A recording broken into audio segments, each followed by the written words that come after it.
If your journey as a ninja begins without the ability to harness chakra, what course of action would you pursue? Our protagonist has chosen the most arduous and audacious path, mastery of extraordinary physical combat.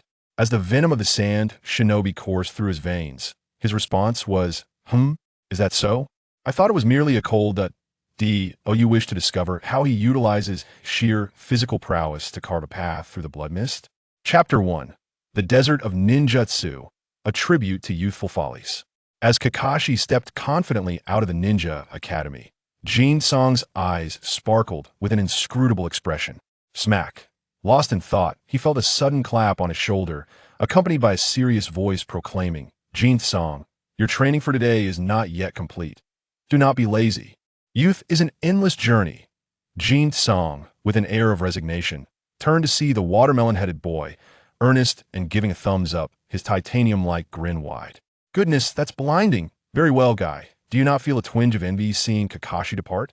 In an instant, the previously serious guy deflated, his face a mask of disappointment. As my arch-rival, I can only say Kakashi truly lives up to his reputation.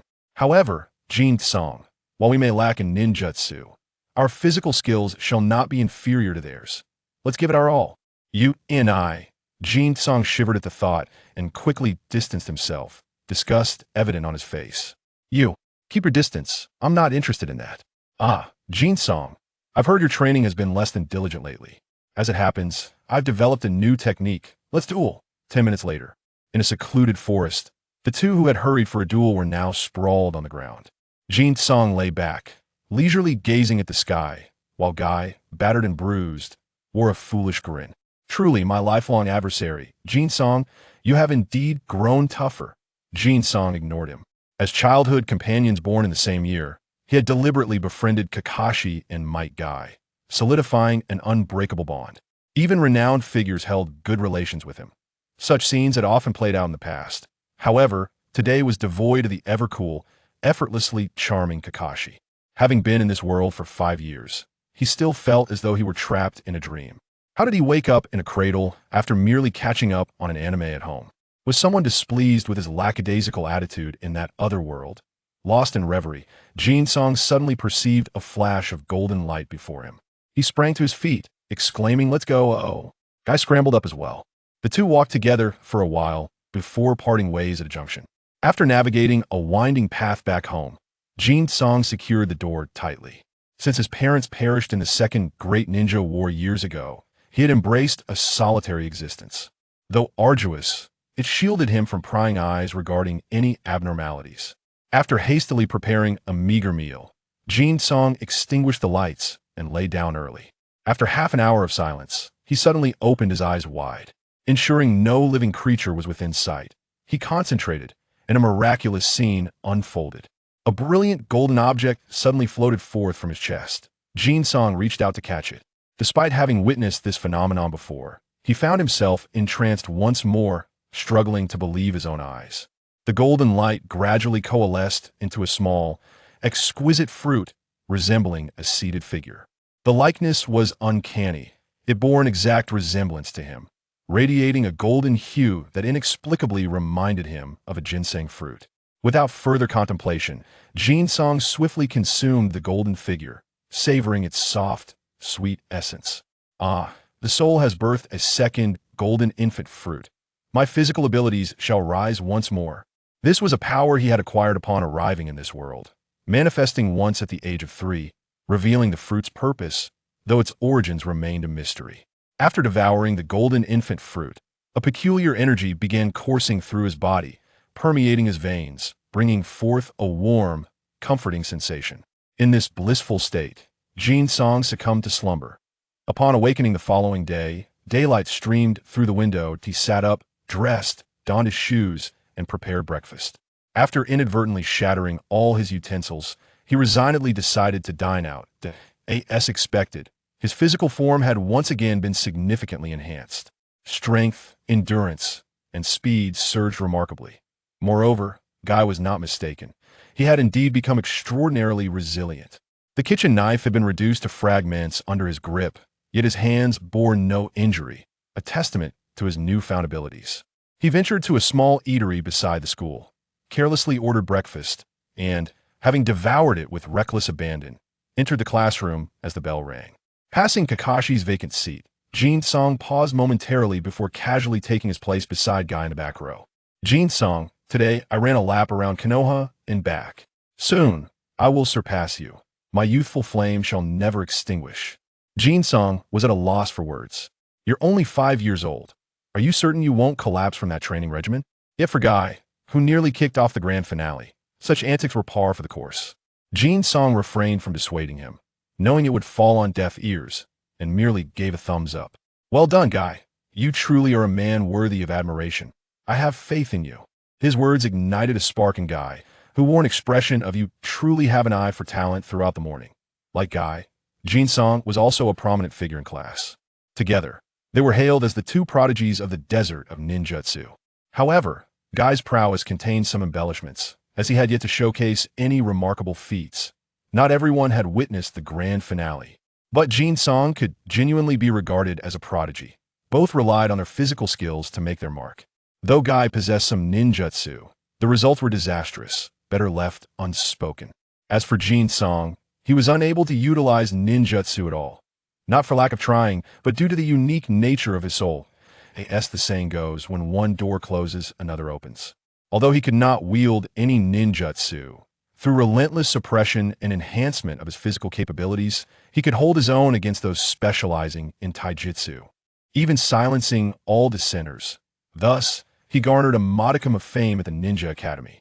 After a tedious day of lessons, Jin-sung hastily retreated to the uninhabited forest to acclimate to his surging strength. The day had wearied him. He dared not let his guard down for fear of inadvertently harming his delicate classmates.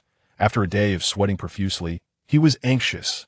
At last, he had time to train. He sought out the rudimentary equipment once used for practice, gradually commencing his regimen. At that moment, a faint crack of twigs underfoot reached his ears. Jin-sung's body twitched, but he continued training, albeit at a more cautious pace. It was best to keep his extraordinary physique a secret from others to avoid complications. So you truly are here, Jin-sung, a melodic voice chimed from behind a large tree. Feigning surprise, Jin-sung turned. Our genius Kakashi. What brings you here? Aren't you off searching for someone's cat? Kakashi, with his usual cool demeanor, grimaced and plopped onto a nearby dead tree. Lamenting, you scoundrel, you dare say that?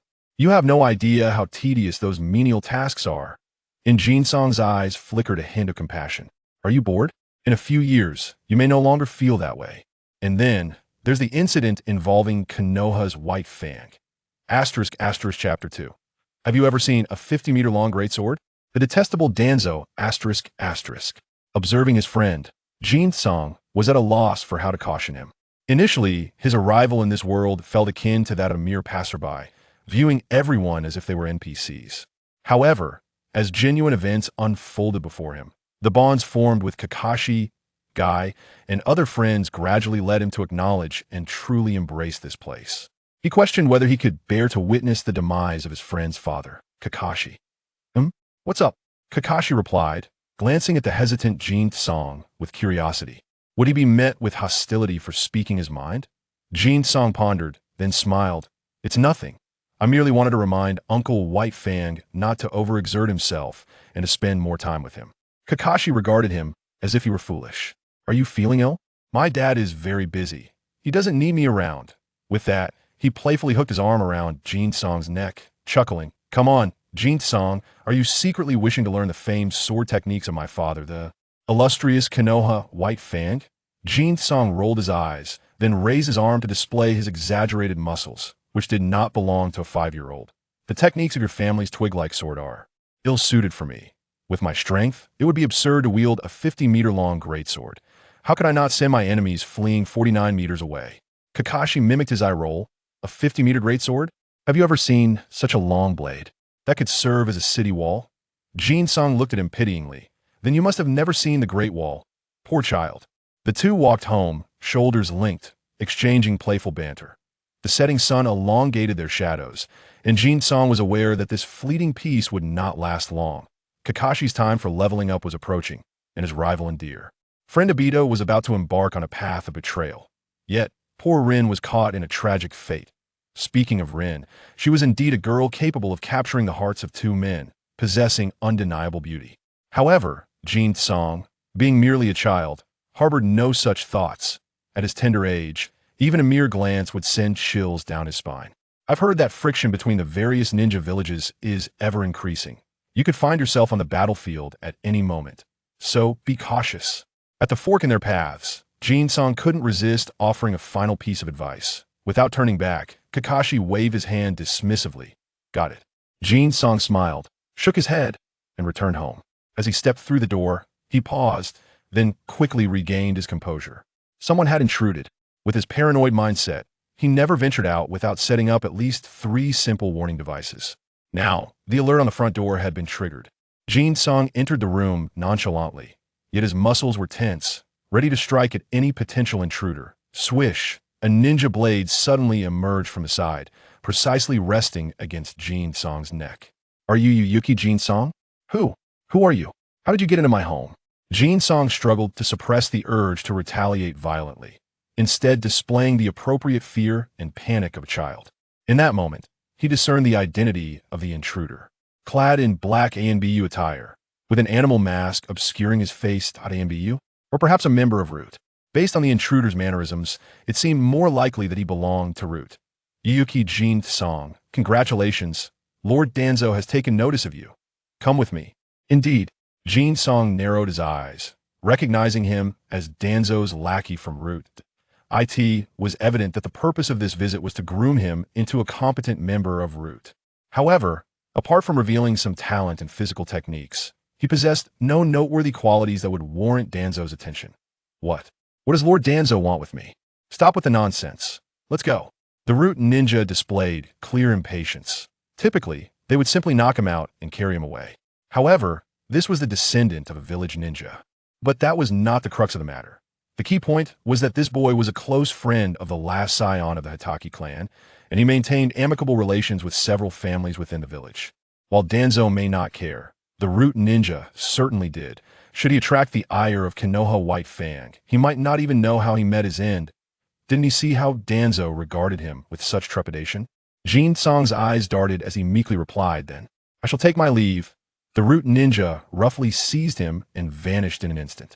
The Root, self-proclaimed as the dark underbelly of Konoha, was shrouded in a somber atmosphere, adorned with eerie decor that instilled dread in the hearts of the faint-hearted.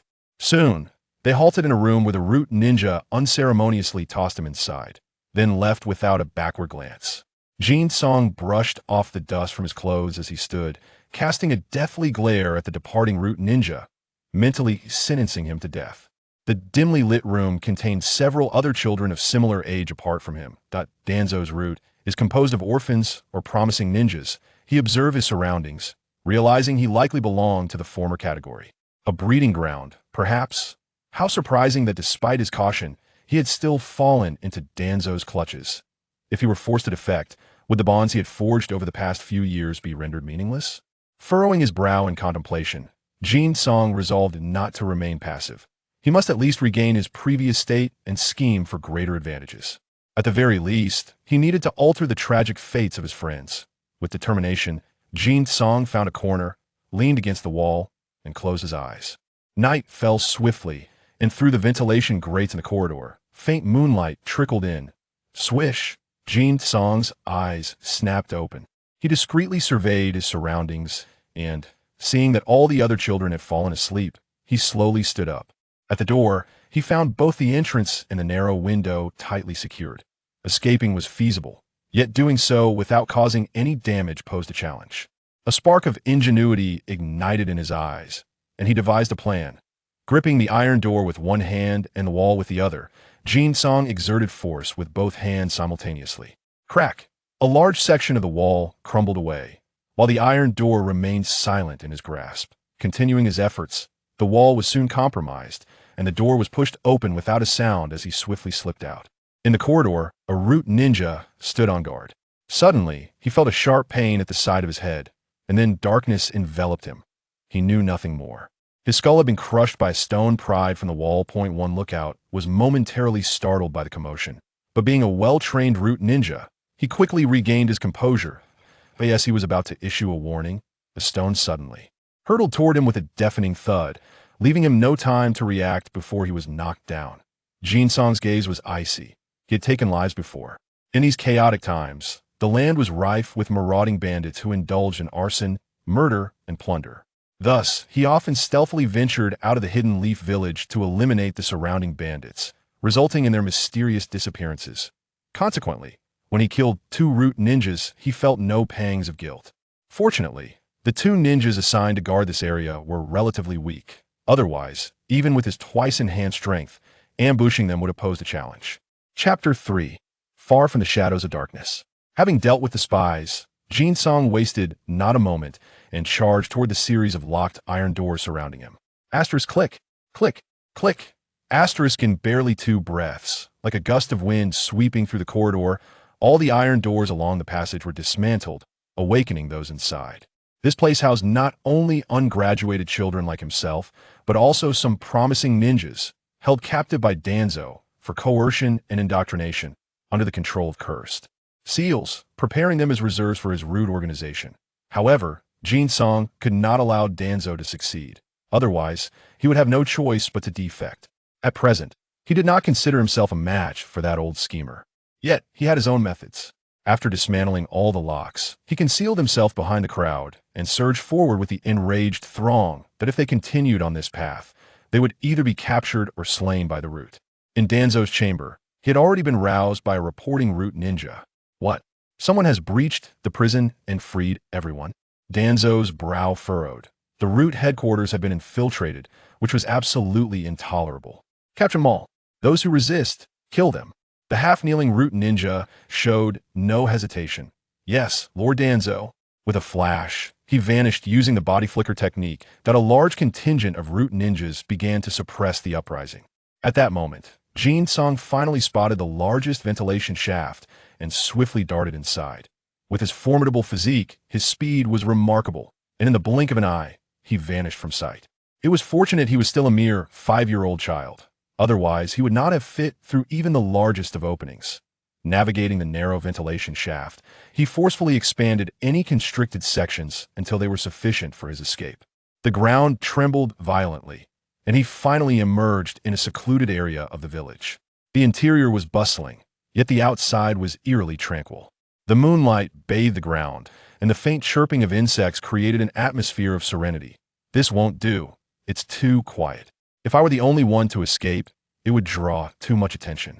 That old rascal Danzo would undoubtedly come after me. With this thought, a cold smile crept onto Jin-song's lips. Danzo, you initiated this. Turning his gaze, he fixated on a boulder towering 2 to 3 meters high. You shall serve my purpose. Approaching the massive stone, Jin-song extended his short arm, plunging his hand into the rock. His muscular arm swelled, veins bulging as he hoisted it aloft. The weight of the boulder was staggering, and he sank into the ground up to his waist. Danzo, I present you with a grand gift. With a thunderous roar that resonated through the night sky, he hurled the colossal stone upward, soaring 40 to 50 meters into the air. Struggling to free himself from the earth, Jin-song turned and fled. Asterisk boom. Asterisk just as he had covered a distance. A resounding crash echoed, followed by a series of collapsing structures and anguished cries. He did not linger. This was the extent of his capabilities. The voice that had just bellowed would surely attract attention, and with the destruction of the root headquarters, it was not difficult for others to emerge. One could imagine that, under pressure, whether Danzo liked it or not, the third Hokage would compel him to release those captives. For appearances, the third would undoubtedly avoid any blame. Root headquarters at MY Lord. It is dire. The entrance to the base has been breached, resulting in extensive collapses, and we have lost some personnel. A root ninja knelt before Danzo, reporting the situation. Moreover, the commotion has alerted others. The third Hokage is on his way with reinforcements. Bang! Danzo slammed his palm on the table, his face dark with fury. Investigate. I demand to know which scoundrel has dared to target us.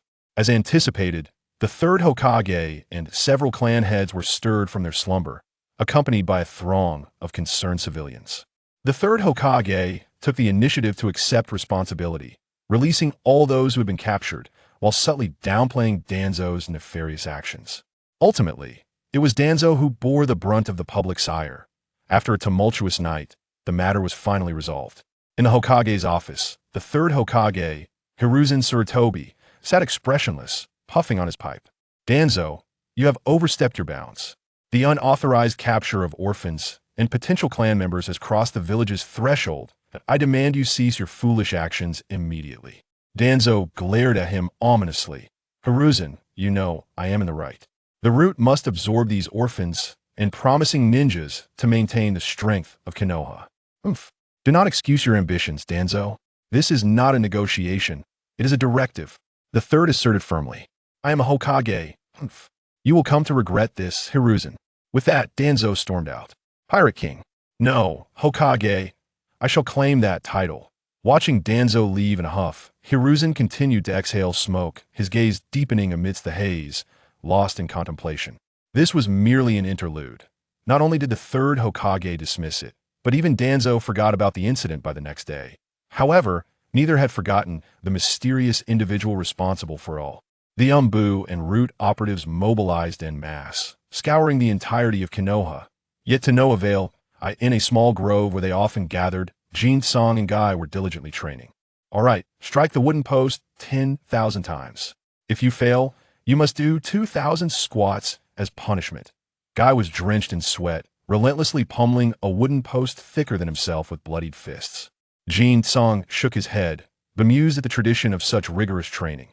Hey Guy, this method may leave you with hidden injuries. At this rate, you may not live to see retirement. Oomph. Quit interrupting my training, Jin Song. With your natural talent, you should train even harder. Otherwise, I will surely catch up to you. Jin Song suddenly turned to Guy. Hey, have you asked your dad about what I mentioned last time? Guy continued his relentless training, replying breathlessly. I asked him. Dad said he didn't know how you learned the 8 gates technique, but he mentioned you aren't ready yet. If you prove yourself worthy, he might teach you. Jin Song gave a thumbs up, admiringly exclaiming, your uncle is truly a good person, willing to teach such a secret technique. The modest investments made in one's youth have not been in vain. Whether it be Kakashi's father, the legendary White Fang of Konoha, or Guy's father, the ender of ninja blades, both are indeed remarkable individuals. In the realm of ninjas, every practitioner guards their techniques with utmost secrecy, yet these two unconventional figures are remarkably candid, leaving him feeling somewhat embarrassed. Sighed-out, if only you could at least feign a refusal. With you both so willing, it seems I must exert myself to rescue 2 of you. He lamented internally, while a smile graced Jin Song's face.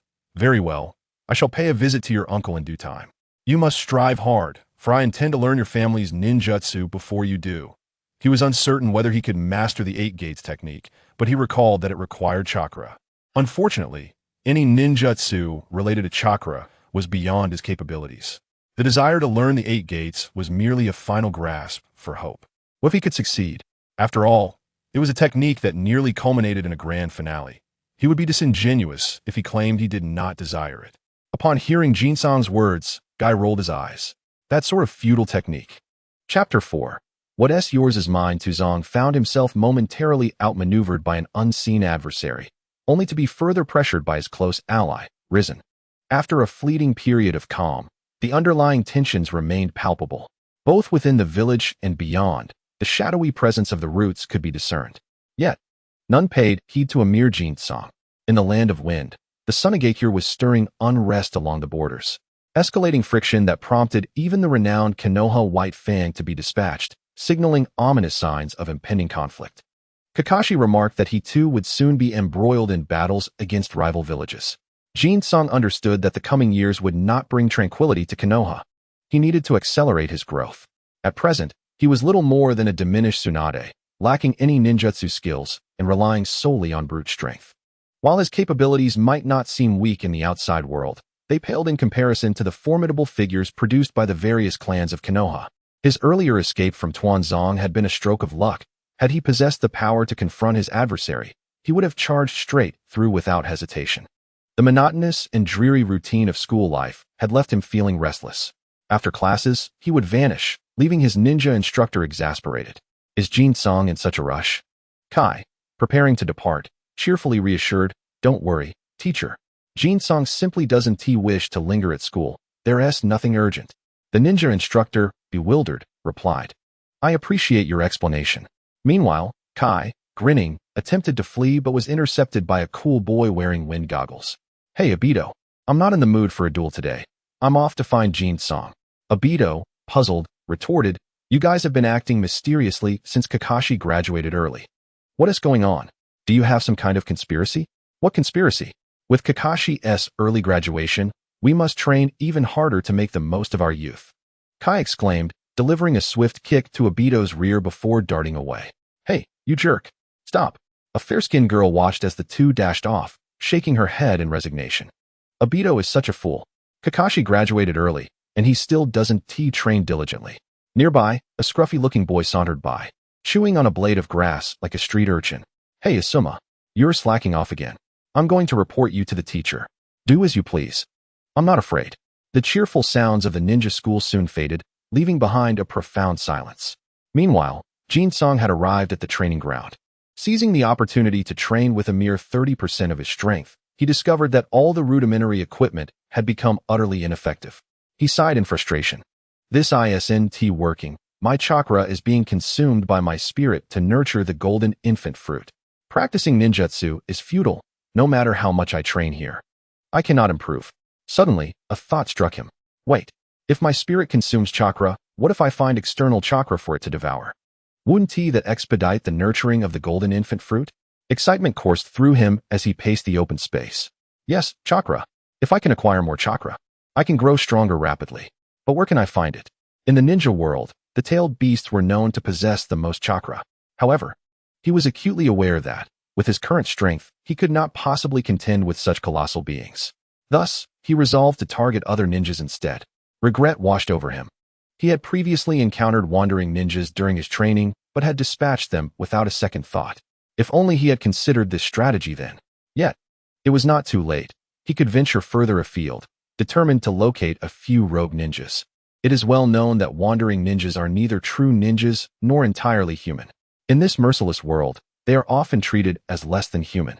Killing a few would not only go unpunished, but might even be seen as a service. Each of those rogue ninjas had blood on their hands. This reality ties back to the perception of ninjas. No matter how heroically portrayed in anime, they remain mercenaries at heart. Essentially, you pay me, and I will kill for you. It is as simple as that. Who cares whether the target is a good person? Konoha, the village that inherits the will of fire, is deemed virtuous? The souls of those slain in the land of rain would likely beg to differ. How many civilians have perished at the hands of Konoha ninjas in war? Perhaps more than those from other nations. Kai and Obito, engaged in playful banter, arrived and exchanged greetings before parting ways to resume their training. None of them were idle. Even Obito, typically the slowest, exhibited diligence unmatched by others. Alas, he was destined for late bloomers. One day, he would rise like the wind and soar to great heights. While the notion of soaring to great heights may seem far-fetched, his ambition to first slay his teachers and then overpower the mightiest of the ninja realm, the Konoha village, would render him invincible. "Continue your training. I shall return." Jin-song momentarily lost himself in thought until darkness enveloped the sky. He dusted off his pants and made his way home. Keenly aware of his surroundings and detecting no signs of surveillance, he quickly donned a black outfit and slipped into the night.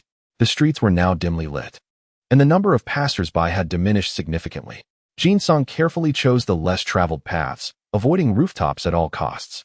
He was not foolish. The more concealed, the better. He found it absurd how others pranced about on rooftops, drawing attention to themselves. Following a narrow path, he swiftly exited the village and sprinted towards more distant locales. Jin-song's speed was remarkable. His full-force movements rivaled those of an average jonin. However, lacking techniques such as body flicker and substitution jutsu rendered his methods somewhat monotonous. Thus, he devised a plan for himself. From now on, his approach would be simple: charge forward. Once he had bolstered his physical attributes, he would confront anyone who crossed his path, embodying the spirit of "what are you looking at?"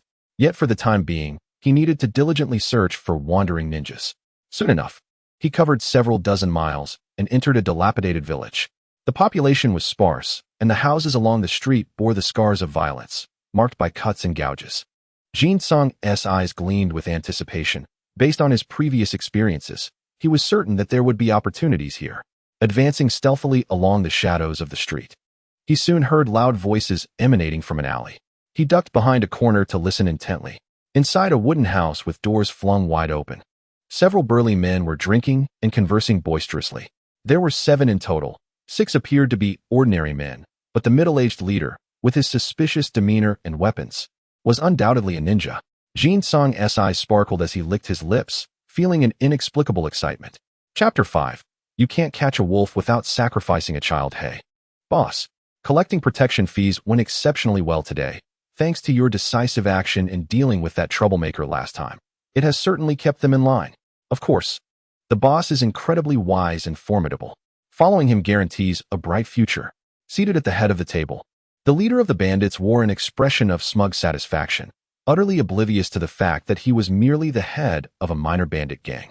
To call him a bandit was rather generous. A more fitting term would be a ruffian.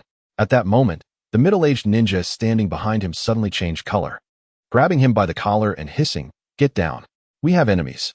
With a resounding crash, a stone the size of a fist hurtled through the doorway, shattering the skull of one of the bandits and spraying blood across the floor. The sheer force sent the unfortunate victim flying a considerable distance. Swift as lightning, more stones followed, homing in on the terrified bandits, who were frozen in horror. A few fleeting screams pierced the air, quickly silenced by the ominous sound of bones shattering. Those cries seemed to be their futile protest against the injustices of the world. "Who goes there?" the middle-aged ninja bellowed, immediately launching 3 shurikens towards the source of the incoming stones. "Oh, a ninja indeed. How delightful." A voice from the darkness outside responded. In an instant, a shadow darted through the doorway, charging in like a wild boar, heedless of the room's decor, plowing through furniture with reckless abandon. With a series of crashes, tables and supporting pillars were obliterated, debris flying in all directions. The furious figure, resembling a rampaging bull, closed in rapidly. The middle-aged ninja raised his hand again, sending out another trio of shurikens. Simultaneously, he retreated, forming hand seals. Wind release. Great breakthrough. A fierce gust of wind erupted from his mouth, aimed directly at the intruder. The intruder, narrowing his eyes, propelled himself off the ground, accelerating with a powerful push. With a thunderous crack, he appeared before the ninja, rendering the wind attack utterly ineffective. The ninja's face paled in shock as a kunai appeared in his grasp, thrusting forward in desperation. In the next moment, a sight that made his pupils constrict unfolded before him. The diminutive assailant, barely half his height, effortlessly seized the kunai with his left hand. The once lethal weapon suddenly seemed devoid of its deadly edge. If not for the thin line of blood drawn on his palm, he might have believed that the kunai had been dulled. Wind release? Interesting, the intruder whispered, then leaped forward, delivering a punch like a cannonball. There was no way he intended to merely knee the opponent. The impact sent the ninja's head snapping back, accompanied by the sound of cracking bones. What a lightweight. The intruder withdrew his fist, and the ninja fell silent. His skull caved in and spine fractured in multiple places. Death was inevitable. With a smirk, he turned sharply to find the bandit leader staring back in abject terror, his complexion pale as death. He had never imagined that while feasting on roasted meat and boasting, he would be reduced to a mere spectator in his own demise. Even the formidable ninja had fallen. What could possibly save him now? "Please spare me. Take whatever you want. Just grant me my life." "Enough of this nonsense," the intruder retorted, his expression unyielding. The bandit leader's eyes widened as he gasped, his chest collapsing against his back, internal organs spilling forth as he exhaled his final breath. Chuckling to himself, the intruder seized the middle-aged ninja's corpse. Indeed, he needed to act quickly, lest the chakra dissipate. As he contemplated absorption, a refreshing sensation surged through his hand and into his body. He squinted, nearly lost in the overwhelming comfort radiating from his very soul. Fortunately, he soon acclimated to the feeling, realizing that his essence was being nourished. The sensation of cultivating a golden fruit intensifying. A wave of elation washed over him. If he could acquire 3 more ninjas of this caliber, he would obtain another golden fruit. This was truly a fortuitous turn of events. A single golden fruit would significantly enhance his abilities. He surmised that consuming 3 to 5 more would allow him to surpass even the peak of Tsunade's strength. Tsunade was one of the legendary Sannin of Konoha, a leading figure among the younger generation of ninjas, and at her prime, she was a force to be reckoned with. Even her extraordinary strength could not be matched by an average ninja. Moreover, he possessed his own advantages. As his physical prowess escalated, so too did his defense, creating a stark contrast to those frail ninjas with high attack but low defense. To put it into perspective, while Tsunade's incredible strength was formidable, Her body couldn't withstand the backlash of such force, limiting her potential. In contrast, his current physical resilience surpassed hers, and with a few more golden fruits, he would not only amplify his strength, but also enhance his overall capabilities. This individual employed wind release, coinciding with the escalating tensions between Konoha and the Sand Ninja. How serendipitous. He decided against departing hastily, instead collecting all the valuables before sitting down to enjoy the untouched roasted meat. It was not unusual for the Sand Ninja to send operatives for reconnaissance, yet he pondered whether this encounter was merely coincidental or a deliberate action by the Sand. Regardless, as long as it facilitated his advancement, he would welcome it. However, the method of locating rogue ninjas among bandits proved too slow. He feared that a month might pass without encountering another with chakra levels akin to a Chunin. Thus, he contemplated whether to venture onto the battlefield. His gaze darkened as he began strategizing ways to maximize his gains. The optimal approach would undoubtedly be to graduate early like Kakashi and seek deployment along the borders of the Wind or Earth countries, thus securing ample opportunities to acquire chakra. Yet, such a course of action could plunge him into peril, as he was not yet adequately prepared. With determination, he swallowed the last morsel of meat, crunching the bones as he did so. In a fit of rage, he kicked the table, sending its contents scattering across the floor. Damn it! Fortune favors the bold. I must apply for early graduation and take a stroll along the borders. Chapter 6. Application for early graduation. A well-constructed house collapsed in a thunderous roar, burying everything within. Jinkawa had left the small village, silently returning to Konoha. He narrowly avoided detection by patrolling ninjas, his speed and stamina far surpassing theirs, allowing him to evade them successfully. Once safely home, Jinkawa collapsed into a deep slumber. The next morning dawned, and the mundane routine of the ninja academy felt unbearable. Frustrated, he sought out his teacher. What? You wish to apply for early graduation as well? The ninja instructor gazed at Jinkawa with astonishment. Though Jin-sung's physical prowess is the finest I have encountered among students, he lacks any mastery of ninjutsu, making premature graduation a formidable challenge. He does not believe that a student proficient only in physical techniques is deserving of early graduation. Kakashi's ability to graduate early stems from his exceptional aptitude, devoid of any significant shortcomings.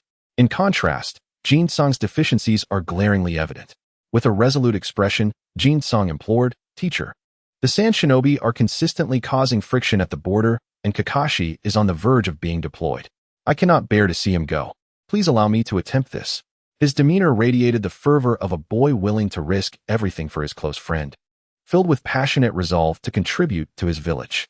The ninja instructor hesitated. Sensing an opportunity, Jin-sung quickly added, "Teacher, my physical skills have improved recently, and I am confident I can pass the exam. Are you truly certain? Your lack of ninjutsu will render the assessment more challenging," the teacher replied. "Yes, teacher. I implore you to grant me this chance." Jin-sung's earnest fervor momentarily swayed the instructor, who eventually nodded slowly.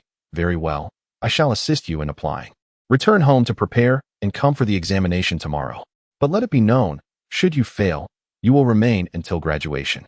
Jin-sung leapt with joy, eagerly nodding. "Yes, thank you, teacher." He bounded out of the school, leaving the ninja instructor shaking his head in resignation. In just a few years, he would have graduated. Why the rush? It's all Kakashi's fault. As a teacher at the Ninja Academy, he naturally wished for his students to delay their entry into the battlefield, which is undeniably brutal. Upon exiting the Ninja Academy, the exuberance on Jin-sung's face swiftly faded, replaced by a calm demeanor. As an adult, he occasionally felt compelled to display reasonable emotions, yearning for his body to mature swiftly. Once home, he found little to prepare. He was not a child and felt no anxiety. The day passed peacefully, save for a nighttime visit from Kai, who complained about not being informed of Jin-sung's early graduation application. The graduation examination took place in an isolated classroom. Ultimately, it was merely an assessment for students of the Ninja Academy, with only a few teachers serving as examiners. Jin-sung stood in the center of the classroom, deliberately exhibiting signs of nervousness. "Do not be anxious, Jin-sung. Simply perform as you have trained. Do not burden yourself psychologically. Even if you do not pass, it is of little consequence," the previously hesitant teacher gently reassured. With his student participating in the graduation exam, he was determined to make every effort to ensure Jin-sung showcased his true abilities. Jin-sung nodded eagerly, gratefully smiling at his teacher. The main examiner, observing the two others, nodded in acknowledgement before addressing Jin-sung. Yaguki Jin-song, 5 years of age, applying for early graduation examination. Do you confirm? Jin-song promptly nodded and bowed. Yes, teacher. Due to your circumstances, you are unable to partake in the standard examination. Therefore, in accordance with the ninja school's regulations, we shall conduct a physical strength and speed test. A device resembling a punching target was present in the classroom, displaying a prominent 0. Jin-song approached it, hesitating slightly as he rolled his fists. His instructor, perceiving his reluctance, could only offer comfort. It is all right. Just perform normally. In truth, Jin-song pondered how much strength to exert, 20%? Or perhaps 30. Ultimately, he resolved to use only 10% to gauge the waters. If he failed, there would be another chance. Resolute, he stepped forward and delivered a powerful punch. While it appeared he exerted all his might, he actually maintained a hidden strength. Bang! A dull thud resonated as the target shook violently, the apparatus sliding back slightly. The 3 ninja instructors gasped in astonishment, rising to their feet in surprise.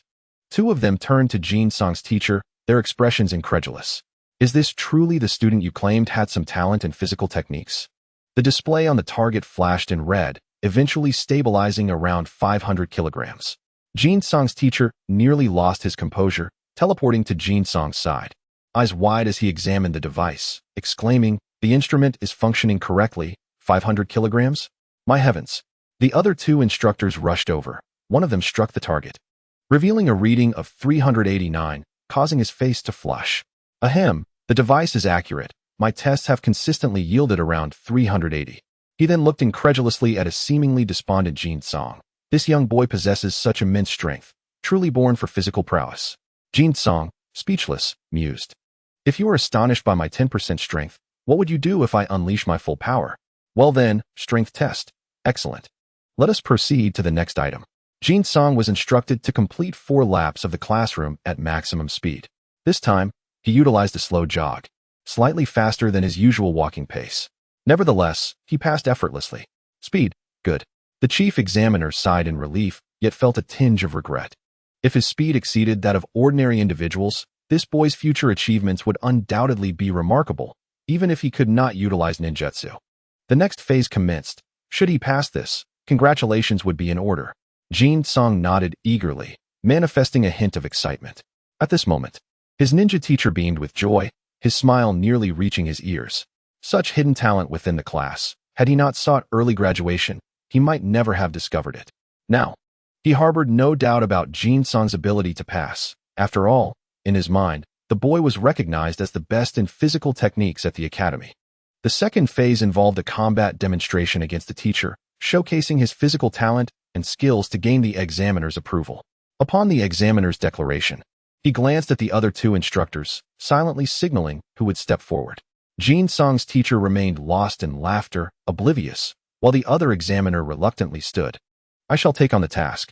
The chief examiner nodded. Be careful not to injure him. This boy possesses greater strength than I do. He descended from the examiner's platform, gesturing for Jin-song to approach, stating sternly, prepare yourself.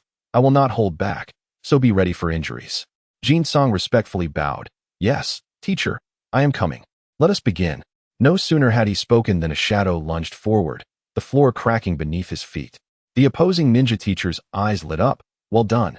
With such explosive speed, this boy surpasses most students. Jin-song, cautious not to reveal too much of his strength, maintained the standard he had previously exhibited, delivering a kick towards his opponent's calf. The ninja instructor retreated, swiftly advancing to deliver a kick. Jin-song performed a backflip to evade, then executed a spinning kick, declaring, receive this, leaf whirlwind. Ah, that's the spirit. The 2 engaged in rapid exchanges, each move resonating with power, rendering them indistinguishable from 2 equally matched ninjas locked in combat. Soon, beads of sweat began to trickle down Jin-song's forehead, his complexion flushed slightly. The examiner nodded repeatedly, recognizing that the disgraceful individual was merely leveraging experience to bully a novice and had nearly stumbled several times. This young boy possesses remarkable talent. The assessment records must be meticulously filled out. He suddenly chuckled and sighed inexplicably.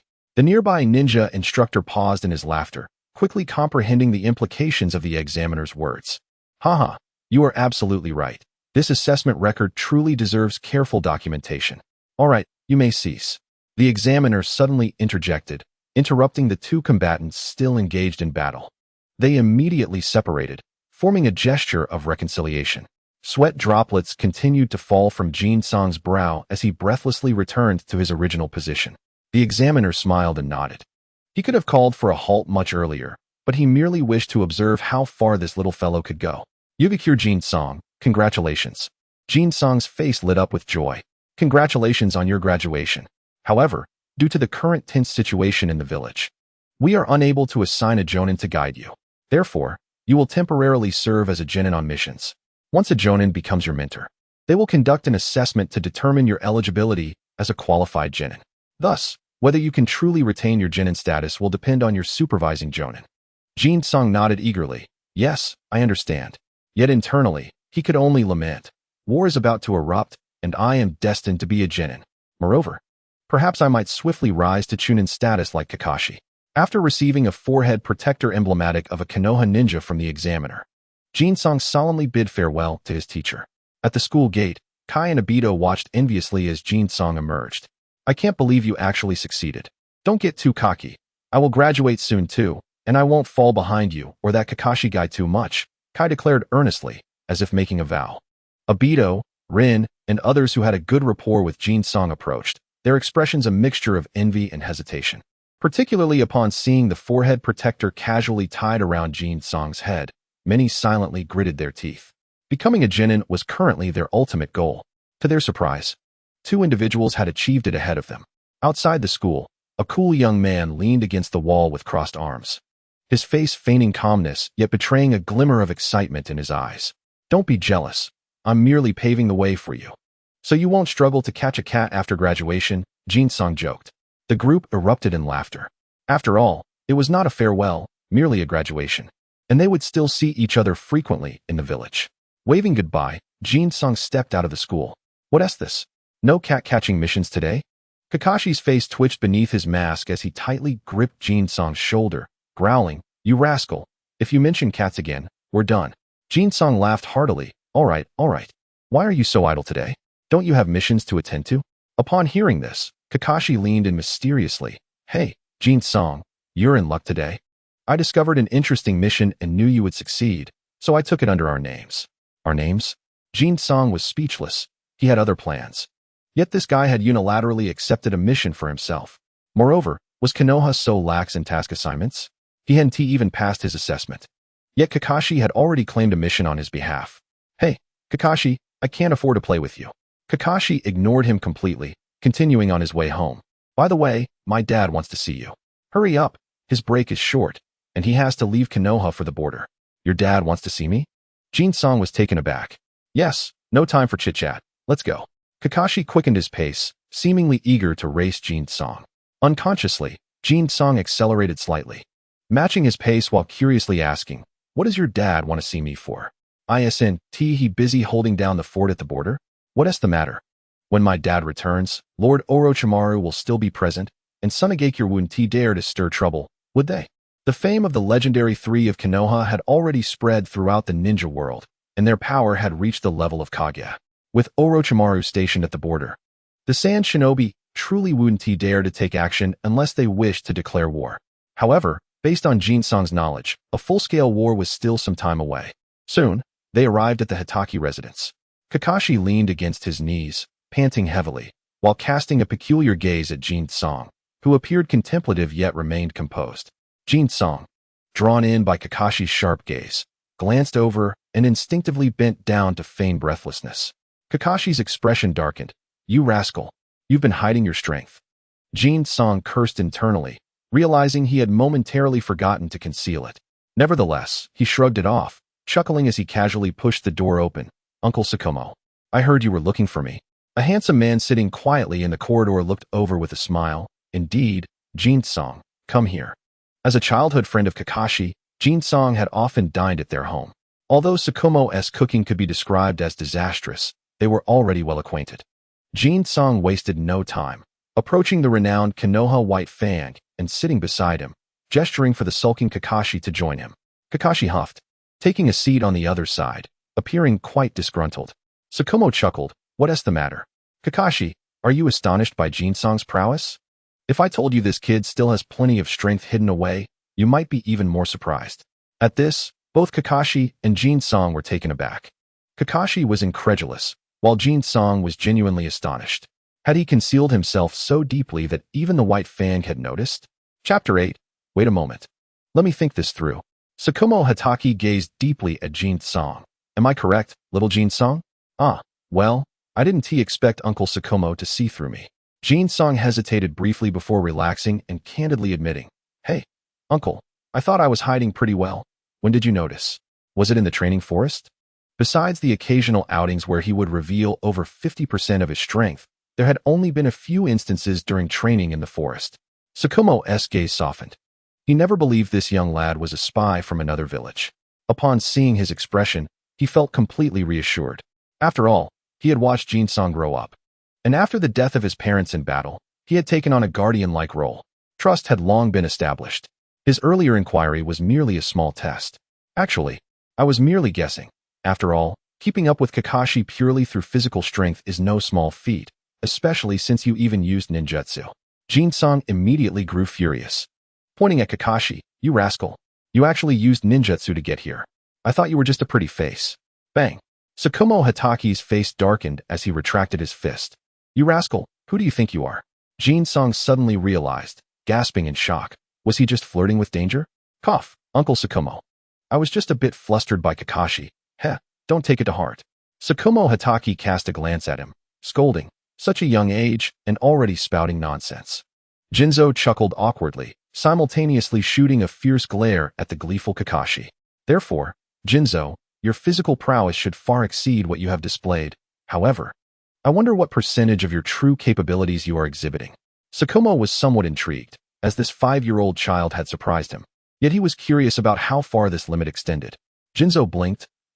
Just a moment, let me calculate. Cough cough, let me think. Under the curious gaze of the Hatake father and son, he hesitantly extended 8 fingers, but upon catching Tsukumo's penetrating gaze, he gulped and slowly retracted 2 fingers. Maintaining a calm facade, Tsukumo tightened his grip on the teacup, nearly shattering his beloved cup. 60% of your strength is quite commendable. Jinzo said with a sheepish smile, once again meeting Kakashi's fiery gaze, rolling his eyes. What do you, a second generation, have to compare with me? I'm no second generation. Can't I have a little advantage? Tsukumo set down his teacup and said slowly, Jinzo, I have heard that you harbor no interest in the sword techniques of the Hatake clan. Please, share your reasoning. Jinzo was taken aback. Did his disinterest cause some displeasure? Should he perhaps feign some interest? Cough cough, uncle, it's not quite like that. I simply prefer less technical approaches. You certainly didn't say that before. Kakashi chimed in maliciously. Didn't you claim that the Hatake swords were like bean sprouts, unsuitable for you? Jinzo hastily darted over to cover Kakashi's mouth, but he nimbly dodged behind Tsukumo, looking quite triumphant. Hee, uncle, allow me to clarify. No, hear my explanation. Tsukumo waved his hand and smiled. No need to be anxious. Every individual has their unique combat style. The Hatake sword techniques indeed emphasize agility and sharpness. If what you prefer is a more forceful approach, it may be challenging to find, although among the 7 ninja swordsmen of the mist, there are a few who embody such a combat style. After all, swordsmanship in this world largely revolves around speed, precision, and lethality. The variety of techniques is relatively limited. Most ninja combat relies on instinctual battles driven by speed and strength. Experience, at times, becomes their most vital asset. Konoha possesses numerous taijutsu techniques, yet techniques like the leaf whirlwind and leaf gale are merely well-named variations of spinning kicks. The most intriguing techniques are those with considerable power, particularly the gentle fist and 8 trigrams of the Hyuga clan. Jinzo ceased his jesting. Uncle speaks truthfully. My earlier comments to Kakashi were mere jest. The Hatake sword techniques are profound, and learning them would greatly benefit me. Given the renowned nature of the Hatake swordsmanship, it undoubtedly possesses exceptional qualities. Not to mention, the wisdom contained within is the culmination of generations of effort. Tsukumo smiled at Jinzo's words. Very well. It is wonderful that you can recognize this. I initially thought it would take you several hardships to come to this realization. Jinzo was at a loss for words. So you were merely indulging me to watch the spectacle, were you? From tomorrow onward, you too shall begin your study of the Hatake sword techniques here. I will leave you with the appropriate techniques for this stage. Tsukumo would not remain to instruct them personally. After all, he was currently one of the top powers, overshadowing the legendary Sannin, and could only provide them with some techniques for self-study. Jinzo and Kakashi exchanged glances, both responding earnestly, "Yes, father." "All right, uncle." After discussing serious matters, Jinzo decided to stay at the Hitaki household for a meal. Even though the food was somewhat experimental, it was still sustenance, right? After dinner, under Tsukumo's guidance, he and Kakashi briefly reviewed the fundamentals of the Hitaki sword techniques. The two then began their respective training. Observing Kakashi's rapid learning, and then glancing at the shattered hilt in his own hand, Jinzo sighed. "These training swords are too fragile." Tsukumo watched him with amusement. "You have yet to fully master your own strength. I'm unsure how you've progressed so quickly, but you should strive to gain mastery." Jinzo nodded in resignation. "By the way, uncle, do you have any methods to help me familiarize myself quickly?" He had practiced for several days, but still struggled to attain full control. "I have no miraculous methods. However, this is not something that can be rushed. You must absorb it gradually, transforming that power into your instinct." Jinzo pondered this and, deciding to forego sword practice, ran to the courtyard to lift a decorative stone for training. Kakashi's forehead twitched with fury. Jinzo, that rascal, was attempting to carry a stone that must weigh several thousand pounds. He truly had many hidden talents. Perhaps no one at the Ninja Academy even had a clue. Kakashi seethed with frustration, viciously striking as if Jinzo stood before him. Tsukumo, with a smile, observed the two busy with their endeavors, feeling a sense of satisfaction. Kakashi, Jinzo, and others like Guy and several other youngsters, their bonds would deepen over time, and the future Konoha would belong to them. As for himself, he merely needed to safeguard them and ensure they grew to their fullest potential. In the ninja world, perhaps the next generation would truly usher in peace. Chapter 9. The mission: a ninja's path must be chosen by oneself in a forest composed of towering trees. Jinzo and Kakashi stood with backpacks slung over their shoulders, appearing as if they were about to embark on a journey. Before them stood the Leaf's white fang, Tsukumo Hitaki. "All right, we must part ways here. The path ahead is yours to tread." Tsukumo's words carried a weight of significance. "Understood, Dad, you can leave. We'll manage just fine," Kakashi waved dismissively. Jinzo added with a smile, "Uncle Tsukumo, the path of a ninja must indeed be walked by oneself. From the moment one becomes a ninja, there should be an awareness of what it entails, so please do not make decisions on our behalf."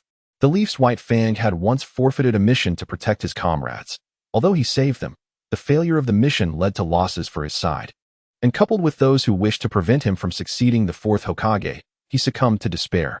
Even those he saved dealt him a fatal blow at a crucial moment, hastening his departure. Therefore, not all comrades are worthy of salvation.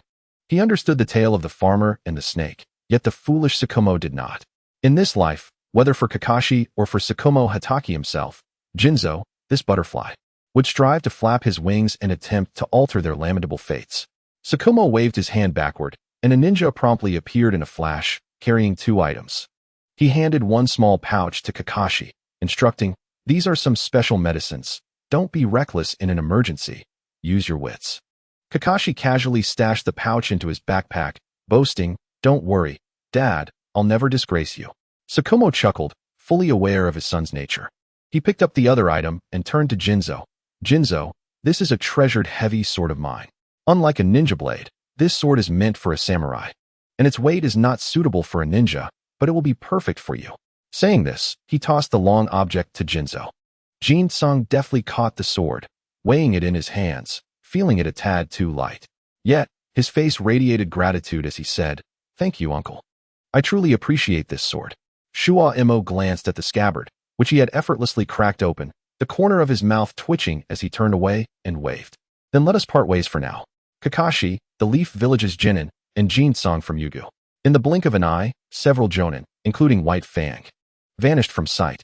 Jin-sung watched in envy, marveling at the utility of such ninjutsu. It was simply perfect for showing off. Kakashi, exasperated, pulled him back. "Stop gawking. You, a ninjutsu novice, should forget about it. Using ninjutsu requires chakra, and that is as elusive as intellect. Do you possess any?" Jin-sung chuckled. "Kakashi, you don't even know my true strength. Are you certain you possess such intellect?" Kakashi, feeling frantic, exclaimed, "Ah, Jin-sung, we are at odds. Come on. Who is afraid? Whoever backs down is a coward." Jin-sung nervously scanned the surroundings. Cough. Whoever backs down is a fool. The two playfully bantered as they swiftly navigated through the forest, seemingly relaxed. However, to assume they were careless would be a grave mistake. Jin-sung's acute senses were attuned to every rustle around him, while Kakashi also kept a vigilant eye. The duo had been on missions for some time, albeit minor ones, accumulating theoretical knowledge. With the guidance of his father, White Fang, Jin-sung had long since developed the qualities expected of a genin. The other, more experienced in secretly exterminating bandits, bore more blood on his hands than most genin or even chunin. After half a day's journey, they emerged into a vast grassland. The geography here was truly peculiar. Immense trees formed a sprawling forest, yet the area was not small at all. Kakashi, what exactly is our mission? It's so mysterious. Surely you can disclose it now that we're here? Jin-sung inquired as they continued onward. Kakashi had previously kept the mission scroll hidden, insisting they would discuss it upon arrival, leaving Jin-sung curious about the secret. Ha ha ha, this mission is quite rare. I hardly managed to snag it. So you owe me a feast of grilled meat when we return, Kakashi chuckled, revealing the scroll and elaborating on their task. Our mission is an intelligence-gathering operation in the land of honey. There is a region where people frequently go missing, and the villagers have entrusted us to investigate. If we can resolve the issue, there will be additional compensation. The land of honey? Jin-sung scratched his head, the name sounding unfamiliar, though he vaguely recalled a plot involving disappearances. It's a small nation, no need to concern yourself. We'll head directly to the site of the incidents. The mission scroll contained a map, which they studied before resuming their journey. Suddenly, a scream pierced the air ahead. The two exchanged glances, their movements pausing momentarily. Jin-sung stood firm, while Kakashi swiftly ducked behind a rock. Let us investigate the source of that sound, Jin-sung proposed, striding forward. They approached the origin of the noise with caution. Behind a hillside, on a rudimentary dirt path, a band of robbers was mercilessly slaughtering a caravan of merchants. The cargo carts lay in disarray, and several men dressed as commoners lay strewn across the ground. None had survived. All were slain. The earlier scream must have been their final cry. Jin-sung's eyes lit up as he swiftly unsheathed his katana, severing the binding rope. Kakashi, let us eliminate them, he shouted, charging forward with the drawn sword, covering a distance of several meters in a single bound, leaving deep impressions in the ground. Kakashi, with a flick of his wrist, sent forth a barrage of shuriken, striking down 3 astonished robbers. Ha ha ha, 2 little brats. Are you here to play ninja? A burly man sneered dismissively, completely underestimating Jin-sung and Kakashi. It wasn't he until the shuriken pierced down, taking out 3 men, that the remaining robbers' expressions shifted to alarm as they scrambled to evade. By this time, Jin-sung had arrived, charging into the fray like a fierce tiger descending from the mountain, the katana towering above him as he plunged into the crowd. The robbers, realizing the gravity of the situation, began to panic. Blood splattered as screams erupted from the ranks of the bandits. Jin-sung, though diminutive, darted between the legs of the towering men, leaving chaos in his wake. Each strike of his blade, honed by the Kiki sword technique, was swift and unyielding, and combined with his extraordinary strength, few could withstand his onslaught. Chapter 10, Familiar Scents, Familiar Recipes on the opposite side of the forest in a desolate wasteland. White Fang led a team forward at a brisk pace. Captain, is it truly wise to send them on that mission? One ninja, his face obscured by his attire, queried. Shuaimo maintained his pace, smiling slightly. Consider it a trial for those two. It may have seemed challenging initially. They might only gather a bit of information, but it appears they could very well resolve the issue directly. After that, he fell silent, picking up speed. The masked ninja hesitated briefly, puzzled, before hastening to catch up. Meanwhile, the two subjects of their discussion were preoccupied.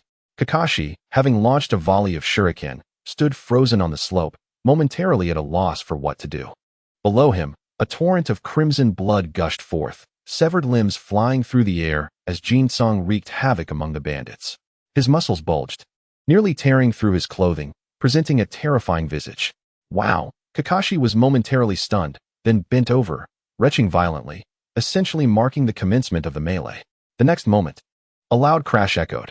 Ah, kill me, you scoundrel, have the guts to finish me. Jin-sung tossed 2 dismembered bodies at Kakashi's feet, expressionless as he lifted one by the neck. Look at them, now use your kunai and finish them. Jin-sung's demeanor had transformed. Kakashi swore he had never witnessed such a Jin-sung. exuding a chilling aura while radiating raw, unbridled energy. Kakashi's pupils quivered, his face pale. After all, he was merely a 5-year-old child. Though White Fang had not coddled him like a pampered child, he had nonetheless been well protected. This level of brutality was entirely foreign to him, let alone the act of taking a life. Having been a genin for barely 6 months, his experiences had been limited to cat catching and weeding, and this was his first venture outside the village on a mission. He was psychologically prepared for the concept of killing. But the visceral reality of Jin-sung's bloody display, thrust before him, struck him with overwhelming force. Jin-sung disregarded Kakashi's thoughts, merely gripping his neck and shaking it slightly, his tone laced with a cold mockery. Is this the son of Konoha's White Fang? The genius Kakashi from the Ninja Academy? Are you too afraid to take a life? Can such a trivial scene frighten you to this extent? Anger surged within Kakashi, Jin-sung's words piercing his pride, especially as they referenced his most revered father. Shut up. Kakashi forcefully broke free from Jin-sung's grasp, staggering slightly. His eyes reddened as he glared at him. Gasping for breath, he reached into his tool pouch and retrieved a kunai, resolutely advancing toward the two wailing figures. The screams abruptly ceased as he swiftly and decisively ended the lives of the two agonized bandits. At that moment, Jin-sung regained his composure. Chuckling as he draped an arm over Kakashi's shoulder, intentionally smearing the blood on himself onto Kakashi. What do you think? Shouldn't you thank me? I've helped you take a significant step forward. Kakashi's emotions remained tumultuous, casting Jin-sung a fierce glare before turning his head and sitting down on the hillside. He needed to find some calm. Jin-sung, however, paid no mind and busied himself checking the bandits, only to be disappointed to find none possessed any chakra. He did, however, discover a substantial sum of money and a large quantity of goods on the card, with no other significant findings. Gathering all the money, he beckoned to Kakashi. What are you doing? I haven't forgiven you yet. Kakashi trudged over reluctantly, speaking with irritation. Oh, don't be so stingy, Kakashi, Jin-sung replied playfully. Look at all this cargo. It must be worth a fortune. Can you perform any sealing jutsu? Quickly seal this up so we can sell it and have enough to last us for a while. Indeed. Robbing the rich to aid the poor was a swift path to wealth. Kakashi rolled his eyes in exasperation. Watching Jin-sung count the money with a blank expression. I'm just a genin, brother. A genin. Do you think I know sealing techniques? Jin-sung, upon hearing this, wore a look of regret. Alas, truly useless. You can't even perform a sealing technique. It seems I must find a partner proficient in sealing techniques when we return. Otherwise, it would be such a waste to abandon all this money. Kakashi, observing Jin-sung's greedy demeanor, rolled his eyes again. He couldn't be bothered with this money-grubbing fellow. If he couldn't perform sealing techniques, and Jin-sung lacked ninjutsu, what else could be done? However, he soon realized he was mistaken. The thunderous footsteps approaching from behind startled him. What the hell? You're not planning to carry all this back to Konoha, are you? Jin-sung had crammed all the goods onto 2 carts, securing them tightly and lifting them to walk over. The 2 large carts obscured Jin-sung, as if they had come to life. You, who don't know the value of hard work, I have to live on my own. These items can fetch a good price. If you don't want them, fine, but remember, you can't ask me for anything when we return. Dream on. We agreed to split it evenly. The 2 contested their unexpected haul, ultimately settling on a 7-3 split. The rumbling footsteps faded, leaving one to wonder if some monstrous creature had just passed by. In front of a forest, Jin-sung dropped the heavy cargo with a thud, contemplating the castle surrounded by trees before him. Kakashi shot him a glance, silently cursing him for being a weirdo. The 2 carts were certainly heavy, weighing several thousand pounds at least, yet Jin-sung merely showed signs of slight breathlessness. The most infuriating part was that he might be feigning fatigue. I say, Jin-sung, you scoundrel, you even deceived my father. Is this just a minor detail you're hiding? Kakashi glared with fury. Jin-sung stepped into the forest. Hey, don't sweat the small stuff. I find this castle rather peculiar. Let us be cautious. With the matter at hand, Kakashi grew serious, reaching for his tool pouch and following closely behind. Not long after, they arrived at the castle's grand entrance. The castle was imposing, still defiantly visible beneath the towering trees. Jin-sung approached the door, touching it with a strange expression, and then easily pushed it open. Is anyone there? Is someone inside? All right, stop shouting. This castle is uninhabited. As Jin-sung spoke, he ventured inside. This place is spotless. It's evident someone resides here. Jin-sung, did you not pay attention during the intelligence gathering course? Jin-sung said nothing, instead pulling Kakashi upstairs. In the next moment, the ground and space abruptly shifted. A tremor shook the surroundings, and the two found themselves in a dark corridor. What just happened? Kakashi, holding a kunai in one hand and a few shuriken in the other, was ready to attack at the slightest provocation. Jin-song surveyed the environment, which appeared no different from an ordinary corridor, and understood. This is indeed the place. Chapter 11. The First Grand Lizard, a self-written script. Why did Jin-song find this location familiar? It was simply because he had seen a scene from an anime in his previous life that resembled this place too closely. After all, it was the only summoned beast, or rather, the spirit beast, that the author had personally signed off on. Indeed, it was that enormous lizard with red eyes peeking through the mist.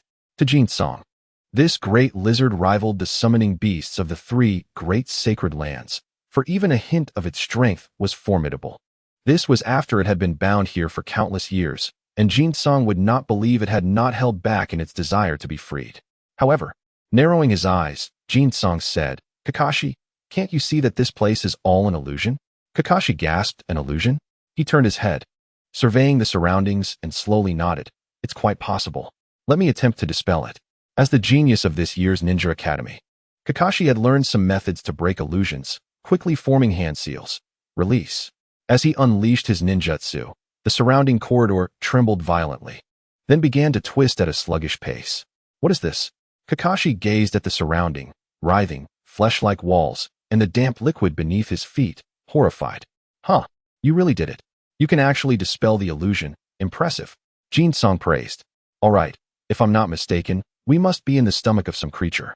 We've been swallowed. The stomach? Jin-song, don't scare me. If this is merely its stomach, how immense must its body be? How immense? Well, the entire castle outside is its body. What the hell? The two muttered as they advanced, suddenly spotting several shadowy figures ahead, and hurriedly rushed over. Are those the missing individuals? Kakashi's face paled. The figures were nearly dissolved, half flesh and half bone, exuding an unspeakable horror. It seems so, Jin-song nodded. We need to find a way out quickly, otherwise it's only a matter of time before we're digested by this gastric acid. Do you have any plans? I still have some explosive tags. Should I blow it up? Jin-song clenched his fist, a cold smile forming. No need for such trouble. I'll carve us a path. With that, his right hand suddenly enlarged, gleaming with metallic luster, and then he slammed it against the side. Boom!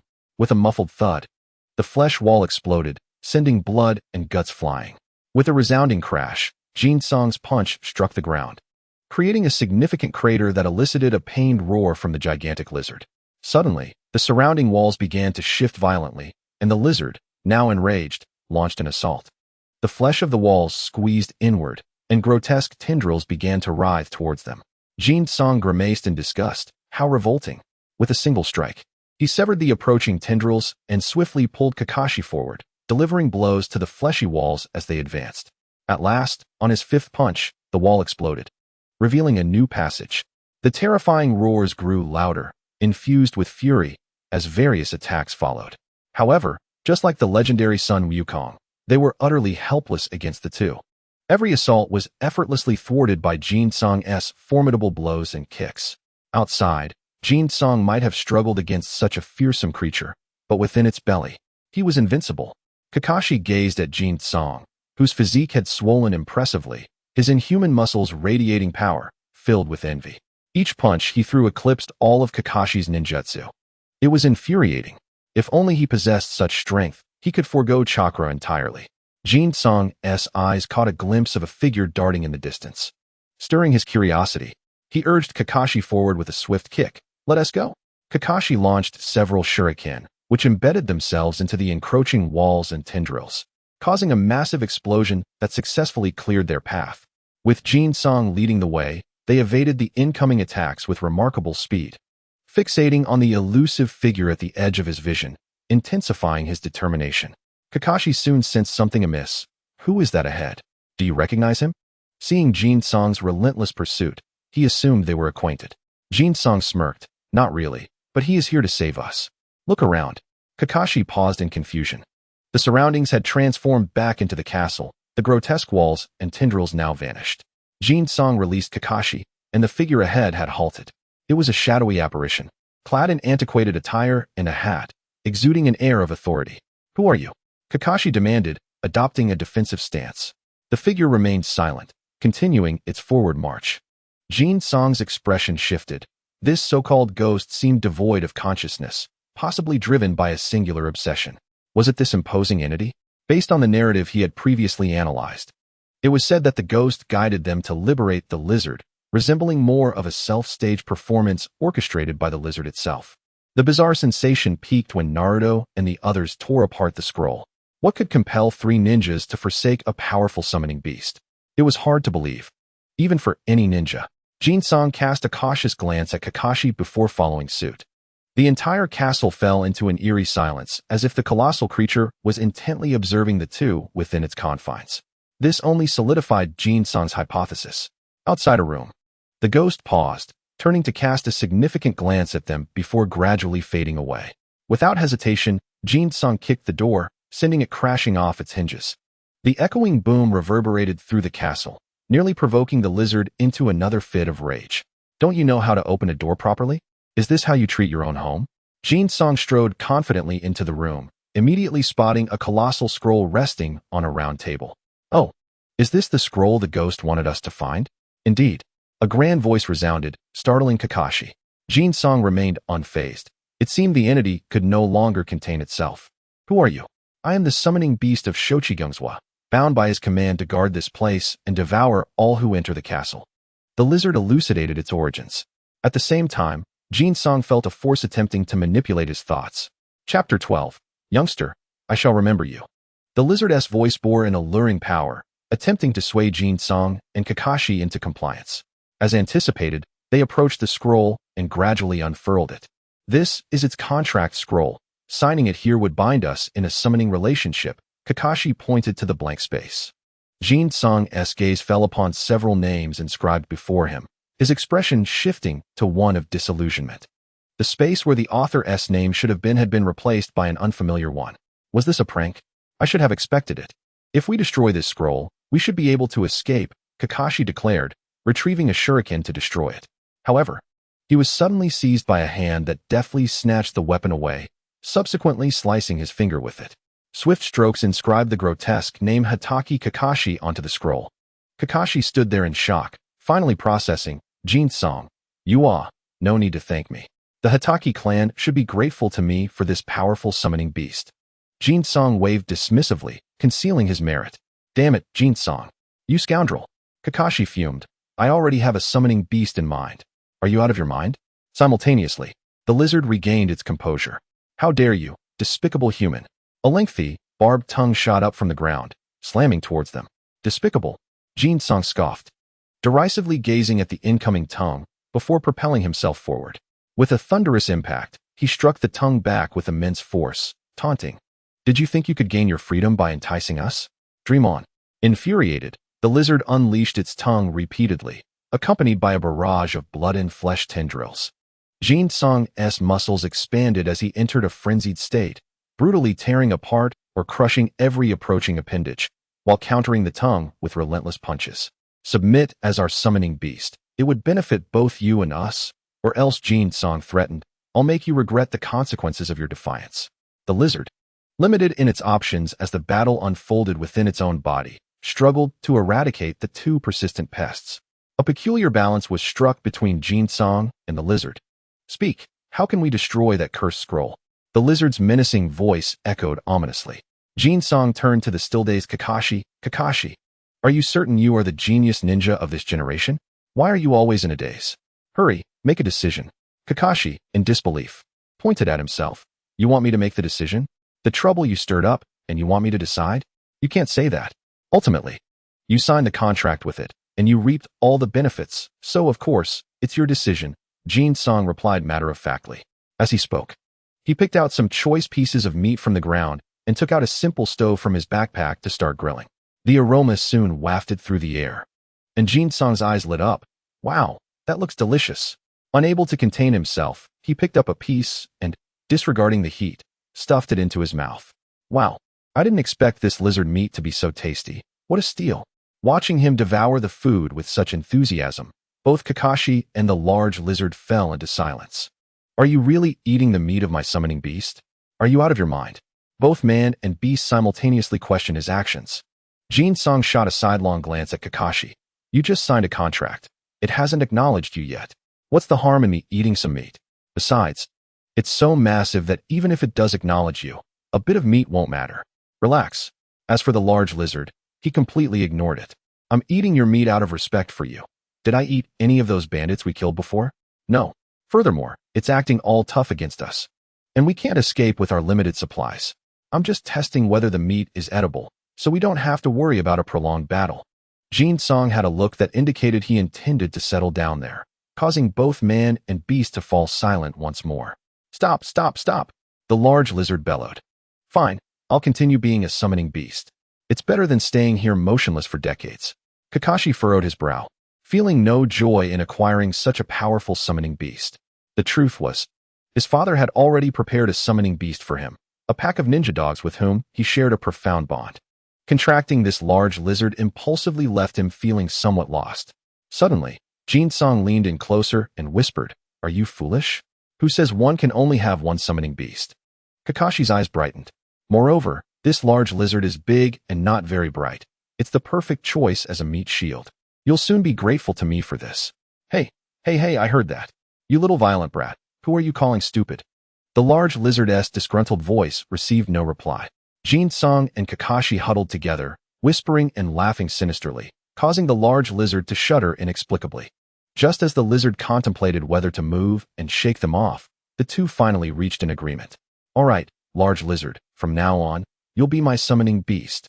Kakashi proclaimed, asserting his claim, then smugly added, Don't feel wronged. I'm the latest genius ninja from the Hidden Leaf Village. My father is the legendary White Fang of the Leaf. A small character like you wouldn't last a second against me. Jin-sung couldn't take it anymore and interrupted, Okay, hurry and release the summoning so it can go back. When Uncle Shomu returns, summon it again. Can you get the legendary 3 ninjas and the 3rd Hokage to come on Uncle Shomu's account? The large lizard, tired of listening to the violent little brat, weakly replied. Enough with the nonsense. Just release it, white-haired kid. As long as you promise not to bring this little brat next time, I might just acknowledge you. Jin-sung, feeling indignant, exclaimed, What do you mean, you stinky lizard? Seeing the two about to argue again, Kakashi quickly formed hand seals to release the summoning. In the next moment, a massive cloud of white smoke shot up into the sky, forming a colossal whirlwind, which depicted the image of a great beast lying down.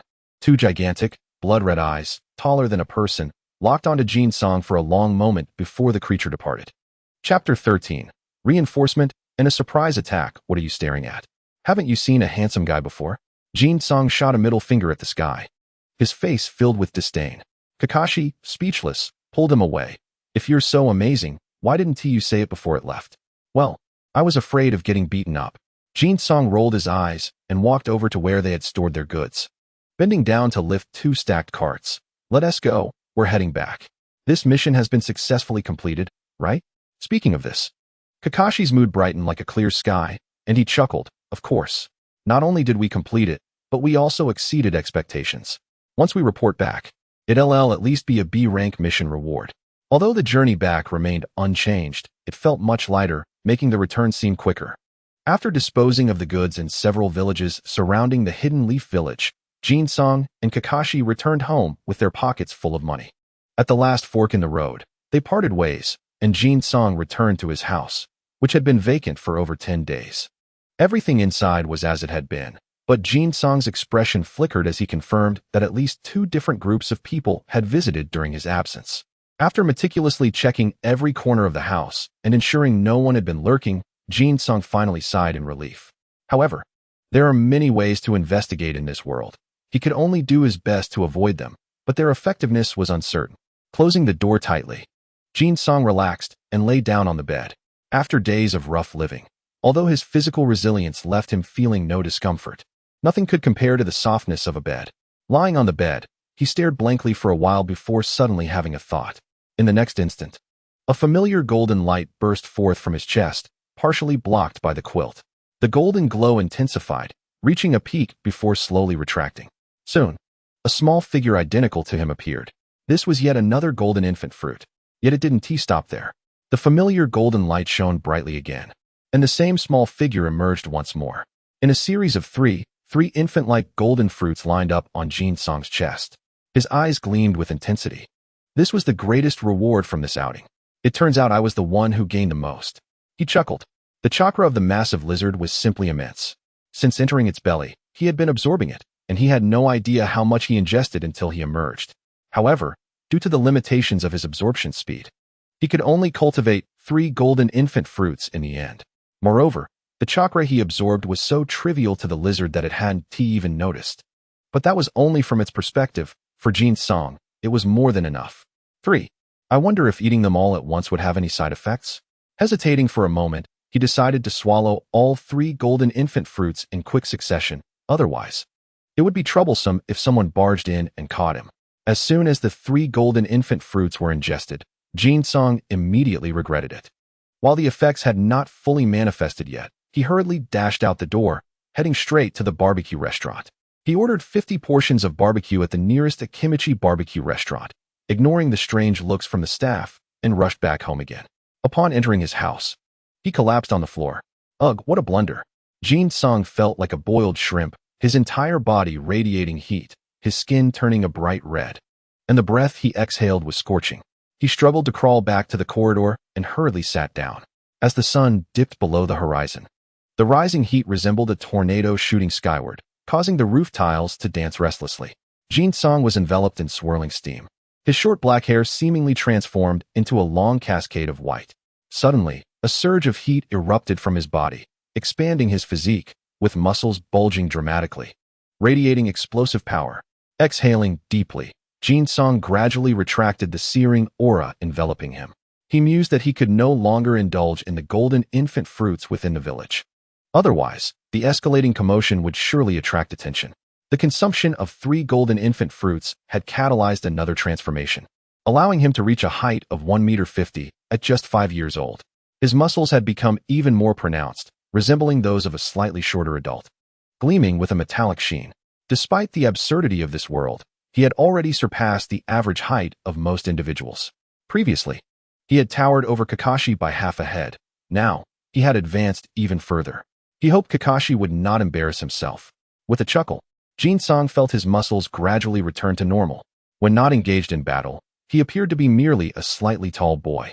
However, in combat, he transformed into a formidable warrior with arms capable of rivaling a horse.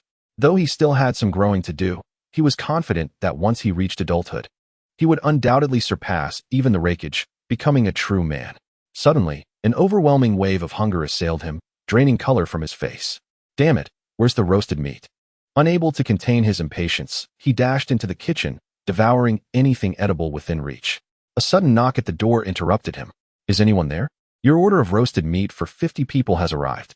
The yard door swung open, revealing Jin-sung, who forced a smile while his eyes fixated hungrily on the platters of roasted meat, already shimmering with anticipation. You're too slow, just leave it here. Certainly, esteemed guest. The roasted meat has been prepped as per your instructions and is ready to be heated. Enjoy your meal. The delivery person, startled by Jin-sung's appearance, said little more before taking their leave after receiving payment. Once they were gone, Jin-sung hoisted the hefty platters of meat directly inside, placing them beneath the eaves before eagerly tearing into them. Half an hour later, he stood up, having polished off the entire feast for 50, letting out a satisfied belch. Ah, I'm alive again. Wait, why is there a leak in the roof? After indulging, he prepared to return to sleep, only to discover a sizable hole in the ceiling. Ah, forget it. I'll deal with it tomorrow. The vast world can wait. Sleep is paramount. Perhaps feeling back in his domain, Jin-sung slept soundly, awakening to the bright morning light. Ah, another splendid day. After a quick wash, he had yet to step outside when a figure stealthily slipped in, but their skills left much to be desired, as they were quickly discovered. Hey, Kakashi. If you don't leave soon, I might just strip your mask off and hang it at the entrance of the Ninja Academy. Seriously? That is quite cruel, Kakashi retorted, cursing as he executed a body flicker, brandishing an improvised stick as a makeshift weapon. Chapter 14. The guiding Jonin is Konoha's white fang. Seek the Sand Ninjas. Kakashi swung a stick, thick as a wrist, and struck Jin-sung on the head, resulting in a loud crack. Not Jin-sung's head, but the stick had shattered. Curse it, still so tough, Kakashi grumbled, seeking a place to sit. Jin-sung, without turning his head, remarked, "What's wrong? Aren't you off to complete your cat-catching missions?" "Heh, catching cats might require your assistance," Kakashi boasted. "I was informed today that a Jonin instructor will be mentoring me. Jealous, are we?" Jin-sung shot him a glance before leaping onto the roof, ready to replace the broken tiles. "So what if you have a guiding Jonin? You still have to catch cats. Cut it out with the envy." "But Jin-sung, I'll mention you to the instructor, hoping to get you into our team. I'll look out for you."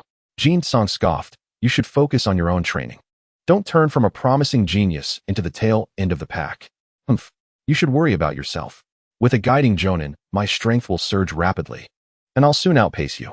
Having spent considerable time with Jin-sung, Kakashi had unconsciously adopted his habitual expressions. "By the way, you still don't know who my guiding Jonin is, do you?" Kakashi boasted, pride evident on his otherwise stoic face. "He's a remarkable figure, destined to become a ninja as exceptional as my father. Minato Namikaze, does that ring a bell?" Jin-sung feigned indifference. "Ah, truly a legendary ninja. Congratulations. Could you muster some genuine enthusiasm?" "I am genuinely thrilled." As their playful banter continued, a knock echoed from outside. "Is anyone there?" Jin-sung gestured to Kakashi, who reluctantly approached the door. To his surprise, an Umbu ninja stood at the threshold. Upon seeing Kakashi, the ninja nodded and addressed Jin-sung. "Ingu Jin-sung, I'm here to deliver orders. You have been assigned a guiding Jonin. Here is the notification." With that, he tossed a scroll to Jin-sung. Rubbing his hands, Jin-sung frowned and stood, catching the palm-sized scroll. "I have a guiding Jonin too. Who is it?" The Umbu ninja, seemingly amused behind his mask, replied. "You should check the scroll yourself. Farewell." He vanished in an instant. Jin-sung sighed, finding these individuals fond of using body flicker techniques to show off. With his enhanced senses, he could easily detect their movements, and body flicker was no longer impressive. Shaking off his irritation, he opened the scroll.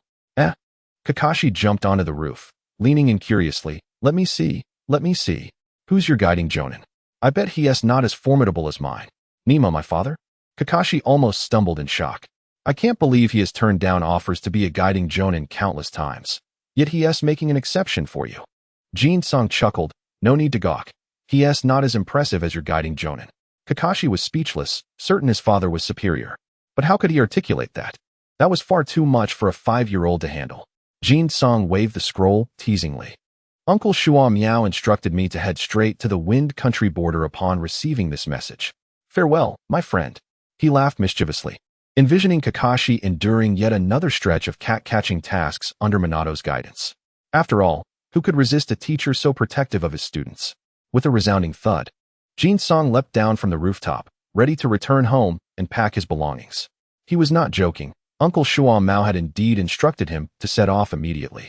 "Shine Village, here I come." Kakashi, feeling rather glum, escorted Jin-sung to the entrance of Konoha Village. The borders of Jin-sung are no less dangerous than other places. Exercise caution. As the moment of parting drew near, Jin-sung ceased his jesting and patted Kakashi on the shoulder. "Kakashi, do your best. Don't allow me to surpass you by too wide a margin. Moreover, your family's sword techniques and lightning release should suffice. Do not get distracted by extraneous matters. You do not possess the energy to waste on frivolous pursuits. Understood?" I know. You're more nagging than my father," Kakashi retorted. Suddenly, the sound of footsteps approached from a distance, and several figures emerged from around the corner. "Hey, Jin-sung, I've caught you this time. You left without even saying goodbye," Kai exclaimed as he hurried over, followed closely by a panting Obito, who bore a smug expression, and Rin, who whispered something to the side. "Jin-sung, we heard you were heading to the borders, so we came to see you off," Rin said softly. Obito, still catching his breath, boasted. "I'll catch up to you soon, Jin-sung. Don't be too cocky." Jin-sung rolled his eyes, flashed a smile at Rin, gave a middle finger to the boastful Obito, kicked Kai in the rear, and dashed away. "Ha, I'm off to the borders. I'll return and tell you what the Sand Shinobi are truly like." "You rascal, don't run," Kai shouted, rubbing his backside. The group watched as Jin-sung swiftly disappeared down the road, reminiscing about the days when he sat beside them in class. Yet here they were still attending lessons while he was already on his way to the borders. "Oh, wait, there's also that white-haired fellow who graduated," Kai exclaimed. "My lifelong rival, Kakashi, let us duel." With renewed vigor, he declared, "Now that freak Jin-sung has left, I'm still the strongest in Taijutsu here. I'll have my fun bullying Kakashi."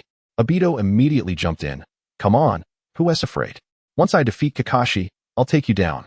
And Kakashi will be left in the dust. Kakashi, holding his forehead in exasperation, replied, You rascals, who do you think you are? If I can't handle that freak, how could I possibly lose to you? Let us all go at it. The group playfully tussled as they wandered off. While the two ninjas guarding the village entrance exchanged amused glances, reflecting on the lively generation. Indeed, but speaking of which, was that fellow who just left named Jin-song? One asked. From the scrolls, it appears so. He is indeed a disciple of Lord Shuamao. It's been quite some time since I heard of that esteemed master taking on apprentices. The two ninjas bore varied expressions. A mix of envy and a hint of bitterness. Being chosen by the White Fang undoubtedly signified exceptional talent. Yet it also hinted at the remarkable achievements he would attain under the White Fang's tutelage.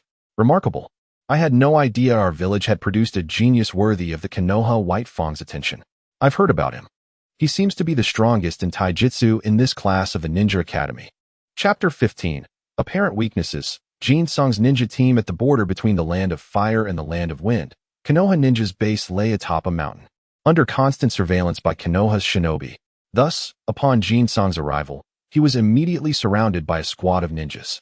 Who are you, kid? A standard four-man team comprised of one special jonin and 3 chunin confronted him, the special jonin accompanied by a large black dog, presumably from the Inuzuka clan. Jin-song tapped his forehead protector and declared, I am Jin-song, a genin of Konoha, here on a mission to report to Lord Shuamao. Jin-song? The special jonin paused momentarily, then scrutinized him further. Do you have proof? Jin-song tossed a scroll toward him. All right, lower the alert. He is indeed Lord Shuamao's disciple. The Inuzuka special jonin waved his hand, tossing the scroll back to Jin-song with a smile. You arrived quite promptly. We had wagered that you wouldn't team make it until 3 days later. Now they lost badly. In a good mood, he added, come along. I'll take you to see Lord Shuamao. Thank you very much. Jin-song expressed his gratitude politely. Following the jonin, he soon arrived at a well-positioned campsite atop the mountain, providing a clear view of the surroundings. Upon meeting Shuamao, Jin-song found him frowning and engrossed in some research, seated across from a shadowed figure. Long hair cascading down and a pallid complexion gave an eerie aura. It was none other than Orochimaru. Uncle Shuamao, what are you studying? Jin-song strode into the room, cheerfully greeting the person across from him. Ah, Snake Uncle is here too? Orochimaru stared at Jin-song, perplexed, as he tried to recall if he had encountered this boy before. Do you know each other? Shuamao, noticing Jin-song's entrance, ceased his inquiries and curiously asked, Who doesn't know the illustrious Orochimaru, one of the legendary Sannin? It's just that he doesn't know me. Jin-song shrugged nonchalantly, grabbing a water jug from the table and gulping it down. Shuamao covered his forehead, exasperated. You're not even acquainted, yet you greet him this way? I didn't realize you could be so loquacious. Orochimaru's eyes reflected curiosity, intrigued by the boy's audacity to banter with the White Fang of Konoha and greet him nonchalantly. If he were not a fool, he must be an exceptionally unique genius. This boy is rather amusing, Shuamao. Why not let me take him as my disciple? Orochimaru licked his lips with a long tongue, his eyes hinting at a serpentine quality. Shuamao shook his head. Orochimaru, you should refrain from setting your sights on him. I intend to cultivate this boy personally. If you seek an apprentice, I can recommend several strong candidates. Orochimaru smiled enigmatically, but chose not to pursue the matter further. Jin-song observed Orochimaru with curiosity. Is this the scientist of the Hokage world? I wonder what research he has embarked upon now. After discussing strategic matters with Shuamao, Orochimaru soon took his leave, casting one last meaningful glance at Jin-song. While others might have felt intimidated, Jin-song was unperturbed. Do you not know who my teacher is? The White Fang of Konoha. Do you dare to cross him? He mused. What can the legendary Sannin do? Touch my disciple, and you'll be met with dire consequences. All right, Orochimaru has departed. Now, let us talk, Shuamao said, his expression serious as he fixed his gaze on Jin-song. Why are you so interested in Orochimaru? Jin-song grinned mischievously. Tell me, Uncle Shuamao, what kind of person do you think Orochimaru is? Shuamao furrowed his brow. Orochimaru is an exceedingly mysterious individual. Exceptionally powerful, especially skilled in forbidden techniques. Among the Sannin, he is arguably the most perilous. Indeed, Orochimaru is akin to the second Hokage, fervently devoted to the development of ninjutsu, particularly forbidden techniques. Thus, You should be even more cautious in your interactions with him. Shuo Mao asserted firmly. Relax, relax. I understand he is dangerous. It's merely a matter of curiosity, Jin Song replied with a smile. Besides, I am currently a disciple of Uncle Shuo Mao. If he wishes to avoid the wrath of the White Fang, he surely wouldn't dare to harm me. Having secured such a formidable ally, Jin Song was determined to cling to it. Shuo Mao shook his head in resignation. All right. In any case, you must remain vigilant. Now, let us discuss the matter of class assignments. Jin Song straightened up, his expression turning serious. Shuo Mo nodded with satisfaction, declaring, from this moment onwards, I shall be your guiding jonin. As for the trial, it is unnecessary. Your last mission with Kakashi serves as your test, and you performed admirably. Jin Song was not surprised. It was exceedingly easy for Konoha's White Fang to gather intelligence on two genin. He was relieved that Uncle Shuo Mo did not blame him for unilaterally signing a contract for a summoning beast with Kakashi. You, my boy, Shuo Mo chuckled. That lizard is no ordinary creature. The success of your contract with it is indeed Kakashi's fortune. Speaking of which, you should also sign your name on the contract scroll. What use is my signature? I possess no chakra, Jin Song shrugged, wearing an expression that conveyed disbelief. Without chakra, I cannot perform ninjutsu, thereby rendering summoning impossible. What purpose does signing serve? Shuo Mo frowned in contemplation for a moment. That is a valid concern. Do you truly possess no chakra at all? With a sigh, Jin Song replied, absolutely none. Then there is little we can do. The Shichi lizard, being a summoning beast, resides in its own realm and can only be summoned using summoning techniques. However, you could cultivate some creatures from this world to serve as your summoning beasts. Albeit, they must be carried with you at all times. Shuo Mo pointed out Jin Song's weaknesses. Without chakra, even if your physical prowess is formidable, your vulnerabilities are glaring. Jinjutsu, for instance, will be beyond your ability to break. Jin Song furrowed his brow, acknowledging Shuo Mo's words. Jinjutsu was undeniably his Achilles heel, while ordinary Jinjutsu users were manageable. Facing an opponent from the Uchiha clan would leave him at a complete loss. So, I must cultivate summoning beasts capable of countering Jinjutsu? He thought of Itachi's crows, those formidable avians endowed with the Sharingan. Precisely, Shuo Mo affirmed. Just as I previously selected ninja dogs for Kakashi, you must consider what kind of summoning beast you require. And I shall find a way. Jin Song nodded, taking note of this significant matter. All right, as I haven't taken on a genin in quite some time. You are currently my sole disciple, Shuo Mo stated, gesturing outside with a smile. Nevertheless, I have arranged a 3-member team for you. You must all get along well. Turning around, Jin Song saw 2 youths, one tall and one short, a boy and a girl, entering the room. Chapter 16. Team members encounter Sand Ninja. Hello, I am Mirai, Uzumaki Mirai. It is a pleasure to meet you. The girl with vibrant red hair, noticeably taller than Jin Song, boldly introduced herself. Hello, Jin Song replied, curiously observing the duo. The girl exuded a cheerful yet formidable demeanor, while the boy beside her, with brown hair and a somewhat timid disposition, seemed shy. Noticing her companion's silence, Mirai playfully slapped his shoulder, causing him to stumble slightly. This is Kazu Shihokazu. He is not very talkative, so don't mind him. Ha ha ha, Shuo Mo laughed. Pointing at Mirai. She is a member of the dispersed Uzumaki clan, 2 years your senior, proficient in sealing techniques and wide-range perception, and possesses considerable physical strength. Kazu is a traditional ninjutsu-type ninja, with exceptional earth-release talent. He shares your age. Being a war orphan, I am unaware of his family background. But his chakra capacity exceeds even Mirai's, indicating he is certainly not from an ordinary clan.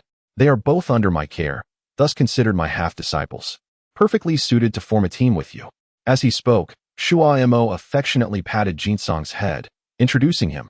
This lad is Yuki Jin Song, my first official disciple. You all must get along well. Jin Song observed the two with curiosity, and in turn, Mirai and Kazu regarded him with intrigue. Being taken in by Uncle Shuo Mo suggested that both possessed exceptional talent.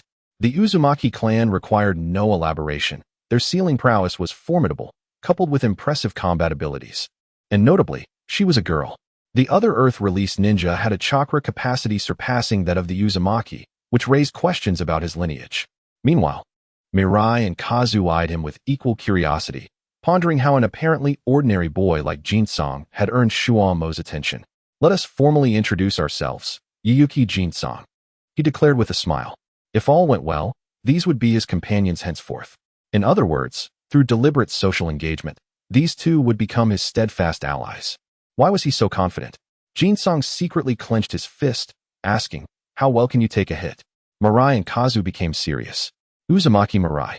Shiho Kazu. Then, let us look out for one another from here on.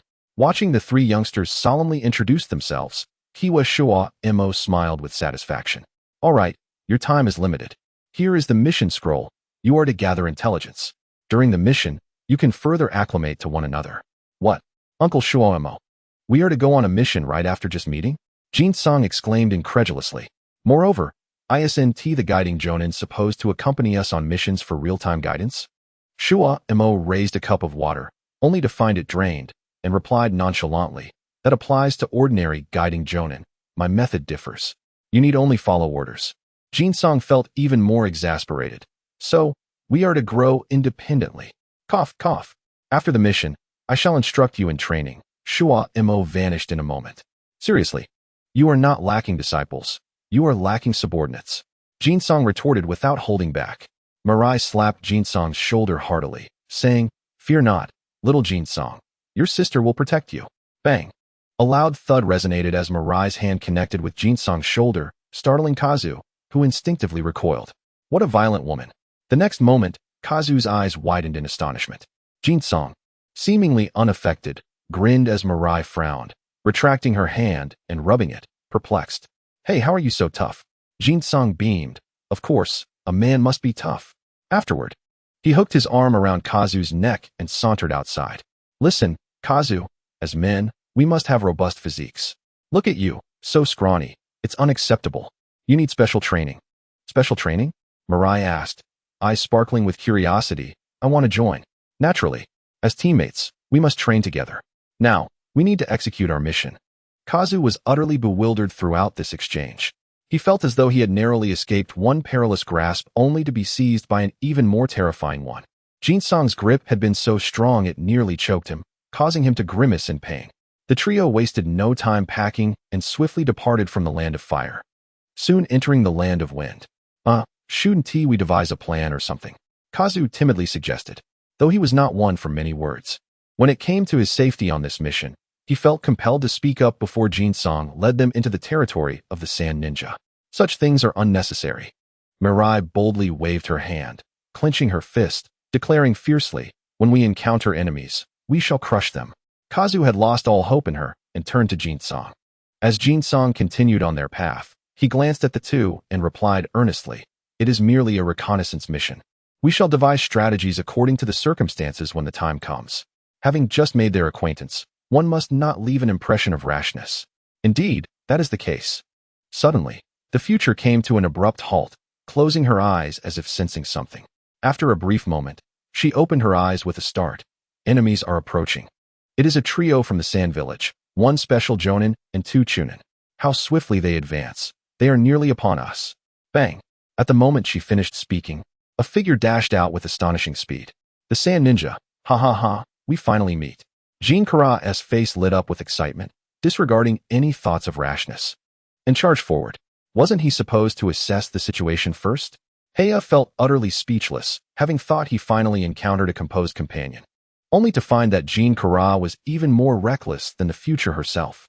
At this moment, the future was also charging ahead, not forgetting to call back. Hurry up. Heya, don't let Jinkara seize all the glory from the enemies.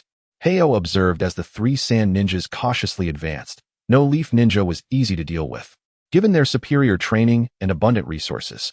Yet, they would never concede defeat.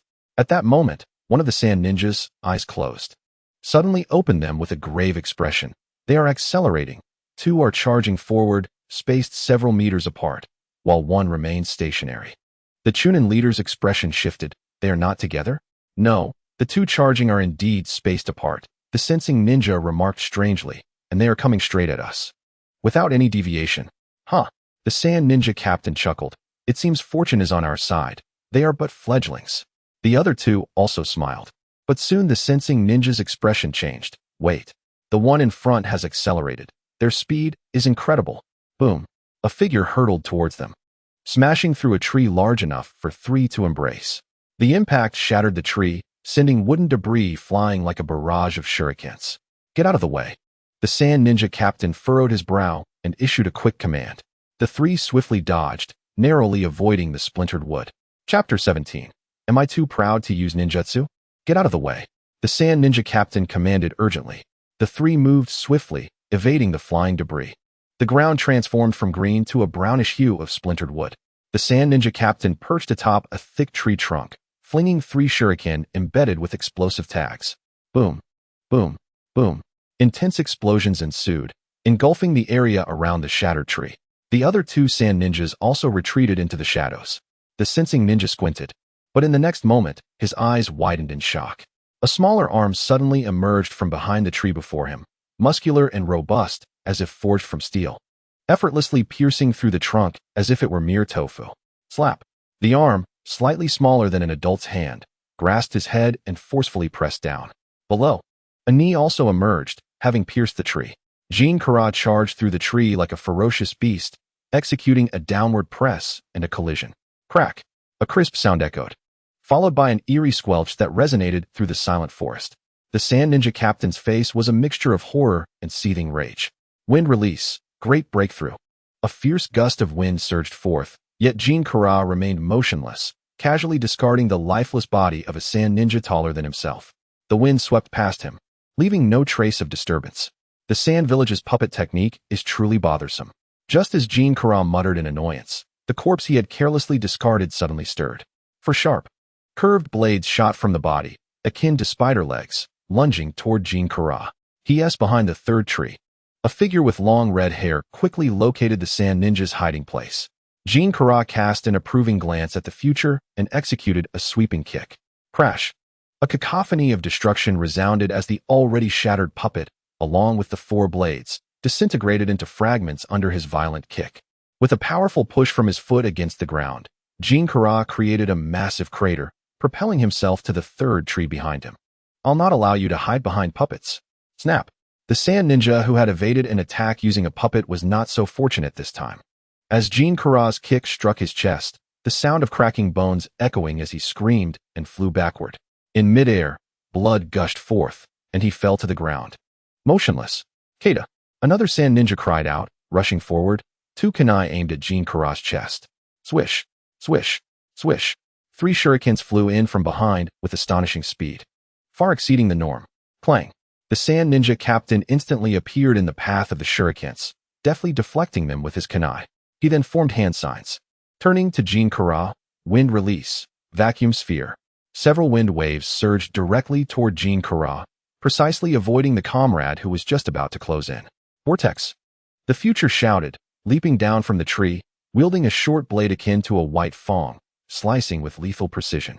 However, her technique paled in comparison to Carve's, lacking in finesse and relying solely on speed and brute strength. Crack. The sand ninja's 2 kunai were on the verge of piercing Carve when an unexpected hand shot out, gripping them tightly. Carve grinned, exerting force to twist the kunai into a spiral. Is this the extent of the sand village's chunin? Clang. With a swift motion, a katana, nearly the same height as Carve, was drawn, slicing downwards amidst the sand ninja's shock. The sand ninja immediately released his grip and retreated, hands forming seals at lightning speed. Wind release. Wind cutter. A wind blade shot forth from his hands, growing larger until it reached the length of an arm before striking Carve. Whoosh. The wind blade accurately cut through, and the sand ninja's face shifted from surprise to horror. His wind cutter had merely carved a thin line of blood on Carve's chest, with only a trickle of blood seeping out, visibly on the verge of healing. With a swift motion, Carve had already positioned himself behind the sand ninja. Bang! The struck sand ninja exploded into a cloud of white smoke, leaving only a fresh wooden stump in his place. TSK, a substitution technique. Carve smirked, and as he spoke, he suddenly dashed left, moving with the speed of lightning across an open field. Thwack! A tree was cleaved in 2, blood spraying forth as the sand ninja, who had just escaped using a substitution technique, fell to the ground, disbelief etched on his face, his body split in half. Wind release. Windblade. A somber voice rang out as the last remaining special jonin from the sand village appeared, his expression dark as he materialized behind Carve. wielding a rapidly spinning wind sword aimed at his back. Earth release, earth sync technique. Suddenly, an unfamiliar ninjutsu emerged beneath the sand ninja captain's feet, causing him to lose his balance and begin to sink. In a panic, he detonated, using a substitution technique to evade. However, as he reappeared elsewhere, a female voice echoed behind him, "Ninjutsu, for limbs sealing." In the next instant, his limbs became extraordinarily heavy. Although he was not entirely immobilized, each step he took was a struggle. "Stop struggling." A muscular figure flashed by, wielding a blade that gleamed with lethal intent, swiftly slicing across his neck. Jutsu sheathed his sword and, while speaking, lifted the head of the immobilized sand shinobi captain. "Hey, you are too impulsive." Koya emerged from behind a large tree, expressing his dissatisfaction. Immediately, Mirai took offense, clenching her fist and menacingly huffed. "What did you say, Koya?" "Ah." Koya quickly retreated, shrinking his neck. I didn't say anything." "Humph." Mirai proudly snorted and ran over to Jutsu, who was crouched beside the corpse of the sand shinobi captain. "Jutsu, it turns out your Konoha sword technique is not as proficient as I thought." As Jutsu worked to absorb the residual chakra from the corpse, he rolled his eyes. "I wield it far better than you do. What you practice is not Konoha swordsmanship, it is rather peculiar." Upon hearing this, Mirai's eyebrows shot up, and she was about to reprimand Koya in the same manner she intended for Jutsu, but suddenly remembered that she might not be a match for this brute, and her expression froze. To conceal her embarrassment, she swiftly changed the subject. "By the way, Jutsu, why didn't you use any jutsu during the battle earlier? Was it to hone your sword technique?" Jutsu stood up regretfully, explaining that the sand shinobi captain had expended most of his chakra during the previous fight. Otherwise, he could have absorbed more. "What honing of sword technique? I cannot use jutsu without chakra. Didn't Uncle Shimo mention this to you?" Chapter 18, Encounter with Strong Enemies. "Sealing what?" Mirai exclaimed incredulously. "You cannot use jutsu?" Koya, frowning, approached Jutsu as well, awaiting an explanation. Jutsu did not respond immediately. Instead, he tossed the three corpses together and said to Mirai, "Let us seal their bodies and take them back. We might glean some intelligence from them." Upon discussing serious matters, Mirai wasted no time. She pulled out a large scroll, laid it on the ground, and began forming hand seals. Seal. With a puff of smoke, the three corpses of the sand shinobi vanished. The trio hastily damaged the traces of the battlefield and quickly departed from the area. They were now within the defensive zone of the sand shinobi, where they could encounter enemies at any moment, and lingering in one place for too long could prove perilous. If a sand shinobi squad failed to report back for a while, a search would be instigated in their operational area, making it unwise to remain. Traveling swiftly, the three found temporary refuge beneath a weathered rock.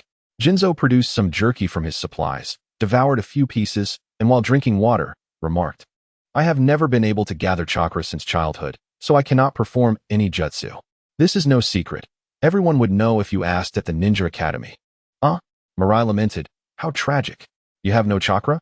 Koya rolled his eyes. "Where do you see the tragedy? It is the sand shinobi who should be pitted, right?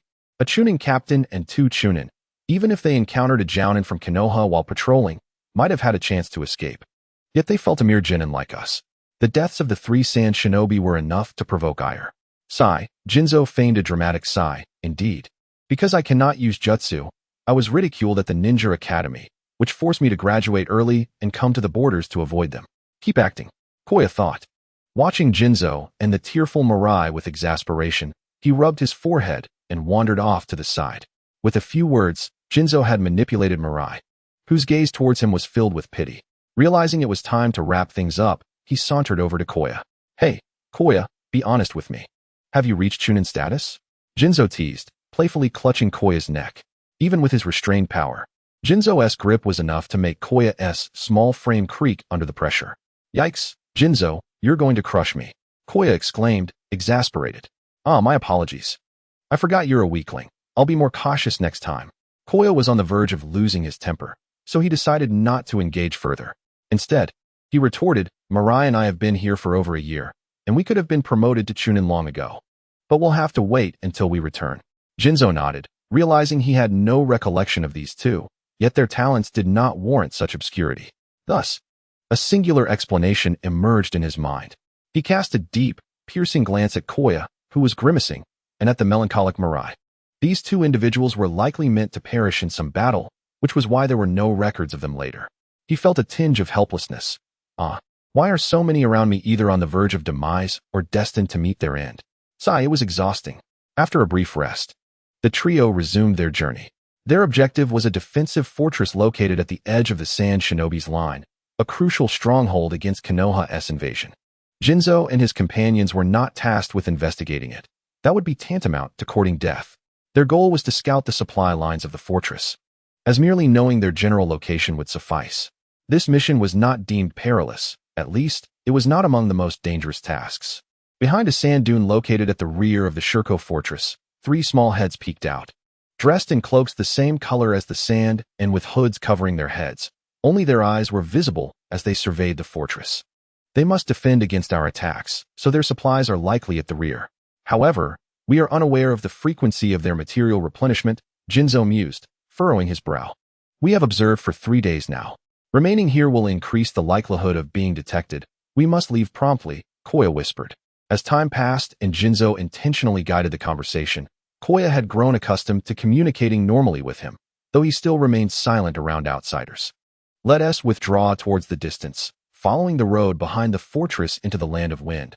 We are bound to discover something, Jinzo proposed, leading the retreat. Mirai and Koya had no objections and promptly followed. None of them were cowards. Even Koya, who was inherently cautious, had a rebellious streak. Jinzo speculated that this might be the reason these two had gone missing along their journey. Moving swiftly, they penetrated deep into the borders of the land of wind within a day. The chances of encountering sand shinobi increased significantly. Soon enough, the trio was discovered by a team of sand shinobi. To the west, we have spotted 4 sand shinobi. They likely have sensory ninjas who are tracking our traces. And they are closing in quickly. In a sheltered crevice of rock, where they had been resting, Mirai suddenly stood up, her demeanor serious. She sensed a powerful chakra fluctuation emanating from one of the 4 sand shinobi. There was no doubt it was a jounin, and possibly even an elite one. She promptly relayed the information. Jinzo's brow furrowed. Although his power had increased significantly, he was not arrogant enough to underestimate a jounin. Those were elite ninjas forged through real battles. Mirai, do you possess any sealing techniques capable of suppressing all of my chakra fluctuations? Jinzo suddenly turned to her, asking in a serious tone. Indeed, our speed makes escape quite challenging, Future remarked hesitantly. The speed of that jounin is formidable. While Jin Song might manage to flee with all his strength, the same cannot be said for myself and Hiyi. Jin Song, you must escape. Hiyi interjected. But Jin Song cut him off, urgently calling to Future, hurry, seal my chakra. I lack chakra, and as long as my mobility remains unaffected, the impact on me will be negligible. A smirk appeared at the corner of his mouth. Escape? How can one flee when the enemy has sensory ninjas? At the very least, we must eliminate the sensory ninja first to have any chance of escape. Both Future and Hiye's eyes brightened as they grasped the implication. Although their acquaintance had been brief, they were no fools. Their interactions over the past days had fostered a certain synergy among them.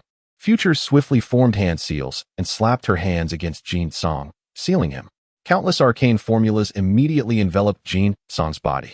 He also quickly formed hand seals, exclaiming, Earth Release, Earth Pit Technique. The ground beneath Jin Song instantly caved in, swiftly submerging him beneath the surface. Jin Song had long since closed his eyes, remaining motionless as if lifeless. He exchanged a glance with Future and immediately retreated. He utilized the Earth Release to conceal himself, while Future boldly stood atop a boulder, gazing at the sand shinobi now within sight. Chapter 19. Future's Crisis. Jin Song emerges. Is there no one left in Konoha? Sending mere children to their demise? The Sand Village Jonin, Yushu, coldly scrutinized the 2 Konoha youngsters. He had not anticipated that a Konoha team daring to venture into the land of wind would consist of such youths. Konoha's audacity to dispatch genin was indeed treacherous.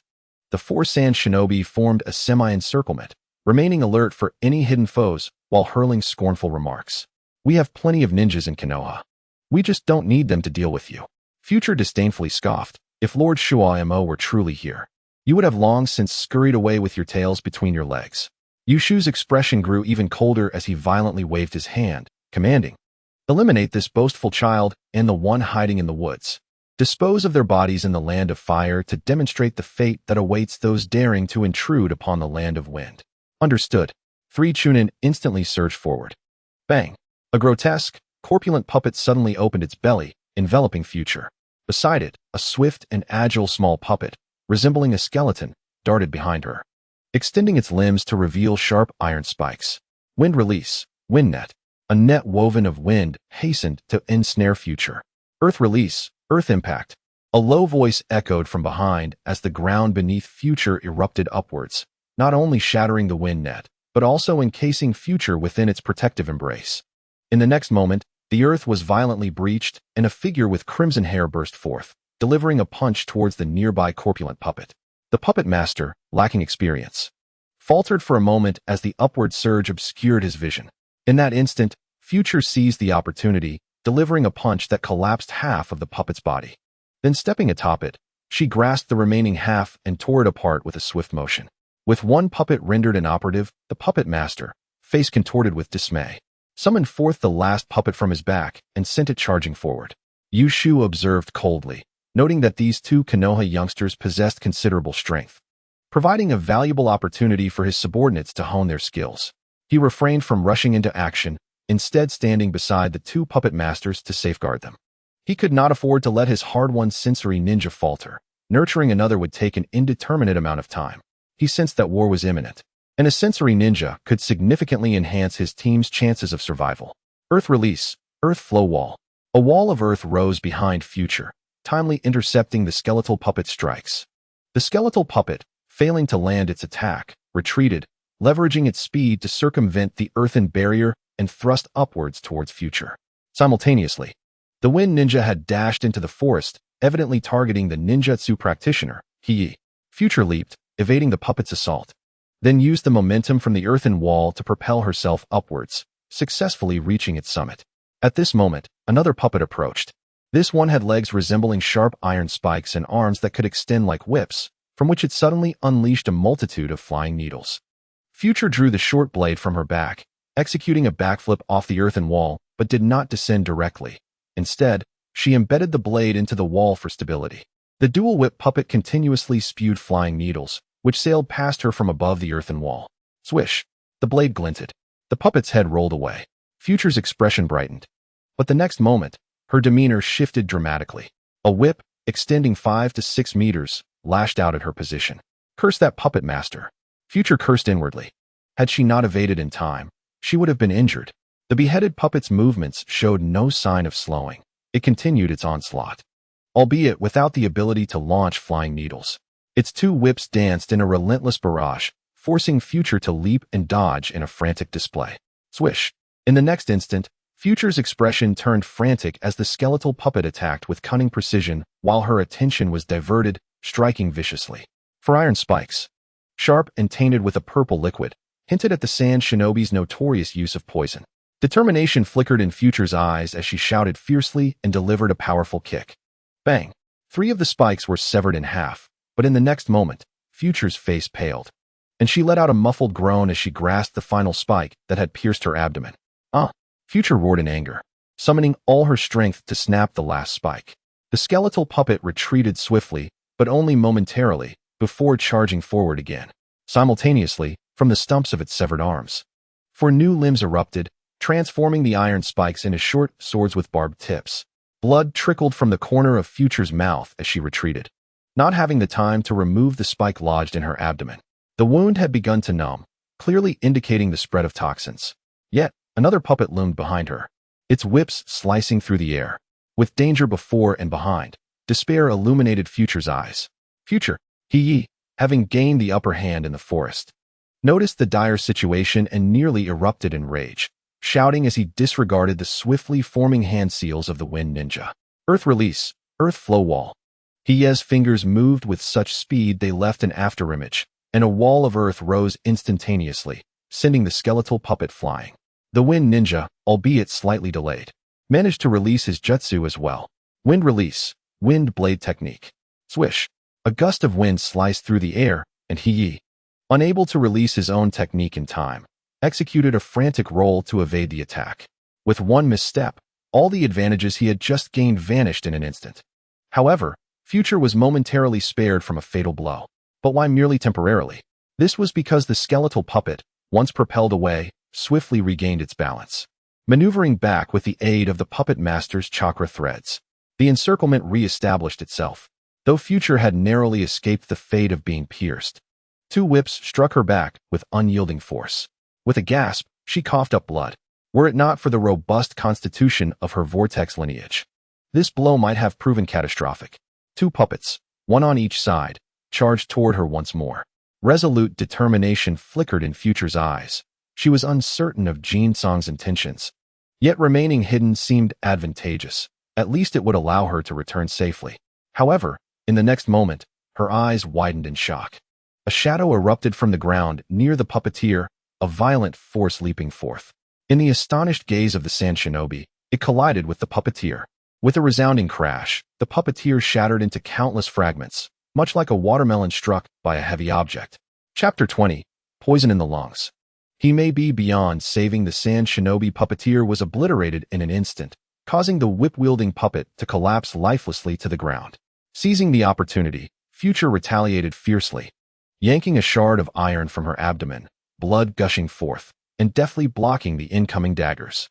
At that moment, the muscular figure surged behind her, effortlessly lifting her up in a protective embrace. Jin-song, now transformed into a formidable, muscle-bound behemoth, exuded an aura of lethal intent. Without hesitation, he struck out with his right fist.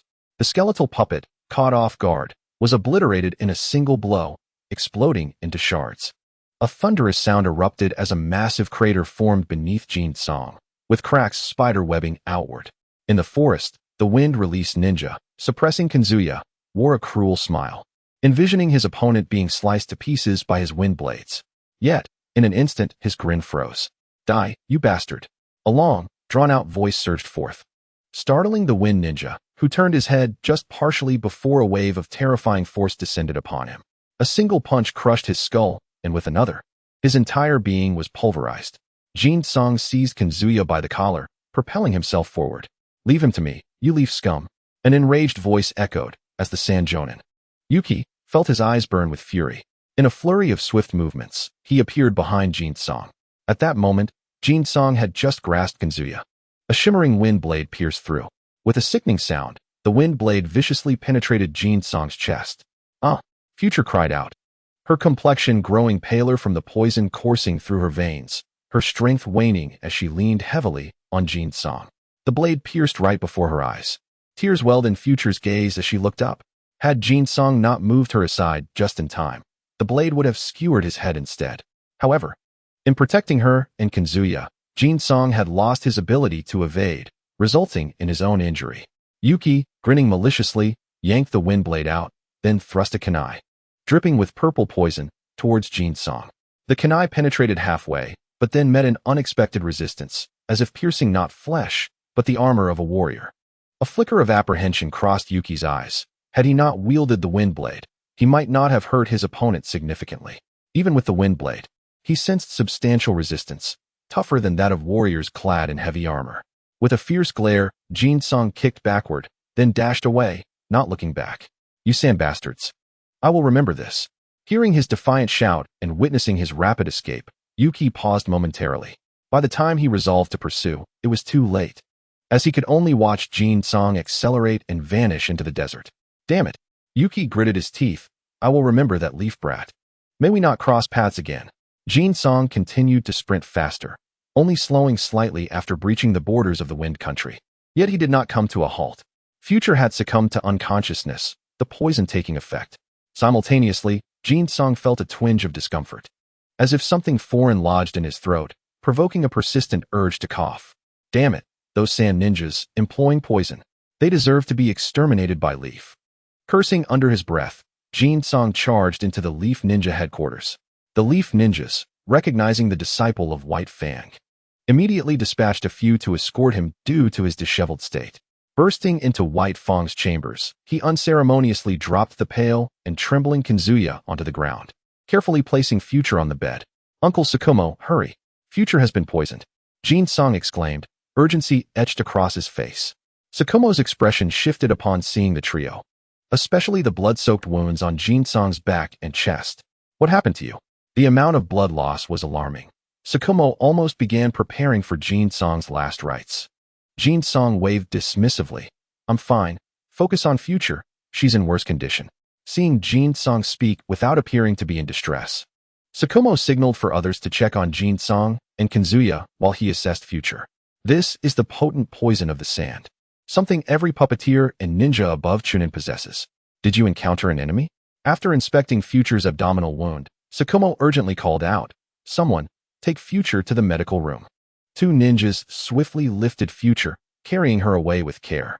Only then did Tsukumo turn his attention to Jin-song. "It's all right. The poison hasn't been in her system long. We have antidotes on hand. She will be fine." With a sigh of relief, Jin-song responded, "That's good. Hey, stop worrying about that kid. He is fine. Quickly check me.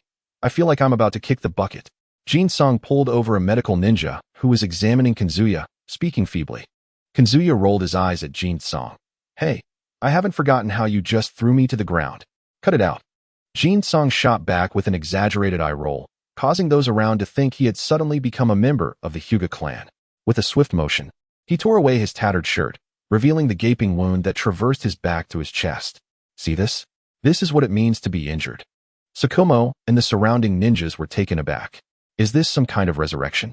Tsukumo instantly appeared closer, frowning as he examined Jin-song's injury. Residual wind chakra. This was inflicted by a wind blade. Did you encounter a sand jonin? This kind of injury was alarming to behold. Yet upon observing Jin-song, Tsukumo's initial concern dissipated. Though reckless, the young man was still reliable. "How are you feeling now?" Jin-song blinked. "The wound hurts a bit, and I think I might have a cold." "A bit of pain? A cold?" Tsukumo's frustration was palpable as he turned to the medical ninja. The medical ninja immediately understood the gravity of the situation and recounted the results of his examination. "Lord Tsukumo, Jinzo bears 2 wounds. One is a penetrating injury that extends from his back to his chest. While it is not fatal, it is sufficiently severe. In his current state, I am at a loss for words." He continued, "The other wound is on his back, likely inflicted by a kunai laced with a potent toxin. Given his swift return, the poison has likely spread throughout his body, and his lungs may already be failing." Chapter 21. A companion like this. "Please bring me a dozen." Tsukumo immediately recognized the seriousness of the situation. He scrutinized Jinzo once more, his brow furrowing deeply. "You truly do not sense anything amiss?" Coughing lightly, Jinzo replied, "I just have this incessant urge to cough, and there's a peculiar sensation in my throat, as if I'm coming down with a cold." As he spoke, he grabbed a water jug from the table and drank heartily. "Ah, that's refreshing." He coughed again, spitting out a mouthful of phlegm tinged with a hint of purple, feeling somewhat relieved. The medical ninja's expression changed as he observed this, and with a hint of uncertainty. He said, Lord Tsukumo, it seems Jinzo possesses a remarkable resistance to this toxin. Perhaps he is not in immediate danger." Tsukumo frowned and inquired, "What do you mean? How should I put it?" "From my observations, Jinzo appears to be unharmed. What he expelled is merely the toxic substance." At that moment, Jinzo was scratching around the vicinity of his wound, feeling an unbearable itch, yet he dared not scratch too hard, as discomfort overwhelmed him. A thought crossed Tsukumo's mind, and he waved his hand. "All right, you may leave for now. I shall inquire about the mission in detail." The other ninjas exchanged glances and discreetly exited. Tsukumo approached Jinzo and pressed his hand on his forehead. "Stay still. I will use Chakra to conduct an examination." "Chakra?" Jinzo's expression shifted, and he quickly suppressed the instinctual urge of his soul to consume the chakra. As Tsukumo's chakra coursed through Jinzo's body, he discovered that not only were there no signs of poisoning, but Jinzo appeared to be in even better condition than himself, remarkably robust. In disbelief, he exclaimed, "You cannot possibly be from the Senju clan, can you?" Wiping the blood from his chest with a damp cloth, Jinzo responded with confusion, "Why do you ask?" "I am certainly not from the Senju clan. My parents never mentioned it while they were alive." Tsukumo nodded, knowing Jinzo's parents and even his grandparents, and concluded that the likelihood of him being from the Senju clan was slim. Yet, he was baffled by this young man's extraordinary physique, which was akin to that of a monster. He had initially thought that this was all there was to it, only to be pleasantly surprised once more. "Your wounds have healed significantly. At this rate, you shall fully recover in 2 to 3 days." "How remarkable." Jinzo shrugged. "My body has enhanced exponentially. Do you think it only increases strength? My recovery rate has also multiplied, you know." At that moment, a ninja suddenly appeared behind Tsukumo, whispered a few words, and then vanished in an instant. Tsukumo looked at Jinzo with a sense of pride and nodded appreciatively. "Well done. To rescue your companions from the Suna ninjas' Ishikage fortress and return here without a moment's rest is truly commendable. Jinzo, you have both astonished and pleased me. Jinzo, engrossed in devouring the food on the table, felt particularly famished due to the exertion of detoxing and healing. Of course, we are companions. By the way, uncle, do you think that in the future, drinking my blood would expedite healing? Tsukumo burst into laughter. Do you think you are also from the Uzumaki clan? Even among the Uzumaki, not everyone possesses such abilities. Look at Mirai. She has not awakened such powers, so do not indulge in dreams. Jinzo clicked his tongue in disappointment. What a pity. I thought I could get rich by selling my blood. Tsukumo, uninterested in idle chatter, pressed on. Now, let us discuss the mission. Have you completed it? Jinzo swallowed the last morsel of food and produced a scroll. We did not locate the supply line to Ishikage Fortress, but we recorded the route from the fortress to Sunagakure. Unfortunately, we were discovered and only managed to document part of it. Oh, and we eliminated a small team of 3 Chunin. They were all dealt with. Later, we encountered a 4-man team led by a Jonin, and we dispatched 2 of them. But we had no time to collect the bodies. He also presented the scroll containing the 3 corpses sealed by Mirai. Excellent. This counts as the completion of your reconnaissance mission, and the additional achievements will be noted. Congratulations, Jinzo's team. You are likely to be promoted to Chunin soon. Tsukumo said with a smile, patting Jinzo on the head. He found himself increasingly fond of this disciple. Although a bit reckless for confronting a Jonin-led team and taking out 2 of their subordinates, he had shown remarkable restraint by only delivering a couple of blows. Now, take a few days to rest. I will personally instruct you for a while afterward. Jinzo weakly agreed, dragging his weary body straight to the mess hall. Kanzuya had already been returned to his quarters. He was unharmed, having been more jostled by Jinzo during their long trek. Mirai had also detoxified in the medical room, and her injuries had stabilized.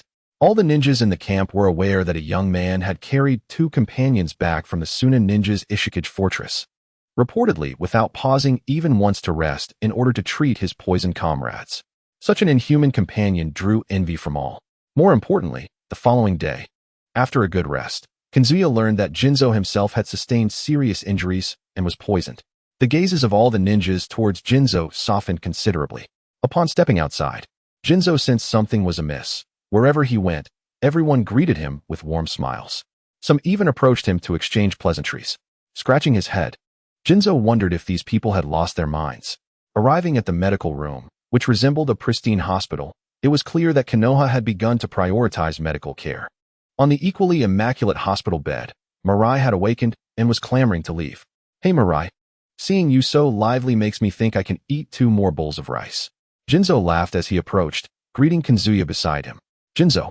Mirai's pale face broke into a smile as she seized Jinzo and embraced him tightly. Thank you, Jinzo, I know everything. As she spoke, tears brimmed in her eyes. Whoa. Jinzo was taken aback.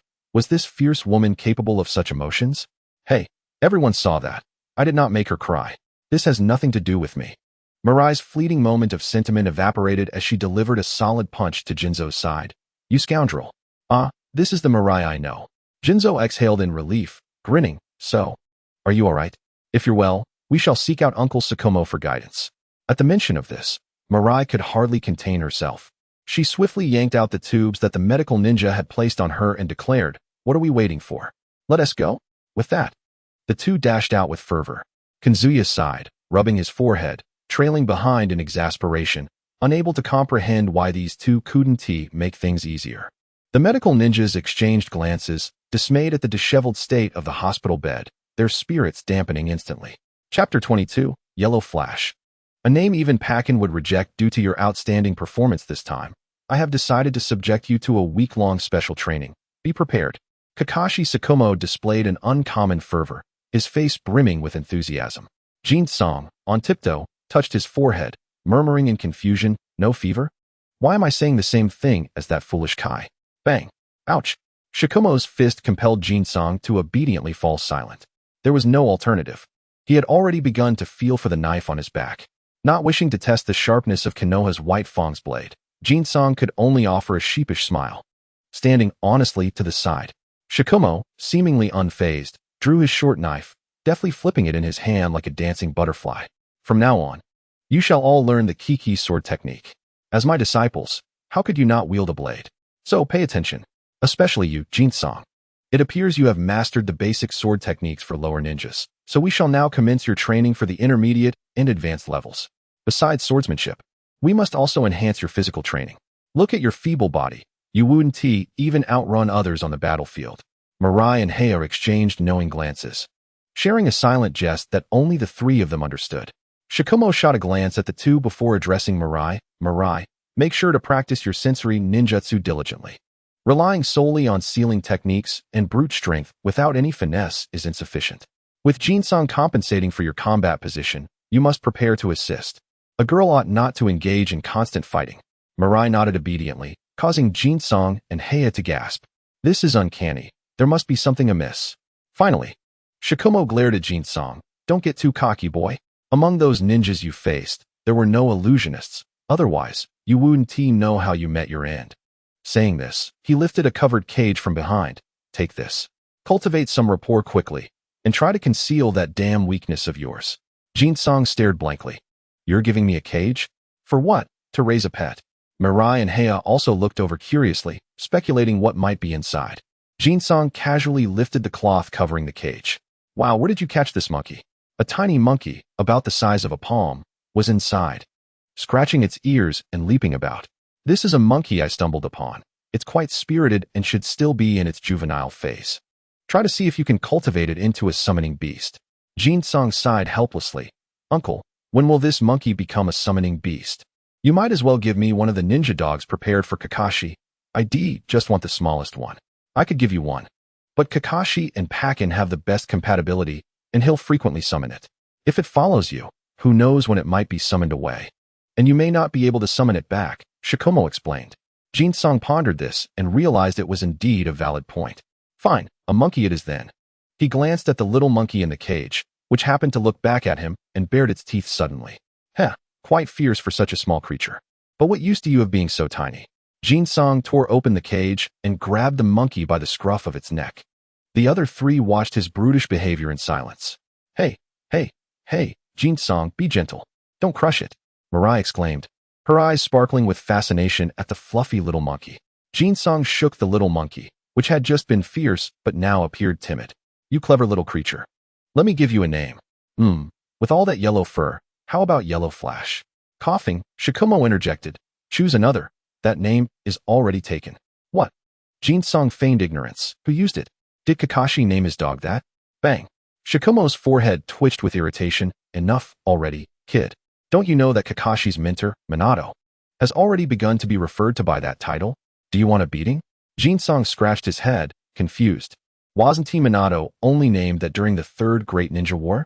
Noticing the perplexed expressions of his three disciples, Shikumo took a moment to clarify.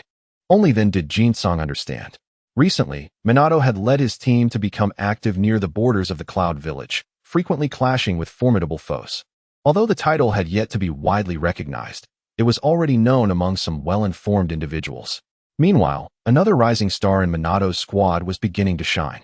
The name Kakashi Hitaki was spreading among the lower echelons of the ninja world, being hailed as a potential successor to the second Konoha White Fang. Uncle, you're not trying to show off your son, are you? Jin-song wore a knowing expression.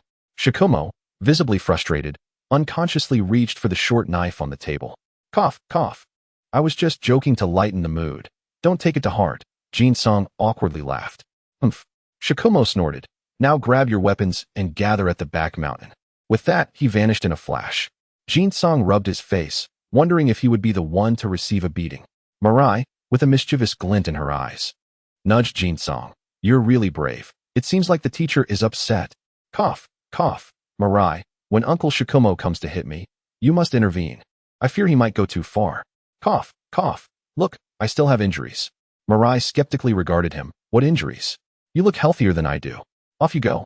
With that, she turned and headed to the back mountain. Heya wanted to mock him, but was silenced by Jin-song's fierce glare, clicking his tongue before following suit. Can't provoke, can't provoke. Hey, little one, you better behave, or I'll make you regret it. Jin-song warned as the little monkey perched on his shoulder. Following him outside, the monkey chattered angrily, seemingly protesting. Upon reaching the back mountain, Shikumo was already seated on a large rock. Mirai and Heya stood before him, exchanging knowing glances. Jin-song sauntered over to join the group. Boom. A puff of white smoke erupted, and Shikumo appeared before the trio, demonstrating his proficient body flicker technique. Two of the three were filled with envy while one seemed lost in thought. All right, to gauge your current mastery of sword techniques, Heya and Mirai will battle, while Jin-song and I will spar. I wish to know your limits. Jin-song, who was lost in thought, realized that Uncle Shikumo was indeed seeking to challenge him. Prepare to face my blade. He struck first. As soon as Shikumo's words fell, Jin-song swung his sword down fiercely. The blade's wind was sharp, showing no sign of restraint. Bang! A loud crash ensued, and the dust rose from where Shikumo had been standing. Jin-song's muscles bulged, transforming him into a figure of sheer power. And he brought his sword down with such force that it carved a large pit into the ground. Crack! Suddenly, a sound of shattering broke through, and Jin-song raised his hand to find only the hilt of the sword left. This is far too fragile. An opening. Shikumo instantly appeared beside Jin-song, a smile gracing his lips as he delivered a swift kick to Jin-song's rear. Jin-song was sent flying, glaring at Shikumo in indignation. Uncle, you lack honor. Shikumo formed hand seals and completed a jutsu in the blink of an eye, chuckling. Honor? Do you think I'm playing games with you? Lightning release. Thunderstrike. Boom. A thunderous roar echoed as a bolt of blue lightning surged towards Jin-song. Jin-song was taken aback, tossing the knife handle he had not yet discarded into the air. With a swift rotation of his body, he delivered a powerful kick to the handle. Whoosh! The handle shot forth like lightning, colliding directly with the thunder, while Jin-song deftly adjusted his trajectory to land gracefully. Boom! The ground erupted with a thunderous roar, creating a massive crater beneath him. Like a fierce tiger, he charged forward, his muscles bulging like the coils of a giant serpent.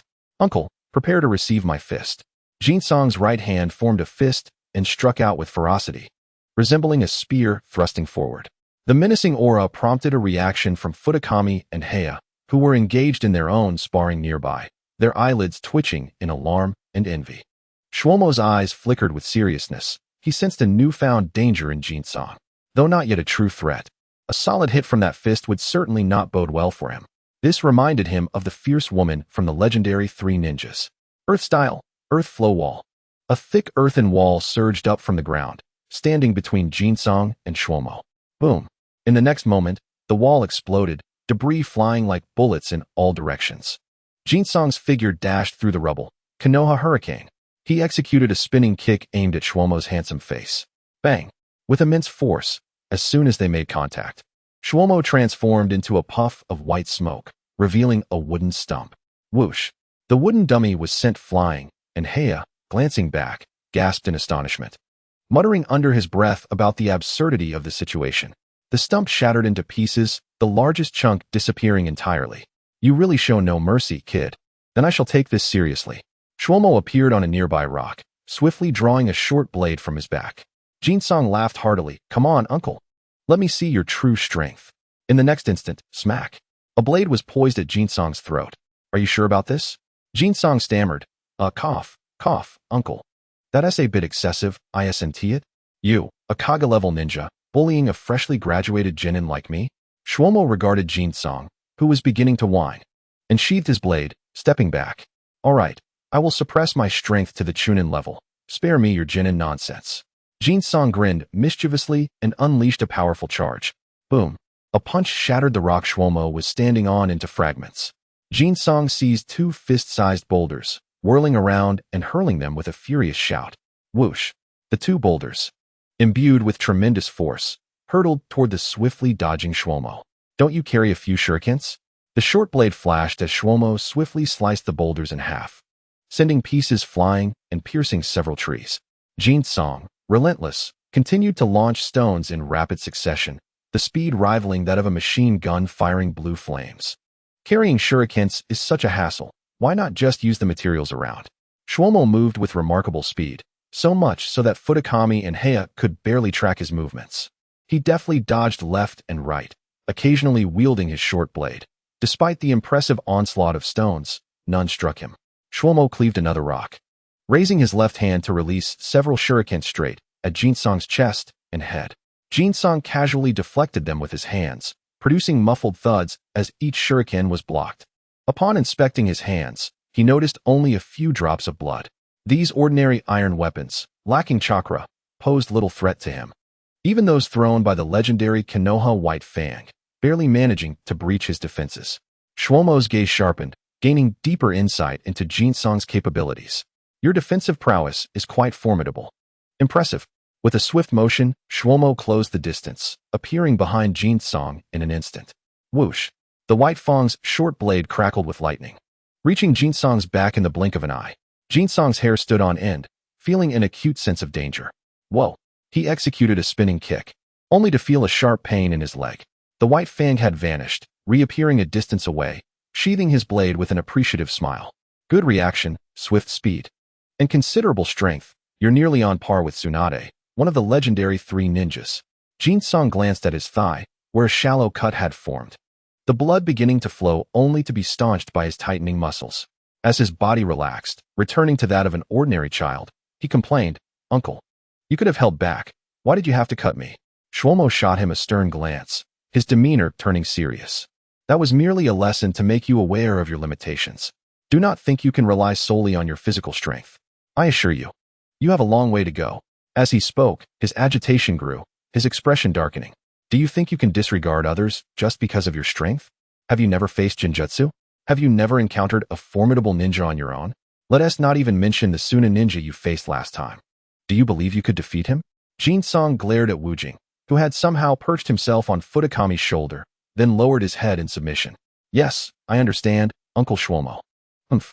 Having vented his frustrations, Shwomo turned to instruct Futakami and Heya. Squeak, squeak, squeak. The little monkey Wujing scurried back, prompting Jinsong to glare angrily. "You little rascal dared to run away? Just wait till I catch you." Wujing was the name he had given the little monkey, distinct from the Wu Jing of his 3rd disciple, emphasizing the urgency of the situation. A fine name indeed. Upon hearing this, Wujing immediately covered his small legs in terror, squeaking in alarm. "Ah, you can understand me?" Jinsong observed with interest, leaning closer. "Hey, Wujing, I've heard that dogs can speak human language. As a monkey, you should have no problem, right?" Far away, on the border between the land of fire and the land of lightning, a concealed forest bore witness to Kakashi's guiding ninja dog, Paku, sneezing. "Hey, Paku, have you caught a cold?" Kakashi inquired with concern. "I'm fine, Kakashi. It seems a fan is missing me. It's tough when you have too many admirers," replied the ninja dog Paku, a wave of unpleasant odor hitting Kakashi. Chapter 24. Don't say I don't take care of you. Allow me to spoil a bit. Under the tutelage of the formidable Konoha White Fang, Jinsong's team experienced rapid growth. Among them, Jinsong, receiving the most attention, advanced the furthest, particularly in terms of his resilience. All 3 had dabbled in the Konoha blade technique. Yet Jinsong exhibited the highest level of skill, which, ironically, was also the source of Shwomo's greatest frustrations. Futakami's grasp of the Konoha blade technique was limited to instinctively applying greater force, but overall, he was on the right track. Heya, meanwhile, was the most compatible with the technique among the 3, though his proficiency in earth release techniques paled in comparison. Jinsong's swordsmanship, however, was abysmal. Aside from a hint of the Konoha blade technique's sharpness, Shwomo began to question whether he was genuinely teaching the Konoha blade technique at all. Time flew by like a fleeting shadow, and in the blink of an eye, a year had passed.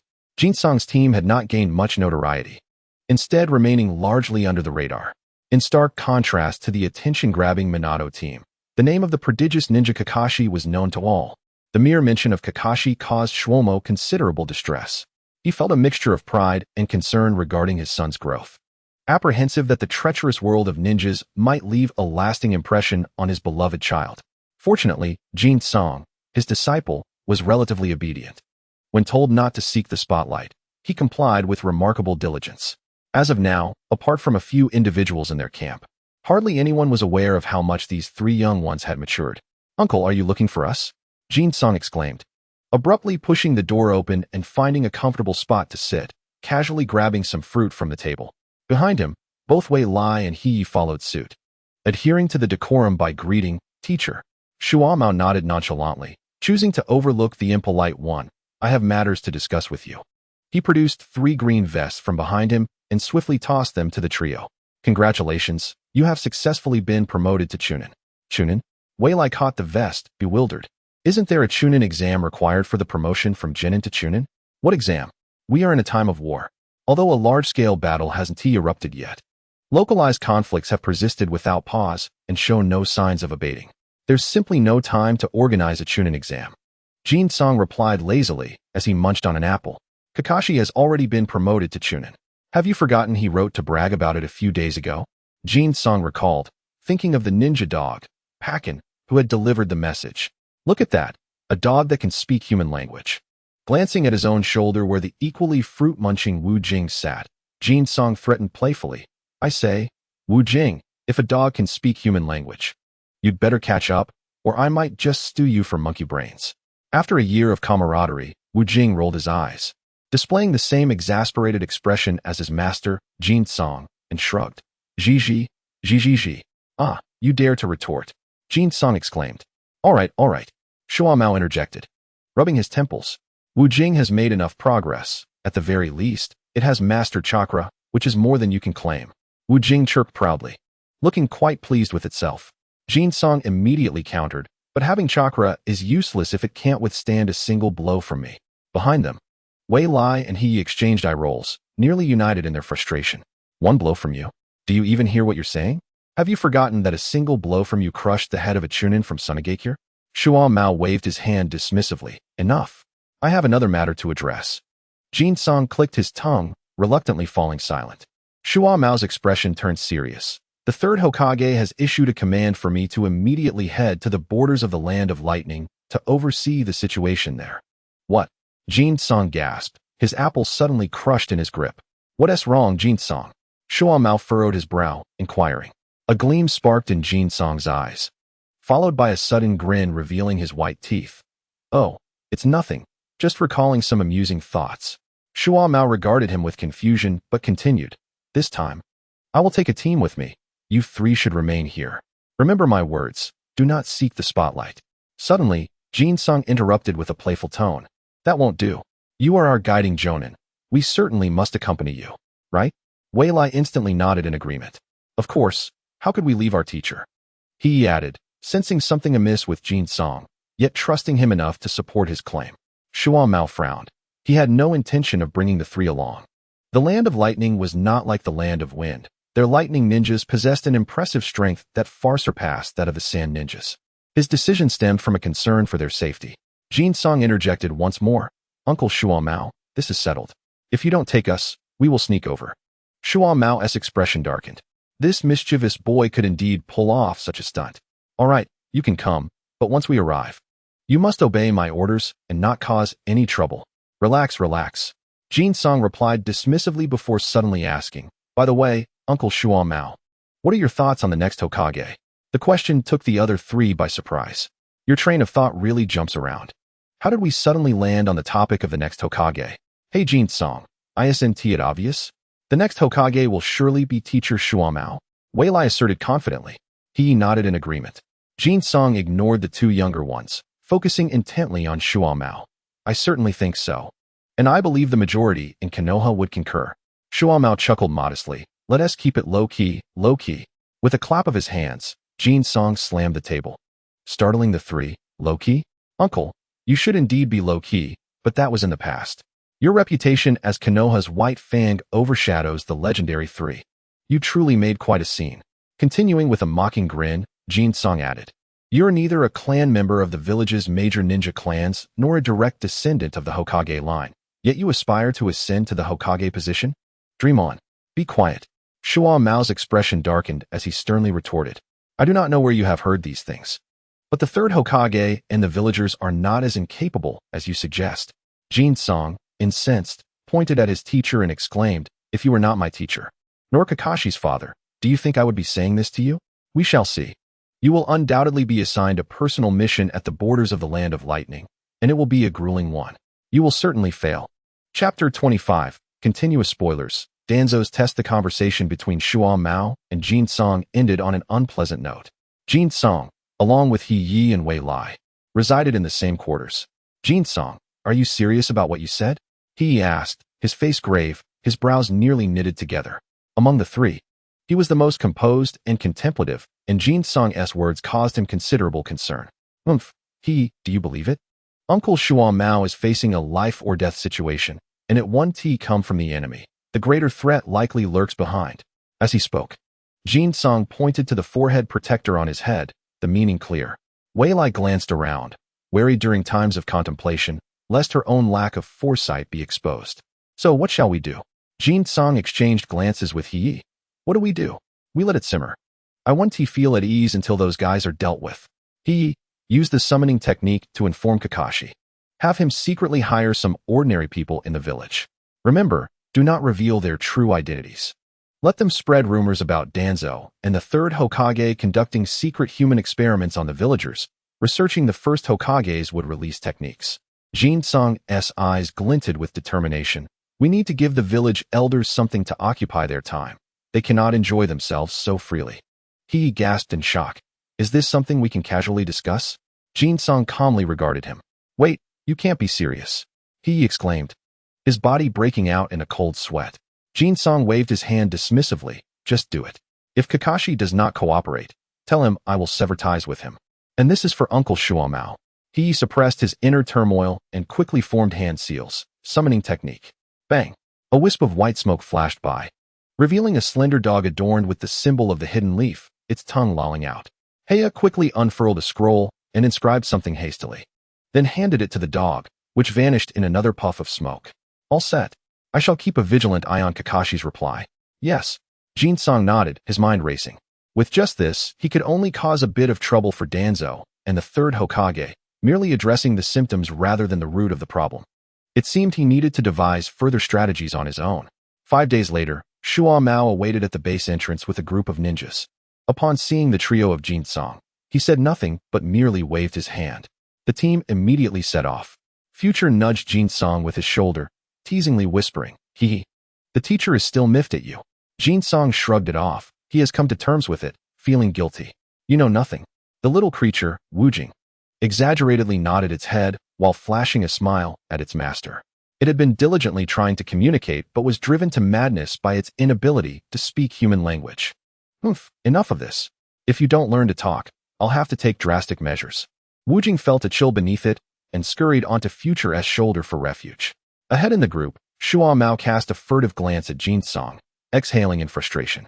This brat had the audacity to involve his own simple-minded son in disseminating such information. Was it something to be shared so casually? At the very least, his own son should not be involved. Did he truly think that the third Hokage and Danzo were blind? As for what Jin Song had mentioned earlier, Shuamao was beginning to grasp the implications. Although he still felt Jin Song was overthinking, there was indeed some truth to his concerns. Considering the many events that had transpired, Shuamao felt, for the first time, that perhaps the village was not as simple as it seemed. A subconscious caution crept into his heart, and he resolved to devise a plan once they reached the borders of the Land of Lightning. Yet, the winds of fate were restless. Before Jin Song's arrangements could stir up a storm in the Hidden Leaf Village, a squad of Umbu arrived. Lord Shuamao, we bring the latest orders from the Hokage. 3 Umbu-clad figures intercepted Shuamao and presented a scroll. Shuamao nodded as he took it, casting a puzzled glance at the trio of Umbu. Understood. Please inform the Hokage that we shall fulfill our mission. Yes, we take our leave. The 3 Umbu departed as swiftly as they had arrived, vanishing in the blink of an eye. Jin Song squeezed past several jonin, frowning as he approached. Shuamao casually handed him the mission scroll, then frowned in contemplation. The earlier 3 Umbu had barely revealed half of their intentions when they met Jin Song's inscrutable gaze, prompting an immediate halt. Some matters need not be spoken aloud. The two had already come to an understanding. Those individuals were distinctly different from the Umbu. Suddenly, an elite jonin from the Oil Girl clan hesitated to speak up. Shuamao's heart stirred as he nodded. Indeed, they are village ninjas, perhaps newly appointed Umbu. The group said little more and continued on their way. Jin Song skimmed through the mission briefly before returning it to Shuamao. Let us take a break in the open space ahead. Hui and Jiwei will keep watch. Hui, the Inuzuka with a tiger-striped dog, and Jiwei, whose eyes peeked out from beneath her hood, nodded before swiftly vanishing into the surrounding forest. Unburdening his backpack, Shuamao gestured for Jin Song to follow. The two turned and entered the nearby woods. Beneath a large tree, Shuamao swiftly formed hand seals and slapped the ground, instantly creating a barrier. All right, we can talk now. Jin Song kicked the tree with 2 solid blows, almost breaking it, before contentedly stating, Uncle, you noticed as well. Didn't you? Those three are not actually Umbu. Shuo Mao nodded, his tone grave. They must be from the root, deliberately disguised. Even I would have easily been deceived had I not been particularly vigilant. Their intent is to keep you in the dark. Jinsong scoffed. Had I not shared those insights with you, would you have noticed their peculiarities? Shuo Mao's expression darkened, who would typically consider whether Umbu were genuine or not. Are you suggesting there is something amiss with this mission? Not necessarily. It may be a test, Jinsong mused, recalling the mission details. It was an ordinary task. While it might pose some challenges for others, it was trivial for the Leaf's White Fang. A test? Shuo Mao felt his mind sluggish compared to his disciple, who was the same age as his own son, and simply abandoned further contemplation. Are they testing whether I will discover their true nature? Jinsong, finding the swaying tree bothersome, decisively kicked it down. Testing you is one aspect. More likely, they are probing the higher-ups of Konoha, primarily the third Hokage. If I am not mistaken, the third Hokage and the village's elite will turn a blind eye, or even give you a nudge from behind. Jinsong sneered. After all, your role as Hokage does not benefit them. It could be anyone, Tsunade, Jiraiya, even Orochimaru, but more likely, those three will be out of the picture altogether, leaving a dark horse to trample you. Chapter 26. You've worked hard, child relying on his prescience.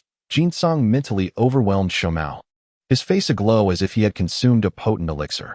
Shuo Mao appeared bewildered, then even more bewildered. Every word you utter is clear as day. Yet why does it all elude my understanding when combined? First, enlighten me as to why Orochimaru lacks the prospects of becoming Hokage, when he is the most suitable among the three Sannin. Suitability matters little. You, for instance, are deemed unsuitable. Can someone prevent you from ascending while they can control Orochimaru? Absurd. Shuo Mao abruptly realized, beginning to regard his disciple with newfound respect. By heavens, how astute you are. Enough of this discussion. We shall address it further upon reaching the borders of the Land of Lightning. Shuo Mao dispelled the barrier, and the two returned in silence. As ninjas, they shared an unspoken understanding. They hastily consumed some rations before continuing their journey. At the border between the Land of Lightning and the Land of Fire, a plain was dotted with towering cylindrical peaks. At the foot of one mountain, the team led by Konoha's White Fang, Shuo Mao, arrived. The ninja overseeing the area was an elite jonin named Shimizu Aikiro. Upon hearing this name, Shuo Mao's expression subtly shifted, though he quickly regained his composure. He cast a fleeting glance, noticing that his disciple Jinsong didn't even blink. This child's composure was far from that of an ordinary child. He surely understood the significance of Shimizu Aikiro and maintained such calm. A twinge of irritation flared within Shuo Mao. Am I to be outdone by a mere child? No. I must effect a change. Shimizu Aikiro warmly welcomed Shuo Mao and his party into the base. Lord Shuo Mao, we have awaited your arrival for quite some time. With no capable individuals in charge here, we must admit, it has been rather unsettling. Shuo Mao offered a faint smile. Is the esteemed Shimizu Jonin a member of the Shimizu clan? Could he be a relative of Danzo's advisor? It is a pleasure to finally meet you. Jinsong, astonished, regarded Shuo Mao with newfound respect. Was this the same Konoha's White Fang who had once seemed so oblivious to anything beyond battle? Remarkable. Under the curious gazes of Jinsong and his companions, Shuo Mao and Shimizu Aikiro engaged in lively conversation, emanating an air of camaraderie, as if they were long-lost friends. It must be said that once Shuo Mao, a seasoned veteran who has long been active on the battlefield, resolves to make a change, the results are nothing short of extraordinary, akin to a template being replicated. In the evening, within the confines of Shuo Mao's chamber, a soundproof barrier enveloped the room once more, as Shuo Mao and Jinsong sat facing each other. You've had Kakashi handle things too clumsily. I've already taken over, so you needn't worry about it, Shuo Mao stated. Jinsong nodded, unsurprised. The intention was for him to relay matters to you, and for you to take action, considering we lack the manpower for such tasks. Shuo Mao was equally unfazed. If he couldn't perceive this, his reflections during this period would have been in vain. I'm not concerned about the veracity of what you mentioned, but while it may cause some trouble for the third Hokage and Danzo for a time, it doesn't substantially benefit us, Shuo Mao remarked. Jinsong leaned back for comfort and quipped, at the very least, it serves to irritate him, preventing those old schemers from fully focusing on you. Otherwise, do you think you could withstand their onslaught? Sighing, Shuo Mao unsheathed the white-toothed short blade from his back, gazing at its gleaming surface, lost in thought. I truly don't wish to turn my weapon against my comrades in the village. Jin Sung rolled his eyes. Let me illustrate a comparison, Uncle Shuan Mao. Suppose you were unaware of everything and naively stationed here. Suddenly, orders would arrive for you to infiltrate the enemy's stronghold to retrieve crucial intelligence for the village. However, the enemy is already prepared. Let us not delve into why. You realize this, and if you continue the mission, your comrades will perish. If you abort it, their lives will be spared. What would you choose? Before Shuan Mao could respond, Jin Sung continued, you would undoubtedly opt for the lives of your comrades, aborting the mission at the last moment. It's foreseeable that this mission would result in significant losses for the village. No one would speak of it on the battlefield, but upon returning, some individuals would discreetly stir the pot, spreading tales of your failure. What do you think your fate would be? Moreover, if those comrades you saved do not resonate with your actions or have ulterior motives, and they stab you in the back, how would you respond? The illustrious Konoha White Fang fears no one on the battlefield, but in the rear, would you draw your blade against your comrades? I think not. So, what would your outcome be? At this moment, Shuan Mao was drenched in cold sweat, his fists instinctively clenching. Although none of this had transpired, why did he feel such a profound sense of reality surrounding it? A terrifying sense of helplessness coursed through his entire being, leaving him feeling ensnared. You will perish. In the most humiliating manner, Jin Sung derided, mercilessly pointing at his mentor. You would end your life like a coward, using the blade meant for enemies, leaving Kakashi to face a world rife with malice alone, forcing him to endure pain and resentment every day. Enough! Shuan Mao roared, his eyes aflame with fury, nearly shattering the barrier. After a long while, his emotions gradually calmed. Jin Sung, you should read fewer storybooks.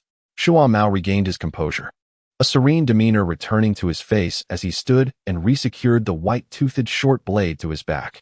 He approached Jin Sung, reaching out to ruffle the boy's short, needle-like black hair. Rest assured, even if your parents are no longer here, no one will be able to harm you again. You need not concern yourself with the affairs of adults. At this point, he lowered his gaze, envisioning how a 6-year-old child navigated through the village to reach this day. He could also surmise why Jin Sung's thoughts were so agile. If he hadn't contemplated these matters, perhaps he wouldn't have survived to this day.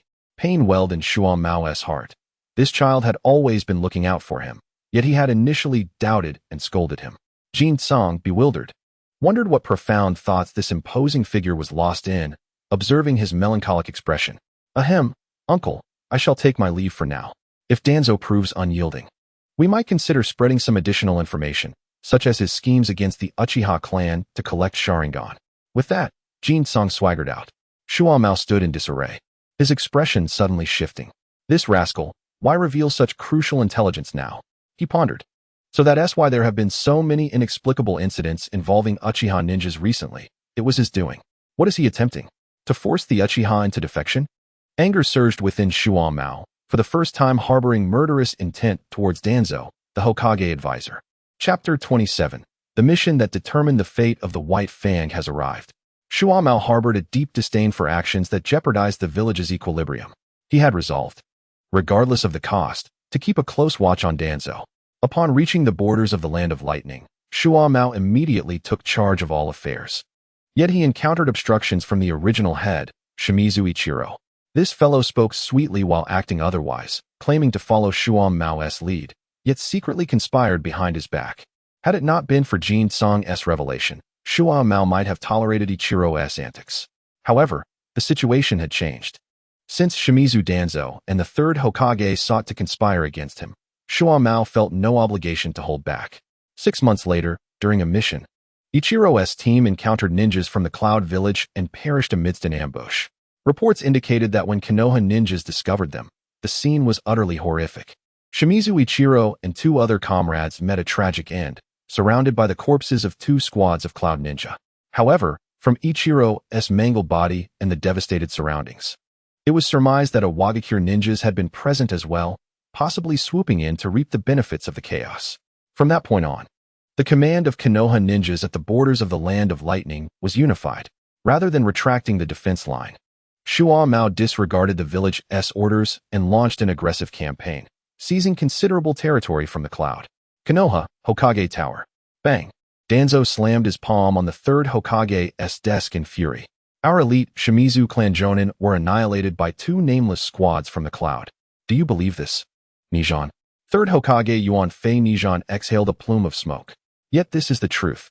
Furthermore, the investigation has revealed that Awagakure ninjas were lying in wait, which led to the demise of the Shimizu Jonin team. I refuse to believe it. Danzo roared, seething with rage. How could Awagakure ninjas conveniently appear at the borders of the Land of Lightning? There is a conspiracy at play. Shuo Mao must be involved. I demand accountability for his negligence and leadership. Nijan's gaze flickered before he shook his head. That one do. Shuo Mao had already sent a report back. Shimizu Ichiro blatantly disregarded orders, and that mission was conducted without authorization. This matter has been duly reported. You cannot act against him. Moreover, Shuo Mao has already taken steps for revenge on behalf of the Shimizu Jonin, and this information has circulated throughout the village, making it even less feasible for you to act. You shall regret this, Nijan. If Shuo Mao remains unpunished, it will surely lead to disaster. Danzo slammed the table and stormed off in anger. The third Hokage continued to exhale smoke, his gaze profound, lost in contemplation. At the borders of the Land of Lightning, Shuo Mao and Jinsong convened once more. How did Shimizu Ichiro's people fare? Shuo Mao casually inquired. Once Shimizu Ichiro fell, his faction became inconsequential. I even directly handed the matter over to you. Those individuals are now under surveillance and have not committed any indiscretions during this period. Jinsong licked his lips and said, Uncle, why not simply send them to meet Ichiro Shimura? Shuomo glanced at him and shook his head. There are very few diehard followers of Ichiro Shimura. We can deal with them easily. The rest merely align themselves with him in name, and there's no need to be excessively ruthless, if not absolutely necessary. I would prefer not to act against my own people. After all, when I struck Shimura, I showed no mercy, and you eradicated the evidence. Perfectly executed. However, mere killing is not Jinsong's ultimate goal. It is the opponent's chakra that he truly seeks. His previous gains from the Sand Shinobi were modest, but not insignificant. He barely gathered 2 golden infant fruits, which elevated his physical form once more. This time, just dealing with Ichiro and his 2 companions yielded him 1.5 golden infant fruits, much to his astonishment, almost compelling him to unleash a massacre in the Cloud Village. Perfect? If it weren't for the possibility that he might serve as a pawn in Danzo's next scheme, I would have refrained from taking action. Shuomo poured himself a cup of tea, savoring it slowly as he spoke. Of late, you've been rather impulsive. Our current military strength is unsuitable for further incursions into the Land of Lightning. I will be retracting our defenses. Jinsong nodded, acknowledging that he had indeed been somewhat uncontrollable recently, consuming a considerable amount of chakra, but fortunately, his adult self-control had quelled his greed. The Minato squad had departed for the Land of Grass yesterday, and rumors suggested that the situation there was rather grim. Shuomo sighed. The battlefield for Konoha has expanded too much. Our current lack of forces is becoming increasingly critical. Not only Awagakure, but also Sunagakure is stirring, continuously reinforcing their borders. Kirigakure is equally restless, with the potential to mobilize at any moment. Here in Kumogakure, you can see that we have but a fleeting moment of respite before the impending conflict. Shuomo perceived the situation clearly. War had arrived. Kakashi has already set off for the Land of Grass. Jinsong frowned. There should still be some time before Obito's descent into darkness and Rin's tragic demise. Why has he gone now? No worries. Minato possesses that legendary technique. They shouldn't be in too much danger, Jinsong reassured. Shuomo pondered for a moment before suddenly saying, Jinsong, I remember you mentioned that neither I nor the 3 Sannin are likely to succeed the next Hokage, but there is a dark horse with the highest likelihood. Minato, isn't it? Jinsong did not conceal the truth, enthusiastically divulging, of course. You know what happened to Tsunade. She will not take up the Hokage mantle. Jiraiya's character prevents him from being tethered by the Hokage's duties. Only Orochimaru has aspirations for that position, but the 3rd Hokage is still young. He would never allow someone he cannot control to assume the role of Hokage. He shrugged. Thus, Minato is undoubtedly the most suitable candidate, powerful, a disciple of Jiraiya, perfectly fitting the Hokage lineage, and obedient, making him the ideal front for a puppet. Shuomo was convinced by half, and the other half followed his reasoning, arriving at a similar conclusion. Yes, Minato seems a fitting choice for the next Hokage. I will propose it to the 3rd Hokage. Jinsong was taken aback, giving a thumbs up. Wow, uncle, what a cunning move. Killing 3 birds with 1 stone. First, you curry favor with your son's teacher. Then you feign weakness before the 3rd Hokage, assuring him you have no intentions of vying for the Hokage position. Finally, you sow discord between the third Hokage and Danzo. I can't threaten the interests of the Hokage faction and even actively align myself with them. How can they conspire against me now? Once the third Hokage's support is gone, you, Danzo, would be finished in no time. If you don't destroy him, then my blade is dull.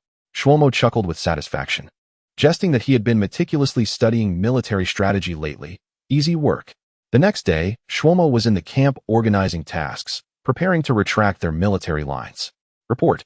A ninja appeared in an instant, kneeling before him. Lord Shlomo, orders have arrived from the village. Bring them here. The mission scroll was handed to Shlomo, who opened it, his expression shifting subtly as he exchanged a knowing glance with Jinsong, standing behind him. Jinsong's heart stirred. It has come. Chapter 28. The route disbanded. Danzo faces adversity. The mission had indeed arrived, delivered through official channels. Hatake Shlomo's gaze was profound. Uncle Shlomo, are the people you prepared reliable? The village remains eerily calm. Why haven't Danzo's deeds yet come to light? Jinsong asked impatiently. If you can't handle it, I'll pay to get this done. Who are you calling incapable? Shlomo retorted. Rest assured, everything has been arranged. It should have erupted by now. At that moment, a malicious grin crept across his face. Meanwhile, in Konoha, the main base of Root. Who is it? Danzo erupted in fury, kicking over the table before him. Who is plotting against me? Since yesterday, a troubling rumor had emerged in the village, one that was quite detrimental to him. It claimed that Danzo had collaborated with the third Hokage to experiment with the first Hokage's cells, using numerous war orphans as human test subjects, an inhumane act that defied humanity. Even more infuriating was the emergence of tangible evidence scattered throughout the village. While he could dismiss the concerns of civilians, this matter involved the major ninja clans. Which clan did not have members serving in his route? The ruthless control methods sparked an instant backlash from the clans and Konoha's civilians alike. Root had become the pariah of the streets, and they didn't even know how many times they had been ambushed while executing missions. In just one day, if this continued, Danzo would find himself facing consequences. Find out. I want to know which bastard is scheming against me. Danzo roared, and the kneeling Root ninjas immediately vanished in an instant, leaving the room empty once more. No, I must find Hiruzen. Danzo furrowed his brow, heading straight for the Hokage building. Upon entering, he encountered the clan heads of the Yamanaka and Inuzuka clans exiting. Normally, they would exchange polite greetings, but this time, they ignored him entirely, merely snorting disdainfully as they walked past. Danzo understood the implication perfectly as he pushed open the door to the Hokage's office. Hiruzen, what on earth is happening outside? The third Hokage, troubled, pinched his brow, and upon hearing Danzo's voice, his expression soured further. What is going on? Did I not instruct you to cease research on the first Hokage's cells? You refused to listen, and now everyone knows. I have to share the blame with you. Hiruzen Sarutobi was furious, pointing a finger at his old comrade and unleashing a torrent of scolding. Danzo's forehead throbbed with veins. I did this for the village. It must be said that Danzo was indeed a ruthless character, knowing that to deceive others, one must first deceive oneself. Thus, whatever he did was always prefaced with the phrase, "It is all for the village." Strangely enough, he genuinely believed this. The third Hokage was so furious that he could hardly contain himself, wishing he could smash his pipe over the head of this fool. Danzo, you should know that your actions cannot be exposed, otherwise, no one will benefit. But now that it has happened, we can only temporarily accommodate you. How do you wish to handle this? Danzo asked, his face darkening. The third Hokage set down his pipe, his tone softening. For now, disband Root. Your experiments must cease unconditionally. You will have to make reparations to the major ninja clans. As for the civilians, I will take responsibility and pacify them. That will be the course of action. Tuanzang's face was as dark as the bottom of a pot, and he gritted his teeth, declaring, I can agree to other terms, but the Root must not be disbanded.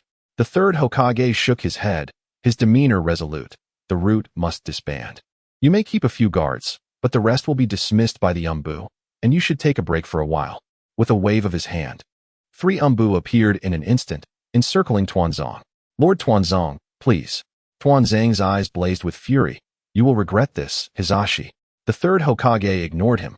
Sighing softly, with a face full of indignation, Tuanzang left, retreating to his home to confine himself. The Root was forcibly disbanded in record time, leaving only a small team as guards. The others, unwilling to leave, were scattered to the borders. The third Hokage had acted decisively, intending to teach Tuanzong a lesson. The next day, the Hokage building solemnly announced to the entire village, Hokage advisor Tuanzong has conducted forbidden research without authorization. All his positions are hereby revoked, and the route is ordered to disband. Tuanzong is to recuperate at home and may not leave without the Hokage's consent. Additionally, the third Hokage, Yanfeng Hizashi, publicly issued a profound reflection, admitting his failure to oversee Tuanzong, taking full responsibility, and stating he would step down once a suitable successor was found. The entire Konoha village was abuzz with this news. The third Hokage, Yanfeng Hizashi, held considerable esteem and was beloved by many. When he announced his intention to step down, the villagers' attention quickly shifted. As for Tuanzong, let him perish. In the Hokage office, the two other advisors, Tamura and Kochu, were aghast, yelling at the third Hokage. Have you lost your mind, Hizashi? Mito Kochu pulled Tamura aside, speaking calmly. Let Hizashi explain his reasoning. The third Hokage, with a composed expression, exhaled a plume of smoke. My resignation was inevitable. I merely expedited the timeline by a few years. There is no need for such expressions. He continued. I also mentioned stepping down once a suitable candidate is found. Why the rush? Tamura retorted, if you are not anxious, can we afford not to be? Do you know who is currently the most favored in the village? Konoha's White Fang. If he becomes Hokage enough. The third Hokage interrupted, his displeasure evident. Some words should not be uttered aloud. Tamura realized her misstep and paused before continuing. Your intention to resign has already led to discussions about potential successors. Konoha's White Fang holds unmatched prestige, surpassing any of the Sannin. A peculiar glint appeared in the third Hokage's eyes. Do not fret. White Fang will not become the next Hokage. With that, he fell silent, returning to his administrative duties. Tamura and Mito Kochu, feeling helpless, had no choice but to leave. As soon as they departed, the third Hokage raised his head and retrieved a partially read scroll from his drawer, a smile gracing his face. Interesting. How has Shikamaru suddenly become enlightened? Come in. With a thud, an umbu appeared unexpectedly. Hokage-sama, what is your command? The third Hokage examined the umbu, confirming it was one of his trusted subordinates, and handed him a scroll, saying nonchalantly, deliver this secret order to Hatake Shikamaru with utmost haste. Inform him that I understand his intentions. Yes. The umbu vanished in an instant, swiftly gathering personnel and heading straight for the borders of the Land of Lightning. The third Hokage exhibited no signs of distress over the losses incurred due to Tuanzong. Instead, his eyes sparkled with energy, as if invigorated by a potent tonic. Chapter 29. Rest assured, I have a plan at the border of the Land of Lightning, Konoha's ninja encampment. Jinzong, wake up. Jinzong, groggy and disoriented, opened his eyes to see a handsome face looming above him. What the hell, who is so ugly? Shikamaru's expression darkened as he unceremoniously pulled him up. He then tossed him into the small river at the entrance with a splash. Coughing and sputtering, Jinzong clambered back onto the shore, bewildered. The cold water had jolted him awake, though his irritation was palpable. What was that for, old man? Can't a guy get some sleep? There's urgent business. Gather with me, Shikamaru retorted, turning away without further ado. Ugh, Jinzong sighed, reluctantly following, his mood sour. As he walked, he glared at everything in sight. Even a passing dog received a hostile stare. Hey, Parker? Jinzong suddenly paused, recalling that the dog had once spoken. Upon closer inspection, it indeed was Parker. But he was scurrying away with his tail between his legs. Feeling something soft on his shoulder, Jinzong discovered a fluffy creature soundly asleep. He tossed it at Parker, who was left with nothing but his tail. You lazy mutt, go learn how to talk from that dog. Eek! The creature jolted awake, squeaking in panic as it tumbled to the ground. The monkey sprang up, giving a universally recognized gesture before limping away to find the dog. Upon reaching Shikamaru's room, both Future and Kohei were present. Shikamaru stated directly, I previously wrote a letter to the third Hokage, subtly mentioning the matter of Minato. This is a secret order just received from the Hokage's office. Take a look. It was time for Future and Kohei to learn some truths, to prevent them from being blindsided in the future. Not bad, old man. This maneuver could strike a balance. Tuanzong's fall brings forth a more suitable candidate. Brilliant. Jinzong was thoroughly impressed by Shikamaru's cunning strategy, giving him a thumbs up. Future and Kohei exchanged glances, utterly confused by the exchange. Jinzong elaborated slightly. Remember the previous mission? There was a conspiracy behind it, likely orchestrated by Tuanzong. And the third Hokage probably had a hand in it as well. However, now that the old man has thrown him under the bus, the crisis is momentarily averted. Hey, what do you mean I threw myself under the bus? Shikamaru nearly delivered a punch, but reconsidered upon recalling the boy's hard-headedness. Never mind the details. In any case, we can leverage this mission, Jinzong suggested. Leverage the mission? The crisis is resolved. What more do you desire? With the third Hokage's order, we can simply go through the motions. Shikamaru queried, perplexed, as he felt comfortable enough to ask for clarification among comrades. Old man, you need to study strategy more. Prepare thoroughly, or perhaps spend some time in those bureaucratic departments. You'll certainly benefit greatly, Jinzong chuckled. This mission presents a wonderful opportunity. The third Hokage has scattered the root members and sent them down here, right? I suspect they'll arrive in the next couple of days. Once they do, we should arrange for them to work alongside Ichiro Shimura and his subordinates. Cloud Village has been preparing for so long. They should at least see some returns.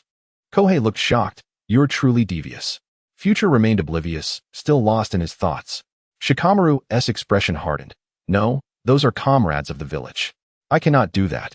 Jinzong shot him a sidelong glance, saying nothing but revealing a meaningful look. Should we at least give them a lesson? Jinzong suggested impatiently, waving his hand. No, this time you will follow my lead. We will take them out. Without allowing Shikamaru a chance to retort, he turned and dragged Future and Kohei away. Hey, wait. Who is the teacher here? Shikamaru rubbed his handsome face, feeling quite exasperated.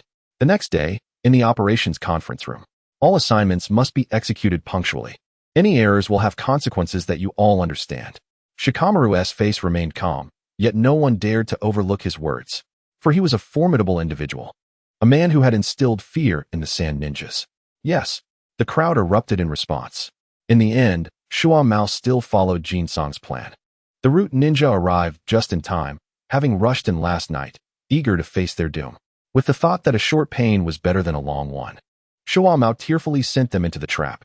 Next, I will secretly infiltrate the Yunin base, and after gathering intelligence, I will need your support. This matter concerns the village's interests. If anyone fails, do not blame me for my ruthlessness. After this warning, Shua Mao prepared his belongings and set off. Most of the camp was on missions, and soon only a few remained behind. In Jinzong's room, Mirai opened her eyes. Everyone has left. Jinzong nodded. Good. If my guess is correct, after this mission we will return to rest for a while. So let's teach Yunin a lesson before we leave. Mirai's face was filled with eagerness. Kanzuya, on the other hand, said gravely, do you have a plan? My plan is quite thorough, just follow me. Jinzong led the way out. Kanzuya hesitated, thinking this guy was typically unreliable. When he said he had a plan, it was hard to believe. Mirai, still carefree, followed along with a loud cheer. The three departed the camp, heading south along the border of the Land of Thunder. After running for dozens of kilometers, they turned and entered the Land of Thunder. A day later, Kanzuya stood before the heavily guarded Yunin base, staring in shock at Jinzong. You can't possibly mean this is the target, right? Jinzong waved his hand nonchalantly. Relax, I have a plan. Just stick close to me. This was a small base of Yunin, unlike the larger one facing Konoha, serving more for communication and supply. Thus, the number of ninjas here was not great. Although heavily guarded, there were still many genin and chunin. After lying in ambush for a while, they suddenly saw the main gate of the base open, and a team of 7 or 8 ninjas rushed out, disappearing into the vast grasslands. They must have been dispatched to set traps. Mirai, check the situation inside. Mirai nodded, closed her eyes, and formed hand seals, extending her sensory abilities. Soon she opened her eyes. There are 23 people inside, mostly chunin and genin, with 3 suspected special jounin or jounin. As she spoke, she sketched the terrain and the distribution of ninjas on the ground. Ignoring the genin, we must be cautious of the 10 or so chunin and jounin. It would be best to lure them out. Kanzuya analyzed, turning to Jinzong. What is your plan? To his surprise, Jinzong had already vanished from his spot. Suddenly, a loud explosion echoed from the entrance of the Yunin base. Ha ha ha, Yunin brats, I'm here to clean you up. Kanzuya rubbed his forehead. That hulking figure who could smash half a city wall with a single punch could only be Jinzong. Is this really his so-called plan? He could only scoff. Mirai, eager for action, jumped up with a hearty laugh. I guess this is his entire plan. Saying that, she charged forward. Though Kanzuya felt helpless, his hands quickly formed seals. This time, he had prepared longer than usual. Earth release. Rock collapse. Boom. The small Yunin base shook violently, as if some terrifying giant was thrashing beneath the ground. And buildings began to collapse one after another. Jin-song had already surged into the base, facing a barrage of shurikens and kunai. He merely raised his arm to shield his face, maintaining his speed without faltering. The next moment, he crashed into a group of Jinin and Chunin guards. Bang! With a ferocious thrust, he slammed into a Yunin Chunin, the sound of cracking bones ringing out. The Yunin Chunin screamed as he flew out, landing in a twisted heap, dead beyond recovery. Chapter 30. I have a new technique, please appreciate it. Jin-song's muscles bulged, his devilish physique leaving many Yunin ninjas wide-eyed with shock. Bang! Bang! Bang! A shadow darted through, and he plunged into the crowd like a tiger among sheep, easily sending enemies flying with a few punches and kicks. Bang! Jin-song casually smashed a nearby collapsing building to pieces, the debris flying like cannonballs. Far more powerful than Yunin's shurikens. Cries of agony and thuds filled the air as Yunin ninjas fell in droves. At that moment, Mirai also arrived. She didn't enter the base, but swiftly circled around it. Suddenly, a small, furry monkey on Jin-song's shoulder sensed something. Its paws moving rapidly to form hand seals with remarkable speed. In an instant, it completed a dozen seals. Squeak. The next moment, the monkey puffed out its cheeks and unleashed a torrent of flames towards a Yunin ninja who had just emerged with a ninja sword. Boom. A wave of fire erupted from the monkey's mouth, scorching the air around it. The Yunin ninja, taken by surprise, a ninja beast? Lightning release. Lightning pillar. He rushed over upon realizing the base was under attack, only to be met by the ninja beast's fire jutsu. Where did this monkey come from? The Yunin ninja recognized Jin-song's forehead protector and growled, "A Konoha brat. Do you seek death by coming here to cause trouble?" Jin-song paid him no mind. With a thunderous explosion, he closed the distance in an instant, his fist gleaming metallically as he sneered. "Stop with the bravado, your main forces are gone. And you're left with just a handful of you. Prepare to meet your end." The Yunin ninja scoffed, brandishing his sword, lightning flickering along its edge. "You think you can kill me? Little brat, your words are too grand." With a swift motion, the ninja aimed to slice Jin-song's neck. The monkey's eyes sparkled with excitement as it formed seals at lightning speed, a wall of earth rising to block the sword. The wall held for only a moment before being shattered by the lightning-infused strike. But that was enough. Bang! As the wall crumbled, Jin-song barreled through, roaring as he unleashed another punch. Oomph! Naive. The Yunin ninja snorted coldly, retracting his sword to block Jin-song's fist with the hilt. But the next moment, his carelessness cost him dearly. Bang! The Yunin ninja staggered as his face turned pale. The next instant, he was sent hurtling away, rolling for dozens of meters before crashing into a half-collapsed wall. Swish! Two figures appeared beside him. Hey, Maki, you look quite disheveled." The two newly arrived Yunin ninjas teased. But receiving no response from their companion, their hearts sank, and they hurriedly turned to look at their comrade, who was slumped against the wall. Hiss! He was dead. A single punch had crushed all his internal organs, killing him in an instant. The two Yunin ninjas stared in shock, their expressions filled with disbelief as they gazed at Jin-song. Could this Konoha brat be the disciple of Tsunade? One of the legendary three? Earth release. Crumbling earth. The ground roared once more, and the two Yunin ninjas' expressions changed as they leaped to evade. Boom. The earth split open, compressing inward, but unfortunately, it did not land a hit. The figure of Hiei appeared atop the sole intact segment of the city wall, accompanied by the embodiment of the future. With hands forming intricate seals, the future bellowed, slamming down onto the ground. Barrier of the four symbols, seal formation. The entire base trembled, and simultaneously, barriers rose from all sides, encasing the base within. The two cloud shinobi exchanged glances, their expressions darkening as they realized they had underestimated their opponents. Inside the base, a scene of carnage unfolded, with Cloud's lower and middle ninjas having been eradicated. Damn those Konoha brats. Who would have thought you could achieve such a feat? The Cloud ninjas drew their blades, casting cold gazes at Jin-song and his companions. Jin-song casually flipped over the body of a fallen ninja with his foot, appearing indifferent, yet actually absorbing chakra. Having consumed chakra from several individuals, he had finally amassed enough to form a gold infant fruit. You Cloud Shinobi can ambush us from Konoha. Surely, we can see some interest in return? Jin-song reveled in the thought of prolonging their conversation, ensuring that the chakra within the deceased ninjas would not go to waste. One Cloud Ninja's expression shifted. You brat. Do you truly believe that the three of you Chunin can defeat us? My comrade, just let his guard down. Do not be so arrogant. Lightning release. Lightning strike. One Cloud Ninja surged forward, forming seals with one hand, a bolt of lightning racing along the ground. TSK, Wu Jing scoffed. Is that all? I can master single-handed seals in no time. A fire dragon bullet soared forth, countering the lightning. Jin Song chuckled, charging forward while simultaneously forming seals, albeit slowly due to his inexperience. He gasped in shock. When did Jin Song learn ninjutsu? The future widened his eyes, unable to believe that Jin Song had grasped the art. Doesn't he lack chakra? As Jin Song reached the Cloud Ninjas, he finally completed his seals. Ha. Are you a novice? Konoha brat, I was born faster than your sealing speed. The Cloud Ninja mocked with a hearty laugh. Jin Song paused his hand signs, then suddenly looked up, flashing a toothy grin. Right. You are the fastest, born to be swift. Take this, fire release, Grandpa's fury. The Cloud Ninja stood dumbfounded. In the next moment, a muscular hand, propelled by fierce wind pressure, swung toward him. Bang! He and the future were knocked to the ground, taking a while to rise. This ninjutsu idiot is going to be called a ninjutsu disgrace from now on. He lamented.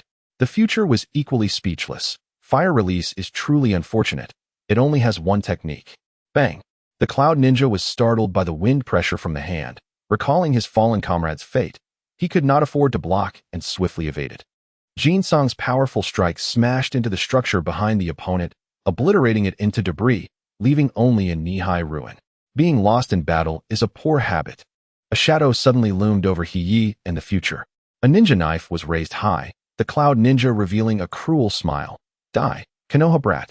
The blade sliced through the air, aiming for the two's necks. In the next moment, a pair of thuds echoed as their severed heads transformed into wooden stakes. Ninjutsu, 4 limbs sealing. The future's voice rang out, and suddenly, beneath the Cloud Ninja's feet, 2 wooden stakes flipped over to reveal 2 scrolls inscribed with sealing marks. The seals surged forth, binding the Cloud Ninja's limbs in an instant. Success. He formed seals. Earth release. Crumbling earth palm. The city wall collapsed. Pressing toward the Cloud Ninja. Self-righteous brat. Chapter 31. Well played. Reward awaits. The future immediately sensed danger as he initiated his ninjutsu, swiftly pulling him back as they retreated. Clang. A ninja knife barely missed the two, slashing the ground where they had just been. These Cloud Ninjas are indeed troublesome. He remarked with apprehension. The future did not respond but turned sharply towards Jin Song's position, his expression grave. Not good. Something has happened to Jin Song. He quickly turned to see Jin Song, who had been a whirlwind of destruction, now standing still, appearing dazed. Oh no, he's trapped in an illusion. They both knew that while Jin Song was fearless, he was particularly susceptible to Jinjutsu. Damn it, I'll hold this one off. You go support him. He gritted his teeth. The future clenched his fists tightly, without hesitation. All right, just hang in there. Ha. You 2 brats can't even save yourselves, let alone rescue anyone else. Don't dream. The Cloud Ninja reappeared, launching a fierce offensive. The two had grown rapidly over the past 2 years, especially with the guidance of White Fang. Yet, they still faced a gap against seasoned Jonin. Jin Song undoubtedly possessed the strength of a Jonin, combined with destructive power that surpassed that of a typical Jonin, if only he lacked a significant weakness. Under the relentless assault of the Cloud Ninja, the two struggled to defend themselves, let alone offer support. Meanwhile, Jin Song faced his most formidable challenge yet. Moments ago, he had been teaching his opponent a lesson with punches and kicks. Now, he found himself amidst a dense forest. Damn it, an illusion. Wu Jing? No response met his ears, and Jin Song frowned. Even Wu Jing has been separated? Outside, Wu Jing anxiously scratched his head, bewildered as to why Jin Song had suddenly frozen in place, while the approaching ninja bore a malicious grin, causing him to feel uneasy. Boom. Within the illusion, Jin Song rampaged, demolishing everything around him, yet it bore no fruit. The outside world remained static, a mere plaything for the enemy. Just a little brat. Easily caught in a simple Jinjutsu, the Cloud Ninja sneered, approaching with his blade drawn. Hey, monkey, your master has fallen. If you wish to live, follow me. The ninja beast intrigued him, wielding fire release with greater proficiency than the average Chunin. It was a worthy ally. Wu Jing snarled, baring his teeth, glaring fiercely. Since you refuse to listen, then let us see how you fare. The Cloud Ninja roared, die alongside your master. With a swift motion, the ninja blade sliced toward Jin-song, lethal and unyielding. Wu Jing unleashed a fireball, but the Cloud Ninja had anticipated this, countering it with lightning release, driving the blade deeper. It seemed that Jin-song was about to meet his end. Just then, a cunning glint appeared in Wu Jing's eyes. Iron release, super brain crush. The little monkey suddenly spoke human words, wearing a crafty expression, pulling out a heavy iron hammer from seemingly nowhere, and swung it toward the back of Jin-song's head with all his might. Bang! The hammer struck Jin-song's head hard, jolting him forward as he rubbed the back of his head. Damn it! Are you seeking revenge, you dead monkey? Crack! A small hand, seemingly forged from steel, clutched the Cloud Ninja's blade with surprising strength. Though small, the muscles bulging on the arm shocked the Cloud Ninja. Crack! With a squeeze, the blade shattered. And Jin-song grinned menacingly as he advanced. You dare cast illusions? You really know how to play. Bang! A punch landed, and the Cloud Ninja, too close for comfort, could not evade the sudden assault from a now-awakened Jin-song. His face warped as the punch connected, and in an instant, it was obliterated. However, what erupted was a cloud of white smoke, revealing a ground strewn with wooden debris. Jin-song did not hesitate for a moment. With a swift push of his foot, he dashed to an open area. Get out of my way, he roared, delivering a punch that created a terrifyingly deep crater in the ground, but sadly, his opponent once again evaded with a substitution technique. Jin-song's figure flickered as he utilized his extraordinary speed and perception to lock onto his adversary. No matter where the opponent tried to hide using substitution or instantaneous movement, he would be found in an instant, be it by fist or foot. Yunrin felt a wave of nausea, blood rising in his throat. As a distinguished special jonin, he was being thoroughly dominated. What a terrifying power. Within the city walls, both Mirai and Ye had accrued numerous injuries, yet they faced no immediate peril. However, it was now Yunrin who felt the urgency. Damn it. That little brat has broken the illusion. That horrific destructive power. Hey, Wu Jing, why didn't you tell me you could talk? Jin-song was scolding the little monkey that was jumping around on his shoulder. So you've learned to play dumb, huh? Who taught you? Wu Jing rolled his eyes. This is a strategy, do you understand? It's not your simplistic approach of just finding and killing the enemy. Jin-song rolled up his sleeves, feeling insulted. You're still so cocky, huh? Just wait until I knock the stuffing out of you. Furious, Yunrin gritted his teeth, feeling mocked. How dare he toy with me while fighting? No longer willing to flee, he formed hand seals again, releasing another illusion technique. Jin-song instantly closed his eyes and, relying solely on his perception, kicked out, the resultant wind strong enough to blow away stones several meters away, showcasing immense power. Lightning release. Yunrin's eyes widened in disbelief as a shuriken suddenly pierced his chest. Shadow clone. Jin-song chuckled as he vanished in a puff of white smoke. The little monkey wore a sly expression, taunting, just a combination of shadow clone and transformation techniques. You fell for it, didn't you? Jin-song swiftly drew his shuriken, flicked it, and scoffed. Wu Jing, this shuriken you prepared is way too light. It's more suited for use as a toothpick. As he spoke, he reached out and grasped Yunrin by the neck. With a crack, he crushed it and began to absorb his residual chakra. You should be grateful. I'm just a monkey, and you expect me to prepare supplies for you? Am I your babysitter? Wu Jing complained, his face filled with dissatisfaction. Now that he could speak, he had to vent his previous frustrations. Oh, don't mind the details. Just go help over there. Jin-song still needed a moment to absorb chakra. But Mirai and you were already on the brink of exhaustion.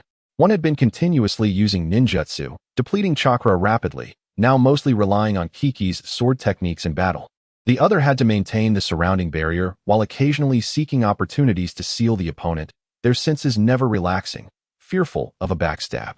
Both were clearly fatigued. The next moment, Earth-style, Earth prison technique. The ground suddenly enveloped Yunrin, but white smoke flashed over him, leaving only a wooden stake trapped within the Earth prison. Mirai and you rejoiced. Mirai laughed joyfully. Haha, Wu Jing, you can finally talk. You've caught up to that dog. Wu Jing frowned. Hey, can you not always compare me to that dead dog? Don't be careless. Yeah, holding a sword in one hand, used his less proficient single-handed hand seals to release ninjutsu. Earth-style, Yellow Spring Marsh. A mire instantly appeared, and Yunrin almost fell as his footing gave way, his face turning grim. Especially when he glanced at the corpse of his companion being held, a strong urge to retreat surged within him. Damn it. These Konoha brats are truly troublesome. I must get this intel back. With a swift motion, he raced toward a ceiling barrier. Lightning release. Lightning strike. Boom. A thunderous sound erupted as a bolt of lightning struck the barrier, causing it to ripple ominously, hinting at impending destruction. No good, stop him. The barrier is about to break. Mirai shouted in alarm. Ye quickly formed hand seals for support. Earth style, earth wall. The ground trembled, and a massive earthen wall rose to block the barrier before Yunrin. However, with gritted teeth, Yunrin disregarded the obstacle, continuing to cast lightning techniques in a frenzied assault.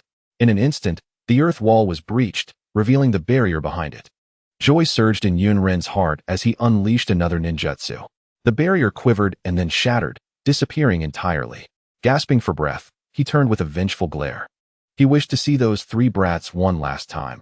He would surely take revenge for his fallen comrades. Suddenly, a pair of mocking eyes appeared before him. You.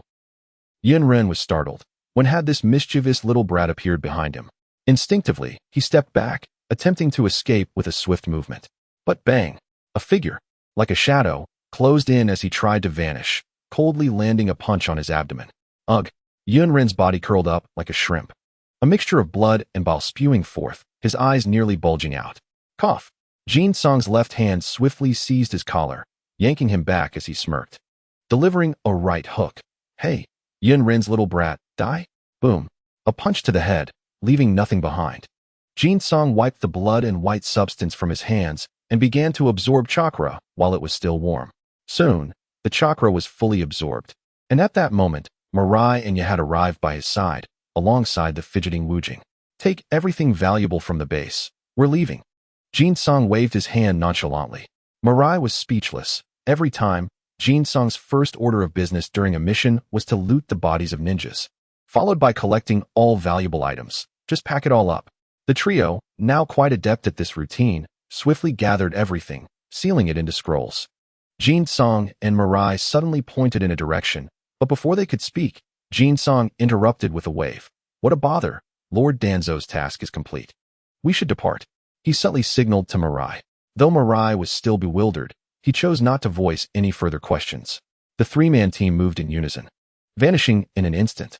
The Yun Hidden base was left in ruins, debris scattered, with the bodies of Yun Hidden ninjas and useless supplies everywhere. When the Yun Hidden ninjas returned, they would surely be in for a shocking surprise. It was not until the trio had completely departed that, after a long while, in the fading light of the last rays of sunlight, a figure struggled to push aside countless stones, crawling out from a narrow space in a disheveled manner. He had survived. It was a Chunin adorned with a Yun Hidden forehead protector, his eyes filled with terror and relief at having escaped death. Thud! He collapsed to the ground, greedily inhaling the fresh air. He had nearly believed himself doomed, especially when even the three esteemed leaders had perished. Those Konoha ninjas were truly terrifying. Only when darkness enveloped the sky did he slowly rise, opting for a secluded path instead of the main road to make his escape. He needed to immediately inform Reikage of their plans. As the Hokage's advisor, Danzo clenched his fists while walking beneath a dense tree. For pairs of eyes quietly watched as the remaining cloud shinobi departed. Why let him go? Kinkuro was racking his brain, still puzzled as to why Kinkuro, who usually spared no enemies, had chosen to deliberately release one this time. He was at a loss about how to explain this to Futaki without incurring her wrath. Ajitsu's beady eyes darted around. Perhaps it's best if Kinkuro explains it to you. He grimaced at the thought of dealing with the fierce girl. He certainly wouldn't admit to fearing her wrath. Well, Futaki, I suppose I won't explain it to you after all. You wouldn't understand anyway with your limited intellect. What do you mean by that? Futaki erupted in anger, grabbing Kinkuro by the collar. Are you insulting me? Ajitsu and Kinkuro trembled in fear, swiftly distancing themselves from the confrontation. Kinkuro's eyes darted nervously. Just a moment. Let me think about how to explain this. Futaki glared at Kinkuro menacingly. You better think carefully. If you dare to brush me off, you'll regret it. Kinkuro wiped the cold sweat from his brow. The fierce girl was indeed terrifying. Meanwhile, as they were caught up in their squabble, Shikumo and the Cloud Base had successfully obtained valuable intelligence. This information served as a high-value bait, aimed at annihilating the Leaf Shinobi led by the White Fang. Under Kinkuro's influence, the world had quietly begun to shift. Shikumo, having acquired the information, promptly escaped. pretending to be unaware of Cloud's strategy to encircle and lure the Leaf Shinobi. For a shadow-level powerhouse determined to leave, no one could obstruct him. Just as the third Raikage fought against 1,000 shinobi, he had compelling reasons to remain. Otherwise, who could possibly stop him? The same applied to the White Fang. Renowned for his combat prowess, when he wished to depart, even 2 squads of Cloud's elite couldn't restrain him from claiming his prize and departing. Meanwhile, at the designated primary battleground, Leaf Shinobi had already breached the Cloud's encirclement. A fierce battle erupted immediately. The Root Shinobi, selected and controlled by Danzo through various means, demonstrated their superior strength, inflicting significant damage on Cloud. Damn it, where is Lord Shikumo? He hasn't shown up yet. What if something has happened? The Leaf Shinobi cursed. Damn it, there are too many Cloud Shinobi. Everyone be cautious. The Leaf Shinobi found themselves at a disadvantage. Enraged, the Cloud Shinobi received news that the White Fang had effortlessly escaped from numerous traps, carrying intelligence that served as bait. Eliminate these Leaf Shinobi. If we dispose of them, we might still intercept the White Fang. The battle raged on for a day and a night, with the Leaf Shinobi suffering heavy casualties while managing to escape. The Cloud Shinobi, despite holding the advantage of terrain, also sustained significant losses. The greater loss was the intelligence taken by the White Fang, which posed a considerable threat to them. The shinobi deliberately released by Kinkuro had already returned to the Cloud Village, where the Raikage was seething with rage. Damn you, Danzo! How dare you scheme against me? War! I will wage war against the Leaf. Furiously, the third Raikage smashed everything in his office, eager to summon forces to attack the Leaf. Lord Raikage, this matter is highly suspicious. We cannot act recklessly, someone immediately advised. Though the furious Raikage was eventually dissuaded by the crowd, his wrath remained, and he promptly ordered an increase in the scale of border skirmishes. On the Leaf side, Kinkuro and the others had joined up with Shikumo, now on their way back to the village. Uncle, do you think leaving the Cloud will bring us trouble? Kinkuro asked, closely following Shikumo. No, even if they attack immediately, it won't matter. Minato is already on his way. You can leave it to him. Shikumo thought of the news from his son, gaining a deeper understanding of the Dark Horse, Namake's Minato.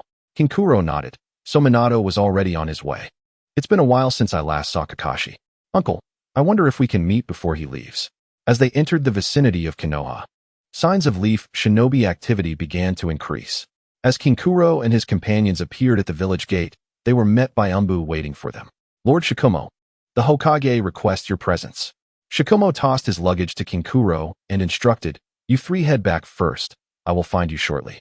Kinkuro nodded, returning home with Futaki and Taijutsu. Since I'm alone, you 2 can stay here. Don't worry, no one will chase you away. He carelessly tossed Shikumo's belongings aside, unwilling to return them himself. Futaki unceremoniously claimed an unoccupied bedroom. This is my room now. You 2 better not disturb me. Kinkuro and Taijutsu exchanged eye rolls. Who would want to bother her? There's another room over there, Taijutsu. You can clean it up. It's a bit messy since no one has stayed there for quite some time. Kinkuro arranged Taijutsu's accommodation and then ordered dozens of grilled meat servings for a feast. After the 3 had eaten their fill, some time later, Shikumo returned from the Hokage building. Oh, it seems you 2 have found a place to stay. I need not worry. Hey, uncle, did the third mention anything to you? Reflecting on the third's unusually warm and sincere demeanor, Shikumo felt a tinge of disappointment, but still smiled. Nothing much. Everything is proceeding as planned. Kinkuro sighed in relief. That's good. Now we just wait for Danzo to make his move, though I suspect it will be nothing but his usual underhanded tactics. Just be careful not to reveal anything, uncle. Shikumo sighed, exasperated. No need for that. If he dares to pull a fast one on me, I'm not afraid. I'll turn the tables on him. Kinkuro interrupted, knowing Shikumo's character all too well. All right, just follow my lead and keep your mouth shut. I will handle everything. Honestly, I can't rely on you for anything. Shikumo glared. You little brat, are you looking for a beating? Kinkuro rolled his eyes, ignoring him, and turned to Taijutsu. Hey monkey, find your own place to sleep. I don't like sharing my space with other beings. Taijutsu rolled his eyes in agreement. TCH, who cares? I found a good spot long ago. Fine. You 2 sort yourselves out, but don't forget to train. If you encounter any issues, come to me early.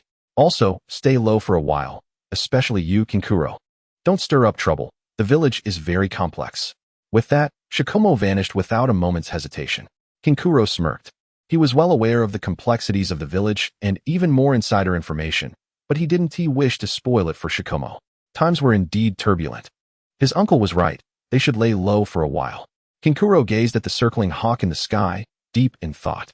Oh, by the way, you two should find time to learn the shadow clone technique. It's quite useful. Shadow clone. Yes, it's a cheat code that can accelerate the learning process. Though many still haven't fully utilized it. Kinkuro aimed to provide some benefits for his companions. Is that true? Futaki appeared skeptical. He, also contemplative, seemed to recall that he had once heard teacher Shuan Mao mention something, although he did not specify which ninjutsu it was. Could it be the shadow clone technique? Jin Song waved his hand nonchalantly. Ah, of course it's true. Just follow my instructions. Suddenly, a loud shout echoed from the entrance. A green figure darted into the courtyard, launching a flying kick, Konoha whirlwind. Jin Song chuckled and leapt out as well. Good timing. Let me see if the Azure weakling of Konoha has made any progress. Bang. Guy's foot struck Jin Song's raised left arm, and upon realizing he was unable to move him, he swiftly turned and threw a punch. Jin Song wore a mischievous grin as he deftly deflected Guy's balance, sending him stumbling backward. Guy quickly regained his stance and kicked out again. You scoundrel, Jin Song. I am seriously training, and I will surely astonish you. Jin Song vanished in a flash, seizing Guy's ankle and pulling him towards himself. Oh no, Guy gasped. But before he could react, he was brought down, a smelly foot hovering before him. You've made no progress at all, Guy. Jin Song teased with a smirk. Fuming. Guy retorted, damn it, one day I will defeat you. Jin Song withdrew his foot, laughing, next time. I'll put my foot that hasn't been washed in a year right in your mouth. Ugh, that's absolutely disgusting. Guy grimaced as Jin Song pulled him up. It's been a long time, Guy. Jin Song laughed heartily, embracing him warmly. Guy, equally cheerful, exclaimed, I heard you were back and rushed to find you. It's truly been ages. Tell me about your mission. I've heard that Kakashi has made quite a name for himself. Is it true? Jin Song nodded with a smile. Of course it is. That guy Kakashi is quite remarkable. Ha ha ha, I knew it. My lifelong rival. Guy's excitement was palpable. Jin Song, you've disappointed me, being surpassed by Kakashi to such an extent, but it seems I underestimated you. Truly deserving of being my other lifelong rival. Jin Song, speechless, waved to the future and he, whatever you say, come, let me introduce you. This is my companion, also a disciple of Uncle Shuan Mao, Uzumaki Future, and Jiboy He. Both trustworthy individuals. He then pointed to Guy. This lad is my childhood friend, Might Guy, a ninja destined to surpass the Hokage. Future, and he both gasped. Astonished to see Guy introduced with such gravity and regard by Jin Song. What extraordinary talent does this fellow possess? Guy stood up straight, bowing earnestly. It's a pleasure to meet you. I look forward to your guidance. Future, and he promptly returned the greeting. Ah, hello. We look forward to your guidance. The news of Jin Song's return spread like wildfire throughout the village, undoubtedly thanks to Guy's big mouth. The next day, the affluent Jin Song treated all his friends to a barbecue, a delightful gathering. Unfortunately, alcohol was off the table, which was a pity. Well, Jin Song, I must say, you're doing quite well for yourself. You're remarkably wealthy. Uchiha Obito, the future Dark Overlord, said with his mouth full of grilled meat, patting Jin Song's shoulder. Earlier, when Jin Song had pulled out his wallet, Obito had seen that it was beyond mere wealth. It was exceedingly affluent. Future rolled his eyes beside Jin Song, thinking to himself that they hadn't witnessed how greedy he could be, willing to take everything from a slain foe, even reluctant to discard the shuriken and kunai left behind. He would gather anything valuable, never wanting to waste a single thing. Jin Song laughed heartily. Ha! Envy all you want, but once you graduate, I might impart some wisdom to you. Obito's eyes brightened, giving a thumbs up. I see potential. Once I graduate, I'll have your back. Chapter 34. Is it necessary to make such a grand spectacle? Unbeknownst to anyone, rumors about the Konoha White Fang began circulating throughout the village. Have you heard? The matter concerning Konoha White Fang, Hatake Shuan Mao? Hey, it's been all the buzz lately. Who knows if it's true? Lord Shuan Mao is an exceptionally skilled ninja. You know nothing. The son of my nephew's cousin's aunt's neighbor works in the Konoha Intelligence Department. And he claims it's all true. What? Lord Shuan Mao actually abandoned his mission out of fear? Not out of fear, but to protect the lives of his comrades. Which is why he had to abandon the mission. What is the difference? The tale of White Fang began to spread widely among the villagers. And under the influence of malicious individuals, his reputation plummeted. Initially, it was said that White Fang sacrificed the mission for the sake of his comrades' lives. but it later transformed into accusations of cowardice for abandoning crucial intelligence. In any case, various rumors proliferated, none of which favored White Fang. The situation reached a climax when injured ninjas from the Land of Lightning returned. Public sentiment turned overwhelmingly against Hatake Shuamao as the central figure.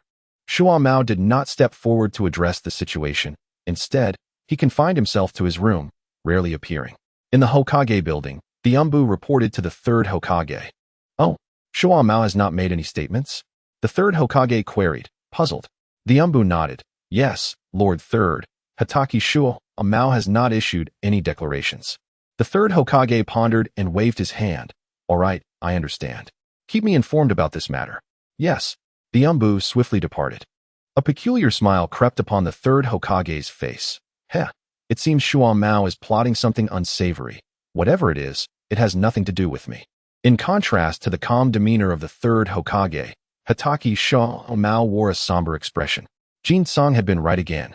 The amiable countenance he once wore was now replaced by a dark scowl. Danzo. Jin-sung was aware of everything happening outside, yet he merely smiled, making no move. As time passed, public outcry against Shuamao grew louder, with some even beginning to besiege his home.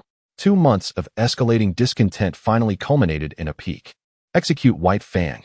We cannot show leniency to such a disgrace. We implore the Hokage to put him to death." At last, someone voiced the demand. The angered populace was easily incited, following the tide without thought, even organizing large protests, urging the Hokage to execute Konoha White Fang, Hatake Shuamao. The Hokage building could no longer remain passive and began dispatching personnel to address the situation. Swish, swish. A dozen Umbu appeared on the rooftops and walls of the Hatake residence simultaneously. "Lord Shuamao, please accompany us." Creak. The door slowly opened, and a figure emerged. However, all the Umbu were taken aback. The person who stepped out was not Hatake Shuamao, but his disciple, a young chunin named Yuki Jin-song. "Yuki Jin-song, this matter does not concern you. Step aside." Shuamao walked out slowly behind Jin-song. "Where do you intend to take me?" Jin-song remained silent, observing with a calm demeanor, though a cold smile lingered at the corners of his mouth. The Umbu took a defensive stance. "Lord Shuamao, please return with us to the Hokage building for questioning." At that moment, a cacophony of voices suddenly erupted from all directions, as if a large group of people were on the move. The dark figures furrowed their brows and turned to look, their hearts immediately gripped by alarm. Surrounding them were bewildered civilians and a number of ninjas drawing closer. Among the crowd, figures with peculiar expressions, upon realizing their objective had been achieved, promptly formed hand seals and vanished. Jin-song's smirk deepened. Witnessing such a multitude of civilians and ninjas, the leading Umbu felt a sense of foreboding and sternly commanded, "Lord Sakomo, we must leave at once, or we shall resort to extreme measures." Sakomo frowned, already displaying signs of impatience, a faint aura of killing intent permeating the air. "Ha!" Jin-song erupted into laughter, simultaneously pressing down on Sakomo's hand, which was reaching for his blade. "Why the rush? Did you not say you would provide the people with an explanation? Stay right here. Presumptuous. Sakomo Hatake is to be taken to the Hokage building for judgment. Do you intend to obstruct the Umbu? Do not speak so grandly. I have already sent word to the third Hokage and the leaders of other clans. They should be arriving shortly." Jin-song waved his hand nonchalantly, a cold smile on his face. "At that point, you need not trouble yourselves further, esteemed Umbu." "What?" The Umbu were taken aback, and almost simultaneously, they sprang into action. Swish, swish, swish. Shadows flickered in the arena, moving so swiftly that only countless dark figures could be glimpsed. A barrage of blades and ninjutsu surged towards Sakomo Hatake and Jin-song.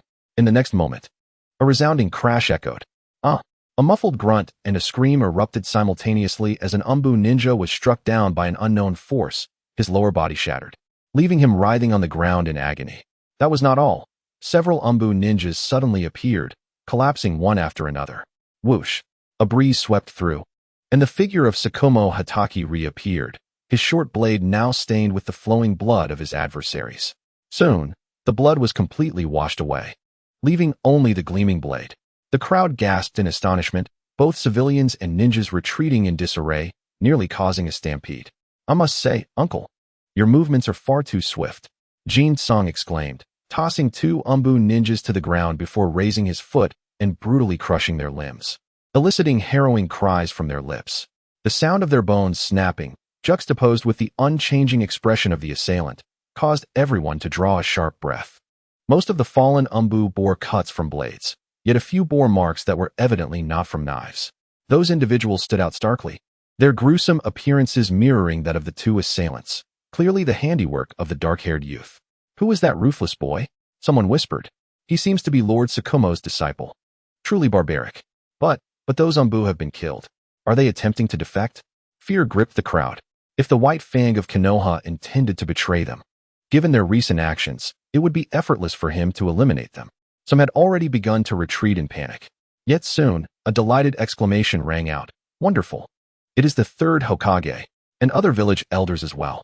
With that, the crowd ceased their flight, rallying with renewed anger and courage.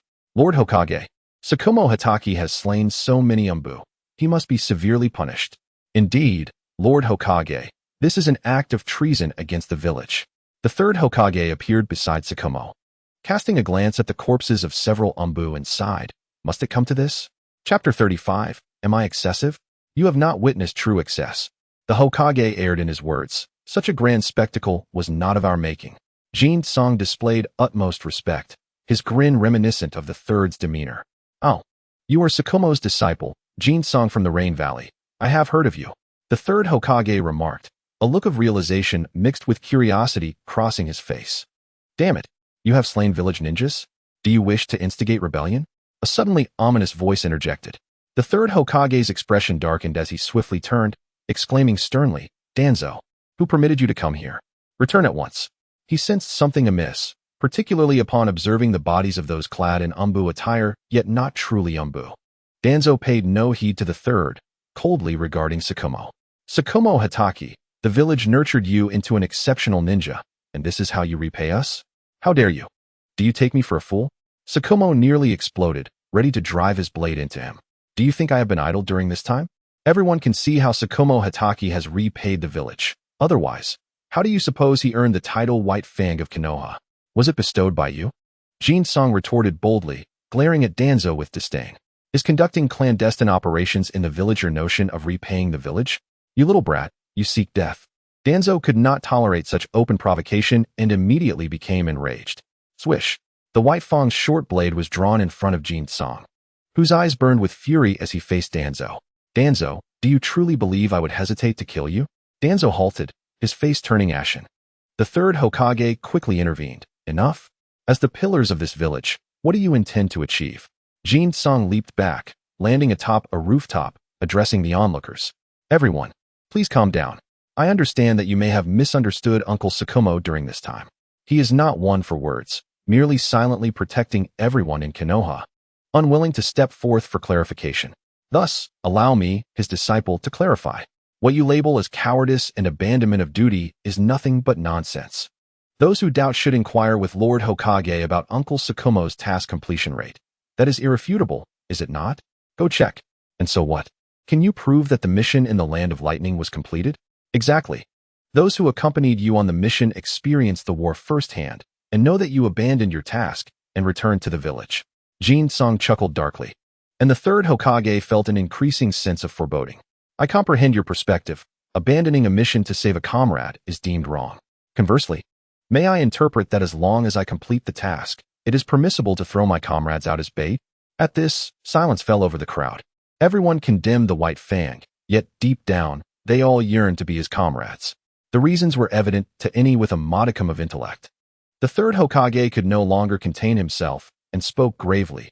"Jin-song, you are conflating concepts. Both missions and comrades hold equal importance for the village." Jin-song immediately pointed at the third Hokage, giving him a thumbs up, proclaiming loudly, "Behold, how fair and just our third Hokage is. I wholeheartedly support the will of fire he upholds. Those devoid of the will of fire do not deserve to be part of Konoha." "Humph," Danzo scoffed.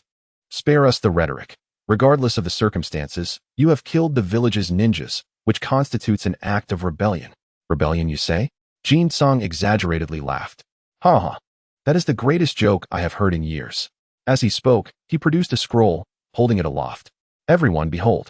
This is vital intelligence from our last mission in the Land of Lightning, The very mission you claim was jeopardized by the desire to save comrades. Of course, this is merely a copy. The original resides with Lord Hokage. Is that true?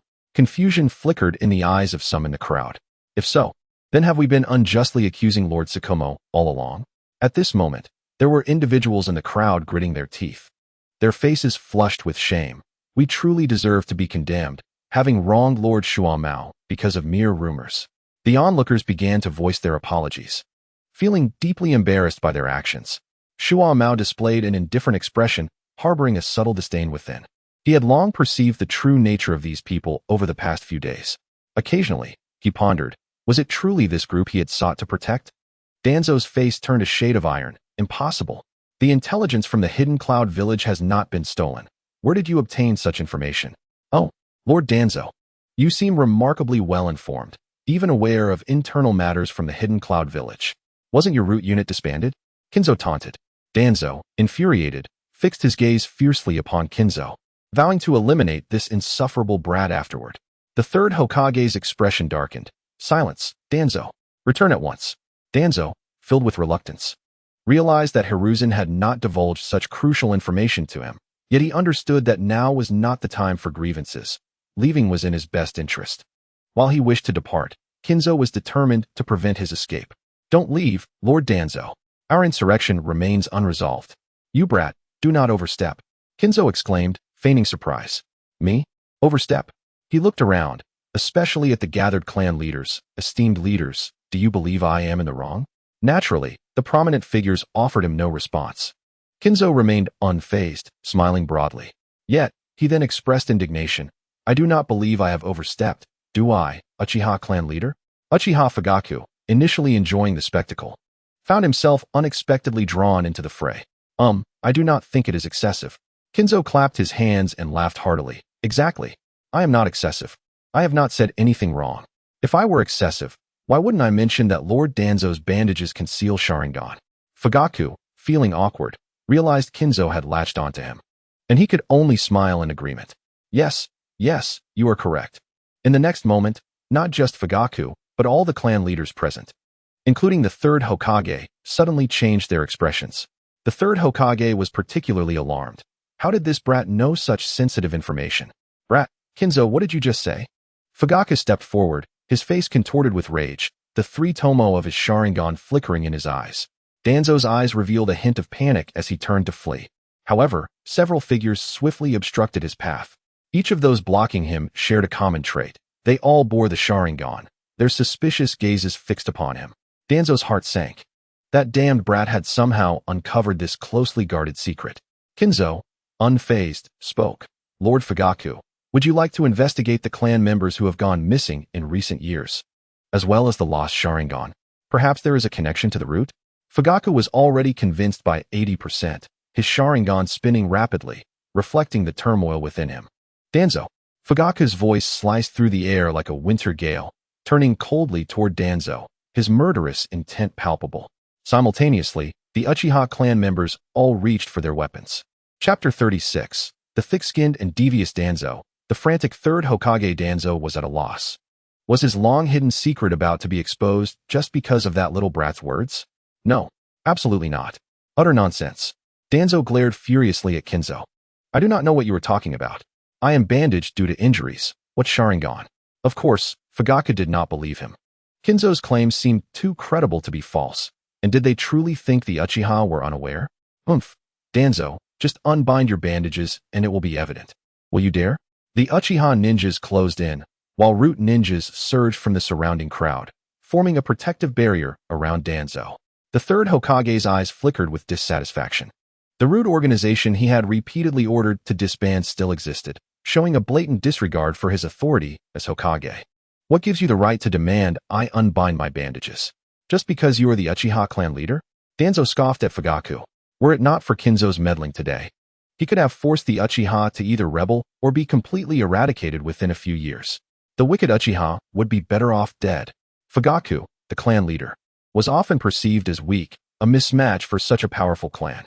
However, today was different. Kinzo's sudden revelation compelled him to take a stand. Otherwise, it might be his last day as clan leader. Uchiha clan members. Fugaku bellowed. Present. Many Uchiha ninjas responded in unison, causing the surrounding civilians to retreat in alarm. Behind Kinzo, Shuamao looked somewhat bewildered. Hadn't they agreed to simply use the mission to undermine Danzo? How had the Uchiha clan become entangled in this? It seemed a confrontation was imminent. As Fugaku's expression darkened, preparing to give the command to attack, the third Hokage could no longer remain passive. Stop! His voice thundered, radiating an astonishing presence, as a surge of chakra accompanied his commanding aura. Cease your actions at once. What do you intend to do? Do you wish to jeopardize the hard-won unity of Konoha? As he spoke, he shot a fierce glare at Kinzo, blaming this troublesome brat for instigating the chaos. Kinzo returned a smile, chiming in, "Yes, everyone, stand down. Do you not know who is in charge here?" The third Hokage's momentum faltered. He nearly succumbed to the urge to turn and demonstrate one of his meticulously honed jutsu for Kinzo's education. The leaders from various clans exchanged glances, having recognized the only student Shuamao had deemed worthy over the years. This brat was indeed a troublemaker. In one fell swoop, he had undermined Danzo's standing, while simultaneously drawing the Root and Uchiha clans into a potential conflict. At this juncture, Danzo's resolve to eliminate Kinzo solidified. If he did not fully eradicate this brat afterward, he would no longer be Danzo. Konoha's White Fang could not hold back either. Having already offended him, he might as well retaliate. Kinzo was oblivious to Danzo's thoughts. Otherwise, he would have laughed aloud. Retaliate? With your measly Root organization? Or with your ordinary Sharingan? Regardless, Kinzo's teacher would not back down. By the way, Lord Danzo's bandages may still be of interest to you, but I suspect he would not dare reveal the Uchiha mirror eye he possesses. Kinzo suddenly interjected, deftly explaining, after all, that is the eye of a comrade who has saved him on multiple occasions, and Lord Danzo still has some pride. What? The third Hokage was taken aback, then abruptly turned to Kinzo. Brat, this is no trivial matter. You must be prepared to take responsibility for your words. Simultaneously, two elders sprang forward, both advisors to the Hokage, Tsunade and Mito. Brat, do you even realize what you are saying? Tsunade's face was grim. Mito, losing his usual composure, shouted, there is no basis for this. On what grounds do you accuse Danzo of killing Mirror? Wow. Kinzo feigned fear and scuttled behind Shuamao. You scared me. 3 big shots are talking to me at once. I feel like I've reached the pinnacle of my life. As the 3 individuals continued to fixate intently on Kimura, a hint of panic flickered in Danzo's eyes. What the hell is your basis for this? Kimura scoffed. With so many of you here, it's absurd. Just hold him down and unravel the bandages to see for yourselves. If you're worried I might falsely accuse him, then let Uncle Shikumo vouch for me in the name of his esteemed Konoha White Fang. Oh, rest assured, what I say is undoubtedly the truth. If it isn't, you can sever my head. The third Hokage and his 2 advisors exchanged glances, their expressions darkening. Danzo, provide us with an explanation. The third declared, removing the hat that signified his position as Hokage. Yufei's anger was palpable. Danzo, do you know why I have placed my trust in you? It's because we are both disciples of the second Hokage. We are brothers in arms. Yet you have chosen to dig one pit after another for me, haven't you? I was not mistaken when I said you would take the blame. Your heart is truly sinister. Danzo remained silent. What explanation can I provide? Should I say that Mirror willingly allowed me to kill him? That he voluntarily gave me his eyes after death? Rijan, it seems you have been bewitched by that little brat's words. Danzo, wishing to depart, waved his hand dismissively. We are leaving. He turned to take his Root subordinates away. However, the Uchiha clan members would not permit such an exit. If you won't unravel the bandages yourself, I will examine your corpse. Fugaku declared fiercely, a kunai already in hand. All Uchiha clan members, I command you in the name of the Uchiha clan leader, at all costs, eliminate Danzo. Wait. Just as Fugaku was about to issue the attack order, the third Hokage appeared before him in an instant. Calm down, Fugaku. Calm down. Fugaku's eyes turned crimson, the 3 tomo beginning to quiver ominously as he glared at the once revered third Hokage. How can I remain calm? Is this how the Hokage's advisors behave? Slaughtering comrades who fought alongside us, massacring innocent villagers? Hokage-sama, tell me, how can I remain calm? The third Hokage stood firm against Fugaku. Wait, Fugaku. I bear responsibility in this matter as well, and I will provide the Uchiha with a satisfactory explanation. He then surveyed the surroundings, speaking in a low voice. A civil war must not erupt in the village. Otherwise, the other ninja villages lurking nearby will undoubtedly seize the opportunity. All Konoha residents, heed my command. Anyone who attacks a comrade without orders will be deemed a traitor, and all shall unite to eliminate them. The third's words turned the eyes of the Uchiha clan members crimson. Several clan members who had yet to awaken their Sharingan did so in response to the emotional turmoil. Kimura observed the unfolding drama with interest. It appeared to be a rapid path to awakening the Sharingan. Danzo, you have lost your privilege now, the third Hokage stated. His demeanor suddenly calm as he turned to Danzo. Rijan attempted to interject, but the third paid her no mind. You need not persuade him, Mito stated quietly, pulling her back. In this state, Rijan will not heed your words. It was undeniable that while the third Hokage had grown cunning with age, he had not yet become as feeble as he would later be in the presence of the 12 young heroes. The third Hokage still retained his vigor, the spirit of a great shinobi untainted. Danzo, recognizing the gravity of the situation, understood that resolution was unattainable. Their familiarity was such that with a mere expression from Rijan, he could discern the other's decision. Rijan, you will regret your choices today. Kimura's expression shifted as he whispered a few words to Shikumo. Subsequently, the temporarily subdued Konoha White Fang nodded lightly, his form shifting back to normal. Only Kimura knew that the figure standing there was merely a shadow clone. The true Konoha White Fang had already departed. Danzo slowly raised his hand, a cold smile emerging.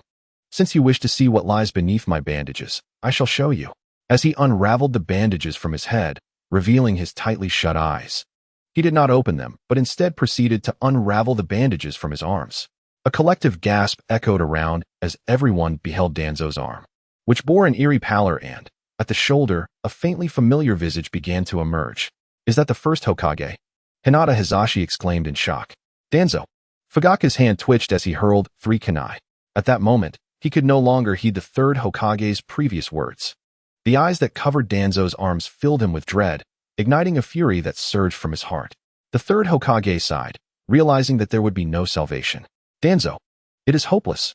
He sighed as he retreated to Kimura's side, casting a complex glance in his direction. Kimura immediately returned a shy smile. The Uchiha ninja and root members clashed almost instantaneously. Yet the surrounding ninjas remained still, as if the third Hokage's command had gone unheard. Among the Hyuga clan, a figure identical to Hizashi stepped forward. Brother, are we to engage? Hizashi shook his head immediately. No, we stand on the same side as the Uchiha. There is no need to add to their woes. Furthermore, they may very well rise within the village. As the two great bloodlines of Konoha, cooperation between the Hyuga and Uchiha clans was not out of the question. I was asking if we should take action against Danzo. Hizashi turned slowly, eyeing his usually composed younger brother. No need. Fugaku had already breached the defenses of the root members, engaging Danzo in combat. Danzo finally opened his right eye, revealing, as expected, a Mangekyo Sharingan. Damn you, Danzo, it truly is you. Fugaku roared. He recognized the Sharingan of Uchiha Mirror. As one of the only 2 Mangekyo in the clan at the time, there was no room for error.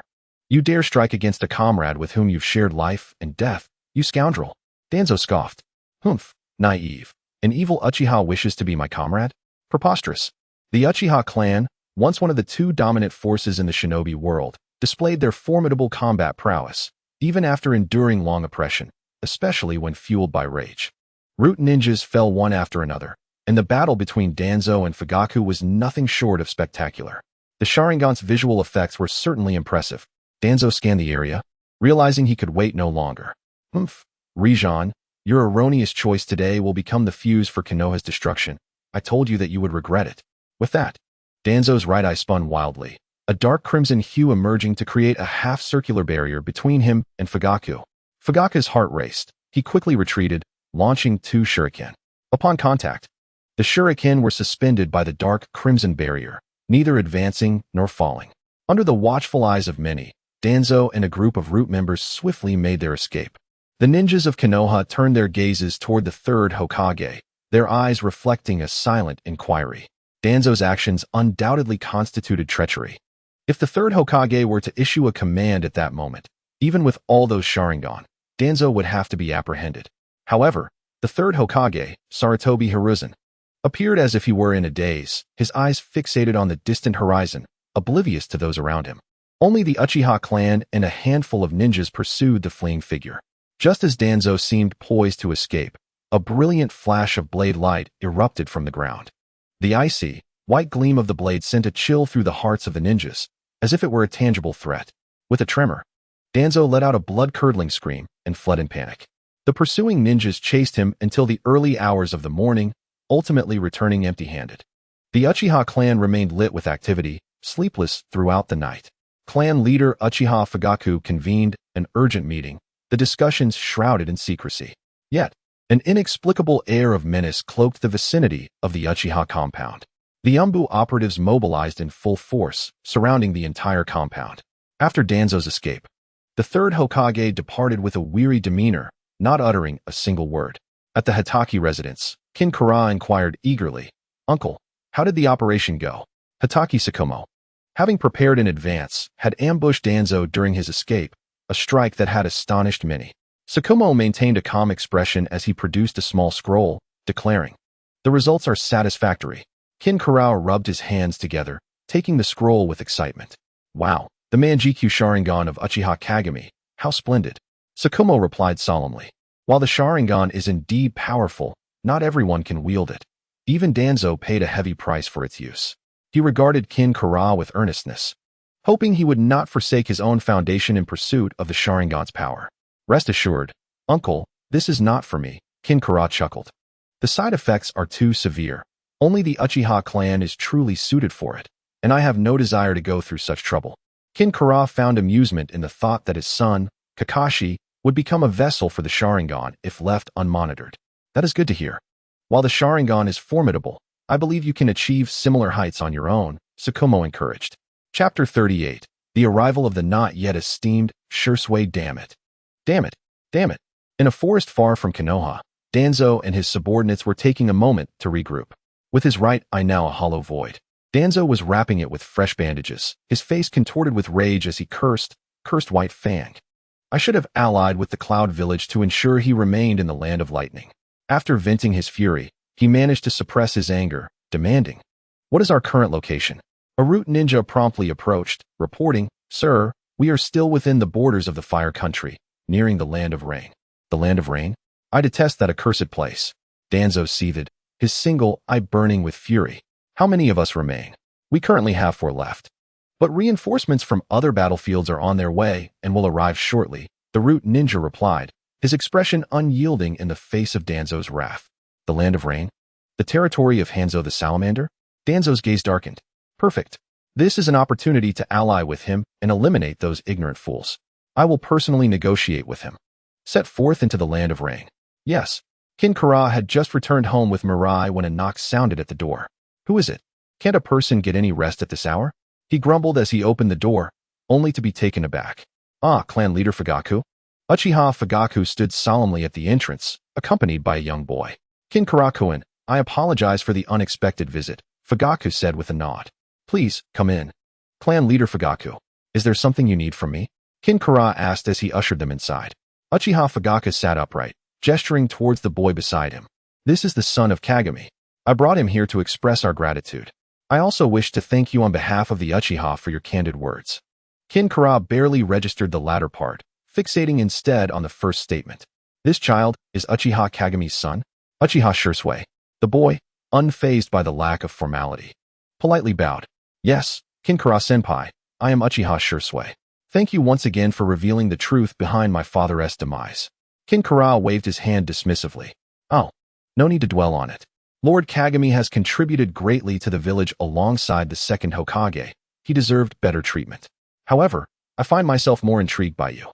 He unabashedly expressed his interest in Shursui, turning to Fugaku. "What if this boy were to accompany me?" Both Fugaku and Shursui were taken aback. "But he is only 4 years old and has yet to graduate from the Ninja Academy. It may be unrealistic to have him follow you," Fugaku remarked calmly. "Very well, I shall not insist." Kin Kara shrugged. While he was eager to mentor Shursui, he understood the need for patience. "No," Shursui suddenly interjected, looking earnestly at Fugaku. "Clan leader, I wish to accompany Kin Kara senpai, not out of obligation, but to explore a different path for the Uchiha." Kin Kara was immediately impressed by the boy's maturity. At 4 years old, he had been preoccupied with childish pursuits, yet here was Shursui, contemplating his future with grown-up reasoning. Uchiha Fugaku paused, deep in thought. This was the first time he truly regarded a child with such seriousness, not simply because his teacher was the renowned White Fang, but because of the boy himself. Kin Kara was the only one in recent years who had not shown disdain or fear towards the Uchiha, instead offering them two significant gifts in front of the entire village. Seeing Shursue's determination, Fugaku concluded, "If Shursue wishes it, I will handle matters at the Ninja Academy. You may stay by Kin Karakuin's side." With that, Fugaku stood and took his leave. Inside the room, Kin Kara and Shursue exchanged silent glances, neither speaking. "Ahem. What are you two doing? It's the dead of night." Mirai, who had been eavesdropping, stepped out. Kin Kara regarded Shursue with newfound interest. "I didn't expect such ambition from a young lad." "Heh, Kin Kara-senpai is not much older than me. If you hadn't graduated early, we might have been classmates." Shursue replied with a smile. Kin Kara laughed heartily and called out to Mirai, "Mirai, bring me that scroll I just received from Uncle." "Oh." Mirai, unperturbed by being caught eavesdropping, skipped over with the scroll, curiously glancing at Shursue. "This is your father's Sharingan, intercepted by Uncle Sakumo. It belongs to you." Kin Kara tossed the scroll to Shursue. For a moment, Shursue was stunned.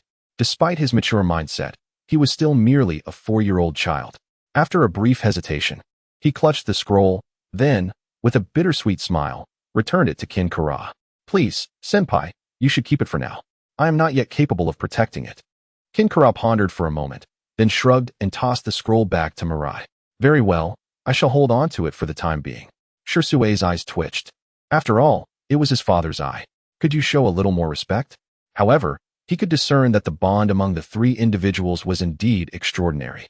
The kaleidoscope Sharingan, such a formidable weapon, would surely incite rivalry and competition among any team fortunate enough to possess it. Yet here, it was carelessly discarded.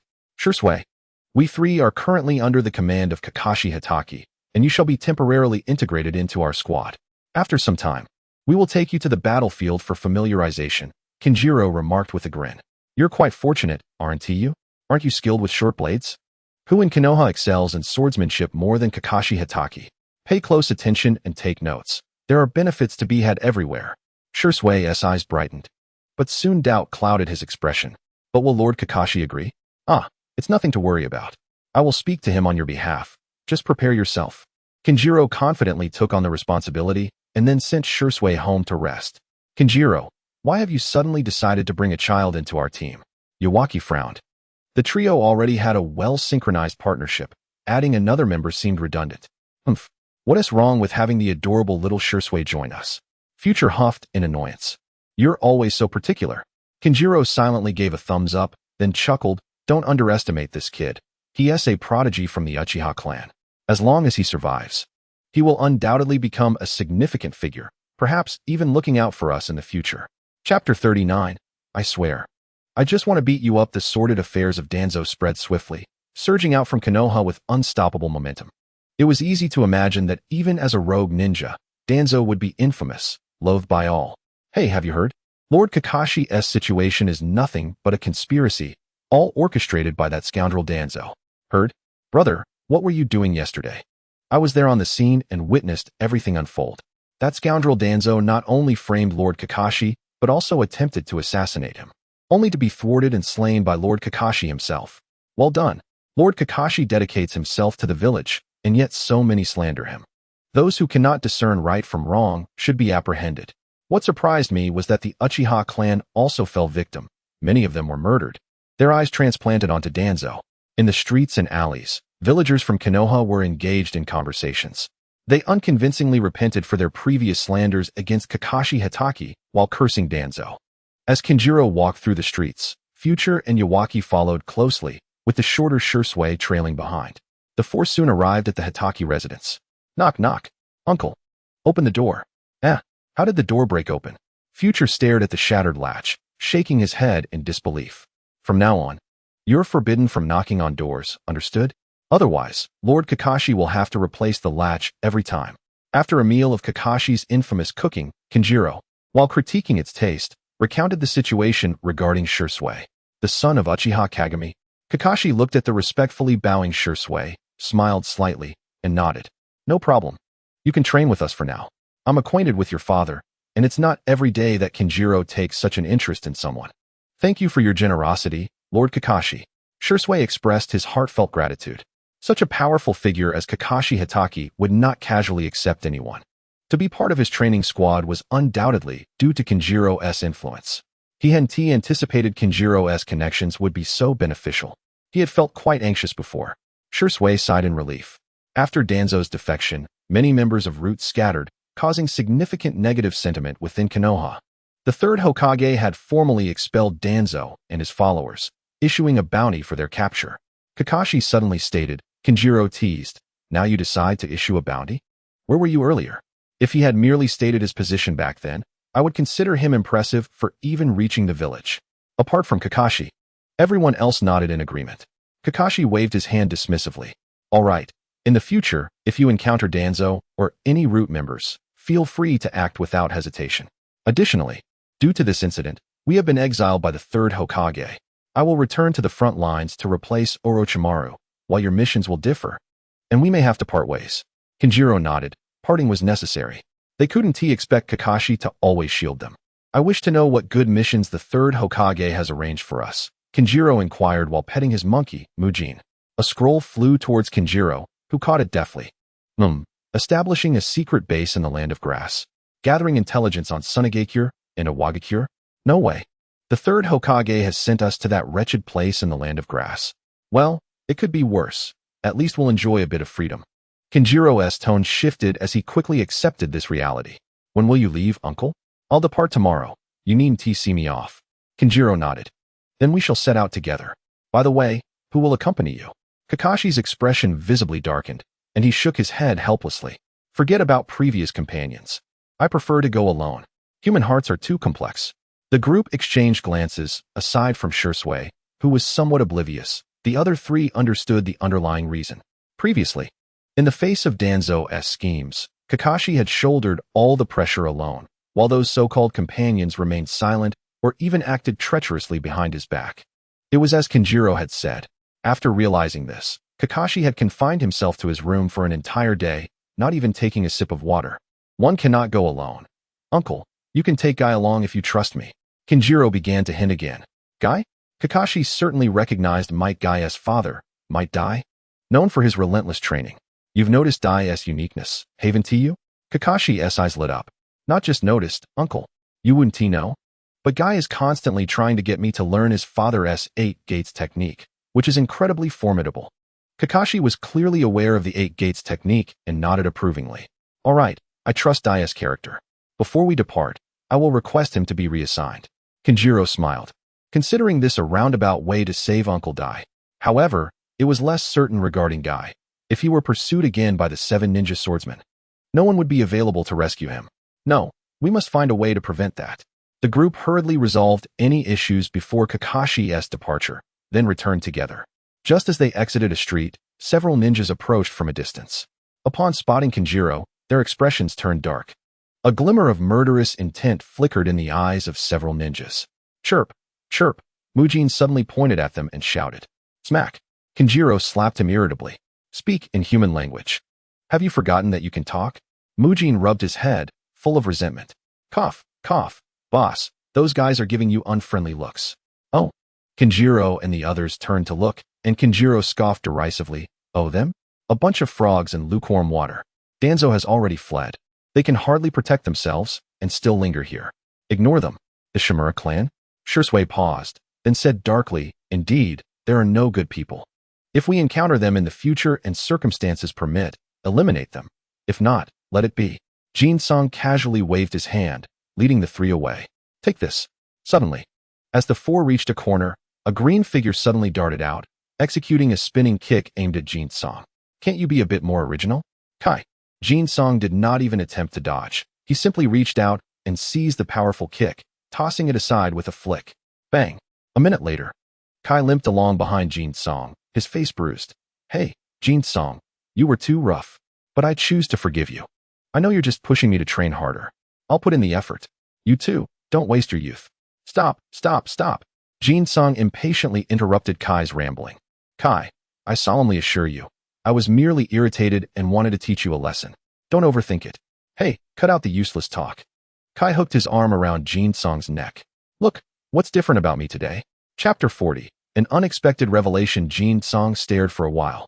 Turning to the future, what is different about him today? The future pondered for a moment. Is being more foolish a valid answer? Not valid. He has always been quite foolish. Huh. Kai grinned widely, revealing a shining back molar, and pointed vigorously at his forehead with his thumb. See. I graduated too. Wow. I'm so happy for you, Kai. You finally graduated. Congratulations. Jin-sung exclaimed dramatically before quickly shifting his attention. What are we having for dinner tonight? Ugh. Kai, exasperated, tightened his grip around Jin-sung's neck, shouting, You bastard, take this. Cross-choke. The group playfully bickered their way to the nearest barbecue restaurant, indulging in a feast to celebrate Kai's achievement. Naturally, Jin-sung footed the bill since the others were all broke. The next morning, the four of them packed their belongings without notifying anyone and directly departed from Konoha. At the village entrance, Jin-sung spotted two figures standing by the roadside.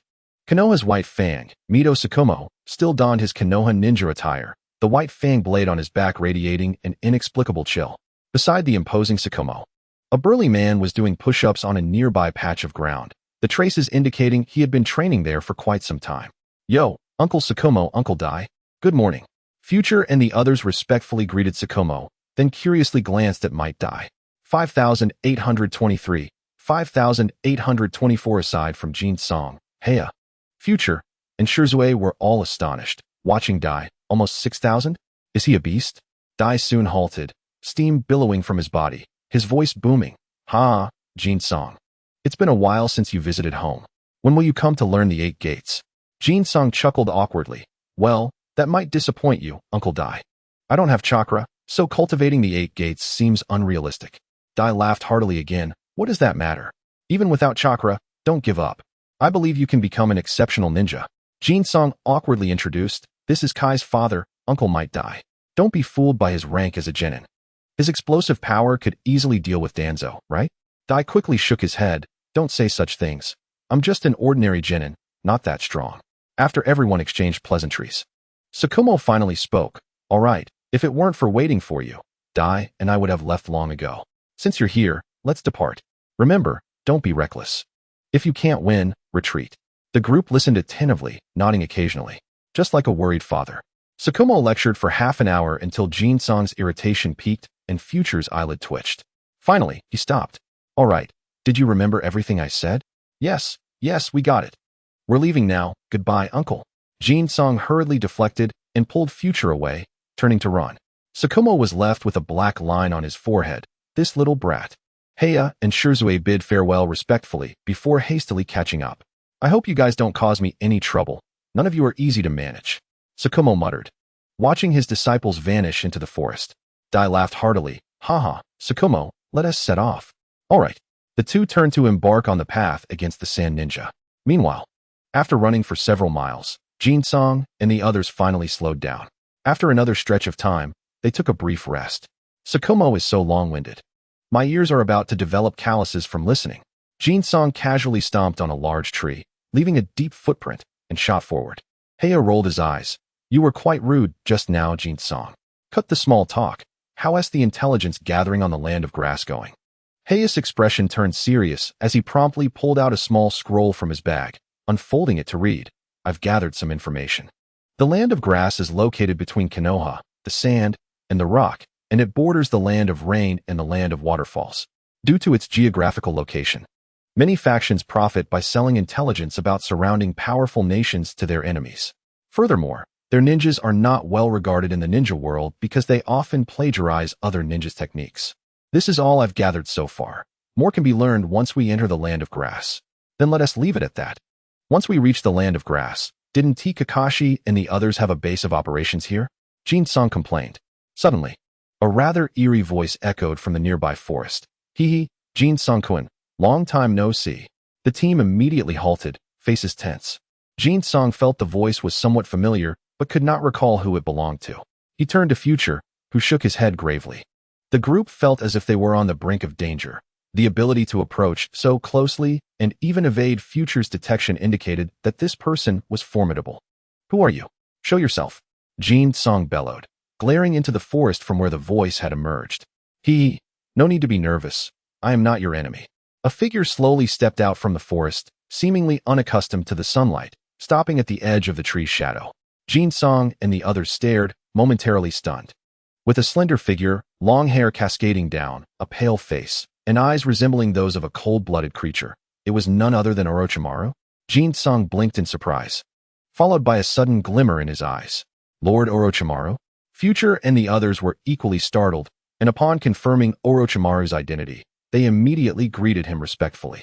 Orochimaru disregarded them. Fixated on Jin Song, Jin Song-kun, I rushed over as soon as I received news from Tsukumo. Shall we have a chat? Jin Song grinned and turned to Future and the others. You all find a place to rest. I'll be back shortly. Without waiting for their response, he pulled Orochimaru away. It wasn't until they reached the depths of the forest that Orochimaru realized this kid was more eager than himself. However, he paid little mind, extending his long tongue to lick his lips, regarding Jin Song with a peculiar expression. Jin Song-kun, you really are well hidden. Even Danzo fell into your hands. I am curious. Where did you acquire such classified information? Jin Song waved his hand impatiently. Enough with the trivialities, Snake Uncle. Whether Danzo lives or dies has nothing to do with us. I want to know the extent of your experiments. Orochimaru subtly stirred his fingers, his heart racing in secret, yet his countenance remained composed. Heh, you truly know. My time is quite limited, so Uncle Snake, please focus on the essentials. Allow me to break the ice. How about 3 methods of achieving immortality? Jin Song opened his mouth and delivered a bombshell to Orochimaru. Chapter 41. The Welcoming Ceremony of the Land of Grass Methods of Eternal Life. 3. The serpent's eyes began to evolve as he incredulously gazed at Jin Song. You possess 3 methods of immortality?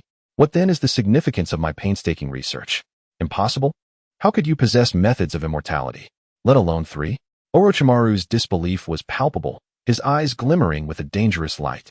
Jin Song smirked. The first method involves a forbidden jutsu from Takigakure known as the Yuenyu, which allows one to possess 5 hearts simultaneously. By switching hearts, one can achieve the goal of eternal life. What do you think? Uncle Snake, here's a free piece of information. Further details will come at a price. Orochimaru fell silent, half believing Jin Song's words. How could a mere child possess such precious intelligence?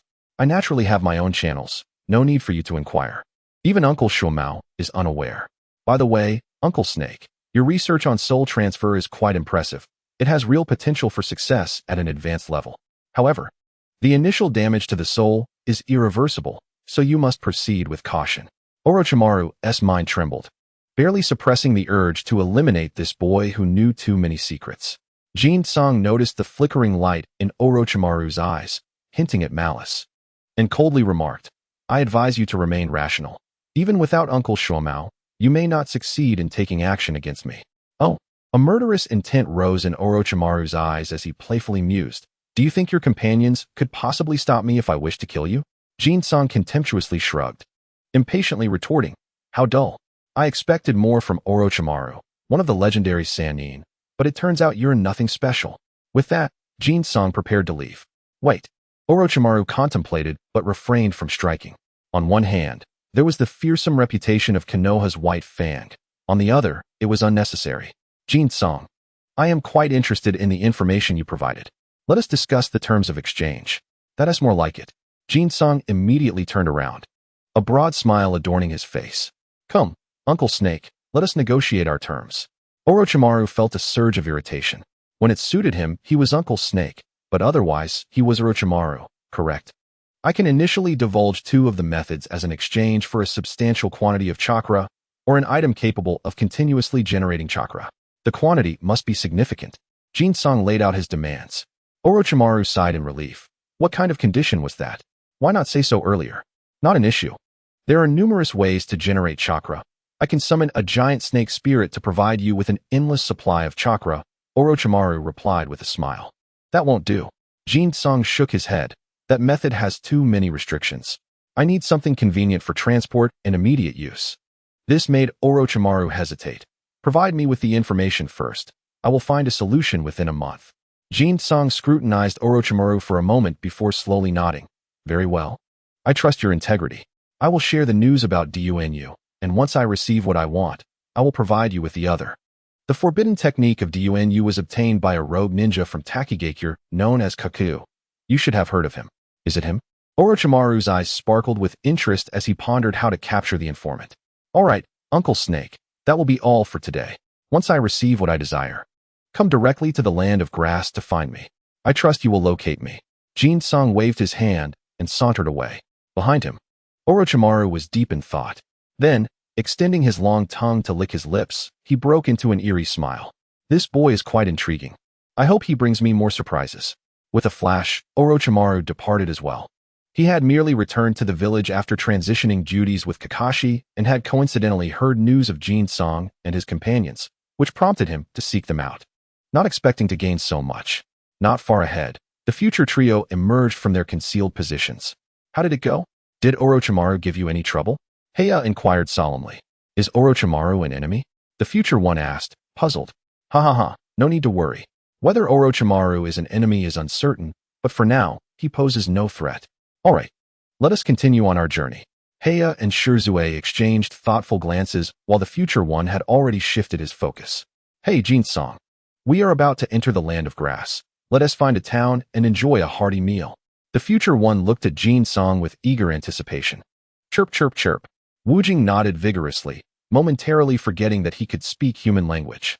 "Of course, no problem. Let us go." Jin-sung waved his hand grandly, leading the group into the first town of the land of grass. Before entering the town, the group concealed their forehead protectors. For it was unwise to flaunt their Konoha insignia in another's territory. It was obvious they were there to gather intelligence. What a fool's dream. Upon entering the town, the group quickly exchanged glances.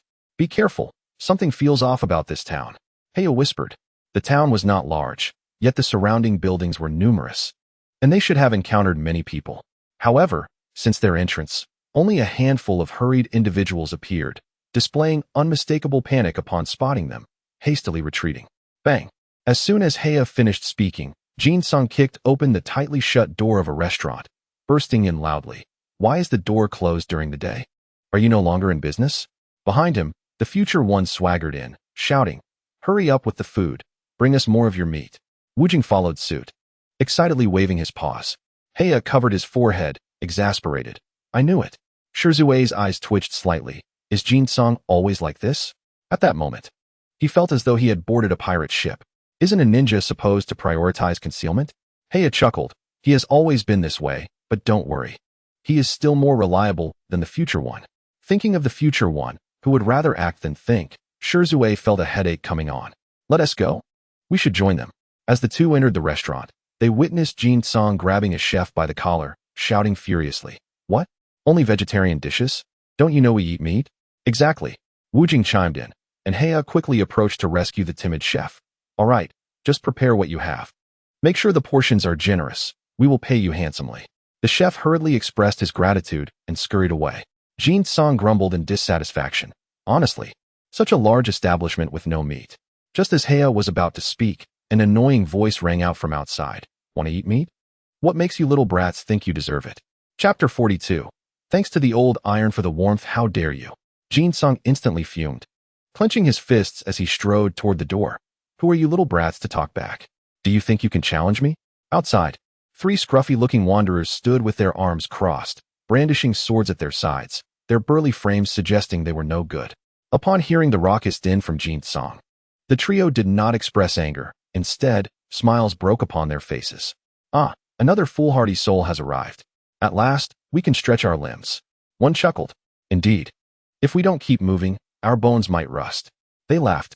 Suddenly, a dull thud reverberated through the air. The vagabond warriors standing behind witnessed a shadow flicker, and their foremost comrade was sent flying, contorted in midair, blood and internal organs splattering across their faces.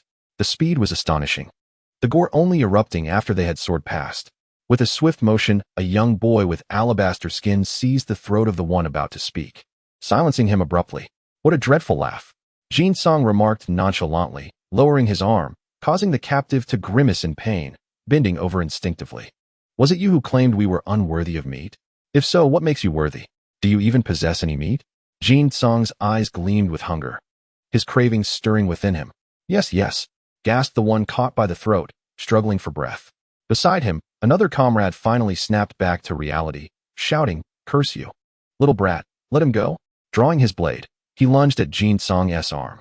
With a casual glance, Jin-sung extended his left hand, effortlessly grasping the blade's edge, and with a swift motion, he snapped it in two before the astonished eyes of his opponent.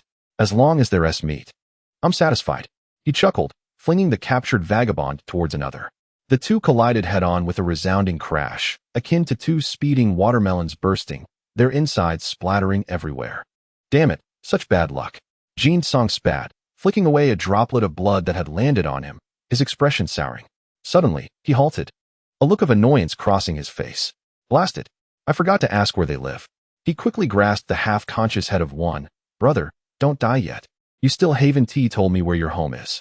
Hey, brother? Future glanced over in disdain. Honestly, can't you be a bit more composed? Why the rush? Both Kazuya and Shizuka looked at Future in astonishment. Did you mistakenly take someone else's script? Is that line yours? I know. A faint voice suddenly echoed from behind them. Jin-sung's eyes lit up, you know? You truly know? The terrified chef approached the door, forcing himself to avert his gaze from the three wretched figures. Why yes. From his halting explanation, Jin-sung and his companions learned that these three were members of a band of robbers, numbering over 100, led by three ninjas who had long terrorized the town, extorting the townsfolk for sustenance. Any dissatisfaction was met with beatings, or, worse, death, which explained the town's despondent atmosphere. Jin-sung exchanged a knowing glance with Kazuya, and they both erupted into laughter, while Shizuka appeared lost in thought. Meanwhile, Future was engaged in a culinary frenzy with the gluttonous Jutsu, devouring food at the table. Future, stop eating. We're off to feast on meat. Jin-sung shouted excitedly, racing toward one direction in town. Wait, aren't we going to finish this first? What a waste. Future exclaimed, staring at the bountiful spread with reluctance. Though devoid of meat, the chef's preparation was exquisite, and she felt a pang of regret. As Jin-sung and the others began to disappear from sight, she begrudgingly fished out some money, tossing it at the chef. Here's your payment. No need for change. Consider it for the plates. She then hastily packed the remaining food, including the still-eating Jitsu, and dashed out. Hey, wait for me. In a flurry, Jin-sung and his companions suddenly found themselves before a towering structure, undoubtedly the finest abode in the town. These rascals sure know how to live, Jin-sung remarked, raising his fist in contemplation but then lowering it. No, we can't damage it. This will be our territory in the future. Let us be a bit more careful. Their arrival had already caught the robbers' attention, and four guards brandished their swords, barking, "Who are you brats? Get lost, you don't belong here." Jin-sung waved to Future, and a shadowy figure leaped onto his shoulder, none other than a Jitsu, still gnawing on a piece of food. Have you never seen food before? Jin-sung scolded with exasperation. Kazuya and Future dealt with the guards at the entrance while Shizuka and I moved inside. Quickly organizing their roles, Kazuya formed hand seals in the blink of an eye.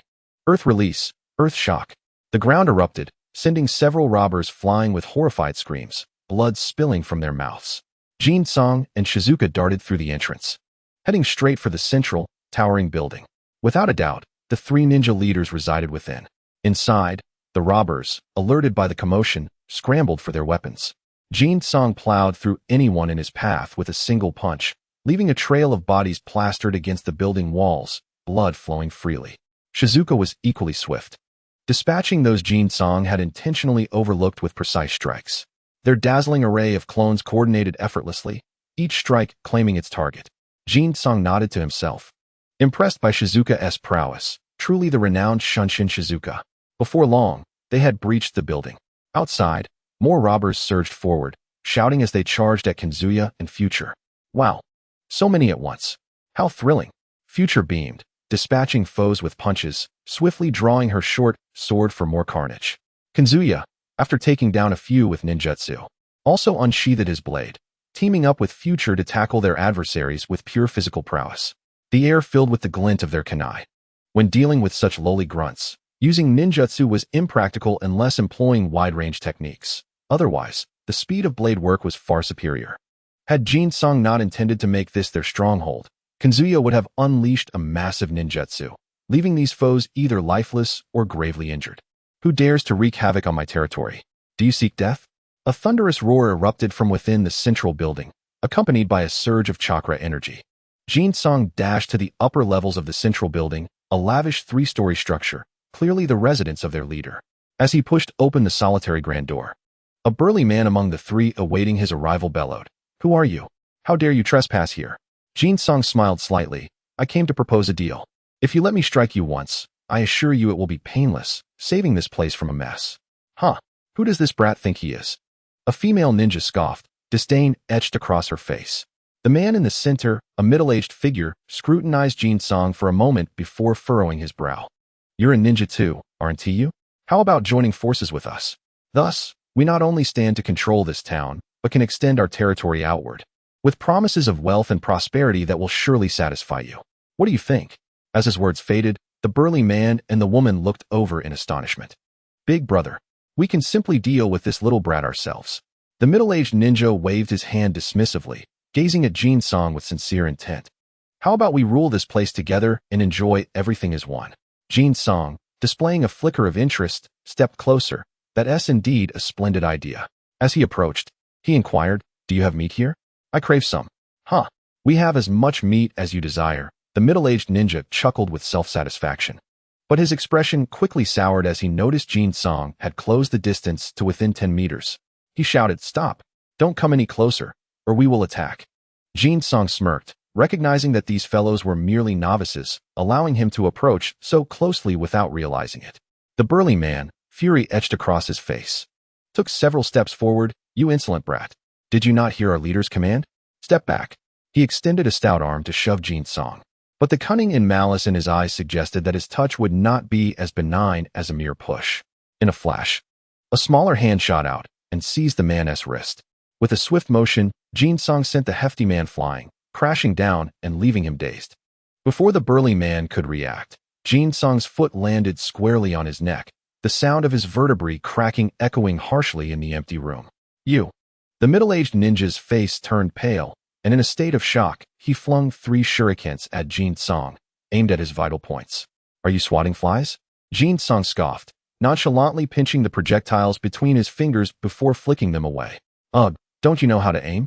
He shouted in frustration, stomping the ground with such force that a deep crater formed beneath him.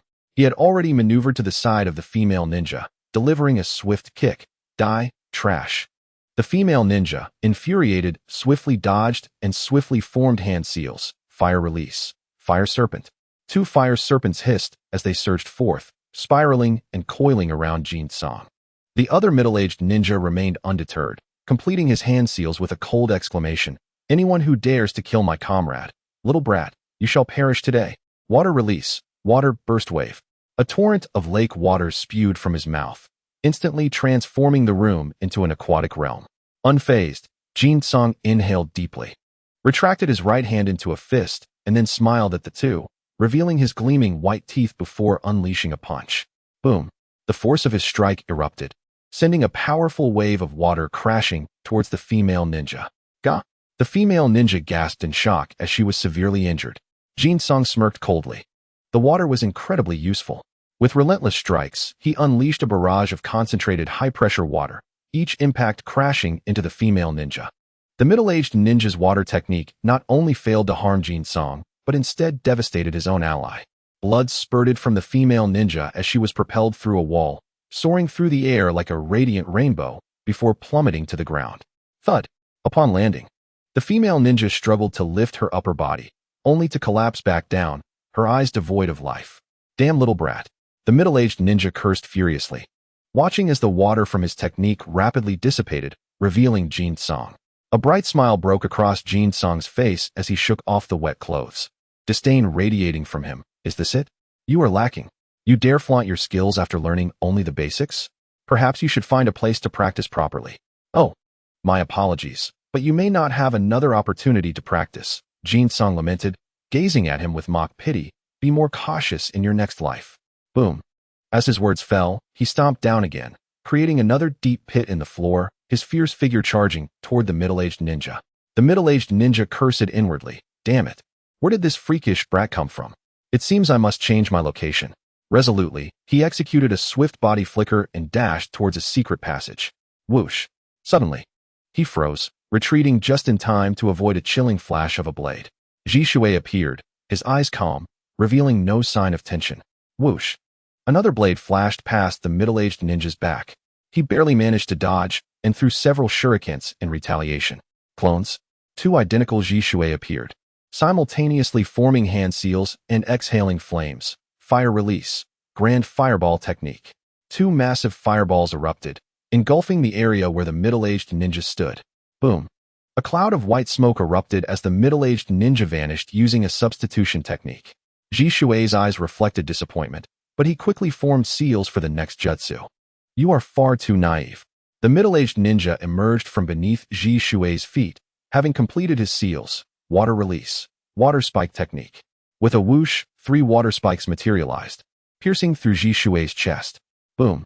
Another familiar cloud of white smoke erupted as the middle-aged ninja lamented, "A clone, how unfortunate." He attempted to employ the same trick again, but a shadow descended upon him, delivering a fierce punch from above. Jin-song had maintained an ordinary appearance throughout the battle, yet now his leg muscles bulged, and his right fist appeared grotesquely swollen with muscle, creating a stark contrast. However, Jin-song was not the fastest, perched on his shoulder. Wu Jing's eyes gleamed with cunning as he swiftly completed his hand seals. Water release. Water absorption technique. A small pool of water, 3 meters in diameter, formed beneath the middle-aged ninja, featuring a deep whirlpool at its center that instantly ensnared his feet. This is bad.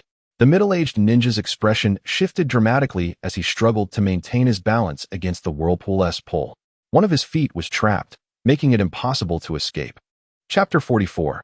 Which leader's subordinate lacks cannon fodder? Haha, splendid work, monkey. Jin-song laughed heartily, delivering a powerful punch without hesitation. Ah! The middle-aged ninja screamed as he was finally freed from the whirlpool, not by his own efforts, but propelled away by an irresistible force. Damn brat! The middle-aged ninja uttered his last curse, his eyes wide as he departed this world. Jin-song's punch shattered half of his skull, marking him fortunate. Had it been outside, his head would have been obliterated. Alas, causing so much damage again, I'll have to spend money on repairs. Truly, it's these 3 miscreants' fault for resisting when they could have simply been crushed. Jin-song lamented as he surveyed the broken walls and the floor riddled with cracks and craters, feeling his wallet grow lighter. Jishui emerged from a corner, having vanished with a puff of white smoke alongside the middle-aged ninja. Brother Jin-song, impressive. Jin-song chuckled, stay low-key, stay low-key. You were quite cunning yourself. Using 2 shadow clones to fight him, Jishui smiled slightly, remaining silent. Being able to eliminate enemies from a safe distance meant he need not place himself in harm's way. Jisui, I believe you should promptly learn the body flicker technique and refine your shadow clone jutsu. It may yield unexpectedly beneficial results. Jin-song could not resist revealing a spoiler. Jisui paused. Body flicker technique and shadow clone? I shall ponder it. The two approached a wall that had been breached, gazing downwards. At this moment, the sounds of battle outside had ceased. Kanzuya and Mirai were guarding dozens of robbers, their cold eyes scanning the surroundings, ready to strike down anyone who appeared suspicious. In any case, it was better to kill mistakenly than to allow danger to fester. The brutal suppression rendered the robbers mute. All dropped their weapons and crouched on the ground, hands on their heads, too fearful to even glance up. Jin-song nodded in satisfaction, sitting at the edge of the 3rd floor, dangling his legs and swaying them. Hey, you worthless trash, listen up. I have decided to keep 30 of you as my subordinates. Not a single one more will do. Now, I am giving you a chance. Reveal any actions taken by those around you that you deem detrimental to us. Whoever satisfies me with their words shall be graciously spared. The moment his words fell, the atmosphere descended into a chilling silence. Suddenly, a robber leapt to his feet. Brothers, do not trust him. He wants us to turn on each other. We cannot fall for his trick. With a flick of his finger, Jin-song summoned Jisui, who swiftly appeared behind the man and plunged a dagger into his heart. The speaker stared in disbelief at the gaping wound from which blood gushed forth, collapsing to the ground as life ebbed away. Congratulations, you have reduced the competition. Jin-song appeared like a demon, a smile plastered on his sunny face. Yet his stark white teeth reflected a chilling light that pierced the eyes and hearts of every robber present. I want to speak. Damn it. Let me speak first. Shut up, you bastard. Don't look at me. Are you trying to speak about my affairs? The scene erupted into chaos as 60 or 70 individuals engaged in a melee. Weapons that had been discarded moments ago were hastily retrieved and wielded against former allies. Jin-song and his companions observed coldly, devoid of any compassion or reluctance. Each robber held the blood of many innocents on their hands. Had it not been for the necessity of retaining some individuals for intelligence gathering, Jin Song would have dealt with them swiftly. Wu Jing unexpectedly returned with 2 roasted legs of lamb, keeping one for himself while offering the other to Jin Song. Hey, you lads still have a bit of conscience. You know to pay respect to your elder brother. Jin Song cheerfully accepted, and the 2 of them sat at the edge of the 3rd floor, unconcerned, devouring their meal. Mirai shot an angry glare at Wu Jing. You filthy monkey. You didn't even think to bring one for your fellow companion, Mirai? Don't you realize she might be hungry too? Wu Jing turned his back, continuing to feast happily. Half an hour later, Kazuya intervened to halt the melee. There was no choice. If he did not act soon, there would be no one left to manage. Let me count. Oh, there are 28 of you left. TSK, you are too efficient. Well, 2 fewer is acceptable. Jin Song chewed the roasted lamb leg, bones and all, wiping the grease on Wu Jing's fur as he stood up. Congratulations to you survivors. Allow me to formally introduce myself. I am Luffy, the man destined to become the Pirate King. No, I mean the one who will lead you to a life of luxury and indulgence, ruling over the grass ninja village as your master. As for them, well, there is no need for you to know. They are merely my bodyguards. Kazuya and Mirai rolled their eyes. Jin Song had begun his nonsensical banter again. What, Luffy? Could you not choose a more fitting name? Even a fake name should sound genuine. Is this the title of your theater? In the courtyard, the 28 robbers were the fiercest, strongest, or most cunning among them. Otherwise, they would not have survived. Yet now, they all looked downcast, their gazes towards Jin Song revealing a flicker of fervor mixed with fear. Yes, boss. All 28 knelt, responding loudly. Kazuya and Mirai were taken aback, exchanging bewildered glances. Could they really be so intimidated? They don't seem to harbor any hatred towards us, Mirai gasped. Kazuya frowned, equally perplexed. After Jutsu.So had eliminated the outspoken robber, he returned to Jin Song's side. Believing that staying close to his elder brother would offer him much to learn, hence he made an effort to remain nearby. Jin Song clapped his hands. All right. Dispose of the bodies. Then prepare the food. Remember to bring plenty of meat. Additionally, gather and organize any intelligence you can obtain regarding the town and the land of grass, and bring it to me. The 28 robbers acknowledged and promptly began their tasks. Notably, they exhibited considerable caution towards one another, even preferring to carry a corpse alone rather than collaborate, their glances towards each other filled with wariness and hostility. It seemed the earlier chaos had sown discord among them. Even in collaboration, they could not revert to their previous camaraderie. Jin Song and his companions paid little mind to this, instead heading upstairs. They cleared a room on the 2nd floor and convened. Mirai, keep a close watch on those individuals. Ensure they do not stir any trouble, Kazuya instructed. Understood. Kazuya, find a way to teach them some intelligence-gathering techniques. And remind them to avoid causing any disturbances. The more inconspicuous they can be, the better. Kazuya nodded, accepting the task. Jutsu.So, you have a mission as well. After a moment of contemplation, Jin Song whispered conspiratorially. I assume your Uchiha clan possesses numerous secret techniques. Is there any method to rapidly enhance combat capability? I wish to produce some expendable pawns. Chapter 45. Methods for creating expendable pawns. Upon hearing Jin Song's request, Jutsu.So was momentarily taken aback. A method to rapidly create expendable pawns? His gaze instinctively drifted outside the window. Alas, those fellows are truly unfortunate. However, he quickly shook his head. I am sorry, brother Jin Song. I do not know if such forbidden techniques exist within the clan, and even if they do, they are not accessible to me. Jin Song slapped his forehead in frustration. That makes sense. I will have to explore other options. Forget it. We will wait for a month until Orochimaru arrives. He is bound to have a solution, considering Orochimaru's chaotic experiments. Jin Song was fairly certain that he would possess a method. After all, it was merely about creating expendable pawns, not elite ninjas. Orochimaru should find it quite manageable. Once the situation stabilizes, we will split into 2 groups to gather intelligence on the land of grass and quickly ascertain the circumstances here. After deliberating for a while, their subordinates delivered a substantial amount of meat. After finishing their meal, they dispersed. Jin Song handed the monkey Wu Jing over to Mirai and returned to his room alone. Having absorbed the chakra from 3 ninjas previously, including 2 chunin and 1 mid-ranking ninja who barely reached the special jonin level, he had just enough chakra to acquire another golden embryo fruit. Another one. My current strength, while perhaps not quite on par with Tsunade, should be close. Jin Song rubbed his hands together, directly popping the shimmering golden embryo fruit into his mouth. a surge of warmth instantly enveloping him. His muscles, exploding with newfound vigor, involuntarily expanded, causing Jutsu to grow visibly larger. After a while, his iron-like muscles gradually receded. The speed remains unacceptably slow. I hope Orochimaru will surprise me. The following day, Jutsu summoned all his subordinates. Since we have taken control here, we must establish a name. From today onward, we shall be known as the New World. You may recruit a few individuals as followers, but remember, only the elite. We have no use for common foot soldiers. After careful consideration, Jutsu decided to temporarily establish a faction, gathering some minions to facilitate his plans and provide cover.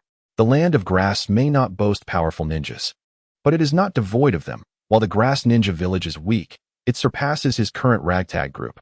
Listen up, New World members. Be cautious and do not tarnish my reputation. Furthermore, refrain from oppressing the common folk. What good will that meager income do? Go out and gather intelligence instead. Selling information will yield far greater profits. The New World had only 28 members, yet each felt a thrill of anticipation for the future. Subsequently, he conducted a week-long training session focused on discreetly gathering information and discerning its authenticity. After a week, the 28 individuals were dispatched. Hey, Jutsu, aren't you worried they might not return? Wei asked while munching on food. Since their departure, she had lost her target to monitor and felt aimless. Let them run if they wish. They are hardly even ninjas, Jutsu replied lazily, reclining in his chair, his spirits low. The land of grass lived up to its name, offering little more than grass. A gust of wind sent waves of tall grass swaying. Days later, a figure appeared at the town's entrance. With long hair cascading over his shoulders and a pale complexion, it was none other than Orochimaru. I must say, Uncle Snake, you have surprised me. Weren't you supposed to return in a month? Jutsu greeted Orochimaru personally upon receiving the news, leading him into his territory. After sitting down, he smiled. Orochimaru, maintaining his brooding demeanor, decisively tossed a scroll onto the table. This is what you requested. Due to time constraints, it is only of this quality. Jutsu's face lit up with delight as he tossed the scroll to Wei. She formed hand seals and slapped the scroll. Release. With a puff of white smoke, a metallic device appeared, measuring 4 to 5 meters in size. Its intricate circuitry and myriad indicators leaving Jutsu feeling overwhelmed. How does one operate this contraption? It can be powered by any force and will continuously generate chakra, though the output is merely average. Given its hasty construction, Orochimaru explained, gesturing toward a connection port and a wheel-like device nearby. I can't believe it can be operated manually, Jutsu exclaimed. Of course, human and animal power are both forms of force, Orochimaru replied matter-of-factly. With no further argument, Jutsu reached out to test it. After several rotations, a clear surge of chakra manifested. Jutsu's eyes widened in excitement. Incredible! Is this sufficient? With his brute strength, he could operate it all day without fatigue, generating a considerable amount of chakra, at least equivalent to that of a typical chunin. Excellent. I am quite satisfied, but Uncle Snake, will you upgrade this for me in the future? Jutsu rubbed his hands together, grinning. Orochimaru waved his hand dismissively. No problem. Those are minor matters. But what about your end of the bargain? Jutsu, of course, was eager to satisfy his client. Hee. I did mention the matter of the land of Earth's cursed spirits last time. This time, I have 2 more pieces of information. One concerns the evil god cult of the land of soup, which can create a form of immortality through horrific forbidden techniques. The other is more complicated. First, you need to gather all the tailed beasts, then summon the 10 tails, and become its Jinchuriki to attain eternal life. Orochimaru's gaze turned intensely greedy.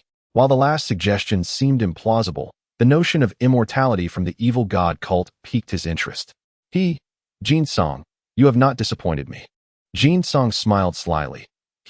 Uncle Snake, I have even thrown in an extra piece of information. Shouldn't you show some gratitude? Orochimaru's eyes glimmered with intrigue. Speak. What do you desire? Jutsu rubbed his hands together. Let us not discuss anything else for now. I have a batch of ordinary people here, and I wish to grant them some combat capability. I do not require your elite-making methods, just cannon fodder. Orochimaru regarded him thoughtfully. It seems there is nothing you can conceal from me. My experiments have indeed made some progress. How about the curse mark technique? He didn't elaborate on what the curse mark entailed, merely fixing his gaze on Jutsu. No, that requires too much. I only want expendables. Jin-sung replied without hesitation. Orochimaru's interest was piqued again. He recognized Jin-sung's understanding. Then it must be human modification, though the casualty rate is quite high. Can you handle that? He smirked. Knowing the implications of human experimentation, losing a few subjects was to be expected. Yet, not everyone could endure it, especially those who feigned virtue. Unfazed, Jin-sung inquired, "What is the approximate ratio?" Chapter 46. Uncle Snake. Do you need experimental subjects? Orochimaru felt he had to re-evaluate the remarkably gifted youth before him. For reasons unknown, when he first met Jin-sung, he felt a kinship, prompting him to expend his precious time for this meeting in the land of grass. Little did he expect, a chilling smile crept across his face. Keek, Jin-sung. You are truly impressing me. The casualty rate increases with the intensity of modifications. For mere cannon fodder, non-lethal limb alterations would suffice, resulting in low casualties.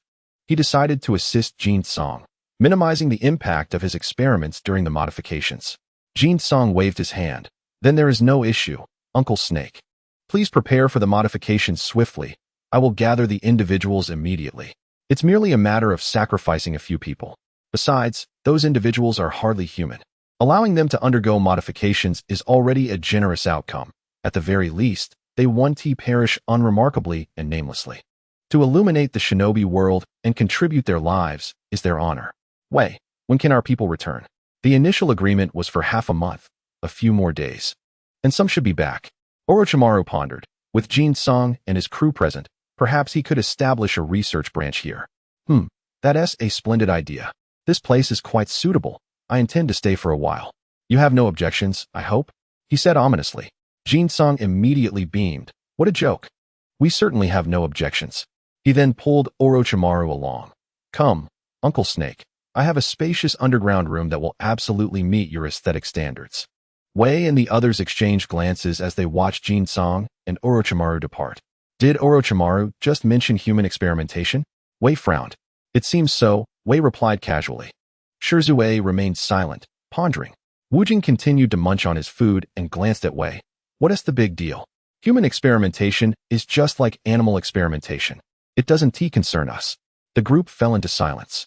On the other side, Jin-sung and Orochimaru wandered through the basement, and Orochimaru expressed his satisfaction with the environment. This place will suffice, he declared. I will notify my associates to bring equipment in a few days, along with some samples for you to choose from. Jin-sung nodded thoughtfully and suddenly inquired, Uncle Snake, may I ask how advanced your research on the impure world reincarnation technique has progressed? Orochimaru paused momentarily before regaining his composure.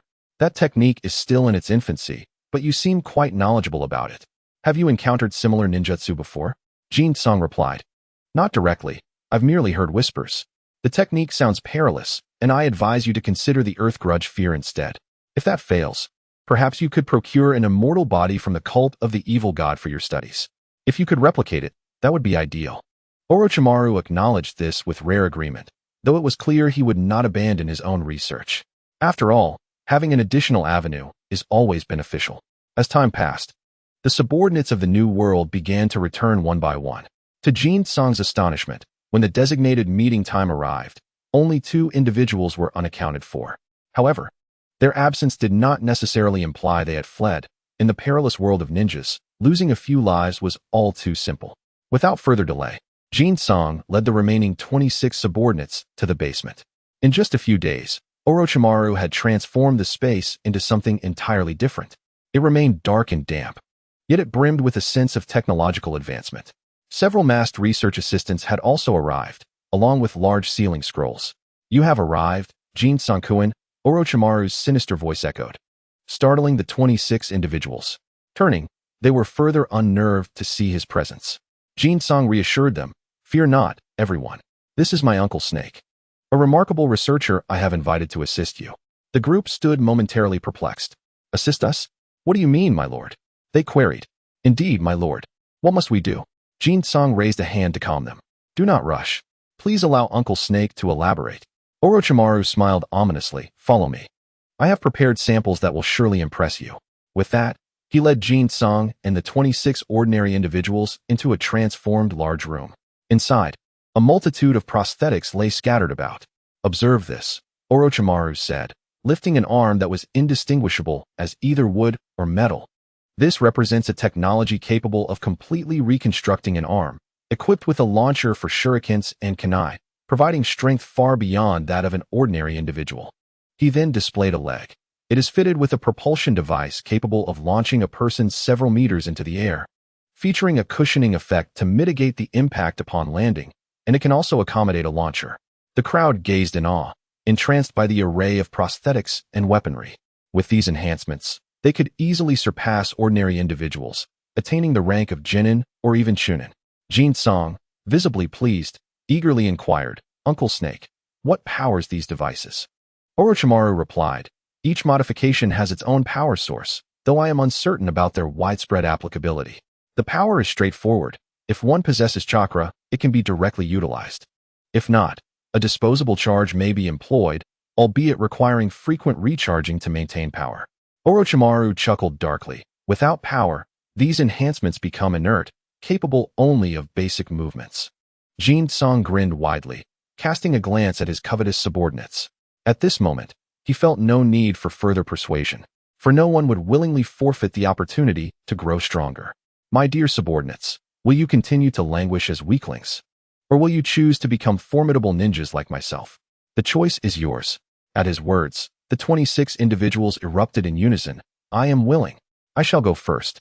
Boss, I am the most loyal to the boss. Let me go first."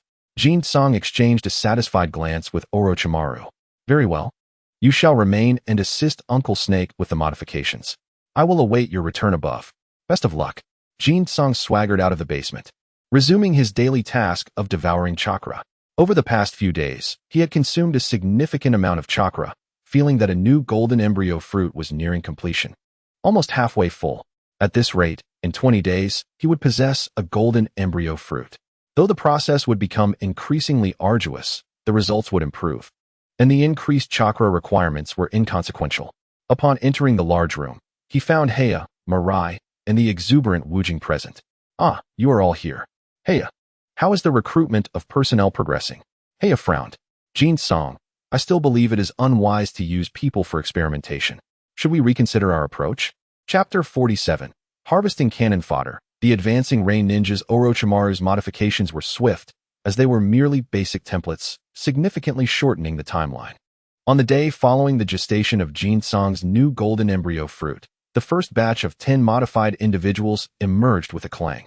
Jin-song and his companions circled them with curiosity. This technology is indeed convenient, though its potential appears somewhat limited.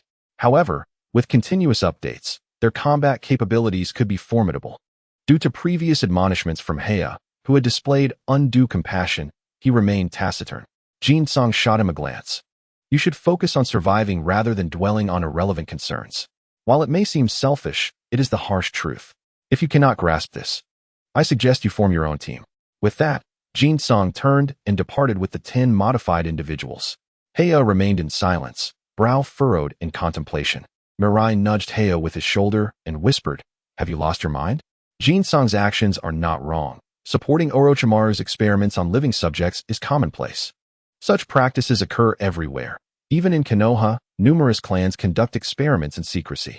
I believe they have a significant chance of survival under Jin-song's leadership. Furthermore, look at those who underwent the modifications. They all emerged smiling, he added. Heya nodded slightly. At that moment, Shrugs spoke up. "Heya, you may not be aware, but Jin-song was almost subjected to experimentation himself." The revelation elicited astonished expressions from both Heya and Mirai. Jin-song, he was also experimented on. Even Wujing, who had been bouncing around, displayed an inquisitive expression. Wait, did Jin-song transform into this state due to an experiment that rendered him unable to produce chakra? Shrugs chuckled wryly. Actually, that is not the case. It is said he was unable to produce chakra since childhood. Moreover, when he was captured by Danzo's root, he was not subjected to experimentation. Instead, he fortuitously thwarted Danzo's plans. Could it have been Jin-song who intervened? Heya and Mirai exchanged glances. It is indeed plausible. He has never adhered to conventional methods. After some persuasion from his companions, Heya reluctantly accepted the collaboration with Orochimaru. Meanwhile, Jin-song commenced testing the 10 modified individuals. All were based on the fundamental template, with their limbs enhanced. Their arms had been fortified, enabling them to launch shurikens, while their legs possessed propulsive capabilities to absorb impact. Although their abilities appeared modest, they undeniably amplified their combat prowess. Following the tests, the 10 modified individuals could barely contend with stronger genin. Of course, ordinary lower ninjas do not count. A few individuals approached. How is it? What was the outcome? Jin-sung was not particularly pleased, but also not disappointed. After all, they were merely cannon fodder. It was satisfactory enough to reach Kai's level, though in a life-and-death battle, he would undoubtedly be defeated by Kai. The others exchanged glances. With such combat capabilities, they were destined to be cannon fodder. Jin-sung silently apologized to Kai in his heart, feeling a twinge of embarrassment for measuring against him. Haha. All right. You all can just focus on gathering intelligence and recruiting personnel. There is no need to specifically recruit elites. Just any able-bodied individuals will suffice. Jin-sung waved his hand, dismissing the 10 modified individuals. There were still 2 more batches to follow, and after that, there would be none left. This simply wouldn't do. They could not afford to let the laborer Orochimaru pause. They needed to hasten the recruitment process. Jin-sung glanced at Hiei, whose expression had returned to normal, and jokingly wrapped an arm around his neck. I say, Hiei, this is more like it. Who cares about experiments? As long as they are not one of us. It's all good, right? Isn't living comfortably what we all desire? Moreover, who are we looking for?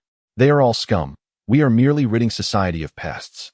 He rolled his eyes. So the other villagers should thank you for that? We are doing good deeds anonymously. Our motto is low profile. The future pouted, clearly unconvinced of his low-key demeanor. In the following days, the modified individuals gradually completed their transformations. Among the 26, only 2 remained on the operating table for various reasons. A ratio Jin-sung could still accept. They each set out to gather intelligence, while Jin-sung and the others immersed themselves in prolonged training. Ultimately, their current strength was still insufficient. Otherwise, they could sweep through the land of grass, easily overpowering any dissenters and obtaining whatever intelligence they desired. Jin-sung continued his daily routine of generating chakra, absorbing chakra, nurturing golden fruit, and consuming golden fruit. The other 3, including Wu Jing, began to adopt Jin-sung's plan, using shadow clones for their training. Initially, they faced some setbacks, but as time passed, they grew increasingly adept, able to manage a greater number of shadow clones. Their excitement soared as their chakra levels steadily increased, and their strength rose in a steady and unwavering manner. A month later, as they were training, the future suddenly opened his eyes. There are ninjas infiltrating. Nearby, Hiei and Jishui immediately became alert, while Wu Jing swiftly darted out, heading straight to Jin-sung's room. Wake up. There are ninjas infiltrating the village. Jin-sung's previously dazed expression instantly became clear and filled with excitement. Ninjas are here? Enemies. So it seems, Future replied, because they are said to have infiltrated secretly. Let's go? The group of Jin-sung quickly assembled and cautiously made their way toward the enemy's location. In the shadows of a narrow street, 3 figures slowly emerged from a building, as if surfacing from the water. What did you find? The previous bandits who had occupied this area had vanished, replaced by a force called the New World. All 3 ninjas wore light purple ninja attire and strange breathing masks, their voices muffled. This New World force was intriguing, since taking over. They no longer oppressed the civilians, but rather moved about mysteriously every day, leaving the locals undisturbed. New World? The land of grass is truly chaotic. I wonder which nation has sent them to gather intelligence. We should investigate. If we can resolve the situation, they are far too close for comfort. Agreed. The other 2 nodded in agreement. The 3 once again blended into the surrounding buildings.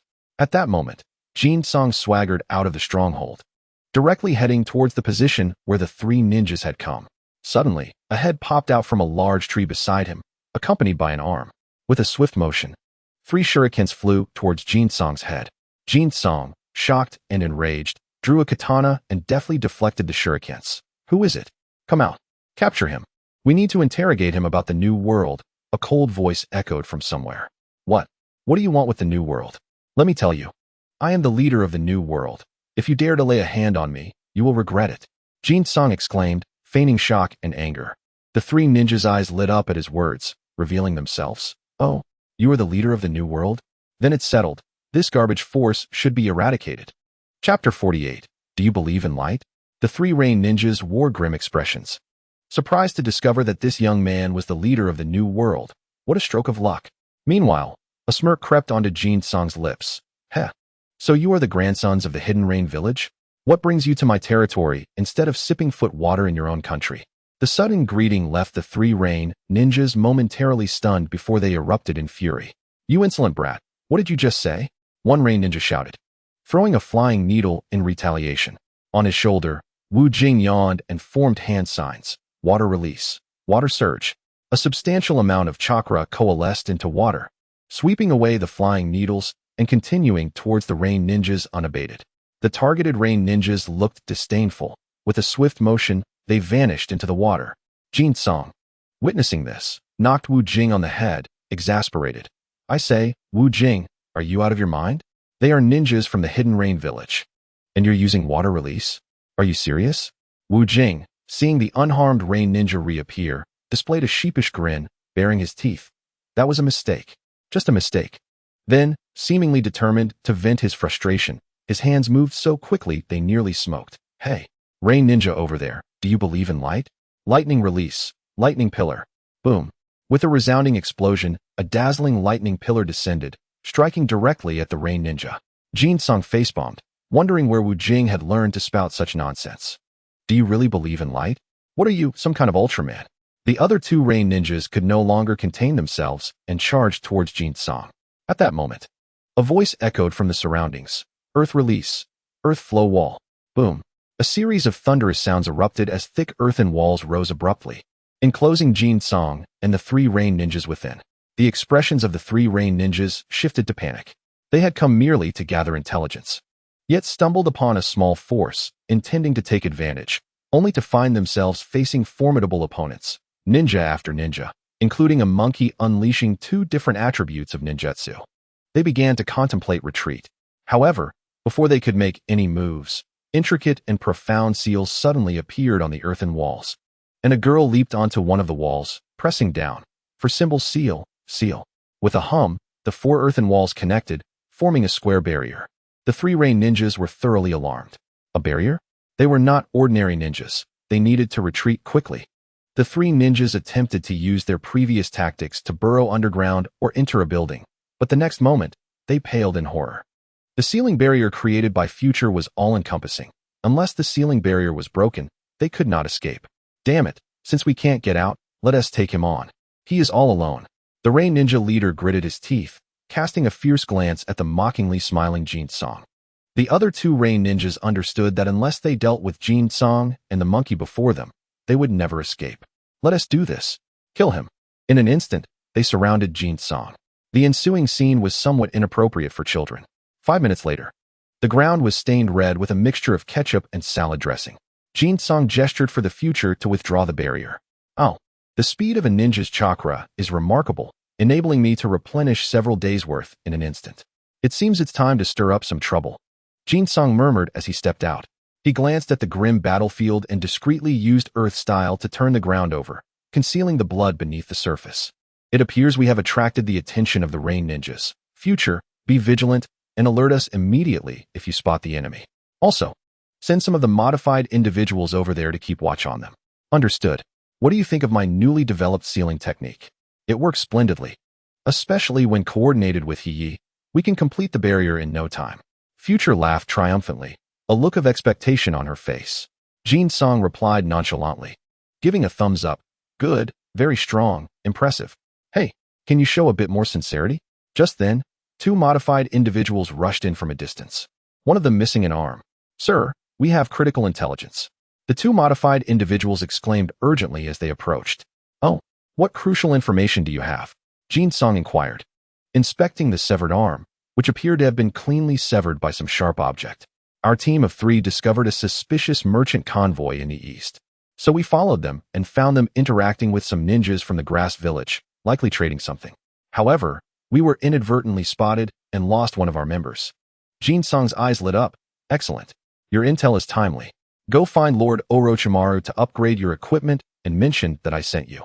As for the deceased, check if he has any family. If he does, send them some money. If not, find a way to retrieve his body for burial. The two modified individuals left cheerfully. For them, death was not frightening. What was truly terrifying was dying like a coward. At that moment, a path of opportunity unfolded before them. They viewed Jin-song and Orochimaru as their rebirth parents. Even if asked to leave, they would not go. Jin-song suddenly turned around, grinning widely. "All right, my friends. I have a feeling we are about to strike it rich. Prepare yourselves. We depart in 5 minutes." The four scattered, replenishing their frequently used weapons before swiftly departing the town, heading east. With Orochimaru's presence, Jin-song felt reassured, even though he suspected that Orochimaru might be merely a shadow clone. Ultimately, the most important factors were their small group and a monkey. Other losses could be recouped later. As they traveled eastward, they quickly arrived at the location indicated by the modified individuals. It was another small town, even smaller than the one they occupied. The merchant convoy and the grass ninjas had already departed. However, this did not deter Jin-song. "It's up to you." He nodded, formed hand seals, and slapped the ground, summoning technique. With a puff of smoke, a fearsome-looking bulldog appeared. "Track the ninjas who left here recently." The bulldog nodded and began sniffing the ground. Soon, it barked twice and led the way in a specific direction. "We've made a discovery. Follow closely." The four of them dashed for several miles under the guidance of the dog, finally spotting the grass ninja team atop a hill. There were 4 grass ninjas in total, 1 Jonin captain and 3 Chunin, none of whom possessed particularly outstanding chakra. Future closed her eyes to sense the situation and quickly relayed the information she had gathered. Jin-song's mind raced. "I will draw their attention. He will provide support. And Future can set up the barrier at the right moment. Ji-shui, you can look for an opportunity to strike." He grinned mischievously. "Let us act swiftly and aim to eliminate them all here. Our fortune will depend on what they are carrying." Chapter 49. Wealth for the poor and justice for the heavens. The grass ninjas were, strictly speaking, enemies of Jin-song and his companions, as they were there to create trouble. Gathering intelligence, especially on enemy territory, was inevitably a form of disruption. Thus, Jin-song and his companions showed no mercy. With a thunderous roar, Jin-song descended upon the hilltop like a celestial warrior, crashing down towards the strongest Jonin. Given the grass ninja's reputation, Jin-song suspected that the Jonin might not even possess the strength of an elite Chunin, relying instead on a facade of chakra and a collection of imitation jutsu. "Intruders!" the Jonin captain exclaimed, leaping into action as he caught sight of the unrelenting Jin-song hurtling towards him. The other 3 Chunin instantly became alert. In the next moment, the ground beneath 1 Chunin erupted, and 3 spikes shot up. The grass ninja was caught off guard, but it turned out to be a water clone. However, his water clone was evidently flawed, as his real body was simultaneously attacked. Swish! A blade flashed unexpectedly, and the grass ninja's eyes widened in shock as he clutched his neck, blood gushing between his fingers as he slowly collapsed. Ji-shui discreetly signaled to He and then concealed himself once more. "Earth style, earth flow wall," he shouted, as a massive earthen wall rose, separating the Jonin and 2 Chunin from their comrade. At that moment, 4 purple energy chains erupted from the wall. Ninjutsu, 4 limbs sealing technique. Inspired by the earlier use of the earth wall to set up the barrier, Future now employed sealing techniques alongside Hiye's jutsu. The effect was immediate. The 4 chains unexpectedly ensnared 1 grass ninja's limbs, rendering him immobile as if bound to the wall. No. The grass ninja's face twisted in despair as he struggled furiously, attempting to break free from the seals. Yet, his efforts only tightened the chains further. He did not idle. Swiftly continuing his hand seals after completing the earth flow wall, earth style, cracking earth palm. The ground rumbled violently, causing another grass ninja to lose his balance. At that moment, Ji-shui appeared out of nowhere, slashing at the ninja's neck midair. The grass ninja, alarmed, quickly formed a simple hand seal, water style, water whip technique. With a swift motion, he unleashed a torrent of water that sent Ji-shui flying. However, unknown to him, another Ji-shui had already arrived behind him, delivering the same deadly strike. In the next instant, multiple Ji-shui appeared simultaneously in the air, all executing synchronized blade strikes. Meanwhile, Jin-song had engaged the grass Jonin. "Who are you? How dare you attack the people of the grass hidden village?" The Jonin roared in fury. "Huh? The grass hidden village is nothing but a garbage village without a shadow to its name," Jin-song retorted mockingly, throwing a powerful punch. Boom. Even before his fist made contact, the air exploded with force. The grass Jonin jumped back in alarm, quickly countering with a wind blade, wind style, wind cutter technique. Jin Song scoffed, effortlessly kicking the wind attack aside, pathetically weak. The Jonin before him likely could not even compare to the elite Chunin from the 5 great villages. He advanced, unleashing a flurry of relentless strikes. The grass ninja was overwhelmed, his head spinning at the sight of this formidable creature capable of effortlessly wreaking havoc with a mere punch or kick. Gritting his teeth, he continually evaded, unleashing a flurry of jutsu, yet none inflicted significant damage on the opponent. In the next moment, a piercing scream echoed as a figure appeared before the grass ninja, plunging a blade into his heart. The dying wail startled another grass ninja, causing his skin to quiver. Opportunity. With a gleam in his eyes, Shrugs formed a single-handed seal and instantaneously materialized behind his adversary, delivering a swift horizontal slash before retreating. The grass ninja's body stiffened, his head slowly sliding off. With a heavy sigh, Shrugs withdrew all his shadow clones, the original panting heavily as he leaned against his knee. The use of the body flicker technique had become taxing, especially after engaging multiple clones in battle, the fatigue from dispelling the jutsu nearly causing him to collapse. "Are you all right?" Kazuya inquired with a furrowed brow, simultaneously forming hand seals. Earth release, earth spear technique. A spear of earth erupted from the ground, aimed directly at the last remaining grass ninja. Damn it! The grass ninja clumsily dodged, his eyes darting in search of an escape route. "You 1T get away." Jinzo scoffed. Earth release, earth flow wall. A thunderous rumble reverberated as earthen walls rose on all sides. Kazuya and the future employed their previous strategy, instantly forming the 4 symbols barrier. A barrier? Those damn brats. The grass ninja's heart sank as he cursed under his breath. He formed hand seals and unleashed a wind release against the barrier, but it only created ripples. The future was far removed from earlier times. Even basic ninjutsu could not breach the barrier now. Its strength was formidable, compounded by Kazuya's own jutsu.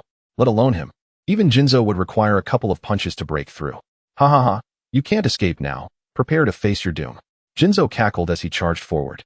Having restrained half of his strength earlier to prevent the enemy's escape, he now unleashed his full power, his muscles bursting forth. The grass ninja stood agape, astonished by the transformation from a mere child into a terrifying figure brimming with muscles. In a flash, Jinzo was upon him, delivering a punch aimed directly at his head. The speed was so overwhelming that the grass ninja only perceived a flicker of light before a figure materialized before him. Panic-stricken, he hastily attempted to evade. To his dismay, as he reappeared elsewhere, the metallic glimmering figure followed closely, almost as if they were shoulder to shoulder, indistinguishable in their movements. With a resounding thud, a punch connected, and the grass ninja erupted into a cloud of white smoke, leaving behind a wooden substitute that had been pulverized. Yet Jinzo, relentless as a persistent thorn, managed to appear beside him in the next instant, suppressing all his attempts to escape. In the blink of an eye, Jinzo's eyes sparkled with determination, his fist open wide, delivering a resounding slap to the opponent's face.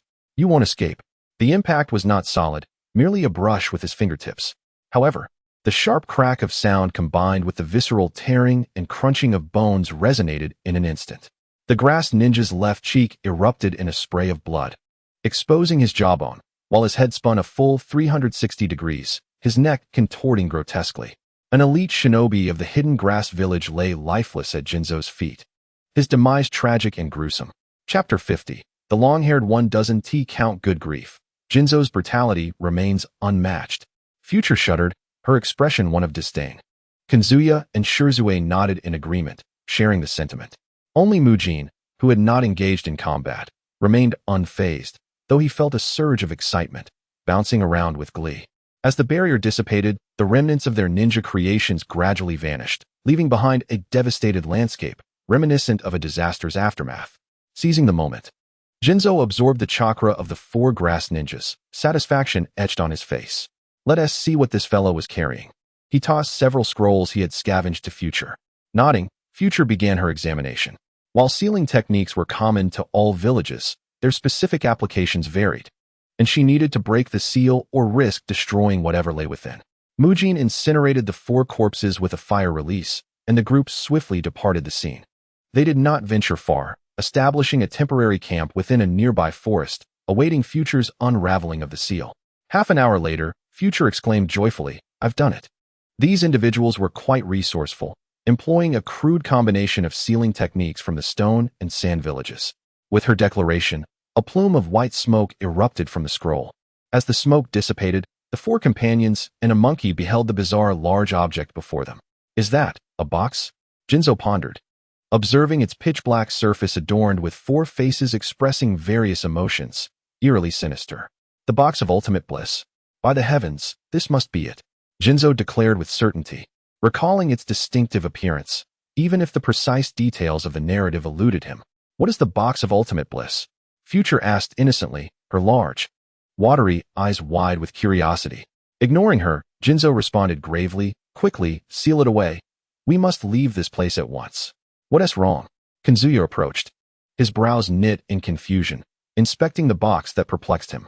Recognizing Jinzo's unusual seriousness, Future hurriedly resealed it, and the group promptly vacated the area. On their journey, Jinzo instructed Future to retrieve the only intact rain ninja gear they had found in the village, a complete mask. Violently crushing it into fragments, he selected several minute pieces. Shrugs, have your crows deliver these back to the battlefield, leaving them in a concealed location. Shrugs immediately formed seals, summoning 3 cawing crows that soared into the sky. Clutching the fragments. Be discreet, drop them and depart, Jinzo cautioned. If enemies have already arrived, do not reveal yourselves. Shrugs nodded, silently guiding the crows, synchronizing their vision with his summoning technique. Soon, he noted, someone has arrived. I kept the crows at a distance and dropped them at the edge of the forest near the battlefield. Good. Just leave them there. We retreat. Jinzo led the way, and the group, including the monkey, hastened their pace significantly. As they approached the town of the New World, Kanzuya finally spoke. Jinzo, what exactly was that? What was that object?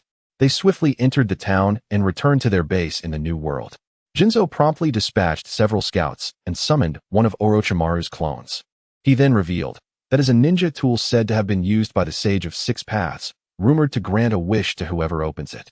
However, I suspect it is not as simple as it seems. Jinzo's expression was grave. While this object held little value for him, it was undoubtedly invaluable to the foolish.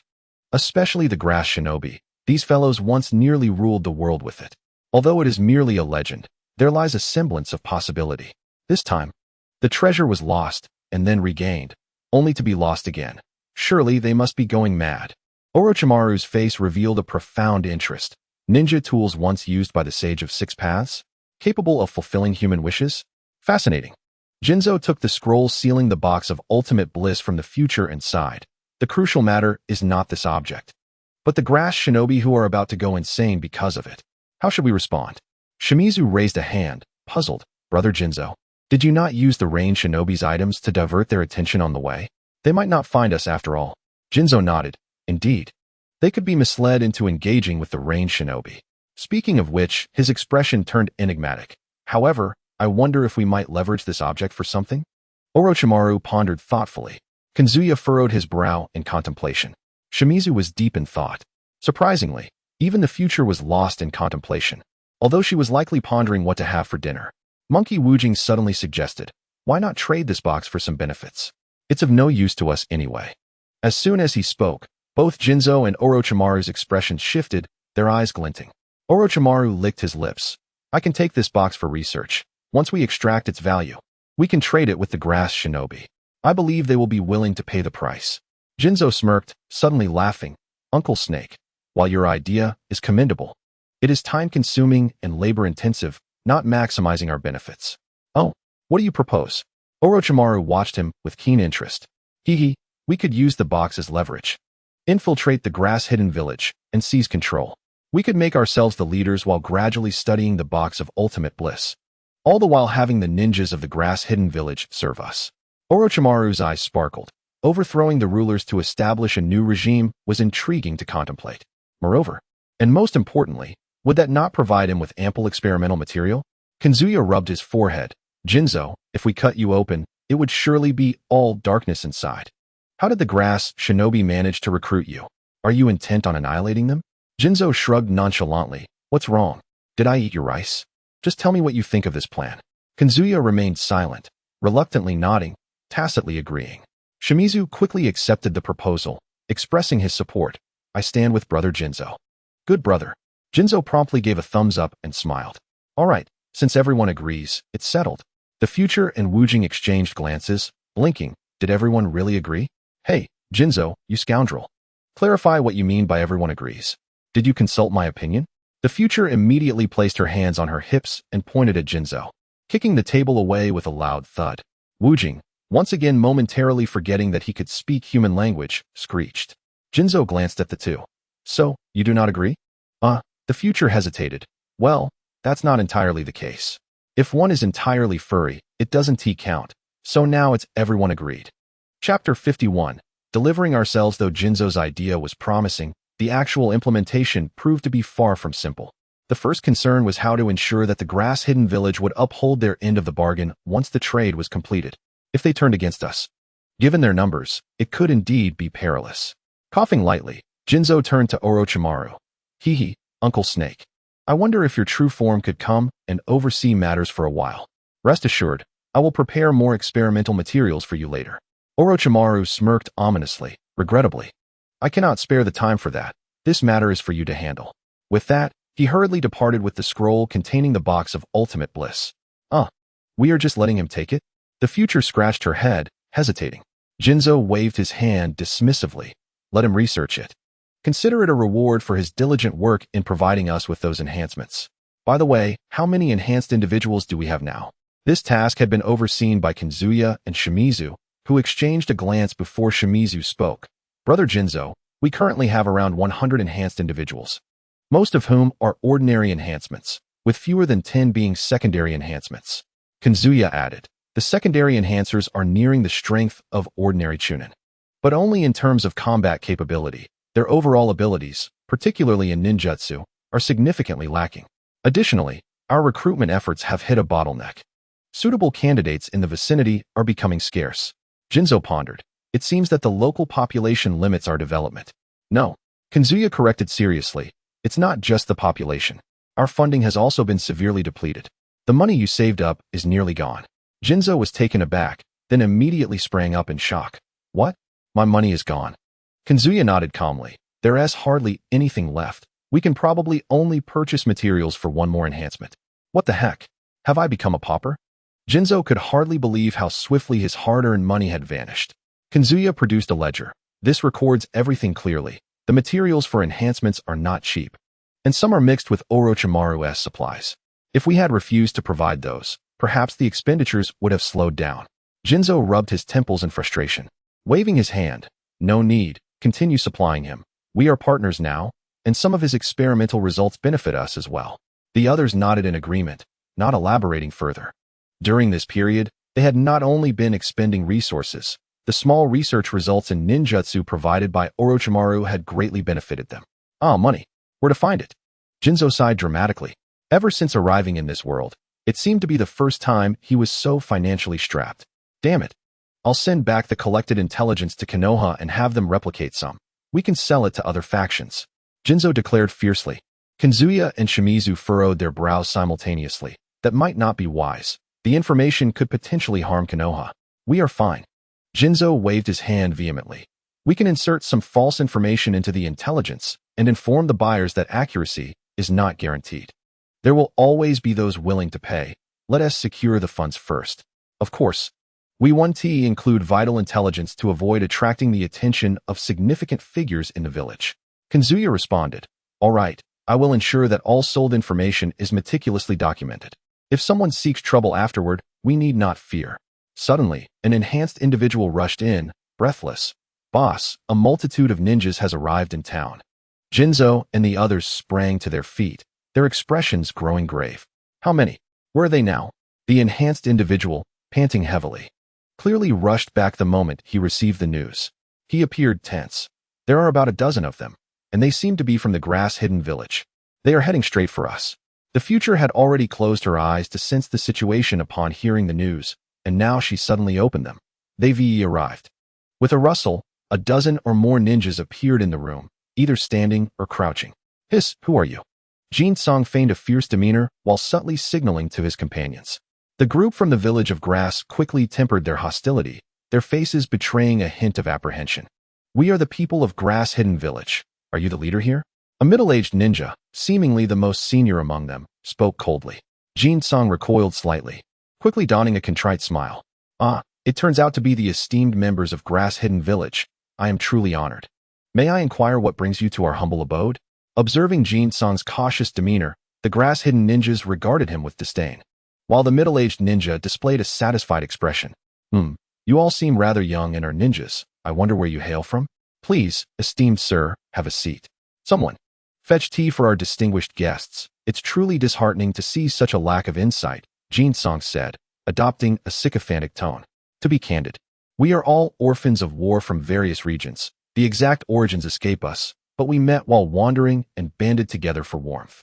The trio had fortuitously acquired some self-defense ninjutsu, barely qualifying as ninjas. However, due to his limited aptitude, Jin-sung had yet to attain the status of a noble ninja, relying instead on his innate strength to secure his position as leader. The middle-aged ninja eyed him skeptically. Strength alone makes you a leader? Are you trying to deceive me? How could I dare? Jin-sung feigned innocence. You may verify. I possess no chakra, merely some physical strength. The middle-aged ninja's eyes darted. They had initially come to investigate a small power controlled by wandering ninjas, intending to recruit them as fodder. He gestured to a subordinate, who promptly approached and struck Jin-sung on the shoulder. Kid, don't play tricks on me. Soon after, he raised his eyebrows in surprise, staring at Jin-sung.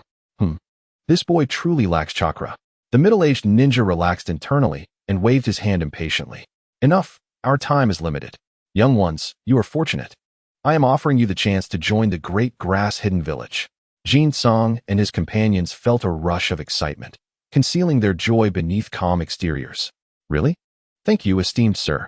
Jin-sung replied, immediately adopting a servile demeanor. You need only command us.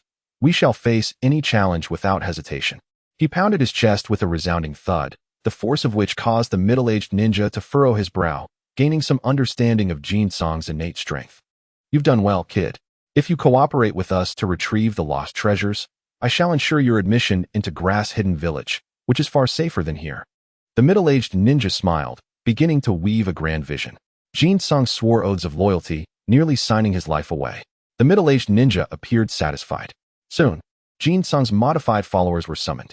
Due to most being out gathering intelligence, only a handful remained, no more than a dozen. Nevertheless, the grass ninjas were curious. They could easily discern that these individuals were ordinary yet had managed to transform their limbs into formidable weapons. These modified individuals are impressive, the middle-aged ninja exclaimed, his eyes gleaming with greed.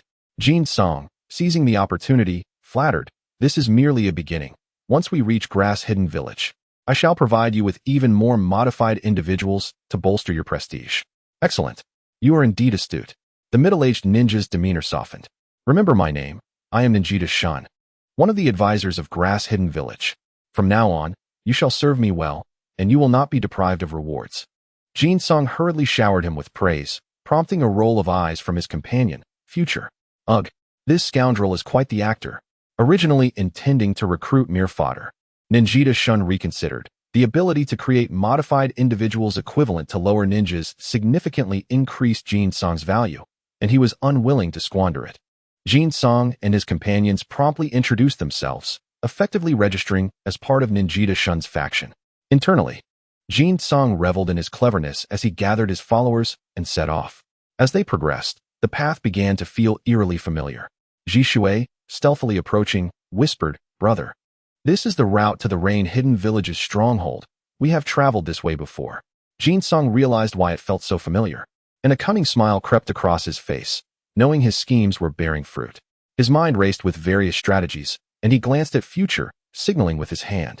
Future nodded in confirmation, discreetly slipping a scroll into Jin-sung's hand. This scroll contained the seal for the Paradise Box, a parting gift from Orochimaru. This time, Jin-sung aimed to ensure the safety of his group as they entered Grass Hidden Village. Before long, they reached a valley where a small river wound its way through, wild animals leisurely drinking from its banks, creating an atmosphere of tranquility. However, Jin-sung and his companions understood that appearances could be deceiving. Beneath the surface lurked a stronghold of rain ninjas. Leading the group, Ninjutsu-So raised his right hand, prompting all ninjas to halt. Jin-sung and his companions, along with the modified individuals, immediately followed suit, vigilance etched on their faces. After a moment, figures emerged from a patch of tall grass. Ninjutsu approached them with a stern expression, exchanging hushed words with another grass ninja before returning. He then waved his hand. Below lies the rain ninja's base. Mobilize all forces. Eliminate any resistance. And remember, our objective is to locate a sealing scroll or a peculiar box. Simultaneously, the grass ninja contingent issued the same command, and over 20 grass ninjas surged forth. Behind them, Jutsu and his group swiftly followed, closely trailing the grass ninjas. In contrast, the rain ninjas had also gathered their own fodder, but their morale was markedly lower, trailing behind in a disorganized manner.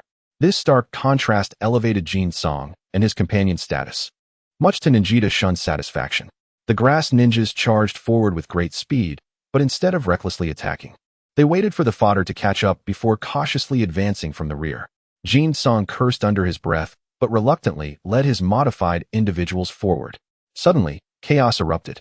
A thunderous explosion decimated many of the leading fodder, screams echoing in the air. Jutsu's modified followers, agile and quick-witted, retreated just in time, suffering only minor injuries. Cursing under his breath, Jutsu bent down and hoisted a boulder as tall as a person, hurling it in a determined direction. Wow, that kid has incredible strength. The grass ninjas exclaimed, whispering among themselves. Explosions continued to rock the area, and some ninjas donning breathing masks emerged, launching fierce attacks. The subordinates of Jutsu faltered after only a few breaths, retreating in disarray, with several being killed in the process. Jutsu watched, his heart aching. Each loss represented a significant financial investment. Every arm and leg was a product of technology and hard work, costing a fortune. Finally, the grass ninjas took action. With the cannon fodder drawing fire, they gained the upper hand. However, Jutsu and his companions soon found themselves dumbfounded. The combat prowess of the grass ninjas was exceedingly subpar. The rain ninjas numbered less than 10, while the grass ninjas had over 20. Supported by a group of cannon fodder, yet they struggled immensely, often finding themselves outmatched, with some even being pursued and struck by a single adversary. Jutsu face-bombed. He should not have harbored any expectations for them. Shall we intervene? Shui had already drawn his short blade, but hesitated, unsure of how to conceal his identity while engaging. Let us move. This bunch is both incompetent and reckless, Jutsu urged, advising them to refrain from revealing their identities and to conserve their strength, emphasizing that their primary goal was to infiltrate the grass-hidden village. The group nodded, quickly discussing their plan to collaborate. This would allow them to remain discreet while showcasing their talents. Rin Jingtian and another advisor grew impatient. If they did not act soon, the rain ninjas might be eradicated, and they could not prevent the enemy from fleeing. Let us go, strike together. The two launched their assault on the strongest rain ninjas, finally evening the odds. Jutsu sensed the moment was right, swiftly disengaging from his team and charging towards a rain ninja. The rain ninja, not particularly formidable, was engaged in a standstill with two grass ninjas. At that moment, Jutsu violently entered the fray, delivering a powerful punch. The rain ninja scoffed in disdain, but suddenly, Jutsu's fist surged forward, catching him off guard as it struck hard against his chest. The impact was devastating. The rain ninja emitted a pain scream, his chest caving in, and bones snapping in half. Blood sprayed profusely, forcing the two grass ninjas to retreat. Seizing the opportunity, Jutsu feigned rummaging through the rain ninja's belongings, then triumphantly raised an object high. I found it. A scroll. Chapter 53. Arrival at the grass-hidden village. The scroll Jutsu held glimmered like a transformation device, capturing the attention of all nearby grass ninjas. Well done, Rin Jingtian exclaimed with elation. Securing the item would undoubtedly elevate his standing in the village, perhaps even positioning him as the next leader. Nearby, two grass ninjas exchanged glances, regret washing over their faces as they realized they had missed out on a glorious opportunity. Though puzzled by the scroll, the rain ninjas felt the mounting pressure. One of their leaders shot a piercing glare at the grass ninjas, coldly declaring, "Damn grass ninjas. You will regret this. Lord Hanzo will not let you off easily." With that, the rain ninjas retreated, leaving behind several corpses. The grass ninjas erupted in cheers, collecting the bodies while casting glances at the scroll now in Rin Jingtian's possession. Indeed, this is it. Jutsu, you've done well. Ha ha ha, splendid. He confirmed the scroll was intact and burst into laughter. Meanwhile, another advisor's expression darkened as he glared at Jutsu, his gaze icy with resentment. wishing nothing more than to stab him. You stay to clean up. The rest of you, follow me. Rin Jingtian commanded, gesturing for Jin Song and his companions to join him as they returned to the village. Stop! A grim voice interrupted him. Oh, does Mr. Maeda have any objections? Maeda, another advisor, signaled the village's serious intent by sending 2 advisors on this mission. Maeda sneered, what are those kids doing here? I don't recall them being part of the village. Rin Jingtian maintained his composure, even smiling. No need to worry, Mr. Maeda. They are talents I have recruited for the village. Talents? I see spies instead. Uft. Have you ever seen spies help us find such an item? Are you out of your mind? The 2 advisors began to argue heatedly, ultimately parting on unfriendly terms. Nevertheless, this did not deter Rin Jingtian from his determination to bring Jin Song and his companions under his wing. Not only had they located the target item upon their arrival, but their abilities in transformation were also invaluable. He would never allow them to leave. Let us go? Ignore that fool. He is of no consequence. Rin Jingtian patted Jin Song's shoulder with authority, offering a few reassuring words. Jin Song, taken aback by the attention, quickly expressed his determination once more. The group departed in high spirits, leaving behind the sullen-faced Maeda and his companions. Humph. I wonder how long you can bask in your glory, Maeda muttered, his eyes gleaming with malice. Jin Song and his remaining 6 transformed companions closely followed Rin Jingtian, finally arriving at the grass-hidden village 3 days later. The village was modest in size, though considerably larger than the place Jin Song had previously occupied. Roughly 1/3 the size of Konoha. The village appeared bustling with activity, filled with pedestrians and merchants. Jin Song and the others followed the procession to the village center, where a grand 2-story wooden building stood. Rin Jingtian instructed them to wait there before entering the building. After an extended wait, he emerged, rosy-cheeked, with the scroll nowhere to be seen. Jin Song chuckled to himself. Even if it was given to their leader, it would be easily retrieved by Orochimaru. Other places might pose challenges, but in the grass-hidden village, it was child's play for Uncle Snake to manipulate as he wished. The group was led to a large courtyard filled with numerous individuals connected to Rin Jingtian. They were assigned to a separate small courtyard, where Rin Jingtian looked at Jin Song with a smile. From now on, you are my subordinates. Starting tomorrow, you will begin crafting transformed beings. I will arrange for the necessary materials to be procured, and I will also prepare the candidates. You need only focus on your work. Jin Song and his companions expressed their gratitude profusely. Once Rin Jingtian left, they dropped their obsequious demeanor. Phew, I'm utterly exhausted.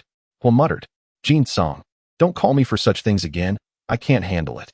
Jin Song shot her an annoyed glance. This is strategy. Do you understand? You truly lack education. You dare call me uneducated? Go to hell. A playful scuffle ensued as they gathered once more. I wonder when Lord Orochimaru will arrive. What if he has us start the transformations tomorrow? He also furrowed his brow. Jin Song laughed dismissively. No worries. He will allow us preparation time. After all, he needs our capabilities. I estimate Uncle Snake will arrive soon. In the meantime, let us prepare the venue. Right. The site was entrusted to he, who dug a deep basement beneath the small courtyard, ensuring it was well concealed. Ji Shui coordinated with Rin Jingtian's personnel, providing a list of necessary materials along with a significant amount of private goods. They were not overly excessive, merely interspersing some inexpensive personal items. Cautious not to frighten anyone away with excessive force, for that would be counterproductive. Indeed, in the dead of night, Orochimaru's clone silently emerged from beneath the floorboards. Uncle Snake, what about that paradise box? It has now fallen into the hands of the leader of the Grass Ninja. Orochimaru smiled with restrained amusement. It makes little difference whether it resides with him or with me. Jin Song refrained from further comment, recognizing Orochimaru's confidence. He had no interest in the matter. And what of the modifications? As usual, though the losses may be considerable, I trust you won't mind. Orochimaru's cold, serpentine gaze emanated an inexplicable mockery and ruthlessness. Jin Song shrugged. Do as you wish. Concluding their conversation, Orochimaru promptly began to set up in the underground laboratory, further developing and expanding upon the existing foundation. Several defensive mechanisms were swiftly perfected, accompanied by ample concealment. The following day, Shun Nanita's team brought a substantial supply of resources, delivering provisions sufficient for 100 individuals. Concurrently, a line of disheartened men was herded in. These individuals had sold themselves to the Grass Village, mostly lazy and unwilling to endure hardship, with many having once been bandits. Faced with the uncertain modifications, they were filled with trepidation. However, Jin-song was considerate towards them, intentionally leaving a glimmer of hope in their hearts. Each modified individual maintained order on site, inadvertently showcasing their formidable strength. In a mere moment, the anxious crowd transformed. Each person's eyes sparkled with anticipation, eager to be among the first to undergo modification. The sheer power of those transformed was tantalizing. Although they paled in comparison to the esteemed ninjas, they glimpsed the possibility of gaining strength. No one would relinquish this opportunity. In the courtyard, Jin-song smirked, a glimmer of malice in his expression. Compete, fight. As long as I firmly seize control over your opportunity for modification, I care not who you are. In the end, you shall all be mine. Chapter 54. The invasion of the rain-hidden village. The world of ninjas is not solely defined by bloodshed. It is also steeped in the complexities of human relationships. Within the brief span of a month, Jin-song and his companions, having infiltrated the grass village, witnessed the myriad tactics of suppression, persuasion, coercion, and the allure of profit. Even if they had exposed a modicum of strength, they would not have been subjected to such treatment had it not been for Shun Nanida's lack of discretion. After nearly half of the 100 ordinary individuals had perished, the modifications were finally completed. Of course, the official casualties from the modifications were not so severe. They were merely the result of Orochimaru's disregard for the lives of the grass village's denizens, subjecting them to inhumane experiments one after another. Those fortunate enough to survive owed their lives to Jin-song's influence. Yet, an ordinary individual suddenly possessing strength beyond the norm, having sacrificed only a few resources, ignited unrest among some. Though these individuals would ultimately serve as cannon fodder, even ordinary people could not aspire to such a fate. This was the world of ninjas. Lacking strength rendered one no different from livestock. Thus, Jin-song and his companions suddenly found themselves under intense scrutiny from various factions. Even the leader of the grass village, a grim-faced middle-aged man, made a point to meet with them. Consequently, the number of ordinary individuals and resources sent their way doubled. Jin-song and his companions lamented, albeit feigned, their situation. Orochimaru, upon seeing such a throng of people, nearly grinned from ear to ear, even exclaiming, "Had I known it would be this easy to gather subjects for experimentation, I would have ventured out long ago. You truly have an eye for opportunity." To this, Jin-song remained silent. The situation in the ninja world was tumultuous. Around the land of fire, various ninja villages began to amass troops along the borders. With the flames of war intensifying, the White Fang of Konoha stood guard at the border with the Land of Wind, overwhelming the opposing forces.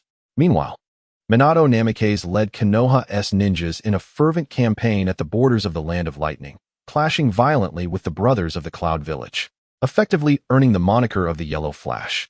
Jin-song and his companions, however, seemed as inconspicuous as a drop of water in the ocean, vanishing without a trace after leaving the village, save for the periodic dispatch of vast intelligence to Konoha. In the Hokage building, the third Hokage, Hiruzen Sarutobi, furrowed his brow in frustration. The outlines of an all-out war were emerging, and the village's manpower was stretched thin. Alas, there are simply too few ninjas. It seems we must expedite the graduation of this batch of students from the Ninja Academy. He mused. But Shikamaru has been unusually quiet lately. He hasn't stirred up any trouble. Could it be I've misjudged him? Taking a drag from his cigarette, the third Hokage reflected on the burdens he bore, yet relished the concentrated authority he wielded. Particularly, the Uchiha clan had begun to make their presence felt by dispatching clan ninjas in several battles. It was high time for Danzo to step aside.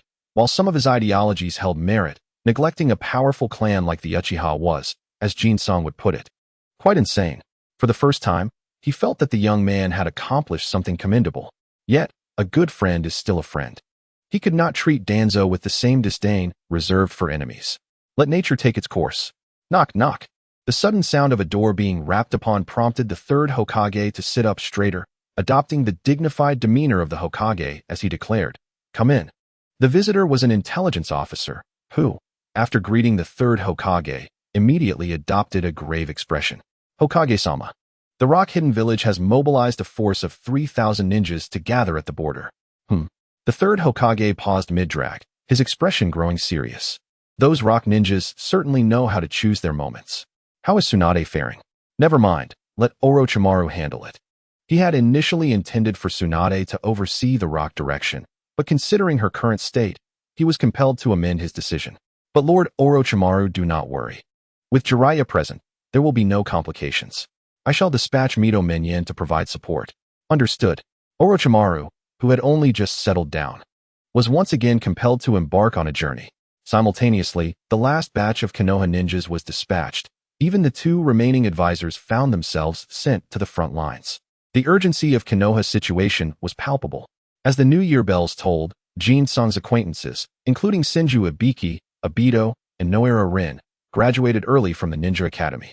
Naturally, these events bore little significance for Jin-sang, who was presently gathered with his friends, enjoying hot pot and singing songs. Wow, Jin-sang, this hot pot you've prepared is absolutely marvelous.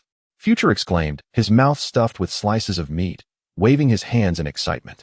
Beside him, Wu Jing was nearly a blur as he gleefully showcased his meat-laden hands. One could hardly fathom how such a small frame could accommodate so much food. Jin-sang drained his cup of juice, leaning back comfortably against the chair. Isn't it delightful? I prepared it myself. Of course it's delicious. For the first time, Heya seemed free from heavy thoughts, raising his cup to clink with Jin-sang's. Congratulations on another year of life. Huh. As if you haven't aged at all. Jin-sang replied jokingly. Shall we commence our actions now? Sure, Sui, having observed Jin-sang's recent endeavors, inquired quietly. With a grin, Jin-sang responded, you've guessed quite accurately. Indeed, starting tomorrow, we shall embark upon our plans. Let us all muster our spirits. If my predictions hold true, a great conflict will undoubtedly erupt by next year at the latest. I have recently heard whispers of fervent battles. Do we need to return to lend our assistance? Jin-sang shook his head. Not for now. We still enjoy a semblance of freedom, but upon our return, we shall surely be assigned tasks, complicating matters. His gaze flickered as he contemplated certain thoughts. However, he quickly composed himself, smiling at the group. The ninjas of Grass Hidden Village are numerous. Though their caliber may not be exceptional, they do represent a commendable fighting force.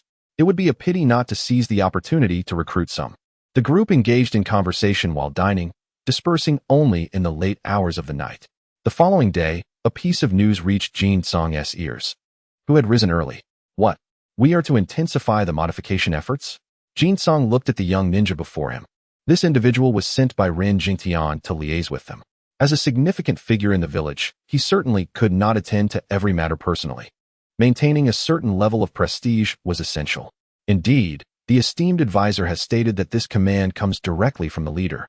The monthly quota for modified individuals will double, and it may even increase further in the future. Jin-sang furrowed his brow deeply. He was not concerned about the number of modified individuals. That quantity was negligible to Orochimaru, who would welcome even more. What puzzled him was the sudden escalation. Had something occurred within the village? The abruptness of it all was unsettling. The ninja across from him hesitated for a moment before whispering, I am not entirely sure, but I have heard that the Rain ninjas are retaliating. Ah, I see. Jin-sang comprehended the situation. So that is why there has been a sudden increase in the number of modified individuals. It is a response to the Rain ninjas' vengeance. While he grasped the reasoning, it was imperative to maintain the appropriate demeanor. The esteemed advisor is aware that our manpower is limited, and we have already optimized the number of modifications. Doubling it again may prove unfeasible. Jin-sang seized the opportunity to negotiate. The other party seemed well prepared. Ren Jingtian had clearly anticipated such concerns when dispatching him. The young ninja responded with a smile, do not worry. The village elders have already devised a solution to this conundrum. Oh, how splendid. What is this solution? Jin-sang feigned surprise, inwardly scoffing. A solution? Surely, they merely wish to send individuals to learn the craft. As expected, the response was straightforward. The elders have selected several young ninjas to assist you. While they may not be adept at first, their proficiency will improve over time. Jin-sang sneered internally.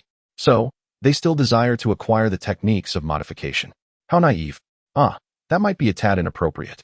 It is not that I am unwilling to teach. It is simply that the skills required for modification are exceedingly advanced, far beyond the grasp of ordinary individuals. Rest assured, those selected are all geniuses. Among them is a member of your clan, the Uzumaki, who is indeed a qualified ninja. Jin-sang paused, suddenly recalling that there was indeed an Uzumaki in Grass Hidden Village, one who was particularly unique. Her physique was such that a mere bite from another could rapidly restore her injuries and chakra. leading to her demise in a later battle when grass ninjas exploited this ability. Very well, let us give it a try. Jin-sung nodded decisively, his mind racing with thoughts. Is her mother, Xianglin, already born? An Uzumaki with such a distinctive constitution is intriguing. A smile crept across Jin-sung's face as he set his sights on the mother and daughter duo. The next day, the selected individuals arrived in grass-hidden village. Jin-sung was taken aback by the number of newcomers. 12 male and female grass ninjas entered, led by the familiar liaison ninja. These are the individuals who will assist you. Are you satisfied? Jin-sung looked over the group, noting that none were particularly younger than himself. Some wore disdainful expressions, while others barely concealed their derision with smirks. Jin-sung realized that these individuals would not be easy to work with. Heya, please inquire about their professional knowledge. We cannot keep those who do not meet the standards. Heya nodded knowingly and stepped forward. Are they looking down on me? Very well. I shall show them who decides who stays. Jin-sung coldly crossed his arms, observing Heya pose questions. These inquiries, derived from his previous discussions with Orochimaru, were highly specialized. Not only did these newcomers struggle, but even Jin-sung's own group found themselves at a loss. As anticipated, several of the arrogant individuals were left speechless.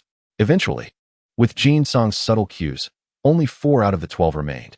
A pair of seemingly simple-minded twin brothers, one named Yang Do and the other Yang Feng, along with a kind-faced man in his 20s named Hang, and a gentle red-haired woman in her 20s named Uzumaki Kaori. Very well, these 4 shall suffice.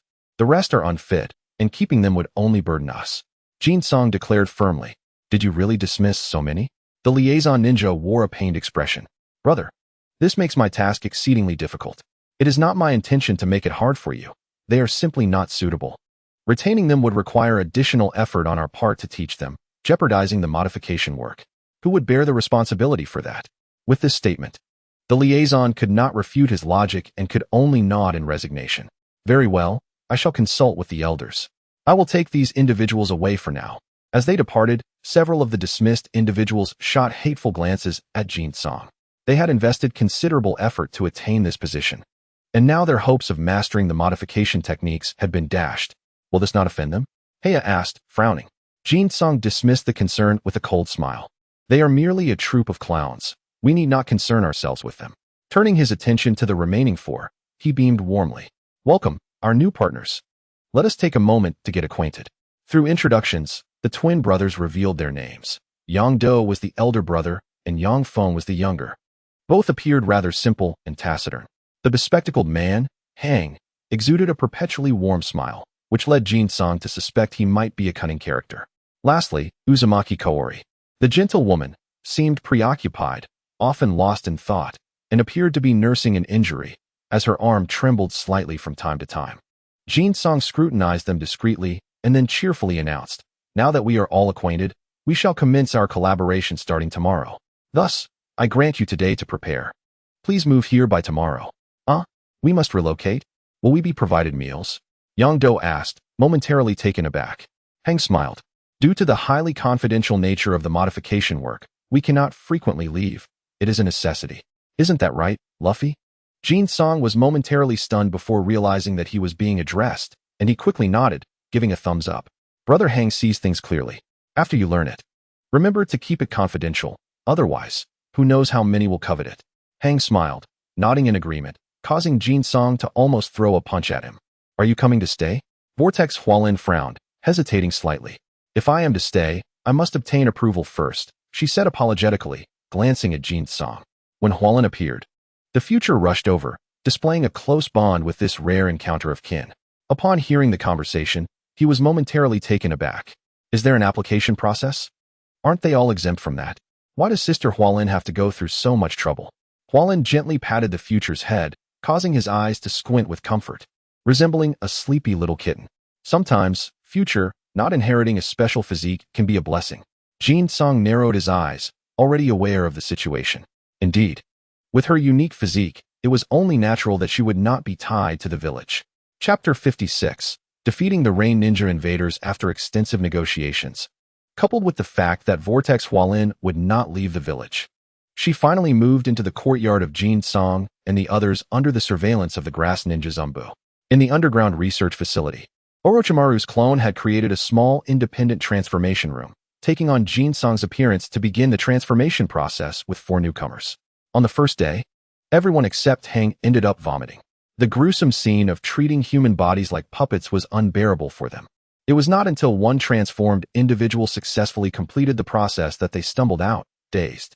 The bloodshed and cruelty during the modifications opened their eyes wide. Subsequently, they were directly thrown into the underground research facility, where they began to operate in a confined space. They served as free assistants to Orochimaru while being closely monitored and evaluated.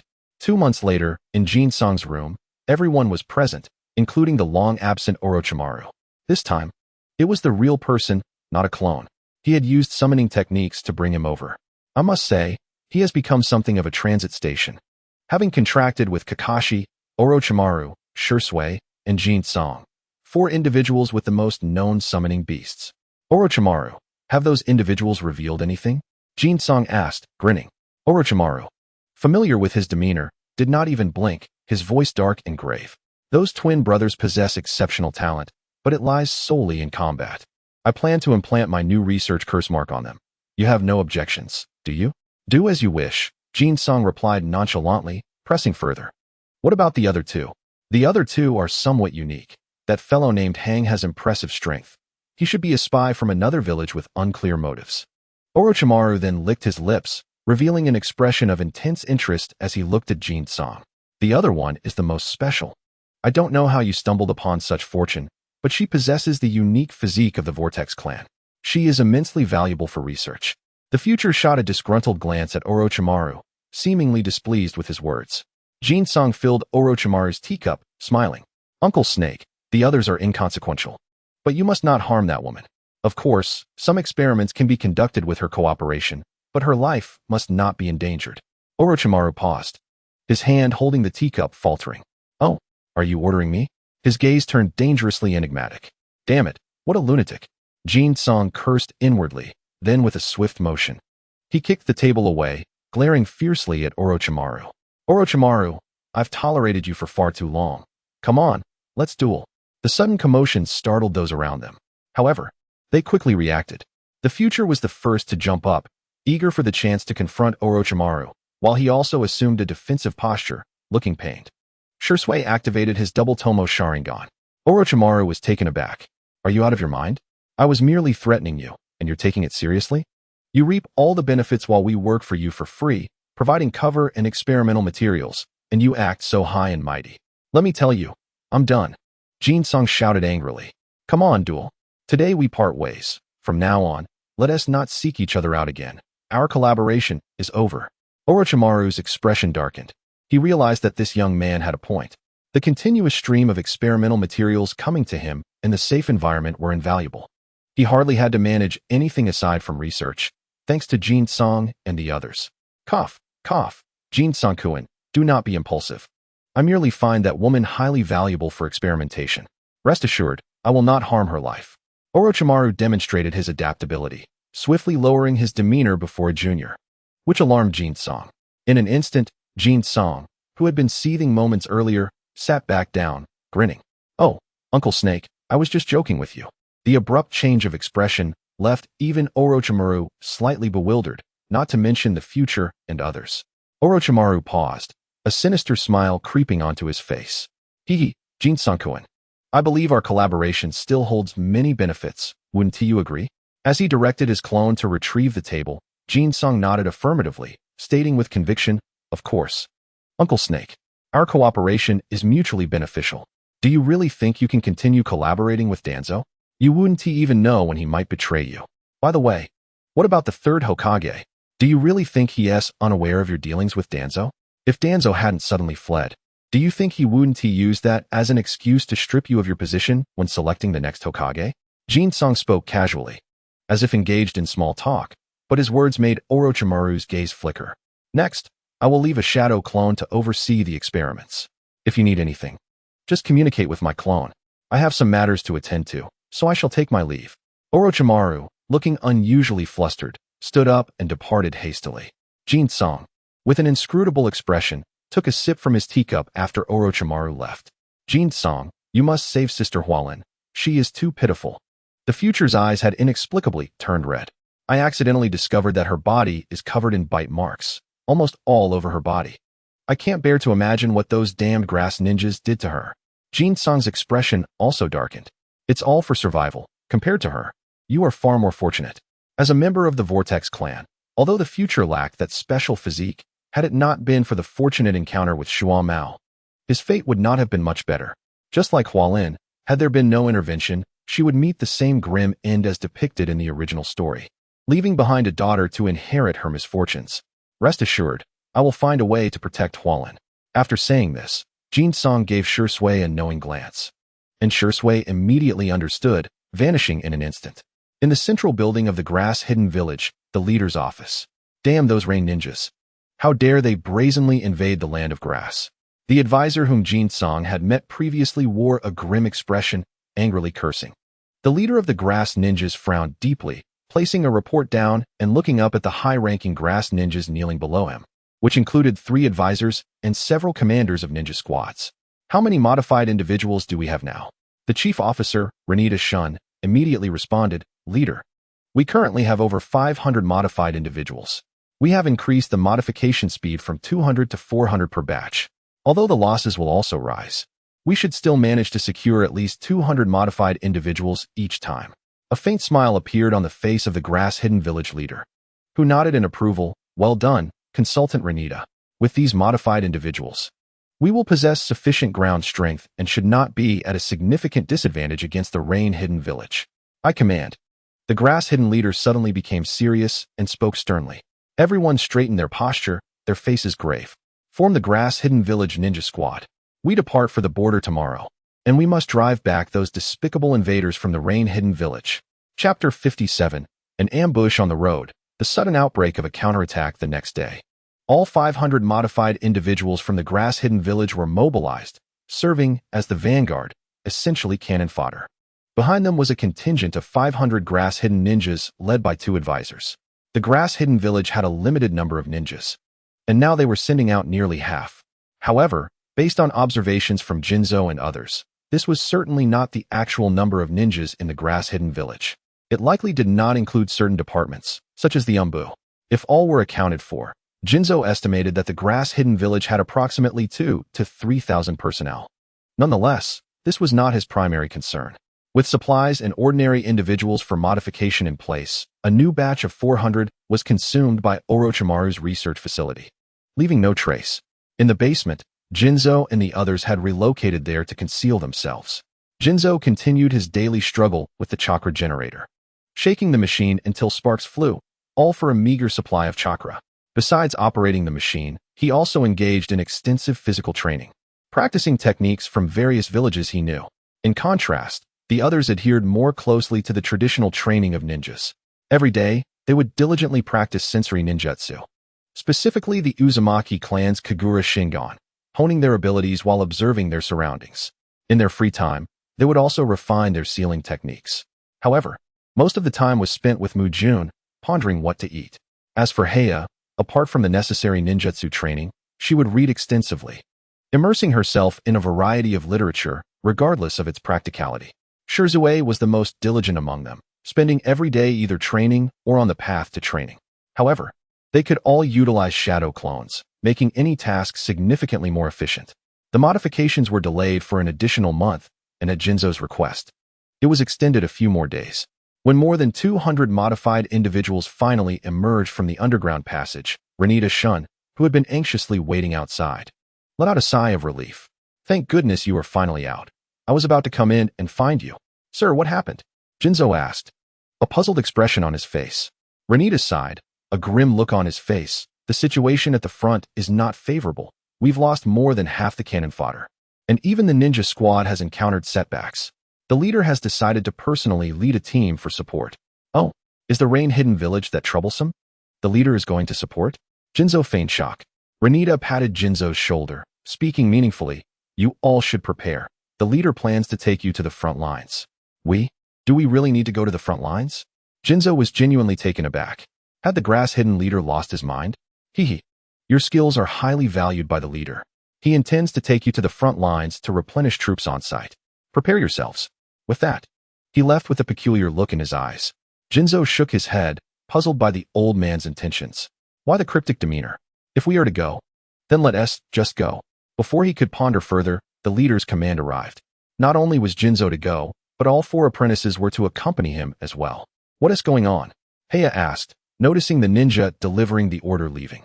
Jinzo revealed a cold smile. No worries. It's just an order for us to head to the front lines. The front lines? Are we losing the war against the rain-hidden village? Well, it's nearly that. The grass-hidden village can't hold out much longer. Jinzo waved his hand. All right, everyone prepare. It seems our vacation is coming to an end. Brother Jinzo, inform Lord Orochimaru and request a shadow clone for assistance. Jinzo instructed Shrugs to make a trip. Then, with a glance, the 4 and a monkey regrouped after dispersing. What is the plan? Since the leader is taking us, we might as well seize the opportunity. If chaos ensues, it could be quite interesting. Jinzo smirked. He had not forgotten his purpose for coming to the grass-hidden village. If he did not eliminate the leader and take his place, his trip would be in vain. Shrugs listened earnestly, adding, Brother, Lord Orochimaru has agreed to send another shadow clone with us, but it will not participate in the combat. Jinzo nodded. That's fine. As long as we can ensure the creation of modified individuals. Before the next day arrived, that night, the leader of the grass-hidden village, accompanied by 300 ninjas and a makeshift group of 300 modified individuals, set out. In the ranks, Jinzo yawned, starting out at such a late hour. How inconsiderate not to let anyone sleep. Surrounded by familiar faces, Jinzo felt drowsy and devoid of energy. The group pressed on swiftly through the night. The rain-hidden village had already infiltrated the heart of the land of grass, engaging in fierce combat with the grass-hidden ninjas on a vast prairie.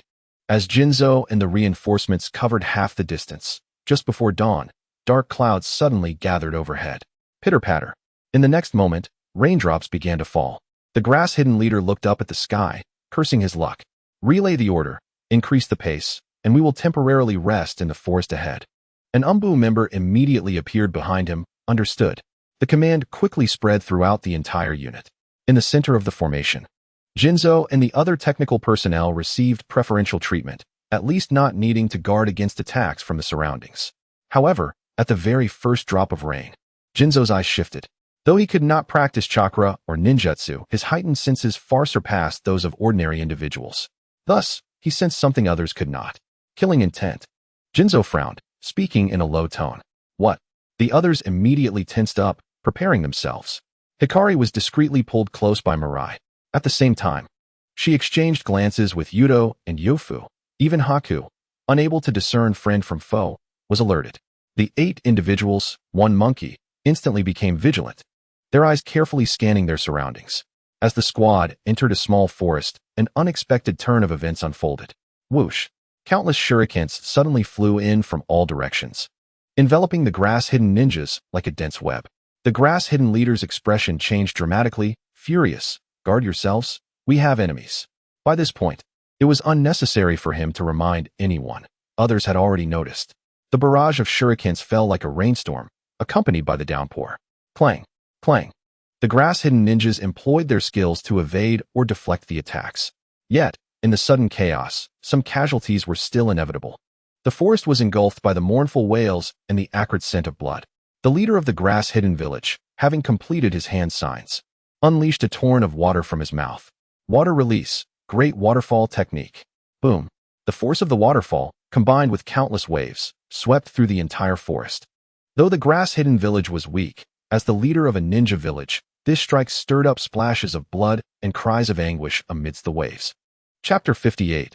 The grass-hidden village leader, thunderous roars with minimal rainfall. Water release. How utterly ignorant of you to use it before us.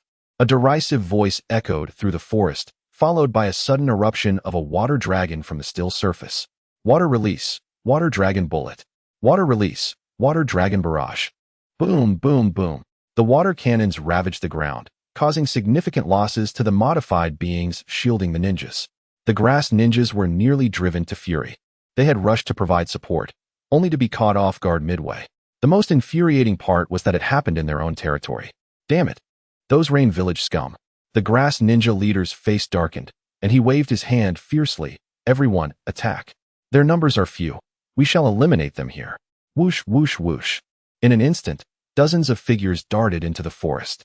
Jin Song swiftly restrained the eager Future. Don't be reckless, fall back. Future glanced at the tense Kaori beside him and refrained from charging ahead. The group huddled together, remaining inconspicuous at the rear of the crowd. The battle ahead was intense, with the rain ninjas shouting loudly, yet their numbers were limited, and it wasn't long before they began to falter. The leading rain ninja snorted disdainfully and waved his hand. Humph, we shall meet again. Retreat. The rain ninjas hastily withdrew. The grass ninja leader, filled with rage, commanded, pursue. We must not let them escape. In the ensuing chase, the rain ninjas left behind half of their chunin, while the others successfully fled. Upon returning, the grass ninja leader surveyed the fallen comrades on the ground, his expression grim. Damn those rain ninjas. Gather the bodies of our fallen brothers. We must leave. The morale of the grass ninjas plummeted. While their losses among ninjas were not significant, the modified beings suffered greatly. Originally numbering 300, fewer than 200 remained combat-ready. The rest were either dead or too injured to return to battle. The grass ninja leader could only spare a few lower-ranking ninjas to escort them back to the village. These individuals, once healed, would still be of use. He could not bear to abandon them.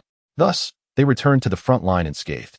Jin Song, savoring the aftermath as he helped gather the corpses, relished the experience, wishing for more such assaults. In the grass ninja command camp, what is the current situation?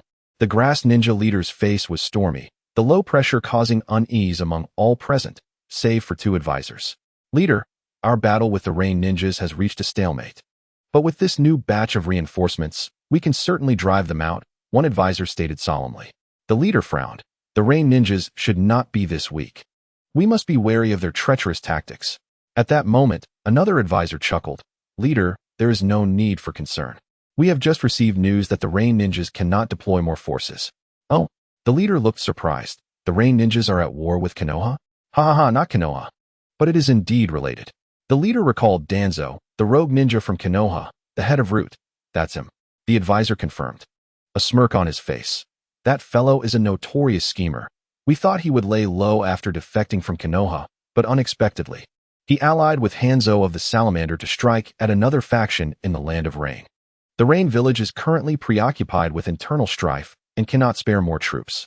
Excellent. The leader laughed heartily. Ha ha, then our hopes of driving them away have greatly increased. Tomorrow, we will launch a full-scale assault. I want them fleeing in terror from the Land of Grass. All the Grass Ninja high-ranking members exchanged glances before bowing their heads in unison. Yes, leader. Jin Song and a few others were busy in a separate camp. Below, in a rudimentary modification chamber, Orochimaru's work was proceeding in a tense yet orderly manner.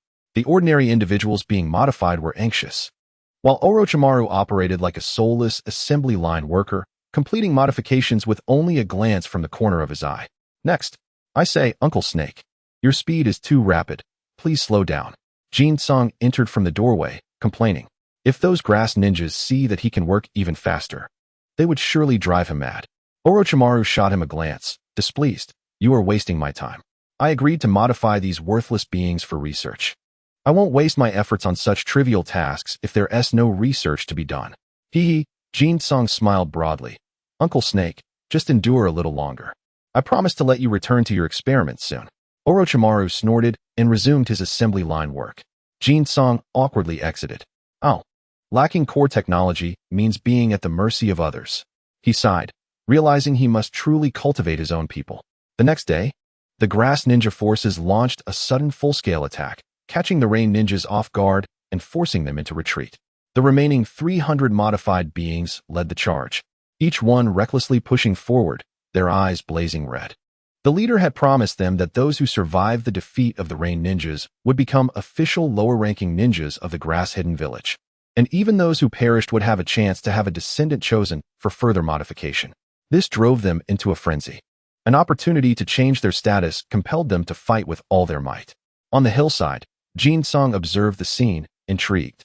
Isn't it quite mad? Hang had appeared 5 meters away from Jin Song, his smile unwavering. Jin Song studied him for a moment before finally averting his gaze as the forced smile on Hang's face began to falter. Indeed, it is quite insane. However, no one is pressuring them. To gain something, one must pay a price, is it not? Hang watched the battlefield with a smile, remaining silent as Jin Song turned to leave. The fierce battle showed no signs of abating and could potentially extend indefinitely.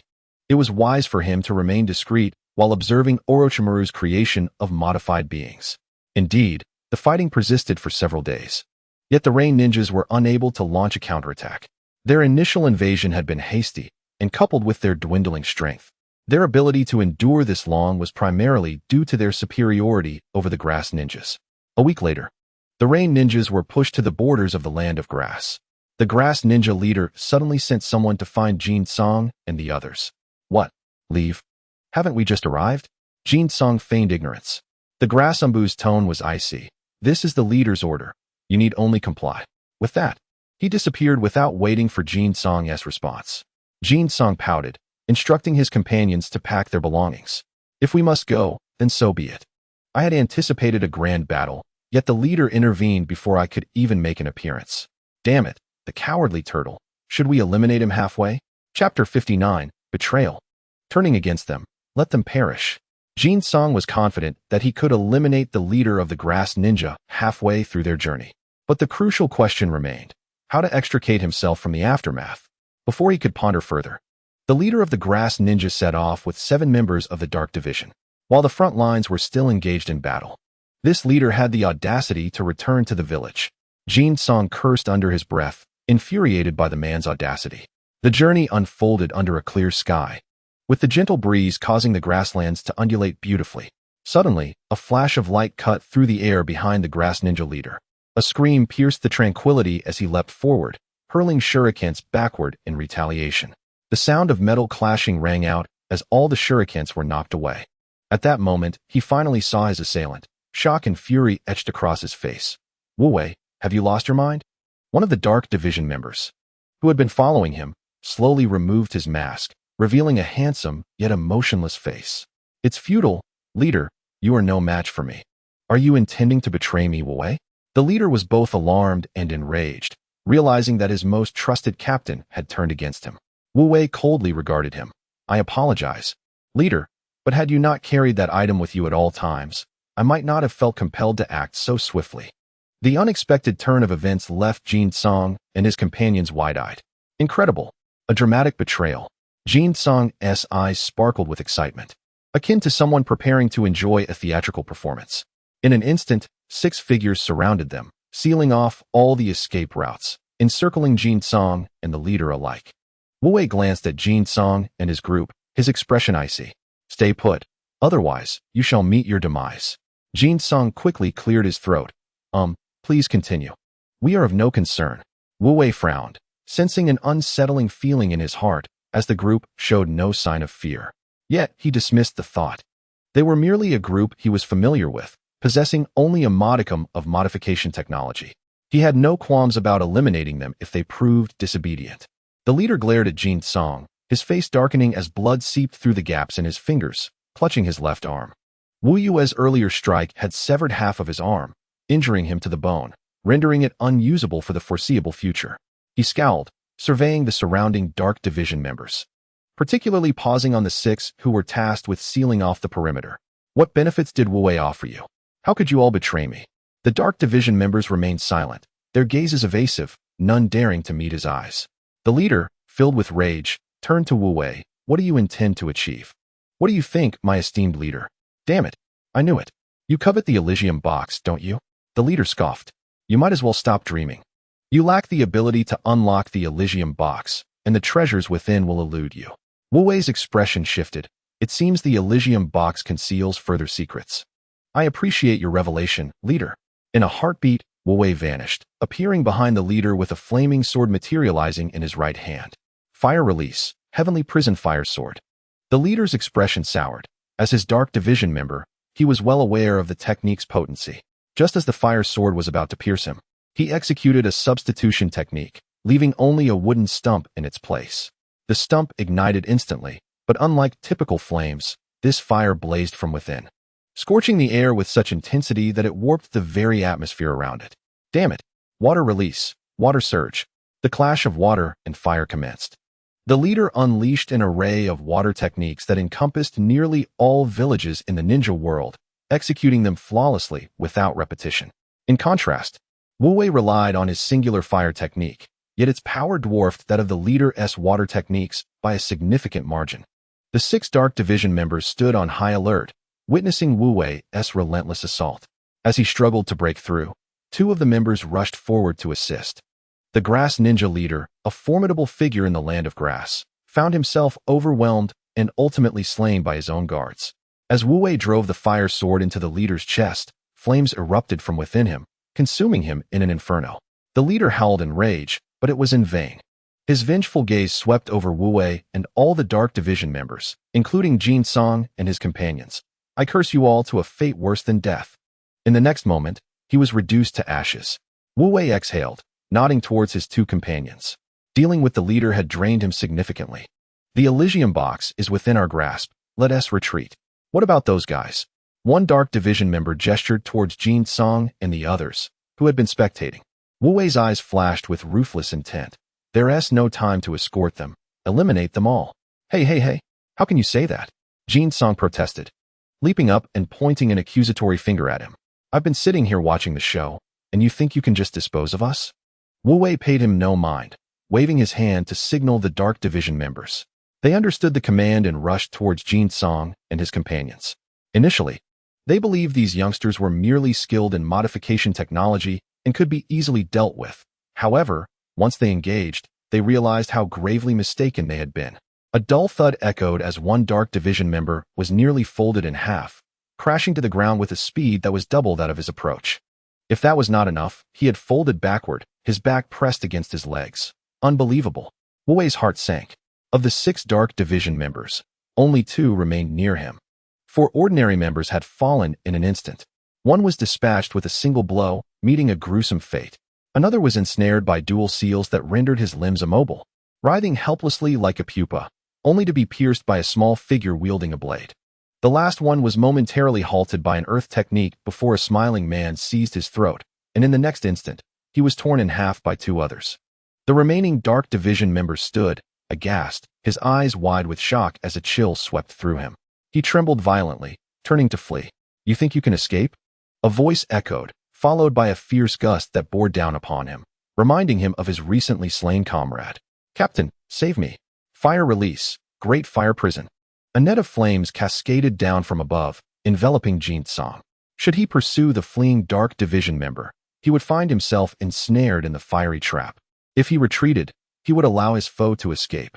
Jin Song grinned menacingly at the ploy, his body erupting with explosive energy, muscles surging and radiating a chilling metallic sheen. Die? With a powerful leap, he propelled himself off the ground, surging forward to close the distance behind the Dark Division member, delivering a devastating punch. With a sickening squelch, the Dark Division ninja met a horrific end, reduced to a shapeless mass. Damn it! The fiery net descended, constricting tightly around Jin Song. Chapter 60. It's all a misunderstanding. How will you cover up the death of your leader? Little brat. How does it feel to be ensnared by my fire prison? Wu Wei's face was a mask of fury as he glared at the captured Jin Song, who, in a display of remarkable audacity, was determined to eliminate my subordinate even at the cost of being struck himself. Truly commendable courage, but this ends here.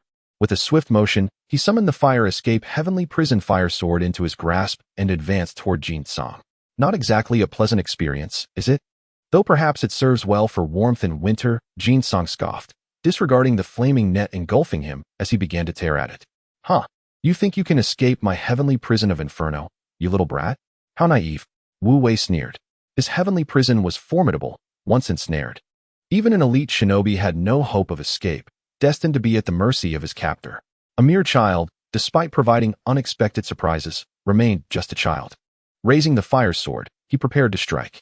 Meanwhile, the others had engaged in battle with 2 captains from the Grass Ninja Zumbu, successfully suppressing them. Suddenly, Jin Song delivered an unexpected lesson. With a ripping sound, Wu Wei halted, his calm demeanor shattered, his eyes widening in disbelief. The seemingly indestructible heavenly prison was gripped firmly in the hands of that little brat, who tore through it as if it were mere fabric. Your so-called prison is nothing but a fancy name. It holds no real power, Jin Song remarked disdainfully, stepping over the quickly extinguishing remnants of the fire net. With a powerful kick, Jin Song created a massive crater in the ground, appearing instantaneously before Wu Wei. Alarmed, Wu Wei swung the fire sword. Clang! Jin Song's punch shattered the sword into a shower of sparks before he followed up with a swift kick. Boom! Wu Wei erupted into a burst of flames, his figure vanishing. Jin Song, relentless, pursued without hesitation. The ground trembled with each thunderous impact, Wu Wei's expression a mixture of frustration and astonishment. What manner of child possessed such terrifying strength? Was he a male counterpart of Tsunade? Stop! What is your connection to Tsunade, one of the legendary Sannin of Konoha? Wu Wei shouted anxiously, narrowly dodging another kick, glancing back at the terrifying crater left in the wake of Jin Song's assault. Jin Song paused, seemingly taken aback. Oh, you know Tsunade? But I have no ties to her. My talents are innate. Wu Wei stood at a distance, still shaken. He inwardly cursed himself for provoking such a monstrous child. Realizing now he had to rely on his connections with Konoha's higher-ups to contain Jin Song, he thought. You are from Konoha, aren't you? Damn it, I should have suspected. With such talent, and at such a young age, surely you must be one of Tsunade's disciples? My relations with Konoha's elite are quite amicable. Jin Song seemed momentarily puzzled. Is that how it is? Well, forget it. Just because you say you have connections. Does that make it true? At that moment, the others had overheard their exchange, and the two captains of the Umbu, who were on the verge of defeat, found temporary respite as Future and Huali sealed one of them and discarded him like a ragdoll. Though these two claimed to be elite shinobi, their abilities were rather mediocre, aligning with the typical strength of grass ninjas. They were nearly beaten to a pulp by the group. Seeing they were still alive, Wu Wei sighed in relief, though his expression remained grim. These children were truly troublesome. How Smile faltered.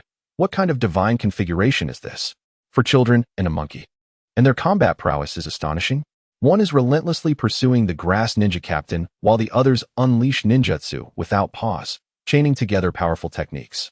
And that smallest child, with his instantaneous technique and transformations, is devilishly elusive. I can barely keep up. And what of that monkey? Just in this brief battle, it unleashed 3 different elemental ninjutsu, all with considerable power. What kind of monkey is that? Can I have a few of them? In the end, the 4 of us who came together, aside from me, have all been turned against. The woman from the Uzumaki clan is exceptional, with her unique constitution and mastery of medical ninjutsu. But those 2 fools, what gives them such extraordinary abilities? Genetic mutation? How did they become so formidable? Am I truly the least respected among them? Ignoring Hao's musings, Jin Song nonchalantly sat on the corpse of a grass ninja. Do you have any evidence? If you do, present it. If not, I might just take action. Quickly dispose of you, so I can use your bodies to prove that the leader's death has nothing to do with us, he declared. What evidence do you seek? Wu Wei's face grew cold. He had no proof to substantiate his claims of camaraderie with Konoha's elite. A predicament born from being a member of the Grass Ninjas and a captain of the Umbu, too close to Konoha for comfort. Jin Song faced his own dilemma. Should he just eliminate Wu Wei? Suddenly, a chilling laughter echoed through the air. Ah, Wu Wei, you truly are in quite the predicament. A pale figure emerged from the forest, long hair cascading down, obscuring much of his face. Recognizing the silhouette, both Jin Song and Wu Wei gasped in unison. Orochimaru? Wu Wei's heart raced. Of all the higher-ups in Konoha, he dreaded encountering Orochimaru the most. How did you come to be here? He thought, growing wary. The child might hesitate due to his ties to Konoha, but Orochimaru would not. His intentions remained inscrutable. Hey, Snake Uncle, is this guy truly on good terms with you? Jin Song asked, skepticism etched on his face. Orochimaru smiled ominously, causing Wu Wei to nearly act on impulse. One could say that. He replied cryptically. I maintain favorable relations with certain individuals. Jin Song paused, contemplating whether Orochimaru was signaling him to refrain from action or merely exercising restraint. Oh dear. Why didn't you say so earlier? Misunderstandings, all misunderstandings. Jin Song feigned a smile. Now, please, release those 2 captains. Future and Huali complied, lifting the seals on the 2 Umbu captains, yet the group remained vigilant, encircling the 3. Wu Wei's eye twitched as he forced a smile. Ah yes, misunderstandings. It's all our fault for not being clearer, so we cannot blame you. Under the eaves, one must bow low. Originally, the plan was simply to eliminate the leader and seize the Paradise Box, but now, complications had arisen, and they were growing rather significant. With Orochimaru's presence, Wu Wei felt a wave of anxiety wash over him. Ah, Captain Wu Wei, since this is all a misunderstanding, perhaps we should consider how to smooth over the incident of the leader's demise? Smooth over? Wu Wei's eye twitched once more. He had never contemplated that scenario. Wasn't it better to vanish after committing murder and theft, slowly studying the paradise box? What was there to smooth over? The audacious Jin-song approached and patted his shoulder. Grinning widely, I've devised a plan. We shall assert that an elite squad from the Rain Village ambushed us, resulting in the unfortunate demise of their leader. With the corroboration from your Shadow Division, they are unlikely to harbor any suspicions. As he spoke, a sinister smile crept across his face, and the force of his grip tightened, causing Wu Wei to frown discreetly. Then, we will seize the opportunity to eliminate both advisors. Upon our return, we can render that fool Rin Jingtian powerless. Perhaps it would be best to just kill him outright. After all, won't the village be under your control then? A chill ran through Wu Wei as he regarded Jin-song with an impassive expression. Are you suggesting we annihilate our own grass ninja? Jin-song waved his hand dismissively, feigning surprise. What are you talking about? I'm merely considering your interests. Do you think you can sleep soundly without dealing with them? Besides, if you disagree, it matters not. I can simply return with the bodies of these shadow operatives as evidence, and they will hunt you down. It would be entirely normal for something unfortunate to occur while they pursue you. Wu Wei nearly choked on the profanity that rose in his throat, staring blankly at the audacious youth who dared to threaten him, who had last threatened him in such a manner. He recalled the chilling memory, his gaze sharpening. That snake uncle, has Shuang Mao been in contact with you lately? Before he could elaborate, Jin-song had already begun a conversation with Orochimaru. Orochimaru's eyes, shrouded beneath his long hair, glinted with a sinister amusement at the mention. Oh, have you missed your teacher so soon? Not at all. I merely wanted to inquire if the Sand Ninja could use our assistance. I've heard things are rather intense there. Jin-song turned back to Wu Wei. What were you saying earlier? Damn it. Wu Wei's face turned an angry shade of green, his eyes aflame, yet he forced himself to suppress his fury. Your teacher is the White Fang of Konoha? Indeed. You know Shuang Mao as well. What is your relationship like? He has never mentioned you. Wu Wei exhaled softly, his expression softening slightly. Well, it's not quite like that. I've only met the White Fang a few times. We're not particularly close, but I do hold him in high regard. What the hell? Recently, spies from the Grass Village had relayed intelligence regarding Konoha and the Sand Ninja. The White Fang, for reasons unbeknownst to anyone, had abandoned his usual non-aggressive stance and launched a fierce offensive that nearly shattered the Sand Ninja's defenses. Had it not been for the intervention of the third Kazekage, he might have breached the Sand Village itself. However, the situation took an unexpected turn just a few days ago when the third Kazekage inexplicably vanished without a trace. This was a predicament. The Sand Ninja were thrown into chaos. Following this, the White Fang struck again, forcing the Sand Ninja into a retreat until their strongest fighters emerged to barely fend him off. Thus, a rumor began circulating across the battlefield. The third Kazekage had likely been assassinated by the White Fang. Although the White Fang himself had not confirmed this, many factions had already accepted it as a truth. This audacious youth was a disciple of the White Fang. Wu Wei resolved then and there, not out of cowardice, but rather because he had always found those two advisors distasteful. The White Fang had never taken on a disciple. It seemed he merely hadn't found a suitable candidate. This boy, it appeared, was indeed worthy. Jin-song, sensing the shift in conversation, smiled bashfully. Oh, what a laugh. Since that's the case, we should act swiftly. Ideally before the battle with the Rain Ninja concludes. Wu Wei's thoughts quickly shifted to strategizing. Jin-song's eyes sparkled with excitement. Excellent. Our leader Wu Wei is undoubtedly the most fitting candidate to lead the Grass Ninja. Wu Wei was left speechless, contemplating how quickly Jin-song had shifted from threatening him to praising him. The future rolled his eyes at the two capricious men, grumbling as he pulled Huali away. Huali, wide-eyed, realized just how formidable Jin-song was. He had even managed to dominate the leader of the shadow operatives. At that moment, her eyes lit up. Perhaps this was the opportunity she had long awaited, a chance to break free from being merely a pawn. How's Smile faltered entirely. He finally grasped the truth he had occasionally stumbled upon, the identity of the individual who had undergone transformation surgery after utilizing the transformation technique. Orochimaru, one of the legendary Sannin, an undeniable powerhouse. With a thud, he knelt before Orochimaru, bowing deeply, his face alight with fervor. Lord Orochimaru, please take me as your subordinate. Orochimaru's gaze shifted downward slightly. Oh, and why would I want a useless wretch like you as my minion? How remained bowed, his voice fervent. Lord Orochimaru, as long as you accept me, I am willing to do anything for you. Orochimaru smirked playfully, licking his lips. If you don't mind occasionally serving as research material, I might just consider keeping you. Without a moment's hesitation, Hao eagerly agreed, fearful that any delay might cause Orochimaru to change his mind. Very well, splendid. Jin-song clapped his hands. Snake Uncle, you've just taken 3 of my people. Surely, you can upgrade my chakra generator. Orochimaru offered no reply, turning away with a shadowy smile as he departed. Jin-song, filled with dissatisfaction, muttered curses under his breath. Wu Wei and Hao admired him, recognizing the strength that came from having powerful connections. Even the legendary Sannin Orochimaru was not immune to his words. Oh, the disciple of the White Fang and close associate of Orochimaru. Very well, I shall say nothing. Jin-song and his companions rejoined Wu Wei, returning to the front lines with the fallen leader's body and the corpses of the shadow operatives. Upon seeing the leader's remains, the 2 advisors nearly lost their composure. What on earth happened? Wu Wei stepped forward, feigning remorse. It is entirely our fault for failing to protect him. The elite squad from the Rain Village ambushed our leader. Though we fought valiantly to rescue him, we were ultimately overpowered, leaving only the 3 of us and a few innocents who were not targeted by the rain. The advisors, unable to fathom the truth, accepted Wu Wei's account without question, believing it entirely plausible that the ambush had been executed by the Rain Ninja.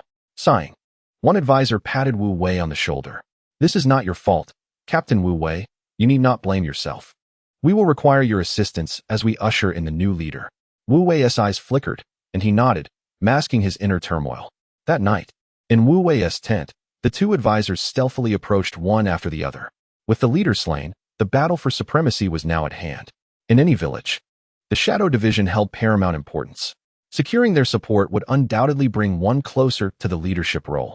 The next day, both advisors mysteriously vanished, leaving the grass ninja in bewilderment. Disappeared? I suspect they sneaked back to the village.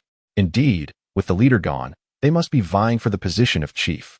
A hush fell over the assembly of ninjas. Jin-song recognized an opportunity.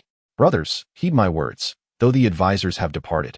We remain steadfast in our resolve to expel the invading Rain Ninjas.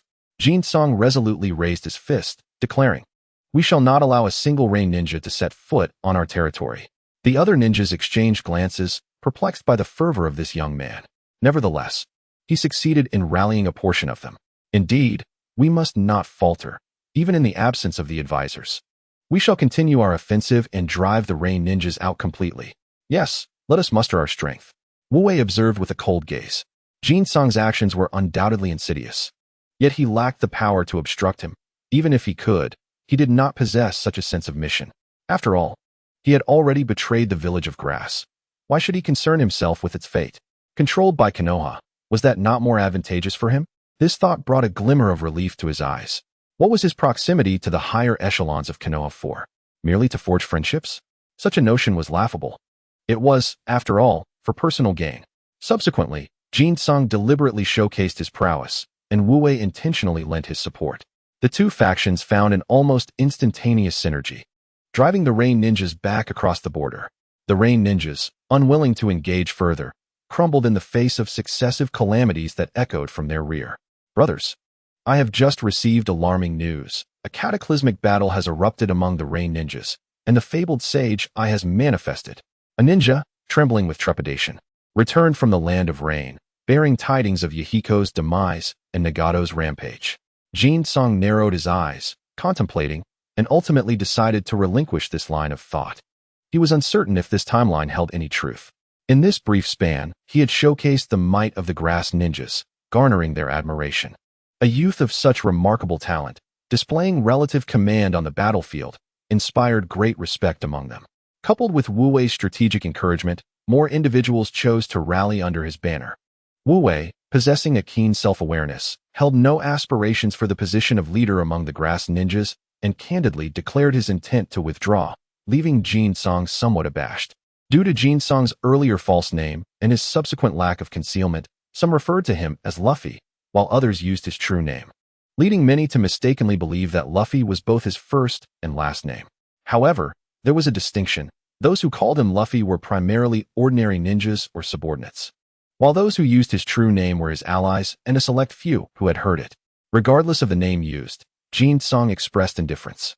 The land of rain has descended into chaos. Shall we seize the opportunity to invade? The ninjas eagerly turned their gazes toward Jin-song. The grass ninjas on the battlefield largely followed his lead. Should he command, those tasked with defense would undoubtedly transform into aggressors. Jin-song scoffed, waving his hand dismissively. Invade? That would not be an invasion. It would be delivering ourselves as offerings. If you are aware that the Sage-Eye has appeared, have you not considered that even Hanzo was forced to flee? What could we possibly achieve by venturing forth? The proposing ninja broke into a cold sweat, his expression darkening. Let us remain prudent. The Rain Village, bereft of Hanzo, is not safer, but rather more perilous. Avoid that place in the future. The crowd nodded in agreement. Their spirits dampened. Jin-song cast a disdainful glance at them. All right, we shall return tomorrow. Everyone prepare yourselves. They exchanged glances, all nodding in unison. Once the ninjas had departed, Wu Wei appeared beside him. Do you know who defeated Hanzo? He had a premonition that this young man possessed knowledge beyond his own. Jin-song did not rush to respond. He took a sip from his cup, exhaling slowly. That is not someone we can provoke, the wielder of the Rinnegan. A member of the Uzumaki clan, who erupted in fury after his closest companion was slain by treachery. Let alone our invasion. Even proximity would likely spell our doom. Wu Wei pondered Jin-song's words, nodding gravely. Given his ability to defeat Hanzo, we must not incite his wrath. However, I have heard that Hanzo has fled. He would not seek refuge in the land of grass, would he? Unlikely, he is doomed. You may soon hear news of his demise. Jin-song's belief in Hanzo's defeat was firm, yet Wu Wei remained skeptical about the notion that the so-called demigod of the ninja world, Hanzo the Salamander, could be slain. Such a jest was hardly amusing. Jin-song offered no comment, turning to Heya. How many modified individuals remain alive?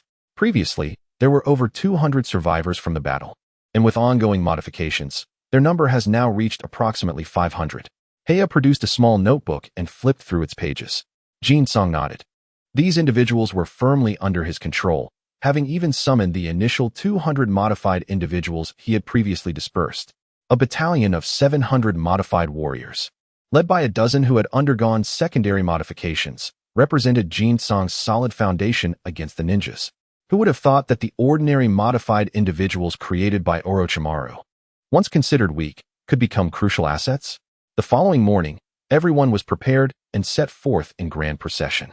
Upon arrival, Jin-song had been a protected technical asset. Now, he marched at the forefront as a pivotal force. Wu Wei walked alongside Jin-song, their contrasting heights creating an odd spectacle. Yet Wu Wei remained oblivious, even lowering his stature as he whispered, "We have been suppressing news of the leader's death, but recent updates indicate that the village has obtained this information through other channels. We must exercise caution upon our return." Jin-song's eyes flickered. Do they know you were involved? Not in that sense. They only know he is dead. Then there is no cause for concern. We need not trouble ourselves with them. Jin-song chuckled. Are you planning to continue as the captain of the Grass Village's covert forces, or do you have other intentions? Rest assured, I shall support you. Wu Wei contemplated briefly before declaring, once the village stabilizes, I shall depart from the Grass Village. Jin-song was not taken aback. Various nations are intent on establishing a prison specifically for capturing ninja criminals. I suspect your connections extend beyond merely the higher-ups of Konoha. Why not seize this opportunity for yourself? Do not worry. I shall not interfere. The decisions are entirely yours. Moreover, I shall support you in this endeavor. Jin-song smiled. After all, I may need to return one day. I cannot linger here for too long, lest I incur the displeasure of Uncle Shil. Wu Wei's eyes brightened, clearly intrigued. This was indeed an opportunity. Chapter 63. The Arrival of Reinforcements. A reckoning awaits as Jin-song led the ninja and modified forces into the village of grass. The oppressive atmosphere caused all present to instinctively frown. Once bustling streets were now desolate, with hurried footsteps echoing as passers-by quickly averted their gazes, lending an air of melancholy to the scene. Jin-song exchanged glances with Wu Wei before stepping forward. All right, everyone disperse. We shall first meet with Advisor Ninji. The subsequent matters will be communicated to you. Some of the more perceptive ninjas exchanged knowing looks, understanding that the contest for leadership in the village of grass had commenced. They were already aware that the two other advisors had gone missing rather than returning to the village, meaning that the only candidate remaining for leadership was Advisor Ninjita. No. Some gazes turned toward Jin-song. If he were to ascend to the position of leader, Would those of us who fought alongside him and shared a good rapport not be immediately reinstated? This thought ignited a spark of excitement in some individuals. As the crowd began to disperse, a few with ulterior motives swiftly took action. Little leader, you must also be vying for the leader's position, right? We eagerly await your good news. This single remark halted the crowd in its tracks. Even those who were somewhat slow on the uptake began to comprehend. Indeed, who would not aspire to lead? The little leader, who has forged bonds with these individuals, would surely be a worthy successor. Observing the captain of the shadow unit, Wu Wei, closely trailing behind, it was evident that the fervor reminiscent of the initial days of the leader's rise had returned, their eyes shimmering with anticipation. Even the most oblivious among them began to catch on, their gazes now fervently fixed on Jutsu. What a farce! Hurry and get lost, they jeered, playfully kicking a few nearby ninjas. The ninja squad then erupted in laughter, dispersing joyfully to their respective homes. Disband the modified troops as well, assemble again tomorrow, he ordered, nodding in agreement as he relayed the command. Jutsu turned his gaze forward, where a few figures had materialized unbeknownst to him. At the center stood Rin-Ida-shun, his face shadowed, having witnessed the entire scene. "Ah, advisor," Jutsu exclaimed, as though just noticing him, rushing over with unrestrained enthusiasm. "It has been so long. How have you been?" Rin-Ida-shun regarded Jutsu with a tight-lipped smile. The little leader seems to be faring well, even earning the respect of the ninja squad. A misunderstanding. "Oh, it's all a misunderstanding," Jutsu replied anxiously, hastily clarifying. "It's merely my brothers showing me favor. I'm just someone who led them to a few victories. Compared to you, advisor, I am utterly insignificant." "Humph." Rin-Ida-shun scoffed, offering no pleasantries, and turned to leave. "This old fellow. It appears that the position of leader is not easily obtained." Wu Wei observed the retreating figure with an impassive expression, lost in thought. The flattery faded from Jutsu's face, replaced by a cold smirk. "Damn advisor. Tonight, I'll ensure he meets his end." Wu Wei was taken aback by his audacity. He was ready to act without even waiting for nightfall. "Isn't this a bit hasty? By doing so, you become the prime suspect. Others are bound to harbor doubts." Jutsu glanced skyward at the ninja hawk that had appeared, a bold grin playing at the corners of his mouth. Previously, waiting might have been necessary, but now it is no longer required. Wu Wei gasped, instinctively following his gaze, locking onto the hawk circling high above. "Let us depart." Jutsu and his companions, including Wu Wei, made their way to Jutsu's residence. Upon opening the door, everything appeared normal. However, when he pushed open the largest room in the center, Jutsu broke into a grin. There, two figures sat across from each other, quietly savoring tea. "I say, uncle, why aren't you stationed at the Sand Ninja camp? What brings you here?" He casually approached Orochimaru, raising the teapot for a hearty drink. The tall figure seated upright halted his hand, a wry smile gracing his handsome face. "Did you not notice that I am merely using a shadow clone?" Wu Wei stood at the doorway, astonished. Indeed, it was Konoha's white fang. And with Orochimaru seated opposite him, was this a meeting of Konoha? This was the land of grass. Jutsu chuckled, beckoning the others at the door to enter. "Come in, Wu Wei. This is Uncle Sakuo. Make sure to get acquainted. Should we become adversaries, at least he'll know you and grant you a swift end." Wu Wei's expression darkened. "Is this how you speak to someone?" Nevertheless, he approached. "I've long heard of the esteemed Konoha White Fang. Although we've only met briefly, I doubt Lord Sakuo remembers me." Jutsu quickly whispered Wu Wei's identity, and Kiki Sakuo nodded, a gentle smile on his face. "Hello, Captain Wu Wei. I do have a faint recollection of you. Please, take a seat." Wu Wei settled down, maintaining a composed demeanor. Behind him stood Hang and Yongdo, the brothers from Orochimaru's faction, naturally aligning with him. He and his comrades respectfully greeted their teacher before taking a seat beside him. The bewildered Huali was also drawn over by the future. Sakuo glanced at the three behind Orochimaru and remarked with a smile, "Orochimaru, are these your subordinates?" "Quite impressive." Orochimaru's smile remained sinister, even when seated opposite Konoha's White Fang. "Yes, I'm merely observing their performance for now. Those who excel may stay, while those who do not shall be left to their own devices." Such candid words elicited no reaction from the three behind him, suggesting they were well aware of who he was. Sakuo chose not to delve further. That was Orochimaru's private matter, of little concern to him. "Uncle, how fares the situation with the Sand Ninja?" Jutsu leaned casually against the side, nonchalantly inquiring. The situation with the sand ninja remains relatively calm, especially following the inexplicable disappearance of the third Kazekage. They should be preoccupied for the time being, Sakuo said, his brow furrowed deeply. The sudden disappearance of a sitting Kazekage raised suspicions of an unknown force at play. Orochimaru's expression shifted as he set down his teacup. Wasn't he the third Kazekage killed by you? Rumors implicated Sakuo in the Kazekage's disappearance, yet he appeared utterly unaware. How curious. Sakuo shook his head, his demeanor earnest. I have heard those rumors, but I assure you, it was not my doing. I am also searching for him. The room filled with furrowed brows as the others sensed the complexity of the situation. If it were indeed Konoha's white fang behind it, the matter would be straightforward. However, it seemed far more convoluted. What is all the fuss about? Jin Song lazily waved for Wu Jing to fetch some food before continuing. It's also possible that someone internal is taking action. It's not as if there aren't countless intrigues within. Chapter 64. I'm just asking. Kiki. Sakuo pinched the bridge of his nose. You know something? So just say it. Spare me the theatrics. Heh. Jin Song, noticing his teacher's rising temper, quickly raised his hand. No problem. I just have a little insider information. Uncle, do you remember Chio's old lady's son? Wasn't he killed by you and his wife? The one behind this is their son, a super genius puppet master. But why would he kill the third Kazekage? Sakuo asked, puzzled. As a fellow sand ninja, he has no reason to attack the village's Kazekage. Moreover, how old is that boy? Does he truly possess the strength to kill the Kazekage? Is he really that talented? Motivation? The Kazekage is a user of magnetic release, right? His sand iron is renowned as the strongest Kazekage, and the puppets he crafts are formidable. Does that count? Orochimaru chuckled. How intriguing. Of course, that counts. Sakuo pondered. So a 13-year-old boy killed the third Kazekage, and all for the sake of crafting puppets? Well, that is quite grand, he remarked. All right, let us drop this matter. Sakuo suddenly turned to Jin Song, surprise etched across his face. You're quite capable, aren't you? Had I not come, would you have claimed the land of grass for yourself? What is this? Planning to go solo? Jin Song shot him a sidelong glance. Go solo?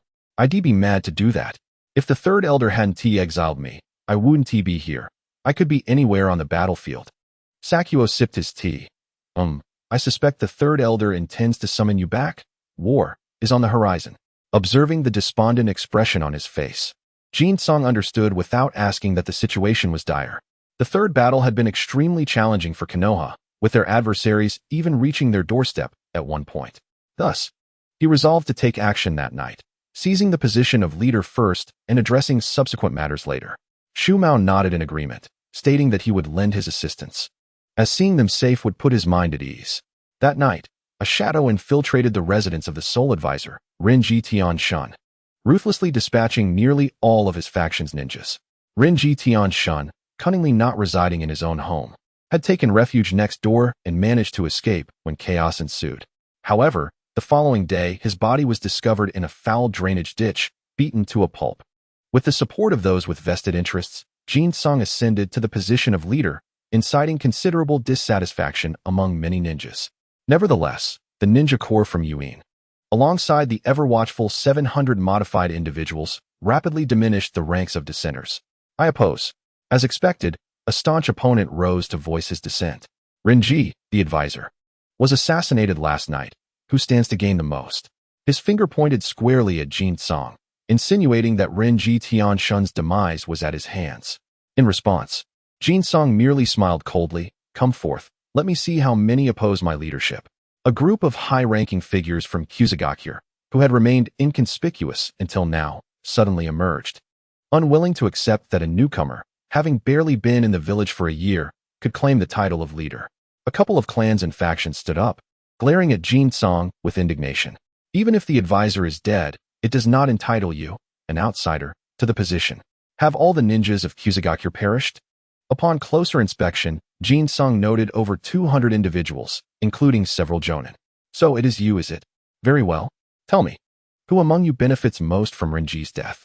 Open your eyes and see that each of you stands to gain more than I, accusing him of the advisor's murder. Jin Song retorted with a scoff. Who does not know that I was brought into the village by Renji? He was kind to me. Would I harm my benefactor? If I did, would they follow me so faithfully? He gestured toward the ninja corps.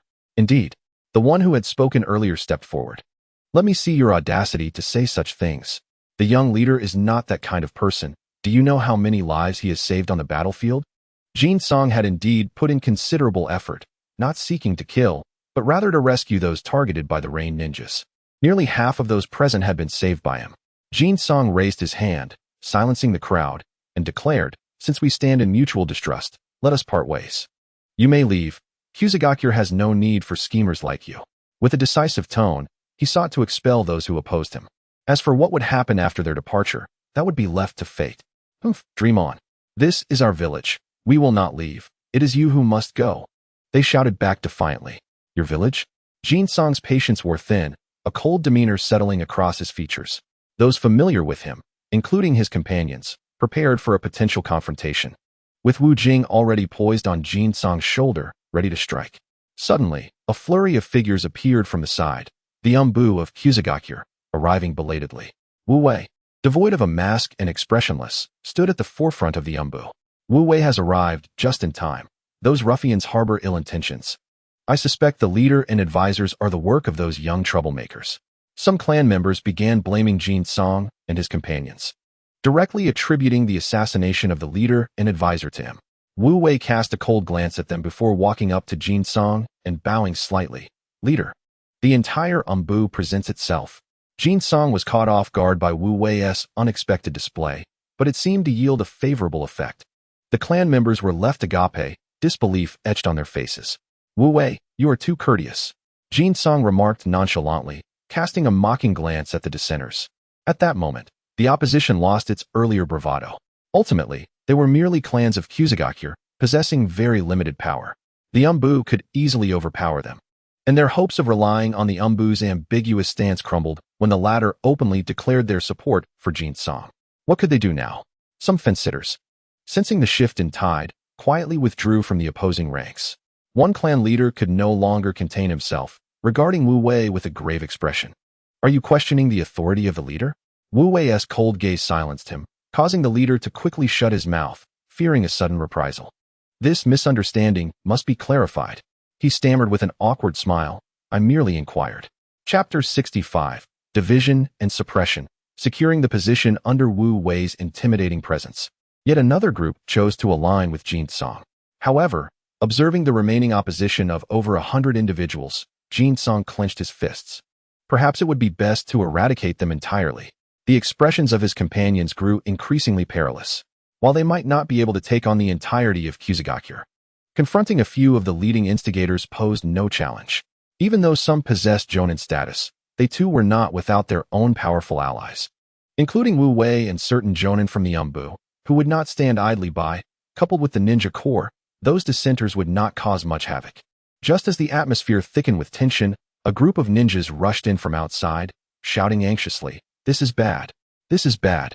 Upon recognizing the newcomers, Wu Wei furrowed his brow and gestured for several Umbu to swiftly escort them forward. What has happened? Do you not realize it is a crucial time for the new leader's succession? Wu Wei spoke coldly. The messenger, intimidated by his gaze, hesitated but pressed on. Wu Wei, I have urgent military intelligence to report. Oh. Wu Wei raised an eyebrow, glancing at Jin-song, who nodded in affirmation, prompting Wu Wei to soften his tone.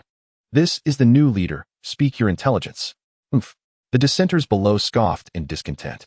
Yes, we have encountered the advanced forces of Awagakure, which are poised to enter the land of grass. The revelation shocked everyone, causing gasps of disbelief to ripple through the crowd. What? The ninjas from Awagakure have mobilized? What are they planning? Are they intending to invade our land of grass?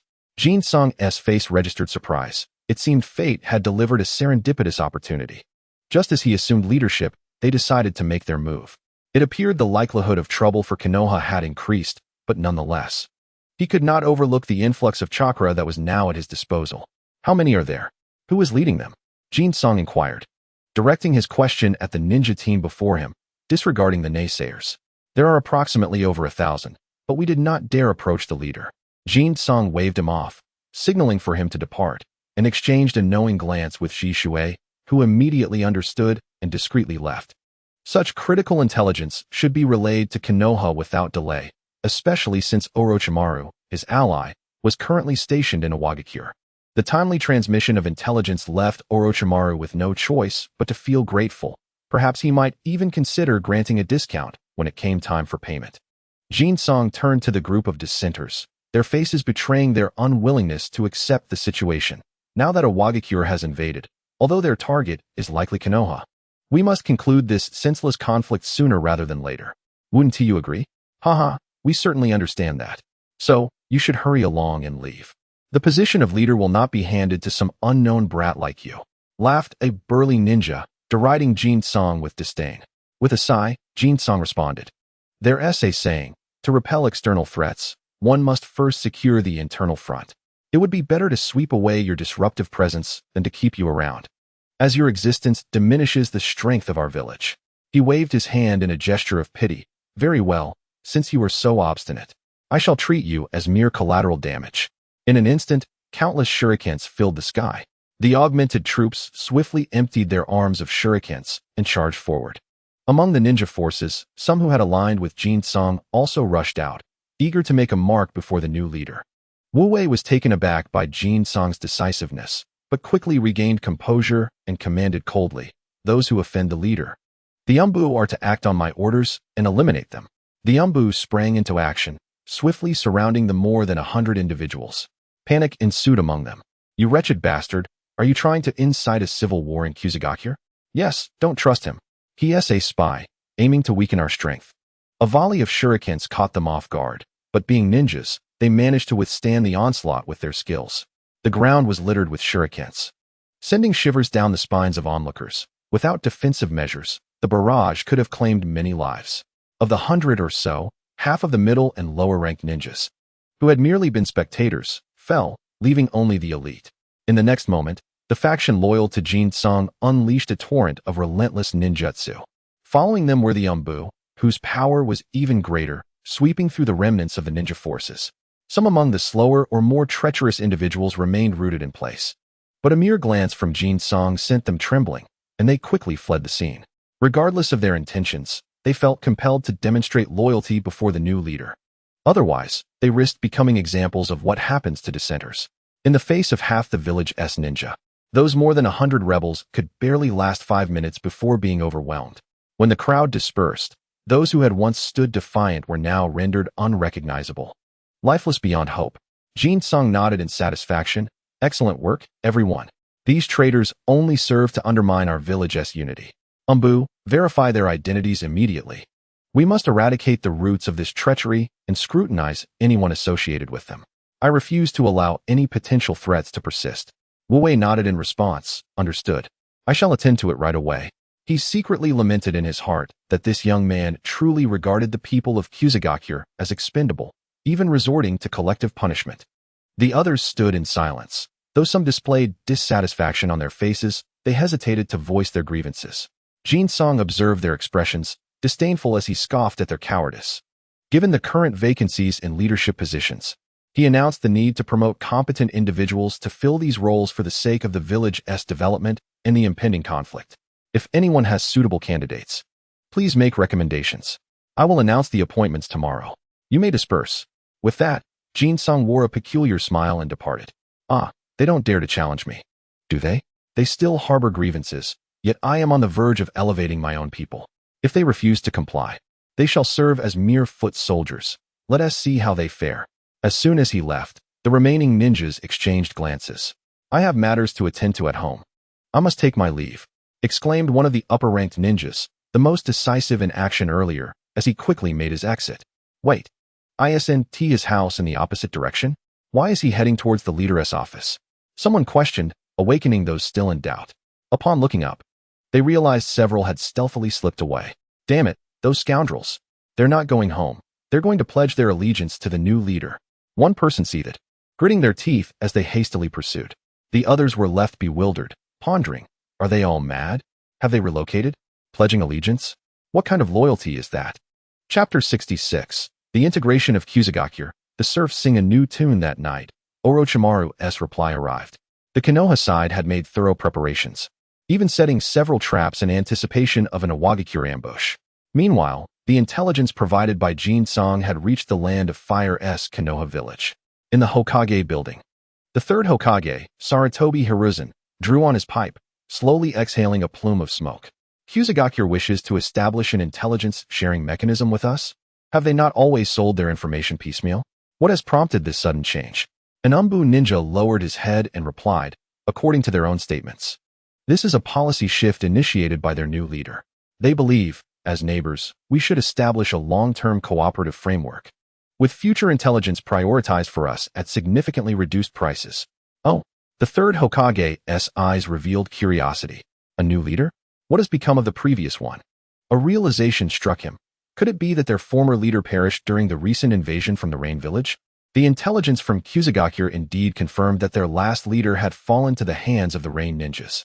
Furthermore, the news of the impending Iwagakure assault was also relayed promptly, allowing Orochimaru to make timely preparations. The third Hokage nodded, a smile gracing his features. Very well. While Kusagakure may lack formidable combat strength, their intelligence is undeniably timely. I agree to establish the intelligence-sharing mechanism, and we shall settle the costs promptly. It is wartime. So inform them that as long as the intelligence is accurate, financial matters are not an issue. Understood. The Umbu vanished in an instant. The third Hokage was pleased. The newly appointed leader of Kusagakure was quite astute, providing intelligence and favorable terms. The previous leader's demise was, in a sense, fortuitous. However, within Orochimaru's camp, an entirely different scene unfolded. Orochimaru gazed at the news emanating from the Hokage building, his eyes twitching. Jin-song, I underestimated you. Even the third Hokage has fallen for your ruse.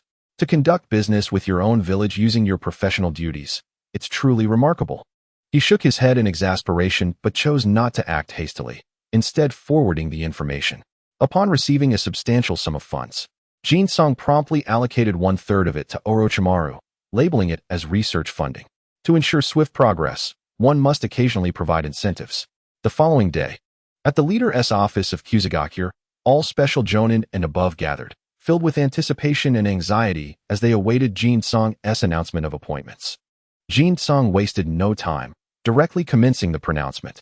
First, those who had allied with him received significant positions, while several middle and lower-ranked ninjas also saw their status elevated. Additionally, those who unequivocally supported him were assigned various key roles.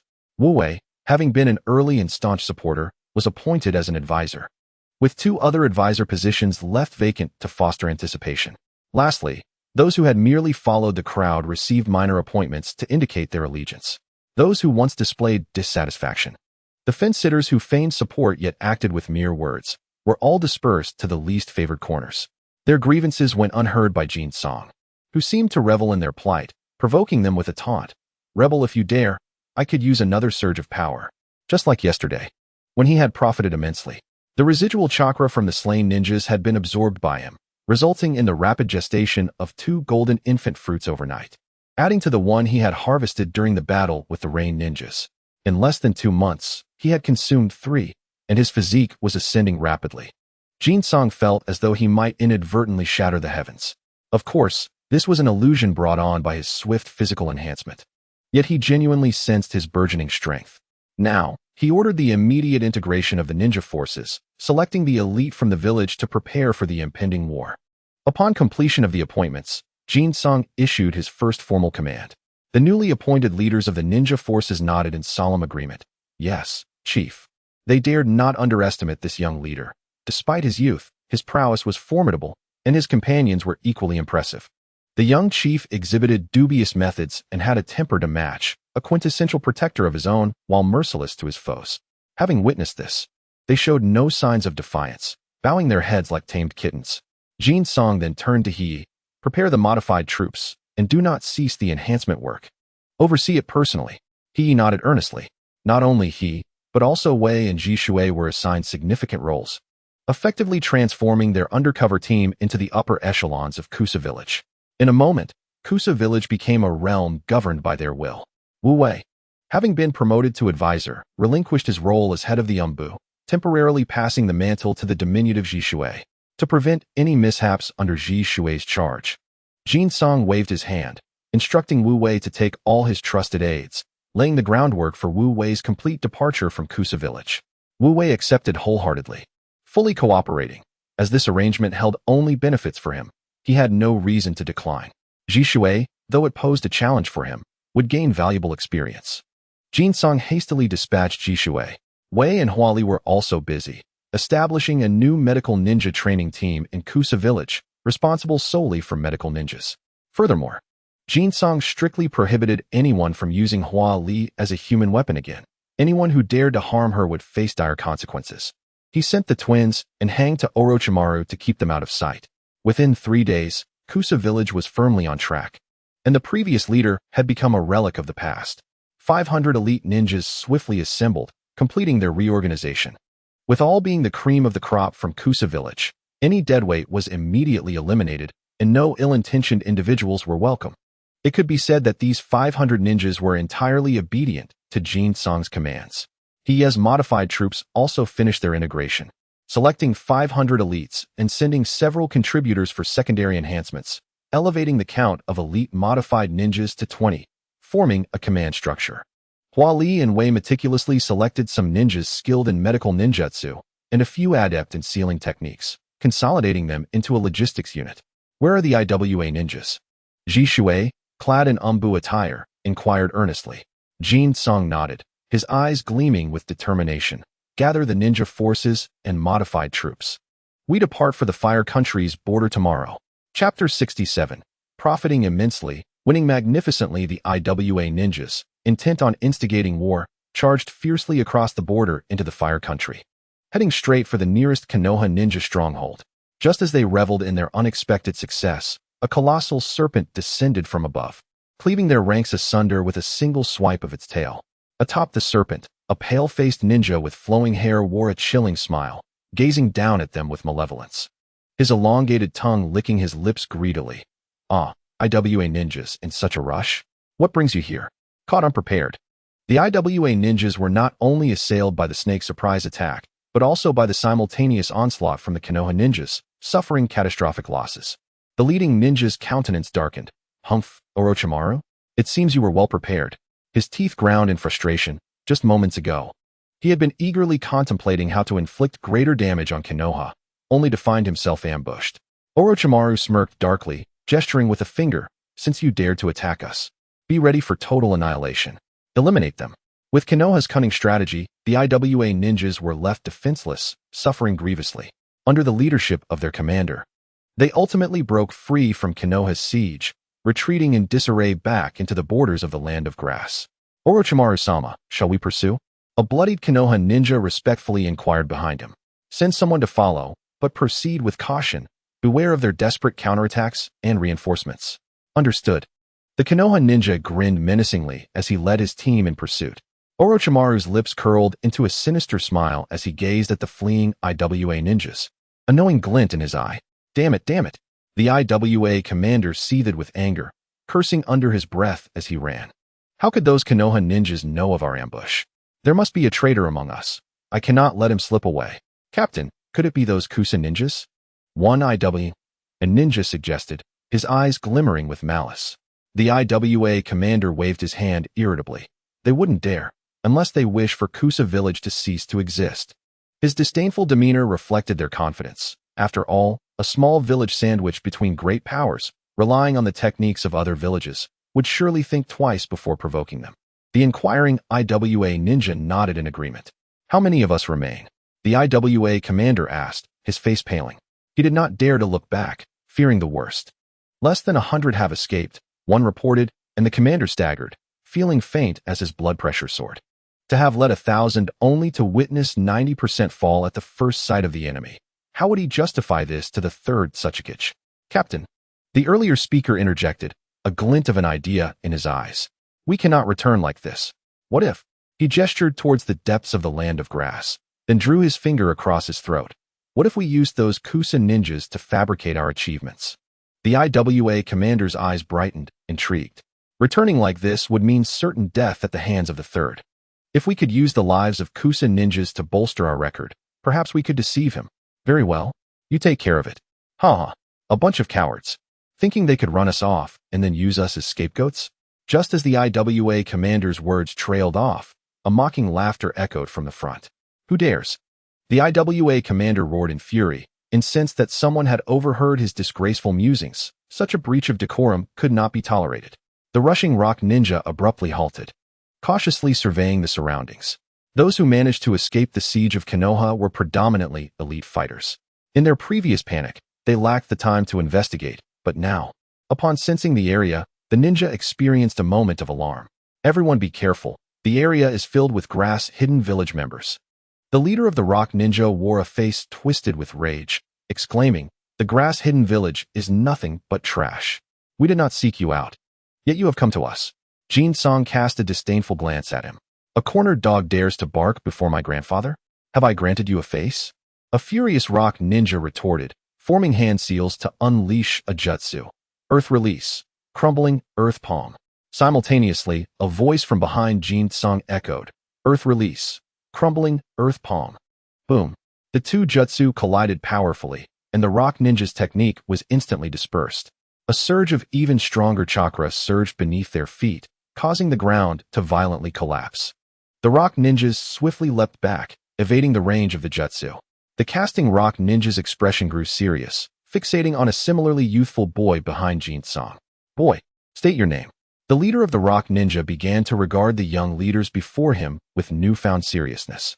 Jin-song remained silent as numerous figures began to emerge around them. First the modified troops as the frontal assault, followed by the grass ninja troops interspersed among them. "So it's you annoying ones. What, do you think these trash can shield us? Trash?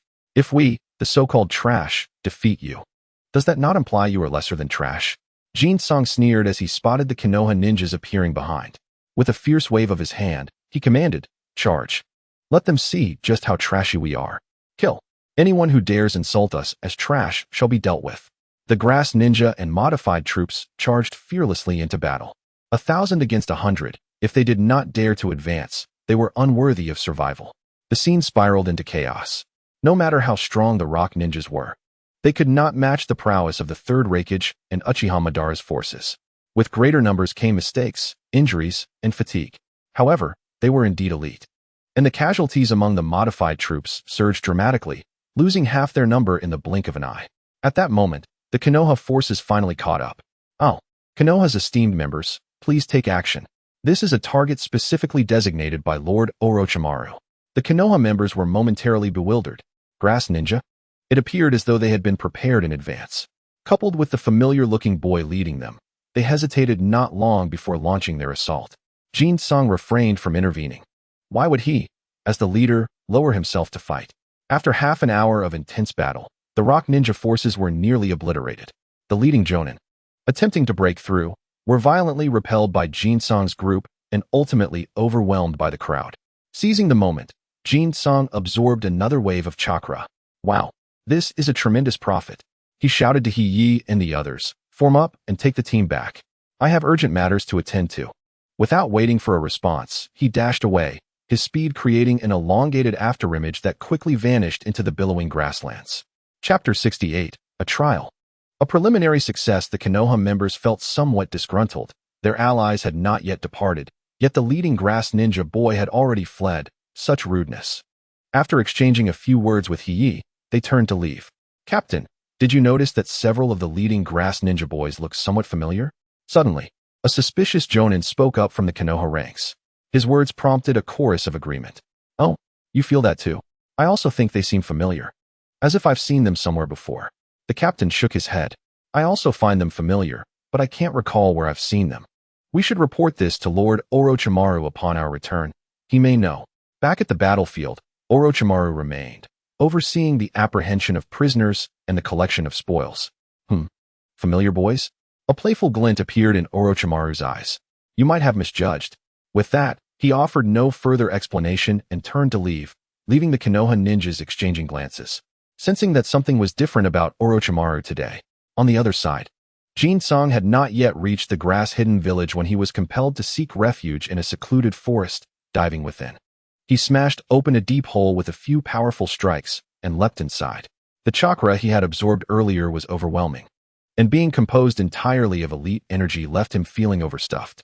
As he finally paused, a burst of golden light erupted forth.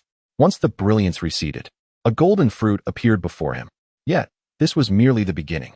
With 2 more bursts, 2 additional golden fruits emerged. Jin-song began to sweat, his face flushed. As golden light flickered from his chest, and another orb of golden light slowly emerged. Finally, he sighed in relief. Damn, I almost suffocated. Jin-sung muttered under his breath, then unapologetically seized a golden fruit and swallowed it down. Next came the second, then the third. Waves of heat radiated from him, swirling like a tempest around his form, rendering the area exceedingly dry, as if a searing flame had ignited. Jin-sung's physique involuntarily expanded, his muscles bulging as if countless small rodents scurried beneath his skin. With each movement, his astonishingly sinewy muscles retracted a fraction, and by the end, his once explosive stature had diminished by half, appearing only slightly less robust than an average strongman. As he reached for the fourth fruit, a sensation of overflowing energy washed over him, signaling that he could consume no more, for it would be detrimental to his well-being. Yet, gazing at the final golden fruit in his hand, he fell into contemplation. Once released, it could not be retracted, should he not consume it.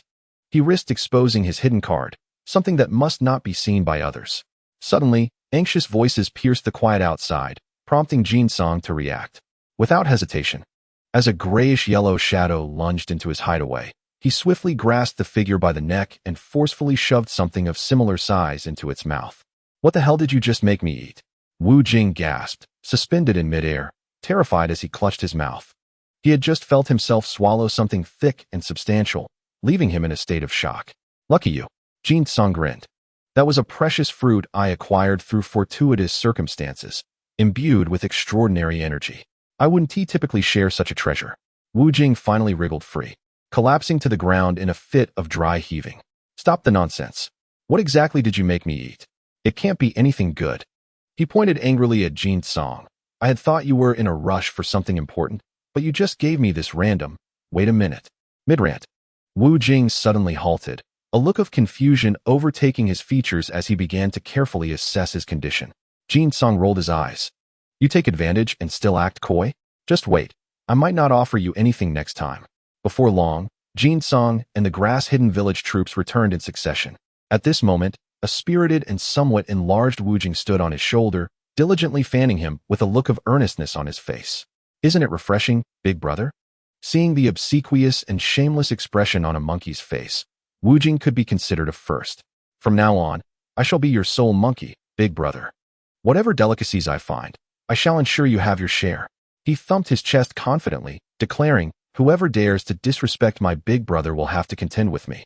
Wu Jing, no need for you to intervene. I shall claw him to death. Jin-sung merely hummed noncommittally. Wu Jing, with a face full of ingratiation, rubbed his paws together eagerly. Hey, big brother, do you have any more of that fruit? Could I have a few more? Didn't you say it wasn't anything special? From now on, don't eat it. Oh no, big brother, please. My dear big brother. Scram. Who the hell is your dear big brother? I'm a human, and you're a monkey. Wu Jing quickly backtracked. I was wrong. Big brother, please. Just a few more fruits. Jin-sung shot him a disdainful glance. There are none left. The last one was for you. Did you think I was a wholesaler? That was a rare find, and only you would be so blind. Wu Jing's face fell in frustration. Had he known the fruit was so precious, he would have savored it slowly. Now, he had barely tasted it at all. Upon their return to their dwelling, they found the future companions already present. Is it just my imagination, or does Wu Jing seem to have grown considerably? The future one-eyed the ingratiating Wu Jing suspiciously and promptly tugged at him. Let go of me. I want to be with my big brother. No one can separate us. Wu Jing cried out in despair. Jin-sung rolled his eyes. Heya and Shizue, too, were intrigued, wondering how this monkey had suddenly changed so much. When did he become so affectionate towards Jin-sung? The future one-eyed Wu Jing with increasing suspicion. You're not an imposter, are you? This foolish monkey would never speak like that. Wu Jing struggled, retorting, nonsense. I've always had a good relationship with my big brother. You're just jealous. Under the intense gaze of the future one, Wu Jing, prioritizing his own monkey brain, recounted the events that had transpired. You say you've changed? Future poked Wu Jing's soft belly with a finger. Where exactly have you changed? I don't see it. Wu Jing shot her a disdainful glance, then leaped to the ground with a thud, swinging his arms and delivering a punch to the floor. Bang! A muffled sound reverberated, leaving the onlookers stunned. Wu Jing's tiny paw had smashed through the floorboards and into the ground beneath. Oh, Wu Jing, has your strength increased?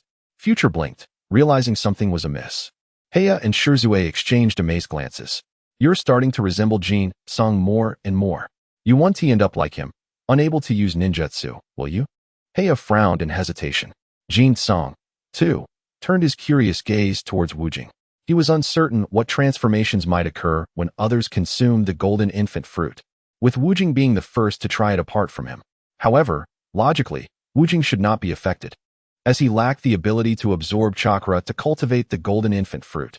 In simpler terms, Jutsu wasn't incapable of cultivating chakra. Rather, each droplet of chakra energy was immediately absorbed by his soul, leaving him with no opportunity to utilize it. Wujing felt the changes within his body and grinned. Heh, you must all be jealous of me. I've noticed this long ago. My chakra hasn't diminished at all. In fact, thanks to my enhanced physical condition, it has suddenly increased significantly. How infuriating for you all. Wujing's impertinent demeanor earned him a thorough beating, one that left him unable to escape. Ultimately, it was Jutsu who pulled the furious future one away, rescuing the trembling monkey. Despite the beating, Wujing appeared unfazed, aside from his slightly ruffled fur. He was still brimming with energy. Big brother, they bullied your monkey. You must avenge me. Wujing lamented with a woeful expression. Jutsu replied dryly. Don't be so arrogant. I nearly lost my patience and wanted to give you a beating myself. Once the commotion subsided, the group turned to serious matters. This time, the rock ninja suffered a defeat. They will not let this go easily. We must prepare for more attacks from them. Heya declared gravely. Jutsu nodded in agreement. Indeed. Send word to Orochimaru, inviting him to the land of grass to defend against the rock ninja. This way, we can collaborate. Are we to pin the battlefield in the land of grass? Heya pondered for a moment before affirming, that works too, providing Konoha with a deeper defensive layer. But what will the grass ninja say? Jutsu waved dismissively, sneering, the hidden grass village is under our control now. Tomorrow, I will convene a meeting to bring it up. Those who disagree can take it up with Orochimaru. The group exchanged knowing smiles. Mentioning Orochimaru will surely frighten those cowardly fools. The following day, the proposal to welcome Konoha's forces into the land of grass was indeed met with resistance. However, under Jutsu's absolute authority, the dissenting voices had no effect. Interestingly, immediately after the meeting concluded, Konoha's ninja forces silently entered the hidden grass village. The appearance of Orochimaru nearly terrified those who had previously resisted. They awkwardly wore forced smiles. Orochimaru paid them no mind, heading straight to the conference room with Jutsu and the others. Pressing the battlefield on the border of the land of grass and the land of earth is a good move. I didn't expect you to be so considerate of the village, Orochimaru teased. Jutsu rolled his eyes. No need for flattery. This place will inevitably become a battlefield. It's better to take the initiative, allowing the grass ninja to recognize the reality sooner. Heh, Orochimaru chuckled coldly. You intend to eliminate the dissenters within the hidden grass village, don't you? It seems you truly plan to stay here. I have no intention of staying here. Jutsu retorted bluntly. If it weren't for that old man, the third Hokage, sending me here, I'd be living it up in the land of sand right now. The two engaged in idle chatter for a while, discussing the primary research directions for the laboratory and the matter of joint combat. In the end, Jutsu, representing the grass ninja, agreed to secretly construct a large research facility and recruit some researchers. Orochimaru could also bring his own personnel. Ultimately, this place would become his laboratory. Regardless of whether Jutsu remained in the hidden grass village, this laboratory would always belong to him half. As for Orochimaru's other laboratories, those were not Jutsu's concern. The decision for a joint offensive against the rock ninja concluded with Jutsu leading 1,000 grass ninja troops into battle. Naturally, given Jutsu's character, he would certainly include a significant number of modified human cannon fodder in that count. The Konoha ninja forces took a brief respite, replenishing supplies in the hidden grass village before heading straight to the border of the land of earth. After their departure, the hidden grass village became busy as well. First, a comprehensive selection process was conducted throughout the village, identifying numerous ninjas interested in and talented at research, regardless of whether they were genin or chunin. They were promptly sent to Orochimaru to learn the technology of modifying humans. Next, the ninja selection mechanism underwent significant reform. All eligible children were sent to ninja schools for basic education. At a time when talent was scarce, increasing educational efforts was crucial to avoid extinction. Jutsu was determined not to let the power he had painstakingly acquired be extinguished. Subsequently, he began to reorganize the troops. The previous losses among the ninja forces were not particularly severe, largely due to the cannon fodder shielding them. Furthermore, Konoha's ninjas had arrived in a timely manner, and many strong individuals were present. However, the modified human troops suffered considerable losses. Out of 500, over 100 had not returned. However, there were still some remaining cyborgs, filling the ranks to 500, as Jin-sung set out once more, closely trailing behind the Konoha ninjas. In Awagakure, the third Tsuchikage, Inoki reacted swiftly. As soon as communication with the IWA forces was lost, he sensed trouble, prompting the 3,000 IWA ninjas, who were previously moving at a leisurely pace, to hasten their march. At the border between the land of earth and the land of grass, the two sides fortuitously collided. A moment of stunned silence preceded the eruption of a fierce battle. Shurikens and kunai flew erratically, while explosive tags and other ninja tools were deployed with reckless abandon. In an instant, chaos reigned at the border, screams filled the air, and blood spilled, staining the ground in a grotesque manner. Orochimaru found himself locked in combat with a rugged, nondescript man. The man, resolute, and wearing a headscarf, wielded earth-style ninjutsu with ease. Even when faced with Orochimaru, one of the legendary Sannin, he did not falter. At times, Orochimaru appeared somewhat beleaguered, evading blows with difficulty. A gigantic snake summoned by Orochimaru was dispatched with a single punch from his opponent, vanishing without a trace. This spectacle was witnessed from a distance by the grass ninjas. Wow, did that massive snake just get sent flying? Mirai exclaimed, pointing at the serpent soaring overhead. Hey Jin-sung, could that be one of your relatives? Jin-sung's expression darkened. Your relatives, your entire family's relatives. Heya observed the chaotic battlefield, akin to a grinding mill. Should we charge in? Charge in. Jin-sung looked at him as if he were a fool. Are you trying to get killed right now? Let's wait. He remained calm, but Orochimaru was growing anxious. Faced with the enemy so suddenly, his forces were outnumbered, and just as he was fretting, he spotted the grass ninjas approaching, much to his delight. However, his joy was short-lived as he noticed those rascals merely standing back and watching. It was evident that this was the work of that scoundrel Jin-sung, who had his name written backward. Amidst the skirmish with Inoki, a small snake suddenly detached from Orochimaru and sped towards Jin-sung's grass ninja unit. On the grassy ground before several ninjas, a small snake sprang forth, prompting Jin-sung to instinctively aim a kick to crush it. Don't strike. It's me. Orochimaru's ominous voice halted Jin-sung's foot mid-air, leading him to sheepishly retract it. Snake uncle, why aren't you over there fighting properly? What brings you here? The small snake's mouth opened unnaturally wide, and then a more grotesque figure emerged from it in a bizarre manner. Goodness, this is straight out of a horror film. Jin-sung shivered as if covered in non-existent goosebumps. Bring your people into battle immediately. Their numbers are overwhelming, and we are at a disadvantage. Orochimaru's clone appeared and spoke grimly. I thought you could handle it. All right, we'll act now. Jin-sung replied lazily. Chapter 70. No questions. Just strength. Could Orochimaru truly be outmatched by Inoki? Jin-sung would never believe it. That cunning and cold-blooded individual must have had something else on his mind. He certainly wasn't fighting at full strength. Perhaps, as he claimed, the sheer numbers of the enemy distracted him. As Jin-sung moved at a leisurely pace, Orochimaru's snake-like eyes reflected his form clearly. This war is no child's play. If Konoha loses, it will spell disaster for us all. Leaving those words behind, Orochimaru turned to leave. Wait, was that really Orochimaru? Are those his words? When did Konoha become so significant to him? Jin-sung blinked, scrutinizing the scene. It seemed unlikely someone was impersonating him. Forget it, that Inoki looks formidable. Time to engage. With his mind made up, he charged forward. Behind him, Heya and the others looked bewildered. Had he forgotten about the group trailing behind? Heya rubbed his forehead in frustration. Turning around, he realized Mirai was also missing. Glancing back again, Shursui was forming hand seals, and in the next instant, 20 shadow clones appeared. Heya, the troops are in your hands. Heya sighed. These guys were truly something else. He compared them to Kariri, who, despite being from the Uzumaki clan, remained so composed. While mentally grumbling, Jin-sung had already dashed toward Inoki's back. Reinforcements in front. Ninjas launch your ninjutsu from behind. Advance. Heya gestured, and the grass ninjas moved into action in an orderly fashion. Although the ninja forces were powerful, they were a chaotic mess. Had it not been for their captains restraining them, they would have charged ahead long ago. In contrast, the relatively weaker cyborgs formed a neat line, advancing together. Each bore a heavy shield, a strategy devised by Heya. While they might be cannon fodder, the longer they could withstand damage, the better.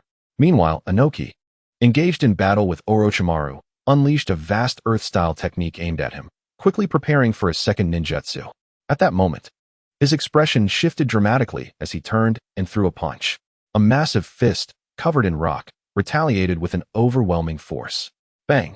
With a dull thud, a much smaller fist, though muscular and sinewy, appeared seemingly out of nowhere, colliding directly with the rocky fist. Boom! Following the impact, a shock wave radiated outward from the two fists, akin to a fierce gust of wind. Jutsu grinned broadly, his eyes ablaze with the fervor of battle. Now that's some real power. He laughed exuberantly. Inoki, however, furrowed his brow, taken aback by the strength of this young opponent. Bang! The two momentarily paused before instantly bouncing apart. 100 meters separated them, their gazes locked, and a palpable tension crackled in the air.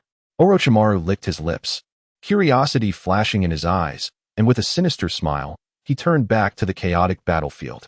Hee, Jutsu, let me witness your true strength. You dare to challenge me, Orochimaru. I wonder if you possess the requisite power? Jutsu caught a glimpse of Orochimaru swaggering away, a smirk tugging at the corner of his mouth. Kid, state your name. Jutsu taunted, eyeing Inoki with a casual demeanor. So you're Inoki? I heard your daughter has long legs, but I didn't expect you to be so strong. Inoki's face darkened. He had no daughter yet, but this brat was pushing his luck. Jutsu pondered for a moment. Seems like this old fellow's daughter isn't even born yet? What bad luck. I wonder if the rumors are true? Clearing his throat, he dismissed the thought of long legs entirely. Earth-style, Earth Dragon Bullet. A massive Earth Dragon erupted from the ground, roaring toward Jutsu. Jutsu's shoulder-mounted monkey sprang into action, his hands swiftly forming seals to unleash a ninjutsu. But suddenly, a hand blocked him. Without turning, Jutsu grabbed the monkey by the scruff of its neck. You don't need to participate in this fight. With a swift motion, he flung the monkey away. The monkey's mouth opened to protest, but was filled with wind as it was hurled through the air. With a thud, it landed squarely on the furious, red-haired Mirai. Boom! The Earth Dragon descended from the sky, crashing down and engulfing Jutsu in its wake. If he had fled just moments ago, he might have escaped unscathed. However, by discarding the task at hand, he squandered precious time and found himself trapped below. Yet, in the next instant, a thunderous explosion erupted as a figure, shimmering with a metallic sheen, tore through the air, casting a long shadow as it lunged toward the earth. Humph! A troublesome brat. The ground beneath him quickly cracked as he completed his hand seals. Earth release. Heavy stone technique. This ninjutsu was not aimed at Kinzo, but rather at himself. The ground split beneath his feet, ensnaring him. But that was not the end. Earth release. Stone fist technique. His exposed right arm was once more adorned with rock. Come at me again if you dare, you little demon. What is this nonsense about the strong preying on the weak? I couldn't care less. Isn't it absurd to adhere to such notions in battle? With a hearty laugh, Kinzo charged forward without a moment's hesitation. In midair, Kinzo's previously explosive muscles surged once again, veins bulging as each muscle glistened with a unique, brutal beauty, their power unmistakable. The collision of their fists reverberated through the air, a stark contrast in their strengths. In that moment, it felt as if the world had been put on pause. The wind stilled, the swaying grass froze, and the combatants, caught in chaos, exchanged confused glances. Suddenly, amidst the silent roar, a cataclysmic sound erupted, akin to two colossal entities colliding, unleashing a vast shockwave that swept across several kilometers. Unwary lower-ranked and mid-ranked ninjas were swept away by the force, plunging the already chaotic battlefield into further disarray. Orochimaru's snake-like eyes narrowed to slits as he gripped the neck of an IWA ninja, sensing the lifelessness in the limp body. Yet, he paid no heed to the fallen shinobi, his gaze fixated on the battleground between Kinzo and the Earth Ninja. Has someone truly reached this level? It seems Tsunade's title of the strongest will soon change hands. After a protracted silence, his long tongue flicked out, reminiscent of a serpent, licking his lips with intrigue. Kinzo, you have not disappointed me. On the other side, the clash of two fists sent tremors through the ground, sparks flying between them as they exerted their formidable strength. The earth beneath them crumbled as they both plummeted downwards. Finally, their fists separated, and the Earth Ninja swiftly formed hand seals, leaping back into the soil behind him. Below the surface, a muffled voice resonated. Earth release. Mountain earth technique. Kinzo, no longer descending, propelled himself upwards. Yet, suddenly, torrents of earth surged toward him from both sides, seemingly intent on crushing him. Is this the technique to seal the outer path? Kinzo smirked disdainfully, gathering his strength before recklessly continuing his ascent. The ground rumbled ominously, drawing the attention of the battling ninjas in the distance. Damn it, who has detained Lord Tsuchi? Orochimaru of the legendary Sannin is here, if he does not arrive soon. We shall not hold out. Hold on, Lord Tsuchi is on the verge of victory. He is a ninja capable of commanding the earth. None can defeat him on solid ground. The IWA ninjas, inspired by Tsuchi's prowess, launched a renewed onslaught against the Konoha shinobi. With a thunderous crash, a figure erupted from the depths of the earth, creating a chasm resembling an abyss. Kinzo landed with a thud, brushing off the dirt and coldly surveying the area. The ground before him rippled like water as Tsuchi emerged from a crouched position. His expression grave, Tsuchi acknowledged the strength of the young ninja before him. I underestimated you. Brat. I had no idea Kusa had such formidable warriors hidden away. As the current leader of the village hidden in grass, Kinzo's lack of the grass ninja headband was glaringly obvious, leading to his immediate recognition. Kinzo paused, then touched the headband atop his head, chuckling mischievously. Oh, look at that. How amusing. Humph, little brat, do not become too proud. The war with Konoha is not something just anyone can meddle in. Earth release, earthquake core. A vast amount of chakra flowed from Tsuchi's hands into the ground, causing it to tremble as if an earthquake had struck. In the next moment, the ground beneath the battling Konoha and IWA ninjas gave way, plummeting suddenly. IWA troops, retreat.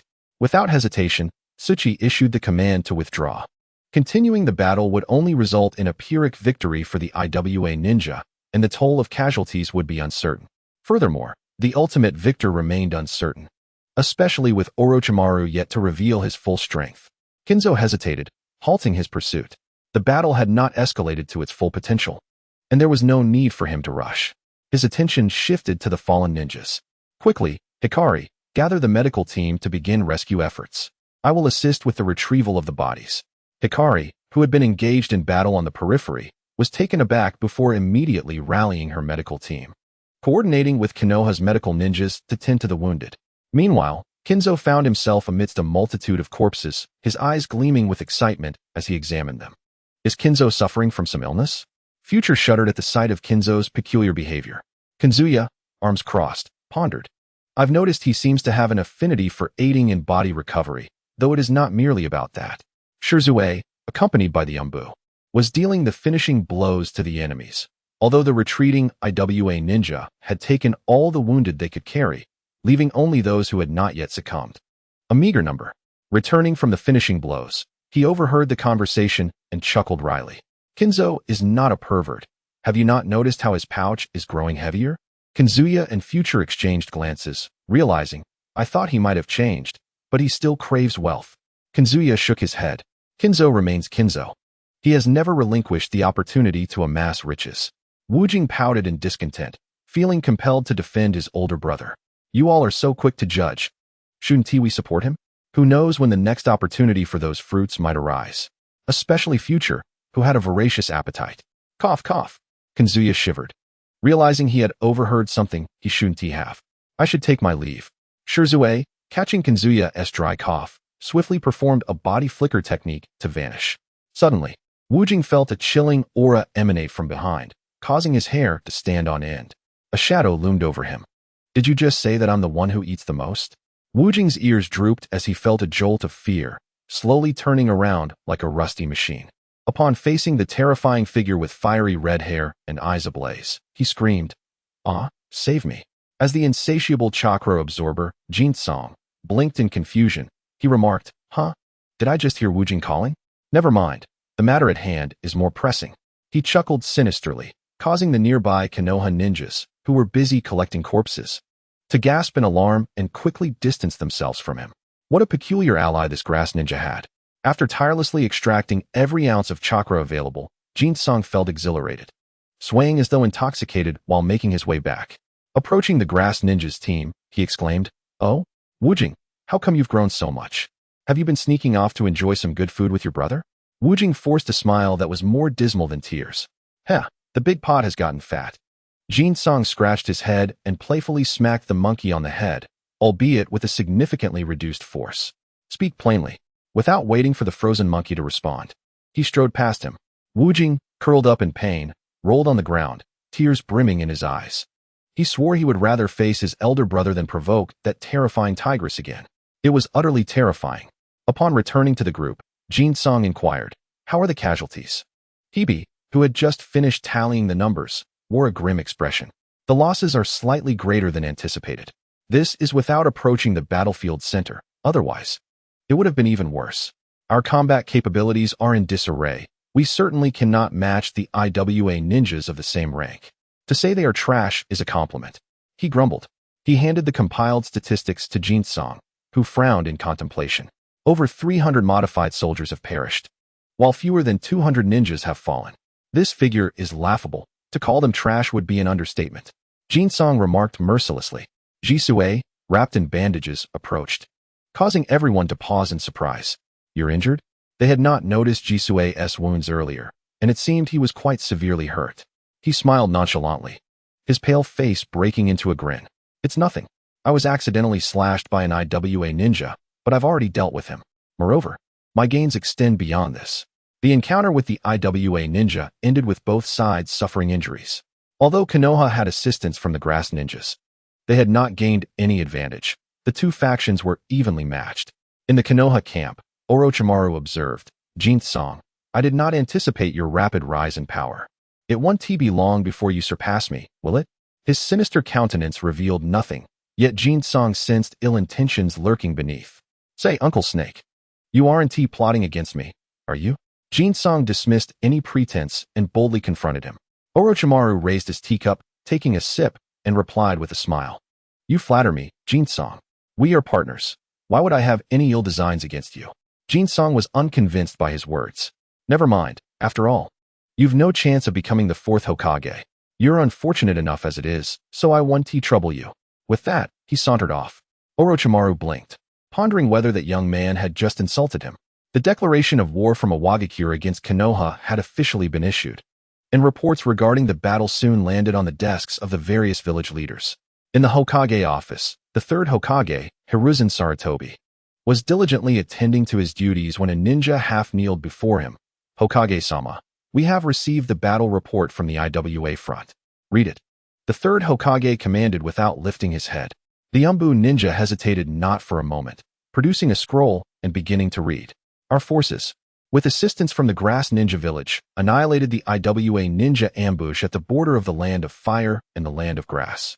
After a brief rest in the grass village, along with 1,000 grass ninjas, we proceeded to the border of the land of earth, where we encountered the elite IWA ninja unit led by the Jonin, Huangtu. Our forces were outnumbered, but fortunately, the grass ninja allies arrived just in time to join the battle. Furthermore, Jin Song, the newly appointed leader of the grass village, single-handedly battled Huangtu, thereby liberating Lord Orochimaru. We successfully defeated the IWA ninjas in this conflict. Wait." The third Hokage suddenly interrupted, lifting his head and adjusting his glasses. "What did you say the new leader of the grass village is called?" The Umbu ninja paused, quickly checking the information before responding. "Ah, it's Jin Song." The third Hokage fell silent for a moment, then slammed his pen onto the desk and removed his glasses, massaging his temples.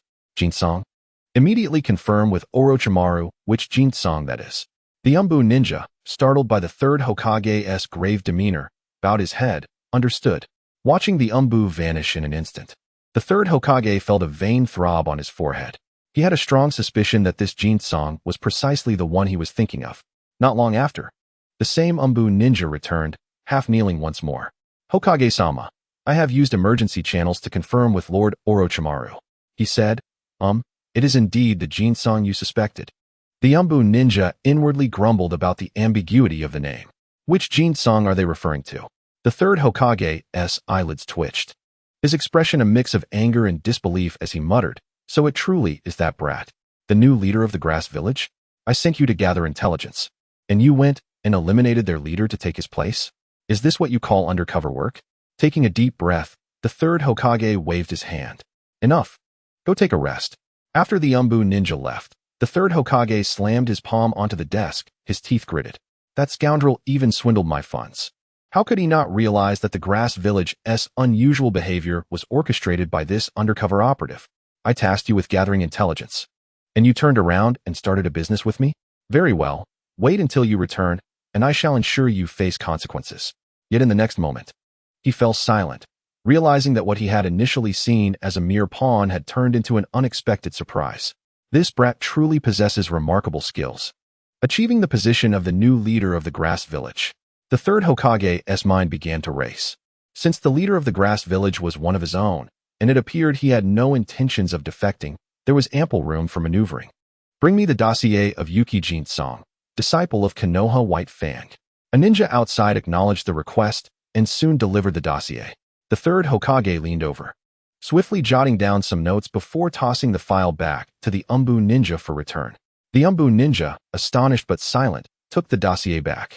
In a secluded corner, he cautiously checked his surroundings before swiftly pulling out the file. He noted the still-drying ink. Jutsu.So, Jonin? His pupils constricted. An 8-year-old Jonin? What abilities does this child possess to warrant such an elevation by the Hokage? A promotion to Jonin without assessment was unprecedented, even for the Hokage. Today, however, an exception had been made for this child. The Umbu ninja carefully restored the dossier to its original state and, appearing nonchalant, returned it. Afterward, he discreetly departed from the Hokage building, stealthily making his way to a secluded location. This was a remote courtyard, far removed from residential areas. Not a single soul, or even a dog, could be seen in the vicinity. He leaped over the courtyard wall and entered a dark underground chamber through a concealed door. What is it? A hoarse, chilling voice resonated as he stepped inside, sending a shiver down his spine. Nevertheless, he suppressed his fear and replied in a low voice. I possess crucial intelligence. A prodigy has emerged in Konoha, an 8-year-old who has been directly appointed as a Jonin by the third Hokage without undergoing any assessments. His name is Kanekura Yuki, and he is currently executing a mission outside the village under the guidance of the legendary Konoha White Fang, Hatake Sakumo. Understood. The cold voice seemed to flicker with a hint of surprise, though it offered no further elaboration. The Umbu ninja nodded, regardless of whether the other could see him, and cautiously turned to leave. Silence enveloped the dark room once more. After a considerable time, a pair of crimson eyes abruptly opened, brimming with an insatiable thirst for blood. How fascinating. Konoha indeed has many talents. However, the shinobi world is rife with prodigies, Senju Hashirama, Uchiha Madara, each one a paragon among geniuses. In the Hokage building, the third Hokage weighed the pros and cons and ultimately decided not to withhold the reward for the Grass Ninja's intelligence.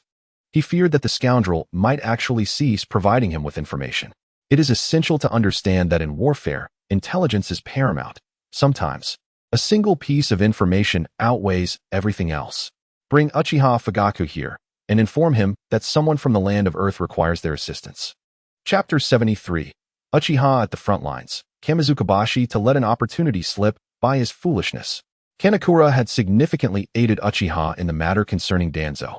While Fugaku might not assist him directly, he would surely not refuse to help that troublesome little brat. The third Hokage, ever cunning, continued to lower his standards. Soon, Uchiha Fugaku, the clan leader, arrived. Initially reluctant to come, he had seen through certain behaviors of the third Hokage. Yet, circumstances dictated that he must comply. After all, the Hokage held authority, and if he wished to remain in the village, he had to obey orders. Fugaku, please take a seat. The third Hokage greeted warmly, as though he had not recently shown blatant favoritism towards Danzo.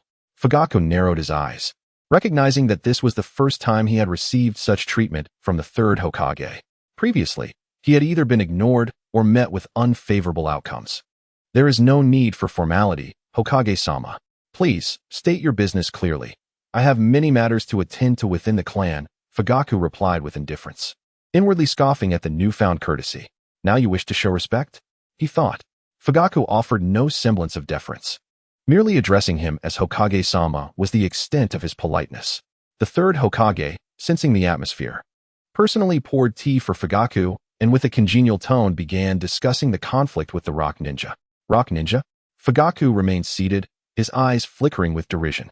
Hokage-sama, pardon my bluntness, but the Uchiha clan is responsible for the village's defense. The ninjas previously dispatched have already stretched our limits. It is unlikely we can provide any more personnel. The third Hokage nodded with a smile. I understand. The Uchiha clan faces challenges, especially with the previous actions of Danzo. I must take responsibility for being deceived for so long, causing you to endure such grievances. Fugaka stared at him impassively, not taking a sip of tea. The third Hokage, continuing to speak, retrieved a report from the Umbu and handed it to Fugaku. Fugaku, please do not refuse. Take a look at this intelligence. Fugaka frowned but extended his hand to accept it. Soon, he spotted Kanekura's name and details of the situation. Suddenly, the third Hokage remarked, "It is fortunate that Orochimaru managed to hold off the rock ninja, and this is largely thanks to Kanekura. I merely sent him undercover to gather intelligence. And he unexpectedly became the leader of the grass village, leaving me at a loss for words." As the third Hokage spoke, he observed Uchiha Fugaku, who appeared momentarily hesitant. The Hokage seized the opportunity. Reports indicate that a large contingent of rock ninja has already set out. Conflict is imminent. Yet, as you know, the village is struggling to dispatch reinforcements. He sighed, if it comes to that, we will have to instruct Orochimaru to consolidate our defenses. We should also recall Kanekura, otherwise, the grass village may be the first to face the brunt of the rock ninja's assault. Fugaka's gaze flickered as he calculated swiftly. The fact that Kanekura had taken control of the grass village surpassed his expectations, as it was a well-known shinobi village. That a mere child had accomplished such a feat was astonishing. At that moment, he was not contemplating the Uchiha's gratitude. It was not that he lacked understanding in such matters, but as the clan leader, his foremost concern was always the Uchiha clan. The grass village, if the Uchiha were forced to sever ties with Konoha, would present a desirable refuge. He quickly formed a resolution. Hokage-sama, the Uchiha can dispatch a support unit. For we are also citizens of this village. The third Hokage smiled. No worries. Feel free to voice any difficulties you may have. There are no outsiders present. Fugaka's eyes fixed intently on the Hokage. However, the Umbu must cease surveillance on the Uchiha clan. We are not criminals and should not be treated as such. The third Hokage's expression shifted slightly as he set down his pipe and spoke earnestly. I shall not elaborate on other matters. But I assure you that the Umbu will immediately withdraw from the vicinity of the Uchiha clan. As you said, the Uchiha are also part of this village. And I hope that following the events with Danzo, the Uchiha can truly integrate into the village. The sincerity in the third Hokage's words was palpable. Yet Fugaku could not discern how much of it was genuine. Nevertheless, he nodded. I hope Hokage-sama will honor his word. With that, he rose and departed. Behind him, the third Hokage tapped his pipe, reigniting it and inhaling deeply, exhaling the smoke slowly. The dense fog obscured his face, leaving only his wise, shrewd eyes visible. The following day, a contingent of Uchiha clan ninjas, equipped with provisions, set out, a sight not witnessed in Konoha for many years. Ever since the Uchiha had been suppressed by Danzo, an oppressive atmosphere had hung over the village. Now, it seemed that this stifling tension was on the verge of being shattered. Within the borders of the land of grass, Orochimaru led the ninja forces in retreat, establishing a base several dozen miles from the land of Earth's boundary to maintain ample strategic depth. In the grass ninja camp, Kanekura scrutinized the latest intelligence with a furrowed brow. What troubles you? Kanzuya inquired, noticing his serious demeanor. Take a look at this. Kanekura handed the report to Kanzuya. After reading just a few lines, Kanzuya's expression changed dramatically. Sand Village has officially declared war on Konoha? Upon hearing this, the others looked over in confusion. Hasn't the Sand Village always been at odds with us? Kanzuya shook his head gravely. No. Previously the scale of war was contained. This time is different. The Sand Village is initiating a full-scale war. He continued, what is crucial is not just the Sand's declaration. The Rock Village has also formally declared war on Konoha. Although the situation with the Cloud Village has stabilized, the risk of sudden escalation remains. As for the Mist Village, they have shown no activity. But the absence of movement is often the most perilous sign. At this, the expressions of everyone turned somber. The situation has indeed taken a dire turn, hasn't it? Jin-sang's gaze flickered as he pondered the significant recent events. At that moment, a member of the Umbu suddenly appeared, kneeling on one knee. Leader, Lord Orochimaru has sent someone to see you. Orochimaru, let them in. Jin-sang waved his hand. Soon, a Konoha ninja entered, casting a peculiar glance at the assembled individuals. An old retort lodged in his throat, struggling to find its way out. Leader Jin-song.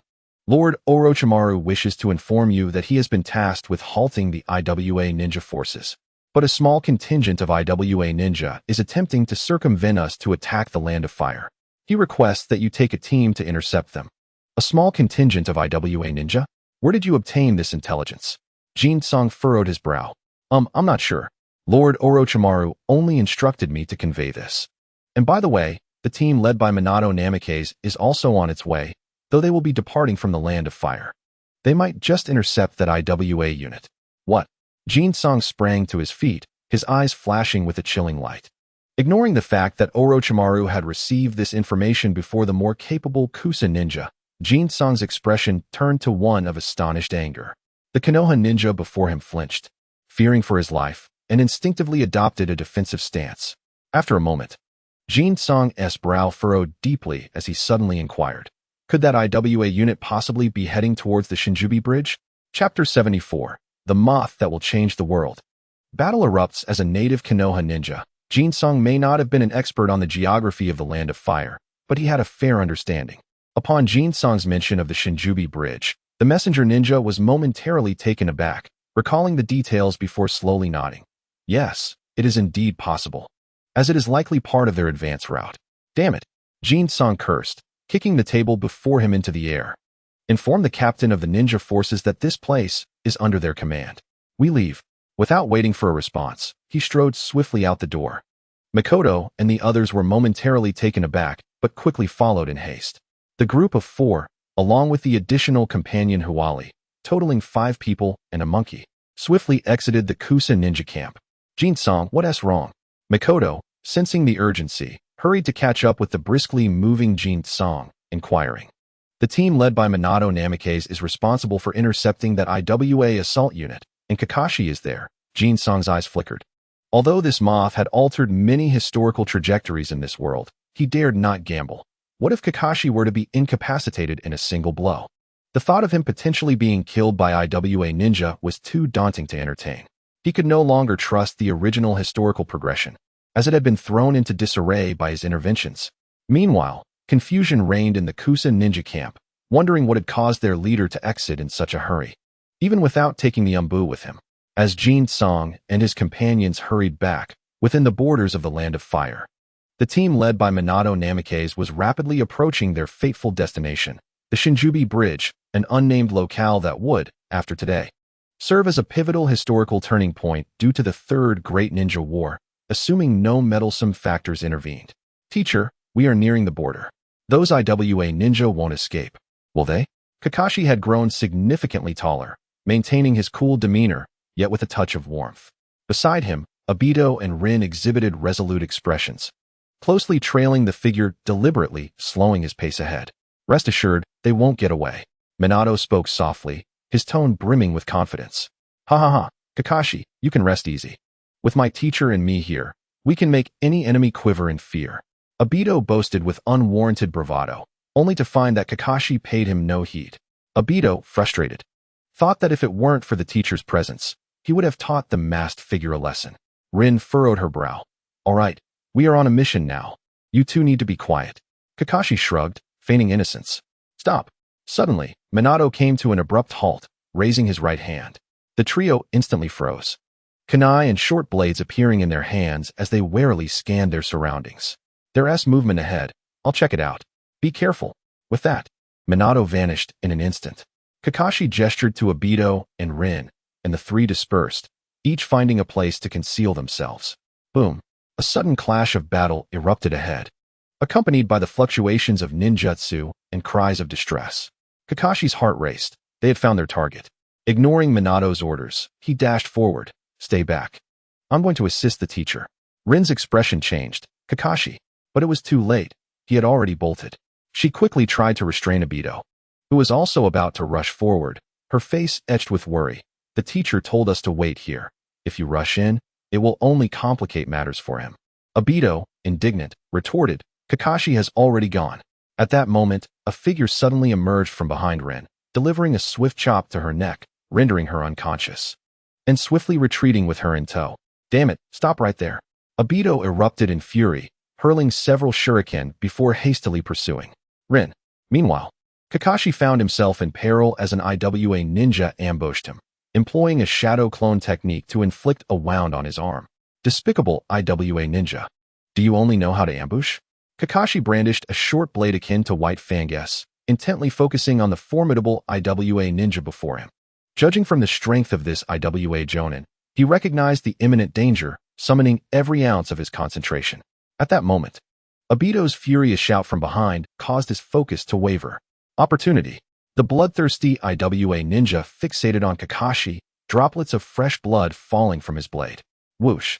In a flash, the IWA ninja lunged at Kakashi, unleashing a flurry of lethal strikes. Kakashi desperately parried with his short blade, the clashing sounds echoing as he was forced backward. With gritted teeth, Kakashi's gaze flickered backward. What have you done to Rin? Heh, I wouldn't know, but I suspect it was the Great Stone who made a move. He.S. quite formidable. It'll be hard for your companion to survive. Damn it. The two engaged in a fierce battle. The glint of blades and fleeting shadows creating an atmosphere thick with the scent of death, slicing nearby trees into splinters. Kakashi, filled with anxiety, worried about Rin and Obito's fate. It was entirely his fault for acting recklessly earlier, but it was too late for regrets. He could only hope that his teacher would conclude the battle swiftly, so he could rush to aid Obito and Rin. In the next instant, from the corner of his eye, Kakashi caught a flash of yellow, his heart leaping with hope as a distinctive kunai pierced the back of the IWA ninja before him. Clang! The IWA ninja narrowly blocked the attack from behind, drenched in cold sweat. Teacher, thank goodness. Something has happened to Obito and Rin. Kakashi called out urgently. Minato's expression shifted immediately, tossing a kunai to Kakashi. Hold on, I'll go save them. With that, he formed a single-hand seal and vanished. In the distant forest, the clash of battle erupted as Minato crossed the distance in an instant. Humph, the yellow flash is indeed formidable, but we are not to be underestimated. Prepare to die. Brat.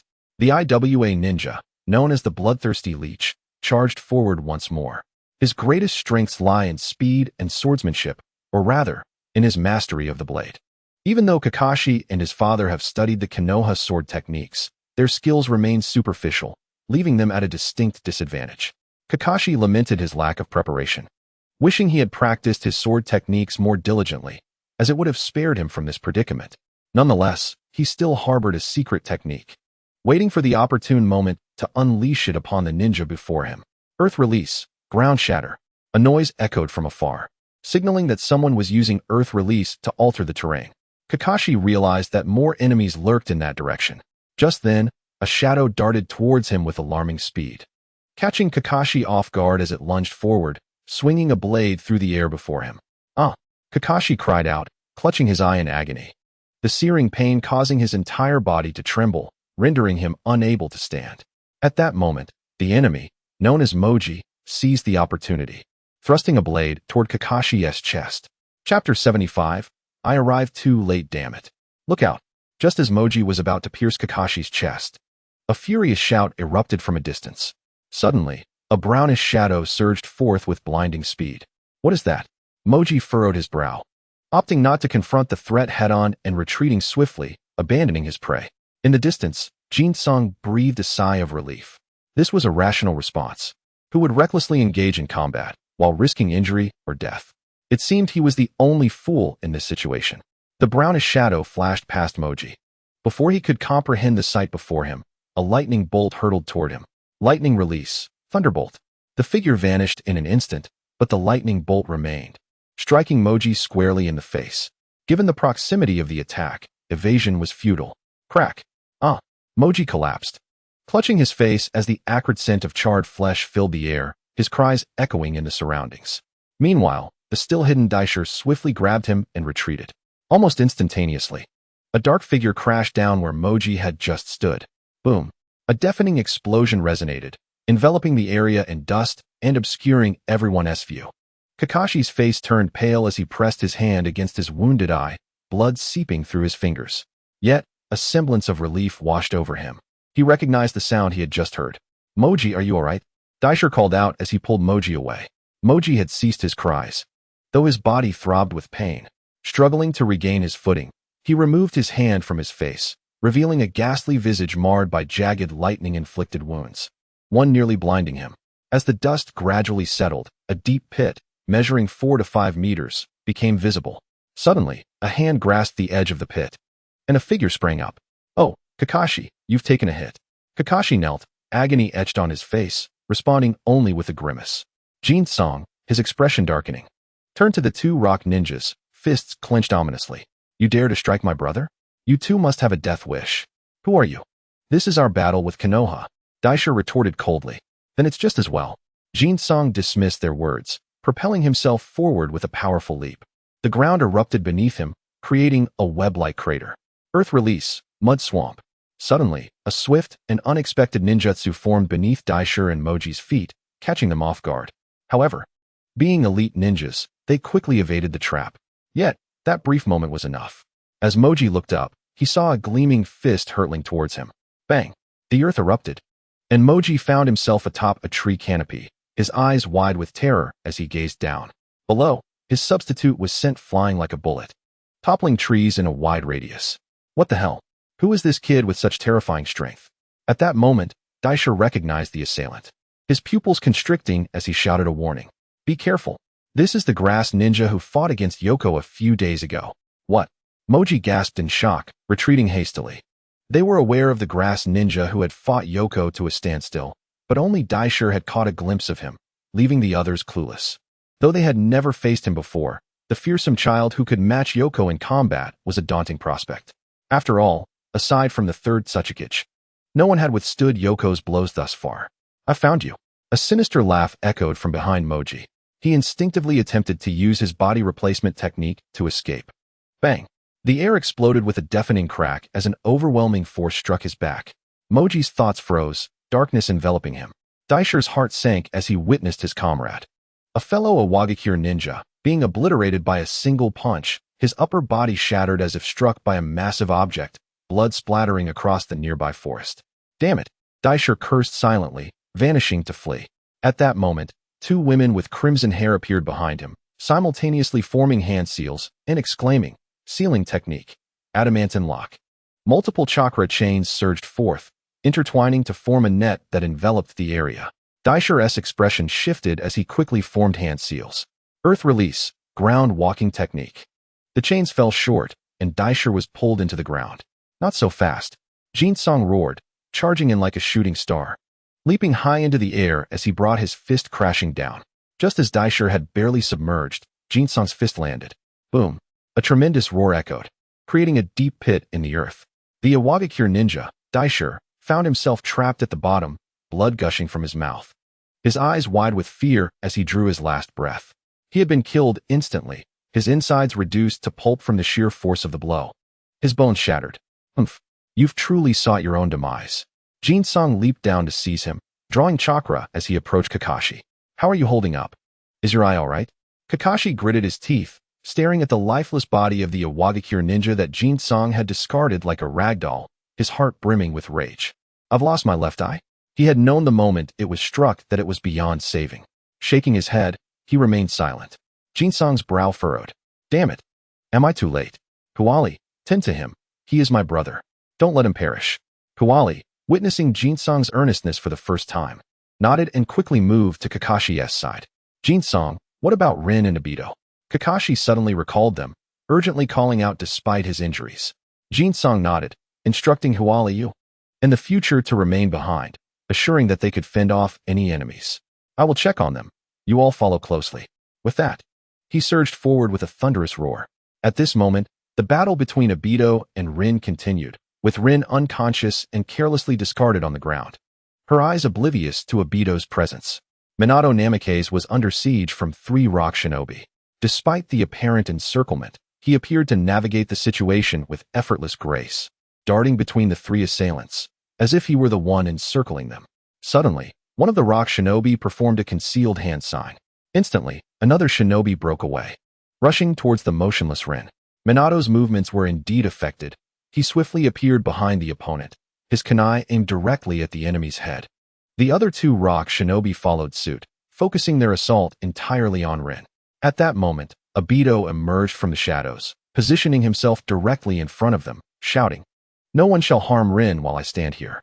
The three rock shinobi had planned to use Rin as a means to trap Minato, but they had clearly underestimated the speed of the yellow flash. No matter how they maneuvered, they could not outpace him. Suddenly, a figure approached rapidly, throwing a shuriken. It was the shadow shuriken technique. Jutsu.So's three-tomo Sharingan glowed a vivid red, while on his shoulders stood a mischievous monkey, ready to unleash a wind technique. Minato glanced over. His spirits lifted. Despite not understanding the arrival of reinforcements, he felt a sense of relief. However, it was evident that he had relaxed too soon. A wave of figures surged from the distance, each adorned with the clear headbands of the rock village. Not good. Minato's expression changed dramatically as he shouted. Reinforcements are here, we must withdraw. Jutsu instantly appeared beside Obito, exchanging a knowing glance. Obito hoisted Rin onto his back, and the group turned to flee. Konoha reinforcements, engage! Roared the leader of the rock shinobi, as a multitude of them simultaneously performed hand signs, pressing their palms against the ground. With a thunderous roar, the earth trembled violently beneath them. As Jutsu and the others fled, the ground suddenly gave way, and the three of them, along with the monkey, plummeted downwards. Jutsu quickly created a shadow clone to rise a short distance, then used it as a pivot to teleport again. The monkey screeched, forming hand seals.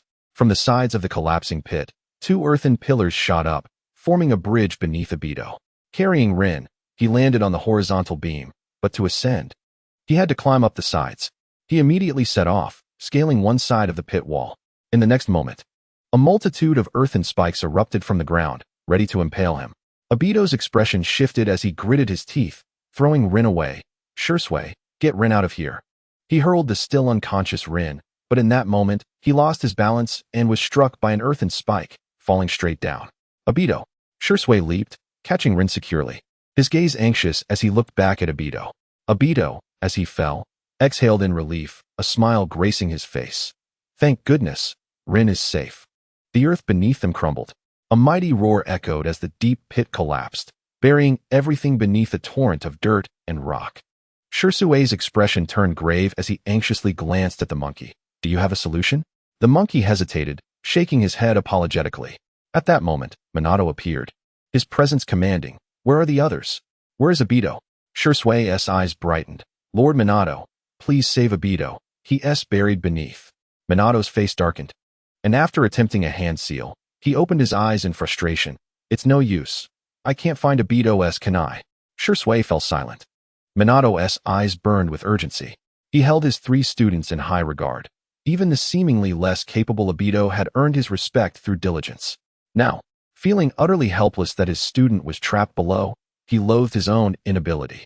With a crash, a figure descended like a cannonball, rushing towards Jutsu. What is going on? Jutsu, are you all right? Jutsu shook his head, sorrow etched on his face. Brother, Obito Kinkaku paused for a moment, then swiftly realized the gravity of the situation. His expression darkening. Damn it, has it already happened? He inquired urgently, where is he? Kinkaku quickly deduced that as long as Obito hadn't died instantly, there remained a chance for rescue. With Karen present, even if he were severely injured, hope still lingered. But the next instant, Jutsu pointed at the chaotic ground. Obito is buried deep beneath here. A crack reverberated beneath Kinkaku's feet, fissures spiderwebbing across the earth as his face contorted with rage. Damn those rock shinobi. I'll make them pay. In a fit of fury, Kinkaku turned and charged into the waiting ranks of rock shinobi, each step heavier and faster than the last. In the midst of the tumult, Kinkaku and Obito's bond, while not as strong as with Kakashi, was forged through years of camaraderie. Watching Obito being ensnared was intolerable for him. His original intention had been to rewrite their fates. Yet he had been careless and was a moment too late. Not only had he failed to save Obito, but Kakashi had also lost an eye. Damn it, I've failed. Not only did Kakashi go blind, but he also didn't gain the Sharingan he was supposed to have, and now Obito is lost as well. Cursed Uchiha Madara and the Akatsuki. With a booming sound, Kinkaku surged through the enemy shinobi, his furious form crashing into their ranks. Meanwhile, the furious Minato unleashed his own assault, the two of them wreaking havoc among the rock shinobi. The cries of defeat, thunderous explosions, and eerie shattering noises filled the air. When Kakashi and the others arrived, Kinkaku was already crushing the last rock shinobi's neck with one hand. His rage had been replaced by an unsettling calm.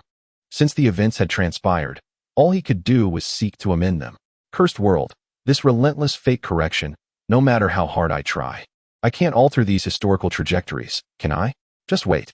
Yet, life must persist.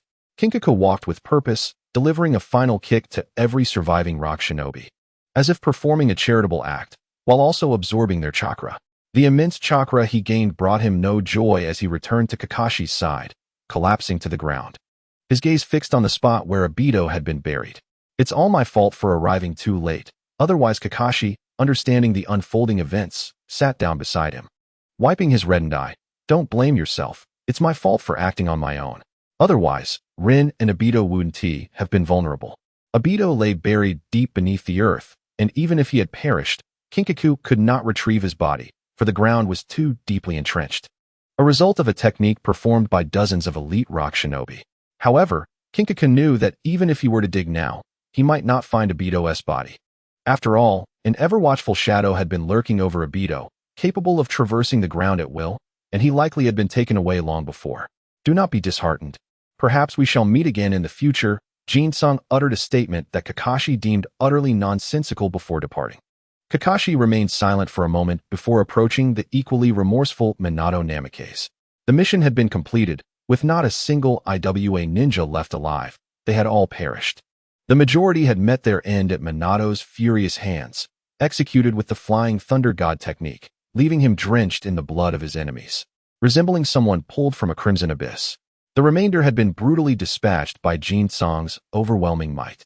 However, neither of them could muster any joy, for they had lost a significant comrade. With a sigh, Minato placed a reassuring hand on Kakashi's shoulder. I will escort you and Rin back to the village. In your current state, you are unfit to undertake any further missions. Kakashi remained silent, silently lifting Rin into his arms, casting one last glance at Obito's burial site. Chapter 77. Unexpected news. The wreckage has fallen. Kakashi and Rin departed, escorted back to Konoha by Minato. Kakashi's left eye had been completely blinded, yet Jin-sung harbored no concerns. In this world, acquiring a new eye was as simple as a game. He would find Kakashi a replacement that would not excessively drain his chakra, perhaps even one that functioned better. As for Obito, Jin-sung sighed, pondering that he had likely been ensnared by Uchiha Madara's manipulations. With Kakashi and Rin having left, how could he descend into darkness? Jin-sung did not believe he needed to caution Kakashi and Rin about falling into any traps. Furthermore, infiltrating Konoha was no simple feat. The barrier enveloping the village would scrutinize the chakra of every entrant, swiftly identifying any unfamiliar or anomalous chakra signatures. To evade detection, one would require special means, such as being devoid of chakra altogether. However, the likelihood of Obito's demise was low.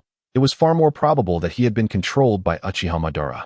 After bidding farewell to Kakashi and the others, Jin-sung immediately instructed Kazuya and his team to dispose of the IWA ninja corpses before retreating to a secluded location.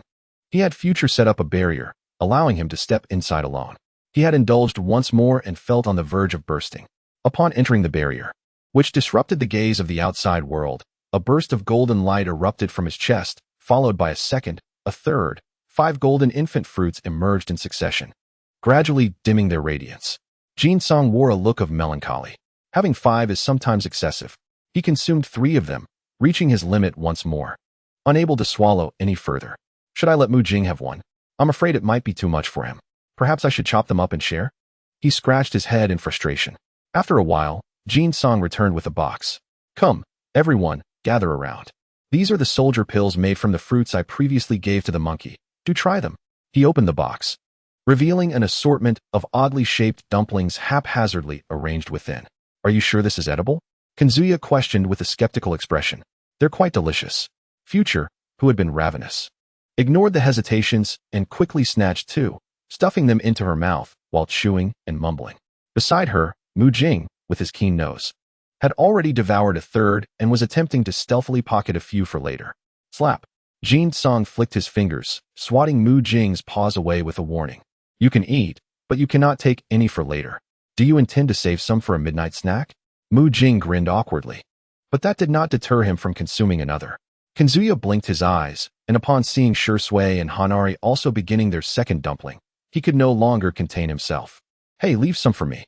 Before long, the entire box of enhanced soldier pills had been consumed. The group suddenly felt a surge of warmth coursing through their bodies, heat radiating from their heads. Why is it so hot? Indeed, I feel as though I might catch fire. Do not fret, this is a normal reaction. The last time I ate, my reaction was even stronger, Mu Jing reassured the others. Jin Song smirked. TSK, I've spoiled you lot. To preserve his secrets. He claimed that the fruits were merely a serendipitous find, knowing that no one had witnessed them before. He would simply have to be more cautious in the future. Nevertheless, this presented a viable strategy. Should he encounter inedible items again, he could process them, although he was uncertain of their shelf life.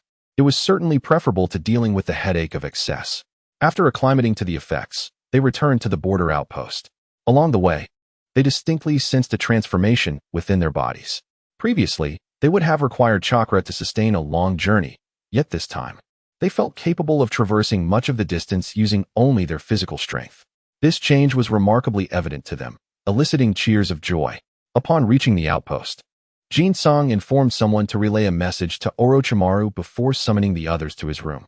Kanzuya, contact Uncle Shikumo and Guy to ascertain their locations. Kanzuya nodded and promptly began utilizing summoning techniques to convey messages. Soon, responses were received from both sides. Guy had been assigned to guard against the Mist Village and reported no skirmishes, thus remaining safe.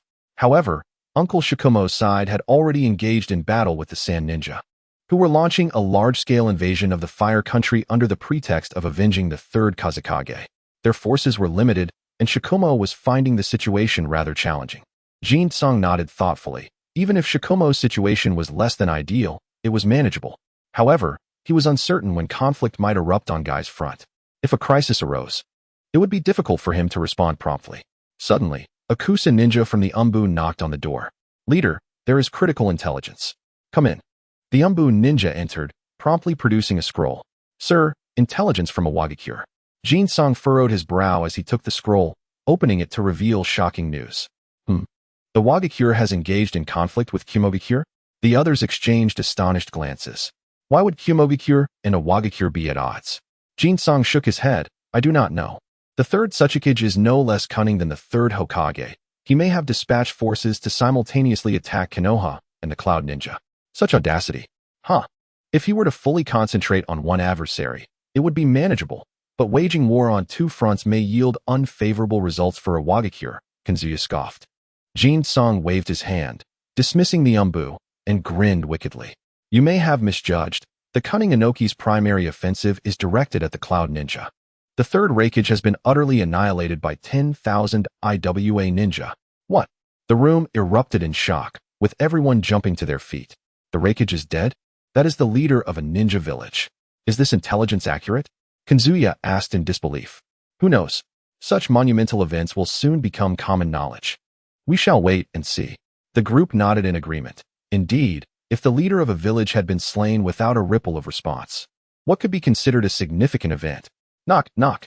The knocking resumed, and the Umbu ninja returned. Leader, outside, a ninja from the Uchiha clan of Konoha requests an audience. The Uchiha? Jin Song blinked. Are you saying a member of the Uchiha clan has come to see me? Who might it be? He glanced at Shrugs, who shook his head, equally puzzled. I have not heard of anyone from the clan coming this way. Allow them to enter. Moments later, a ninja clad in the Uchiha insignia entered the room. Behind him stood two similarly clad ninjas. Kinzo's eyes sparkled with curiosity. When had the Uchiha clan become so generous as to deploy 3 ninjas at once? Greetings, Kinzo-kun. I am Uchiha Hakadai. Here by the order of the clan leader to provide support, along with 30 elite ninjas from the Uchiha. Hakadai's expression was grave, devoid of levity, as if he were detailing a mission. Kinzo and Shrugs exchanged glances, both astonished. The Uchiha had come to aid them? Ah, so it is the esteemed Hakadai. It is an honor to finally meet you. Shrugs often speaks highly of you. However, your name suggests that your family must be quite prosperous, Kinzo remarked. Shrugs' face flushed. He thought to himself that he wasn't particularly close to Hakadai, so why would he mention him? If you encounter any difficulties, do not hesitate to inform me. The clan leader has instructed us to assist you, Hakadai reiterated with unwavering seriousness. Kinzo found himself at a loss for words. This elder seemed to possess a singular expression. His tone as rigid as his demeanor. Chapter 78. After a long absence, I returned to Konoha. Hakadai and his companions exchanged a few words before departing. Kinzo scratched his head and said, "Sure, Sway.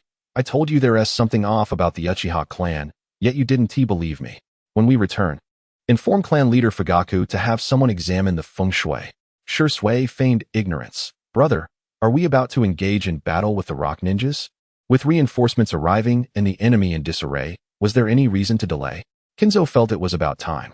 He was eager to test his newfound strength on the battlefield. However, the unexpected news that followed caught them off guard. The third Hokage, Fiery Rigian, personally contacted the third Tsuchikage, Onoki.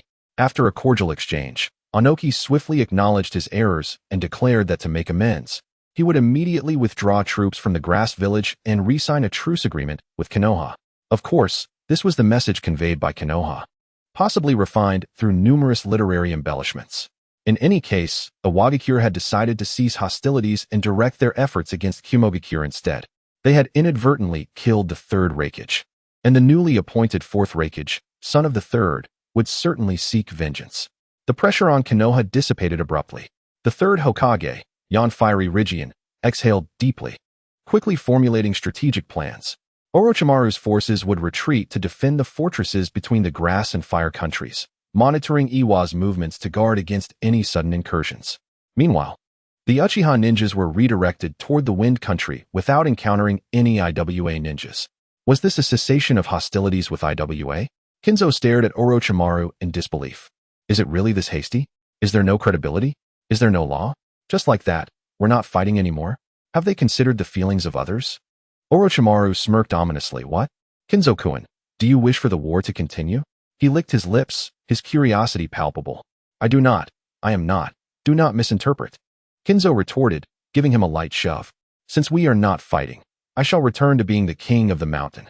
Orochimaru's laughter was dark and foreboding. That might be a tad difficult. What? I say, Uncle Snake, just spill it. Don't keep me in suspense. Don't you think that delays your experiments? Kinzo shot him an irritated glance. Orochimaru leaned in closer, producing a scroll. This is a new mission from the old man. Your vacation has come to an end. Well, damn, Kinzo exclaimed. Is the third Hokage out of his mind? He gives me a new mission right after calling off a war. Does he not want me to rest? You are to return to Konoha immediately. Upon your return, new tasks will be assigned to you. Off you go, Jonin Kinzo. Kinzo was momentarily stunned, keenly aware of the key term, Jonin? Me? Orochimaru merely smiled, offering no reply. Rest assured, I will manage the grass village in your name temporarily. The leadership position remains yours. Who cares? Kinzo scoffed, waving his hand dismissively, and beckoned his companions to hasten toward the grass village. They hurriedly arrived, packing away anything of value. Do you think we want to be pursued by Orochimaru for this? Heia's eyes twitched anxiously. Kinzo's ruthlessness was evident as he took everything he could, nearly sealing away furniture from the leader's building. We'll be fine. We'll be back before they realize it. Kinzo said impatiently, scanning for any overlooked valuables. Move quickly. Take everything valuable. Don't let me worry about you. The group swept through the building like locusts, leaving little behind except for the floors and walls. Kinzo nodded in satisfaction and waved them on. Let us hurry. They fled the grass village with all the speed they could muster, racing toward Konoha. On the way, Hikari, still dazed from being swept along, paused and gazed back at the distant grass village. Don't look back. What is so fascinating about that place? Miku urged, pulling Hikari along. There's nothing to miss. Do you want those people to bite you every day? Hikari frowned, poking Miku's forehead. What nonsense are you saying? You really should think before you speak. Hey, he must have that quality, came Kinzo's mocking voice from afar. Enraged, Miku rolled up her sleeves. You cowardly Kinzo. If you have the guts, don't run.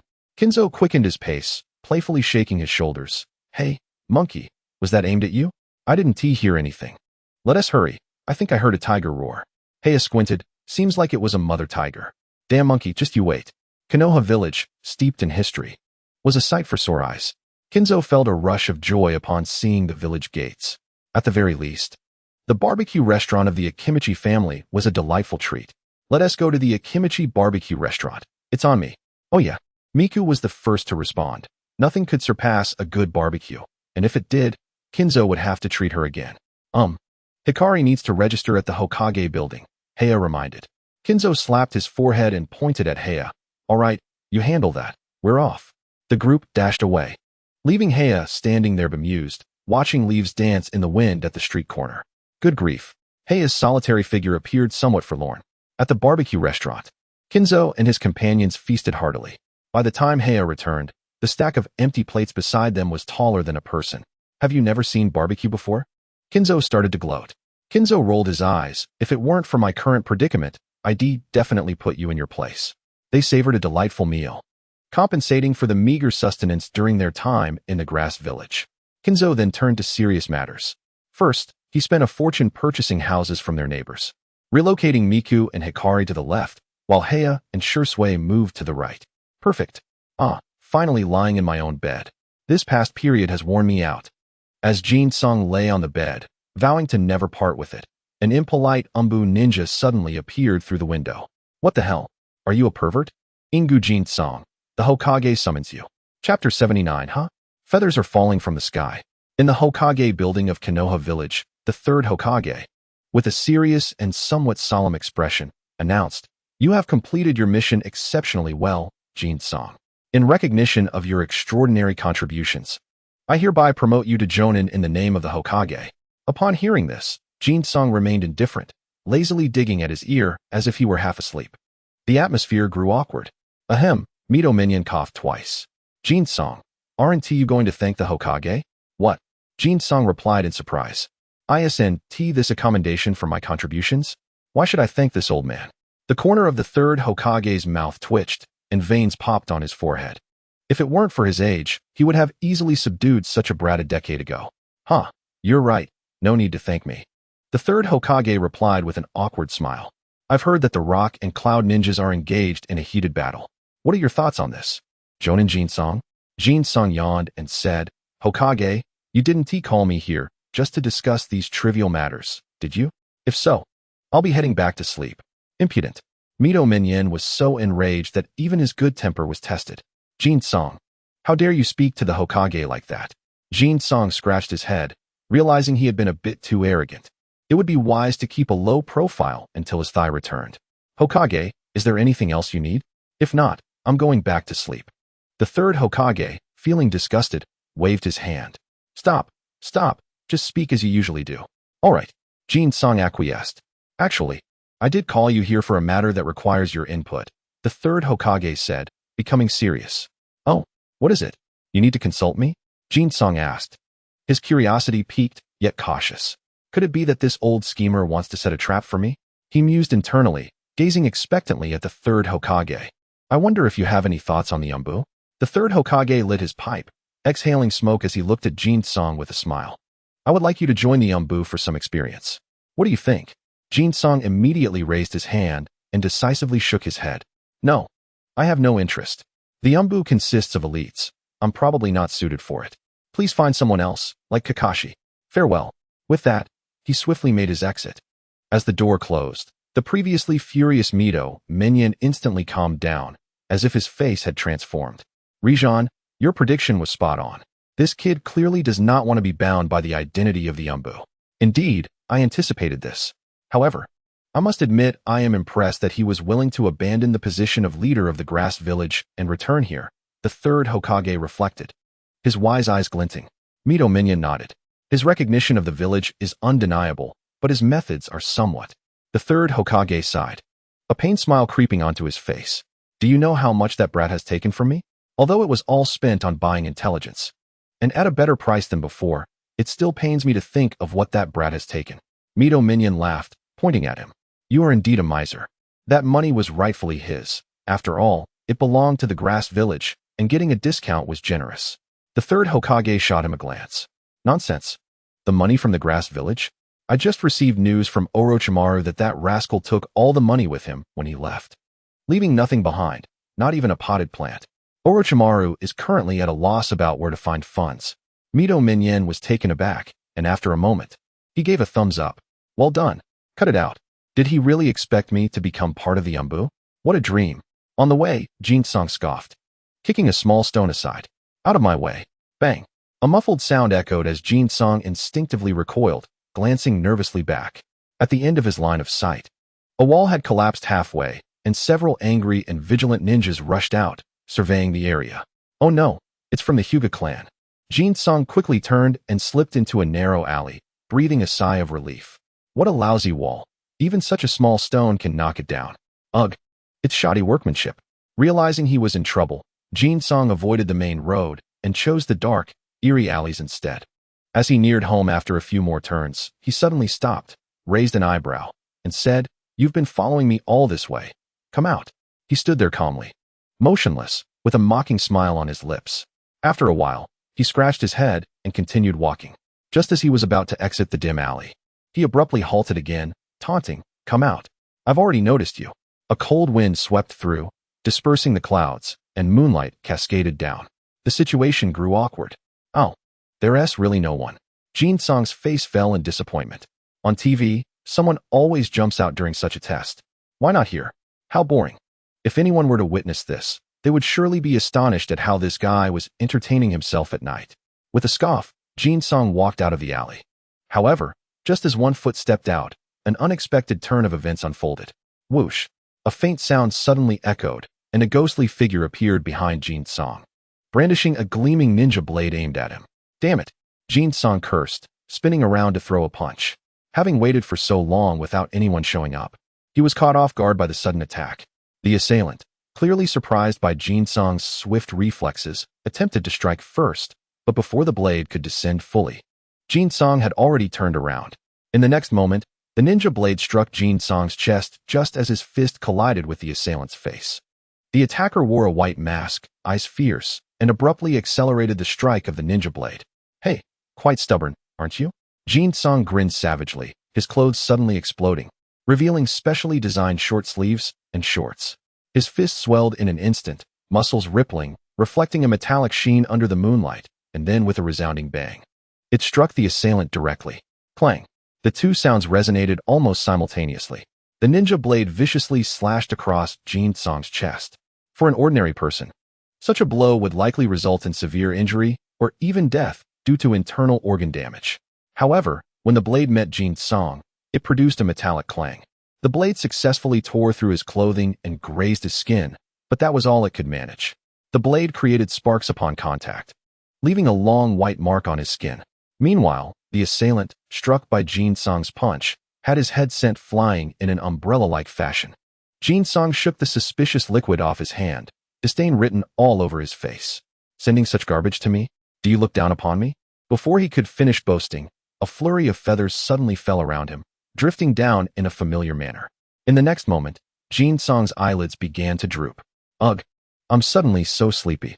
No, this isn't good." With a thud, he fell to the ground. Chapter 80, Mysterious Loss of 1 Billion in a dimly lit alley. Two ninjas clad entirely in black, their faces obscured by masks and devoid of any insignia, cautiously emerged. One of them, filled with vigilance, kicked the unconscious Jin-sung lying on the ground, confirming the intelligence was indeed accurate. This individual had a notably low resistance to ninjutsu. However, they cautioned against premature celebration, as the intel indicated he possessed no chakra. Thus, their ninjutsu was merely a low-level illusion that operated through visual stimuli. Given his formidable physical constitution, he would likely break free from the illusion swiftly. The other ninja frowned and spoke sternly to his companion. "We must act quickly. We have a report to submit, and Konoha is not a place to linger." "Indeed, let us proceed." The pair exchanged glances, refraining from moving Jin-sung to a more secure location for fear that even a slight jolt might awaken him, demonstrating their extreme caution. They swiftly formed hand seals, one channeling wind and the other lightning, both executing high-level single-target ninjutsu. Their preparations were evidently extensive, specifically tailored to counter Jin-sung's robust physique. In an instant, each ninja conjured a wind spike and a dazzling bolt of lightning. Wind release, wind spike, lightning release, lightning burst. Bang, boom. The fierce wind chakra and violent lightning chakra twisted and enveloped Jin-sung. Humph, lacking chakra and still daring to call oneself a ninja? You are unfortunate to encounter us. We shall claim your head. Suddenly, several figures leaped swiftly across the rooftops in the distance. The two ninjas' expressions shifted. "Hurry, the Umbu of Konoha are approaching." "Wait, take his head." One ninja formed hand seals and unleashed a brilliant bolt of lightning towards the approaching Umbu. The other picked up his fallen comrade's ninja sword and plunged into the swirling smoke. Intent on locating Jin-sung, and severing his head for the bounty. Damn. I hope it doesn't explode.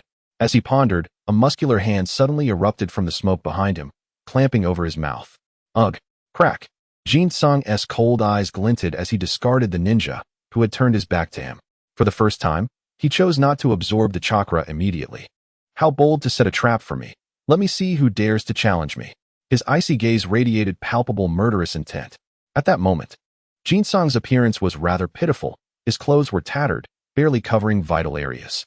Numerous wounds were visible, with two particularly severe ones, one on his abdomen and another on his right chest, mangled and gory. Had it not been for his exceptional physical resilience, he would have been torn apart. He hastily tore off the clothing of the fallen ninja, wrapping it around himself. Not out of modesty, but to avoid the demoralizing sight of his injuries. Are you ready yet? A ninja outside shouted as they clashed with the umbu. Ready.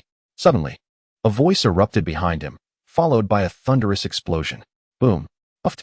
A fist effortlessly pierced the chest of the ninja, freezing him in place as he coughed up a torrent of blood. The blood gushed forth like water, mixed with fragments of his internal organs. He stared in horror, struggling to lower his gaze. A hand had pierced through his chest from behind, emerging from his front, holding a still beating heart. I have no interest in knowing who you are or who sent you, Jin-sung said, his hand tightening with a sinister grin. They will eventually meet their end at my hands. Uft. The heart shattered, blood and gore splattered, and then Jin-sung withdrew his hand. The ninja's world faded into darkness as the last remnants of life drained from him, collapsing lifelessly to the ground. The umbu ninjas instinctively took a few steps back, and when they finally recognized the blood-soaked figure before them was Jin-sung, they awkwardly chuckled, cough. Jin-sung, are you all right? Shaking his head slowly, Jin-sung tore off another piece of cloth to cover himself, concealing his rapidly healing wounds from their view. I'm fine. These two were likely sent specifically to find me. There were 3 in total. One is still over there. You should take them away and see if you can find anything on the body. The umbu nodded, stepping forward to seal the corpse before thoroughly investigating the area. Once they departed, Jin-sung furrowed his brow, glancing toward a group of ninjas who had been watching from the shadows. Hyuga clan, do you have business with me? The creditor had come knocking, and Jin-sung felt an uncharacteristic unease. A serious-looking Hyuga ninja gestured for the others to leave before approaching Jin-sung. Jin-sung-kun, it's good to see you again. Ah. Jin-sung blinked. Who are you? The Hyuga ninja, wearing a grave expression, replied, pardon my rudeness. I am Hyuga Nakaira. We crossed paths when Danzo defected. Though you likely do not remember me. Nakaira? Jin-sung's eyes lit up. The head of the branch family of the Hyuga clan? It is an honor. Jin-sung's enthusiasm caught Nakaira off guard, but he nodded seriously. You flatter me, Jin-sung-kun. Wow, is this guy always so serious? Jin-sung thought to himself, bemused. I wonder what brings Nakaira-sama to seek me out. I appreciate your politeness, but you may simply call me Nakaira. I found the tactics of those 3 ninjas somewhat familiar. They resemble certain organizations specializing in assassination within the ninja world. Jin-sung contemplated. Indeed, they infiltrated through the barrier surrounding Konoha, indicating they are not ordinary ninjas. Their strength is formidable as well. It seems I have unwittingly crossed paths with some unsavory individuals. It's a pity there were only 3. I hope they send more next time. Suddenly, Jin-sung realized he had neglected to collect any spoils from the encounter. Frustrated, he slapped his thigh, exclaiming, damn it. I've lost several billion. This loss cannot fall upon me. Jin-sung's expression hardened. Mark it on the bounty ledger. Yes, those 3 owe me 10 billion. Well then, Nakaira, I'll take my leave. You're welcome to visit me anytime. With that, Jin-sung left with a cheerful smile. Nakaira stood there, his lips twitching slightly. He pondered how the bounty office would react upon discovering they inexplicably owed 10 billion. What an unpredictable character. Yet, he is surprisingly easy to get along with. Turning to head back to his clan, he mused, I wonder which scoundrel has toppled my family's walls. How troublesome.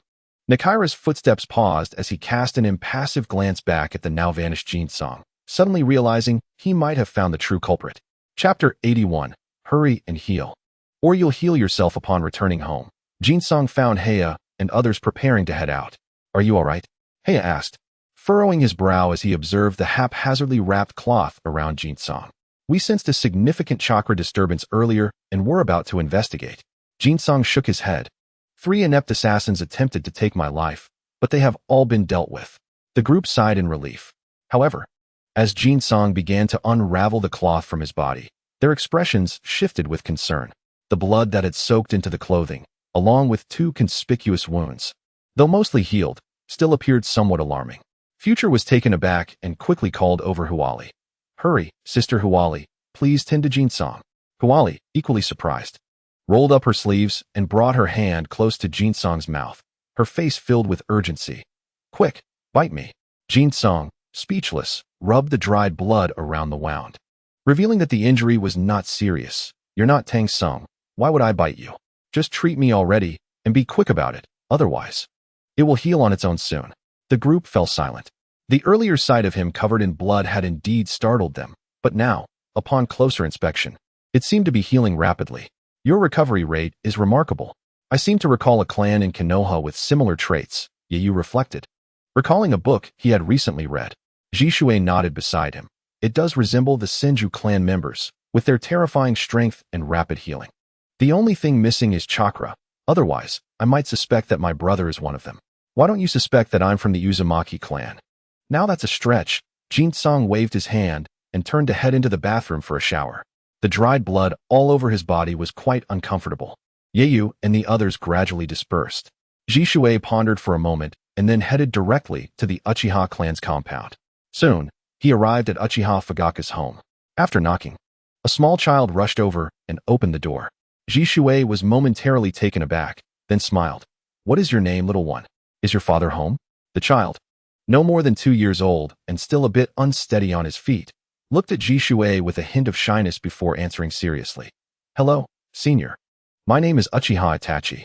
Jishui has arrived. Please come in and sit." Fugaka's voice called out at that moment. Jishui followed the child inside. "Father, I'll leave you two to talk. I'm heading back now." "Itachi, this is Jishui, an exceptionally skilled ninja. You should learn a lot from him," Fugaka said with a satisfied nod.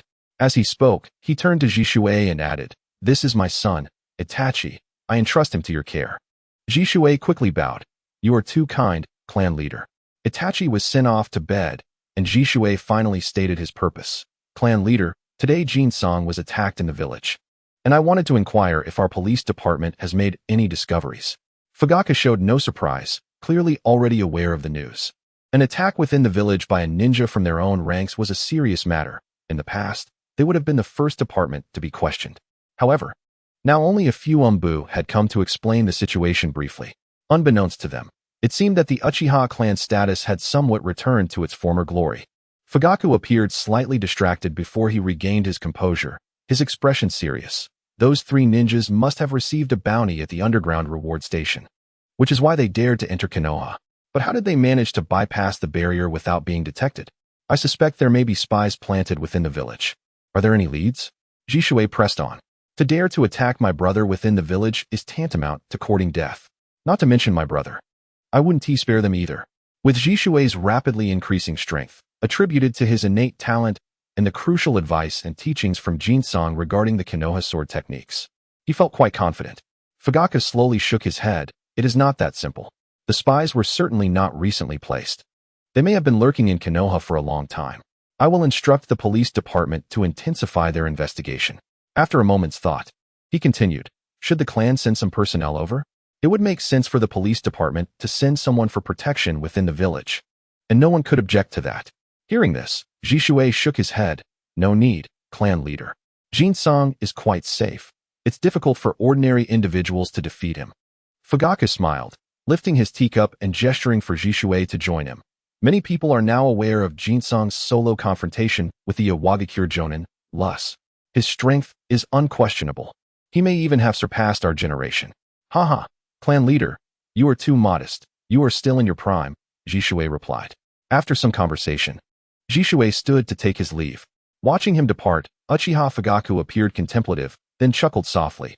How much things have changed. Jishui has made a wise choice. Meanwhile, at Jin-song's home, he emerged from the shower grumbling. Damn it, I'll go raid a few underground bounty stations later to collect the money they owe me. Suddenly, a furry figure caught his eye, slumped over on a nearby table. Hey, monkey, what are you doing? Jin-song approached and playfully ruffled the monkey's head, smiling. The monkey, lacking its usual vivacity, did not leap about as it normally did, leaving Jin-song feeling somewhat disoriented. It's all my fault that you got hurt, big brother. If I had been there, you wouldn't have been ensnared by that illusion, the monkey said weakly. Bang! Jin-sung playfully smacked the monkey's head. Laughing, what are you talking about? This has nothing to do with you. I didn't let you go, just stay put. Seeing the monkey still in a lethargic state, Jin-sung stealthily glanced around, then quickly pulled out the only special soldier food pill he had hidden away for experimentation. You're lucky. I was saving this for an experiment. But you can have it. He shoved the suspicious-looking pill into the monkey's mouth and yawned as he headed to his room. Big brother is going to rest now. The safety of the place is up to you. Don't slack off. The monkey's eyes brightened. Its ears perked up as it rubbed the spot where it had been hit, excitedly declaring, Don't worry, big brother. I'll make sure to complete the task. With that, it sprang into action, nimbly leaping onto the roof and scurrying around until it found an excellent hiding spot, where it settled down.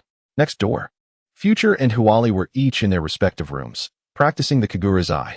Their keen perception encompassed several streets around them, and no subtle movement could escape their awareness. Sister Huali, you should rest first. I want to practice a bit longer, Future called out to the adjacent room. Huali thought for a moment before responding. All right. I'll come to check on you when you're ready to rest. The two of them had already planned to study a barrier that would function like the one outside Konoha, ensuring that any ninja passing through would be immediately detected by them. Chapter 82, Kirigakure. The 7 ninja swordsmen. It was unclear when the strategic deployment of the 4 ninja villages to jointly attack Konoha began to falter. Iwagakure and Kumogakure were nearly at their wits' end, yet some were running low on resources. Sunagakure was struggling, engaged in a life-or-death battle along the border with the Konoha ninjas led by Hitaki Sakumo. At this critical juncture, the elite forces of the Uchiha clan arrived, delivering a surprise attack from the rear. Sunagakure was thrown into chaos, leaving behind numerous casualties as they retreated in disarray. The next day, Jin-sung had intended to gather some intelligence at the Hokage building. Sigh, without the intelligence network of the Grass Village, it is quite inconvenient. He thought to himself, I should head over to the Grass Village and recruit some elite ninjas. Intelligence is crucial and cannot be overlooked. But what excuse should I use? As he pondered, a familiar sound of footsteps suddenly approached, followed by a loud voice. Jin-sung, I hear you've been doing quite well lately. What the hell, Uncle Dai? Jin-sung looked up, his face filled with astonishment. Aren't you supposed to be at the front line battling the sand ninjas? What brings you here? Uncle Dai, having been escorted to the front line by Uncle Shua, had returned quietly without a sound. Jin-sung suddenly felt that yet another matter had slipped from his control. I just returned a few days ago. Shua asked me to come back for a few days of rest and to check on how Kakashi is doing, Dai said with a cheerful grin. Jin-sung felt a wave of frustration wash over him, scratching his head in agitation. Wait, where's Guy? I haven't seen him lately. Oh, Guy is also a competent ninja, so of course, he can't just sit around all day.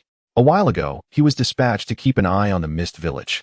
Dai replied, giving a thumbs up, his inherited big teeth gleaming brightly. Jin-sung was nearly propelled into the air by the dazzling smile. Damn, he's gone to the Mist Village again. What are you doing now, Uncle Dai? Nothing much. Just training a bit and waiting for Guy. It seems they are about to return soon to assess that kid's recent training. Observing Dai's hearty laughter, Jin-sung furrowed his brow. No, something must have gone wrong with Guy. Forget it, I'm not going to the Hokage building. I'm heading back now. He turned and dashed away. Behind him, Might Dai scratched his head and continued with his original plan to train. Monkey, I'm off. Jin-sung called out, sprinting swiftly towards the gates of Konoha. A brownish-yellow shadow quickly caught up with him, landing on his shoulder. What's up, big brother? We're going to find that foolish guy. Something seems off over there. Wujing exclaimed in surprise. Has the Mist Village made a move? Very likely, Jin-sung replied, his eyes flashing. Kakashi and Rin had been well protected, even upon his return. He had not received permission to see them. It was evident that the third Hokage had received Shua's request and had spared no effort in ensuring their safety. This was undoubtedly Jin-sung's idea. What was the reason behind Obito's dark transformation? Was it not witnessing Rin's death? Therefore, Jin-sung could not ascertain if Obito had completely succumbed to darkness, but he could deduce that it was highly probable. How could a youth with limited experience possibly contend against an old fox like their ancestor? At the gates of Konoha, a figure suddenly flashed past, the gust of wind nearly toppling the two gatekeepers. What the hell was that? One exclaimed, noticing it seemed to be a person with a monkey perched on their shoulder. Are you still half asleep? I'm serious. As they exited the village, Jinsong's speed accelerated once more, heading straight for the mist village. The surrounding trees rushed by in a blur. Meanwhile, Guy, Hibiki, and Noera Kakurin were fleeing desperately through the forest. Hold on. We're almost there. Up ahead, the village patrol will be waiting. We will surely be saved. Guy, though visibly exhausted, remained optimistic. Hibiki wore a grave expression, his lips pressed tightly together in silence. He had heard such reassurances too many times during their escape and was on the verge of losing hope. Noera Kakurin looked defeated, seemingly indifferent to life or death, though his anxious movements betrayed his unease. I've already sent out a distress signal. Reinforcements from the village will arrive shortly, Guy urged, pushing himself to the limit as he strained to keep moving. The message had indeed been dispatched, but whether help would arrive was uncertain. However, he refused to give up. He absolutely could not perish here. He had not yet defeated any of his lifelong adversaries, not to mention that freak Jinsong, and even Kakashi, that masked enigma. He could not resign himself to such an end. Suddenly, a flurry of wind swept past, and several swift figures approached, their faces wearing a cat-and-mouse expression. Hee, little brats. You can't escape. Why not stop, and let me give you a taste of my blade? I guarantee it won't hurt, taunted a man wielding an exaggeratedly large sword. Guy and his companions' expressions changed in unison as they threw a barrage of shurikens and kunai, merely seeking to delay their pursuers. It seemed their adversaries were toying with them. Otherwise, they would not have reached this point. Behind them, the man wielding a blunt knife, Doku, frowned as he advanced. We are about to enter the heart of the land of fire. Konoha's ninjas will discover us at any moment. Do we continue to play? Ha, Suigetsu, you jest. Isn't our goal to be discovered? If we don't finish them off decisively, I won't leave. Do not underestimate them, Pai Pashurzong cautioned, furrowing his brow. Though many of Konoha's strong are at the front lines, we must not let our guard down. The third Hokage and the clan leaders of Konoha are formidable opponents. The others nodded in agreement, but only Suigetsu's eyes glimmered with cunning. Hee, let the game come to an end. He cackled. The 7 ninja swordsmen of the mist, perfectly synchronized, began to accelerate, encircling Guy and his companions in their horrified gaze. Oh no, we're surrounded. There's no way out. Guy glanced gravely at his comrades, already mentally preparing for the worst. Damn, it's the 7 ninja swordsmen of the mist. Despair etched itself upon Hibiki and Noera Kakurin's faces. Who in the ninja world was unaware of the 7 ninja swordsmen? They were as renowned as the legendary 3 ninjas of Konoha and the White Fang of Konoha. Rumor had it that each one was cold and ruthless, treating their enemies like demons. Previously, they had only known that mist ninjas were pursuing them, but they never imagined it would be the infamous 7 ninja swordsmen. Humph, I didn't think the Konoha brats would recognize us, Pai Pashurzong sneered, hoisting his executioner's blade onto his shoulder. My sword seems to have developed a chip. Let your blood be its remedy. What do we do? We are no match for them. Noera Kakurin lamented hopelessly. Just then, a figure suddenly flashed from the forest in the distance, and in the next moment, it appeared above them, rolling through the air before landing in front of them. Hey, I finally caught up. The sudden appearance stunned not only the 7 ninja swordsmen, but also Guy and his companions. However, Guy quickly recovered, looking at the imposing figure with an inexplicable sense of relief. Yet soon, anxiety washed over him. Dad, what are you doing here? We need to go. They are all jonin. What can a chunin like you do? Humph, do not underestimate your father. Leave them to me. You 3 get out of here. Dai said confidently without turning around, giving a thumbs up behind him. Thanks to Jinsong. If he hadn't asked a few questions, he might not have sensed anything amiss. But since Jinsong had left, his unease had only grown, prompting him to rush out without a moment's hesitation. Fortunately, he had made it in time. Dad, they are the 7 ninja swordsmen of the mist. You cannot possibly take them on, Guy exclaimed, his face a mask of worry, glancing back in the direction from which his father had come, only to be disappointed to find no other reinforcements. Ha, have you forgotten, Guy? I possess the 8 gates formation. Today, let them witness the power of the death gate, Dai declared, knowing that the moment had finally come to utilize the ninjutsu he had prepared for 20 years. However, a lingering question nagged at him. Where was that kid Jinsong, who had set out even earlier than he? At this moment, Jinsong was gazing at the identical forest before him and pointed to the left. I believe it's this way. Wu Jing, clearly exasperated, covered his face and exclaimed, Brother, if you don't know the way, couldn't you have brought someone who does? Jinsong pondered for a moment and shot a disapproving glance at the monkey. If I don't know the way, that's one thing. But why don't you know the way either, monkey? Wu Jing was momentarily taken aback. Come on, brother, just because you don't know the way doesn't mean I have to. I'm just a monkey. Jin Song felt helpless. Had he known, he would have brought along the future, or even He Yi and Ji Shui. At least they could have navigated without issue. Now he found himself in a predicament. No, I can't afford to delay. I have a foreboding feeling. Monkey, summon He Yi and Ji Shui. All right. Wu Jing leaped off his shoulder, formed hand seals, and clapped his hands against the ground. Reverse summoning technique. Boom. A cloud of white smoke enveloped the area, and He Yi appeared with a calm expression. You run really fast. We couldn't catch up. Jin Song's gaze flickered. About that. Wu Jing rolled his eyes and interjected. My brother got lost. So what's the big deal? He Yi chuckled, finding it amusing that Jin Song was so unapologetic about being lost. Lost, huh? That's why you came out so much earlier than us, but haven't gotten far. Jin Song forced a smile, feeling embarrassed. It was a mistake, purely a mistake. He Yi. Enough with the small talk. We need to find Kai. Upon mentioning serious matters, He Yi's expression turned grave. I've already contacted Kai. I know their location. But then the connection was lost. Shortly after, Uncle Dai rushed past us. What? Uncle Dai has already gone. Jin Song's expression changed. Damn it. If Uncle Dai gets in trouble, all my previous efforts would be in vain. Hurry and tell me the location.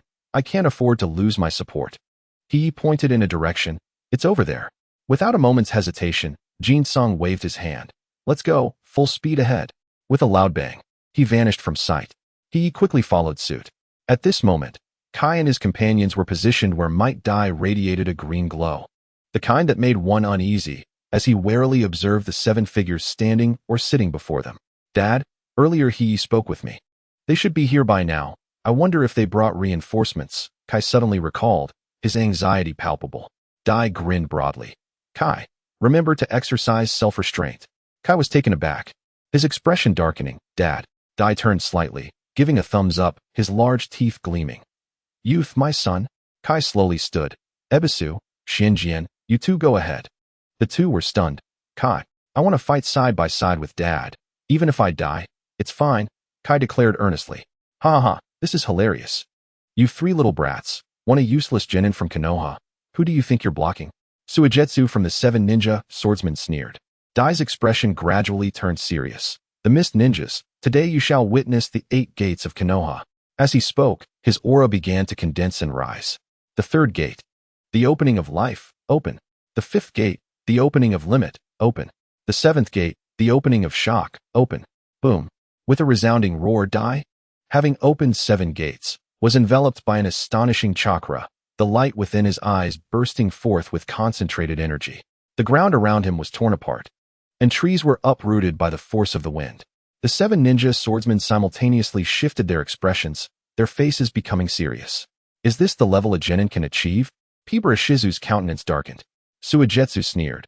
Hypocritical Konoha, to disguise such a strong warrior as a mere genin. How despicable. Dai formed new hand seals, preparing to open the final gate.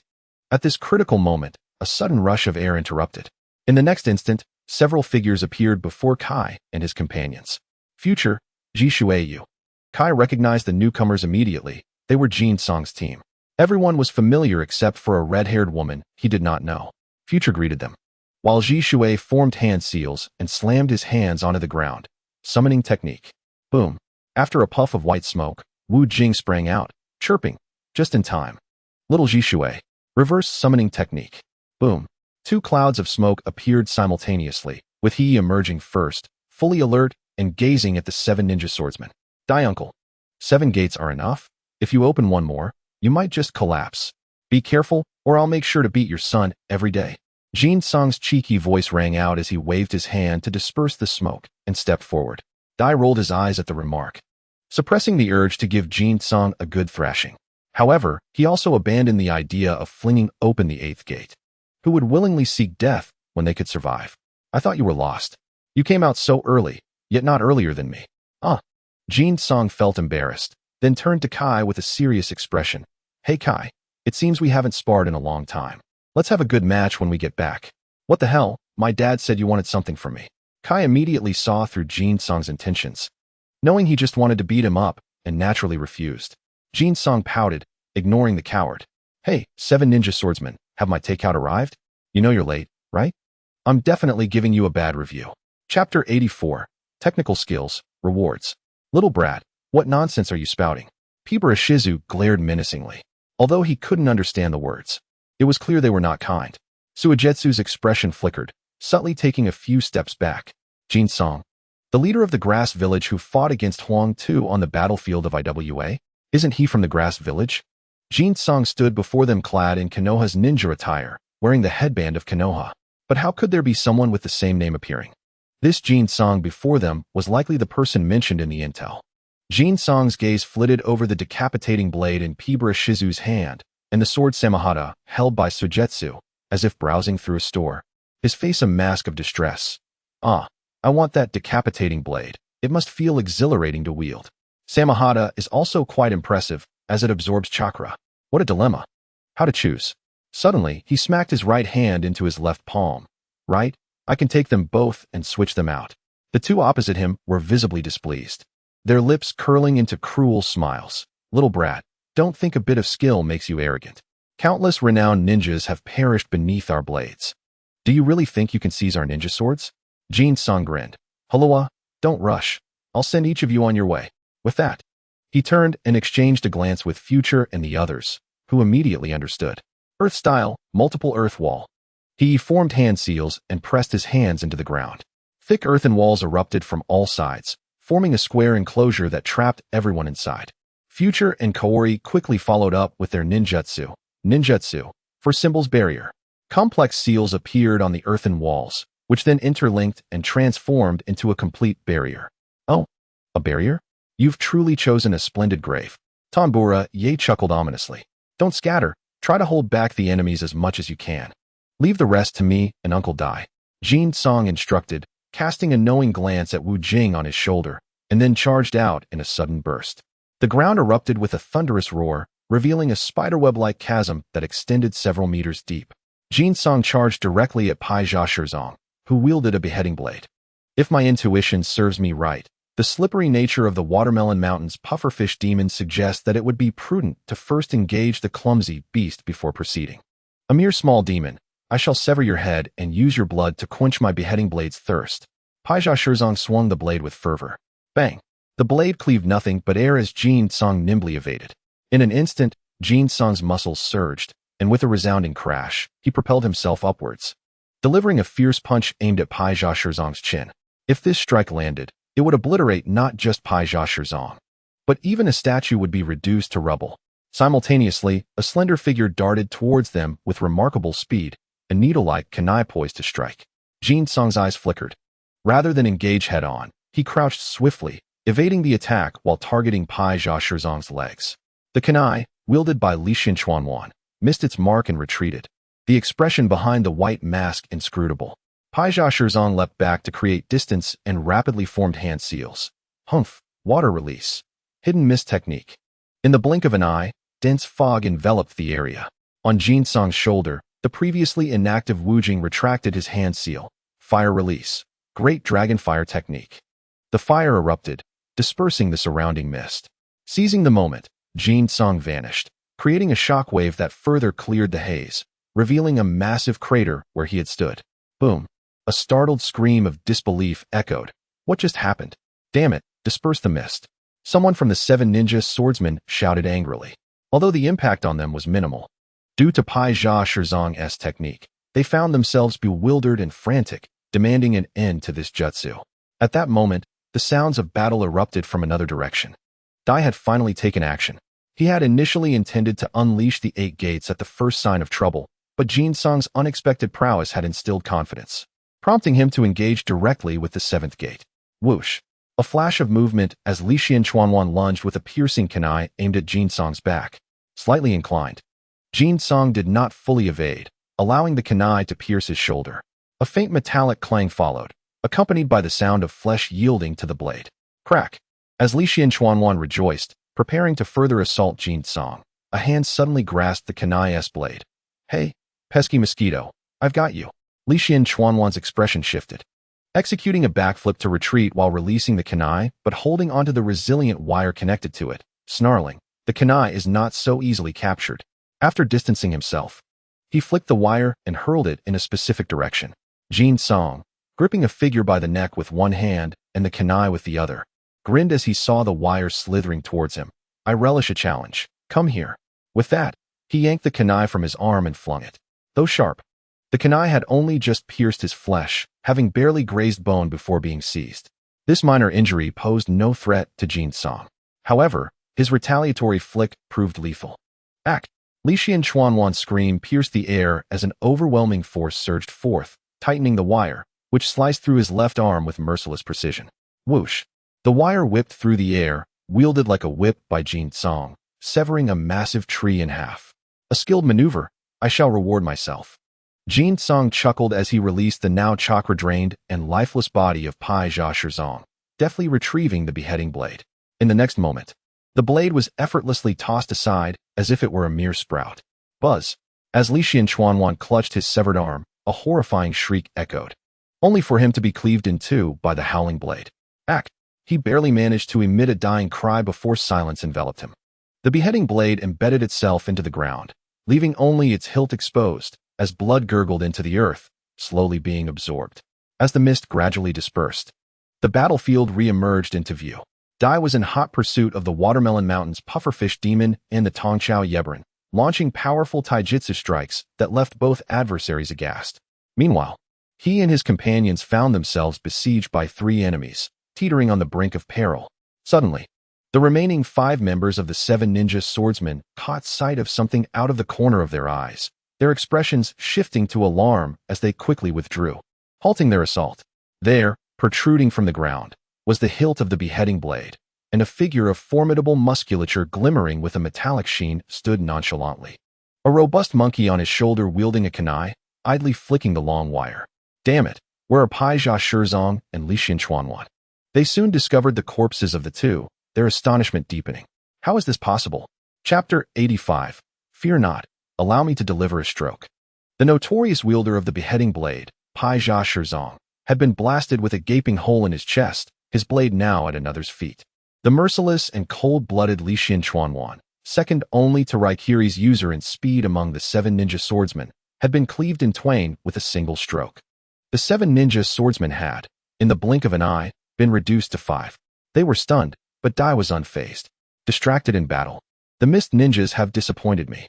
Konoha's Gale Palm, a sharp spinning kick, seemingly ordinary but executed with such speed that the Tongchao Yebren had no time to react, was delivered squarely to his chest.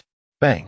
The Tongchao Yebren crashed into a boulder, embedding himself into it, blood pouring from his mouth, his blunt weapon discarded aside. Jin-song had dispatched 2 opponents. He couldn't afford to lag behind. What on earth happened to Jin-song? Truly, he is worthy of being my lifelong rival. Kai felt an inexplicable thrill. Simultaneously, he gained a newfound appreciation for his father's strength, growing increasingly respectful of the 8 gates. In Shizue's eyes, the 3-tomo Sharingan flared to life, while he calmly remarked, "My brother's talent is the finest I have ever witnessed. I am no longer surprised by his strength." Jin-song's first little admirer had awakened, his eyes reflecting a hint of fervor. A true man must be bold. If only I possessed my brother's power, I would strike down anyone in my path. Boom. A figure descended like a cannonball, violently crashing towards the user of explosive blade, Wooly Shiba.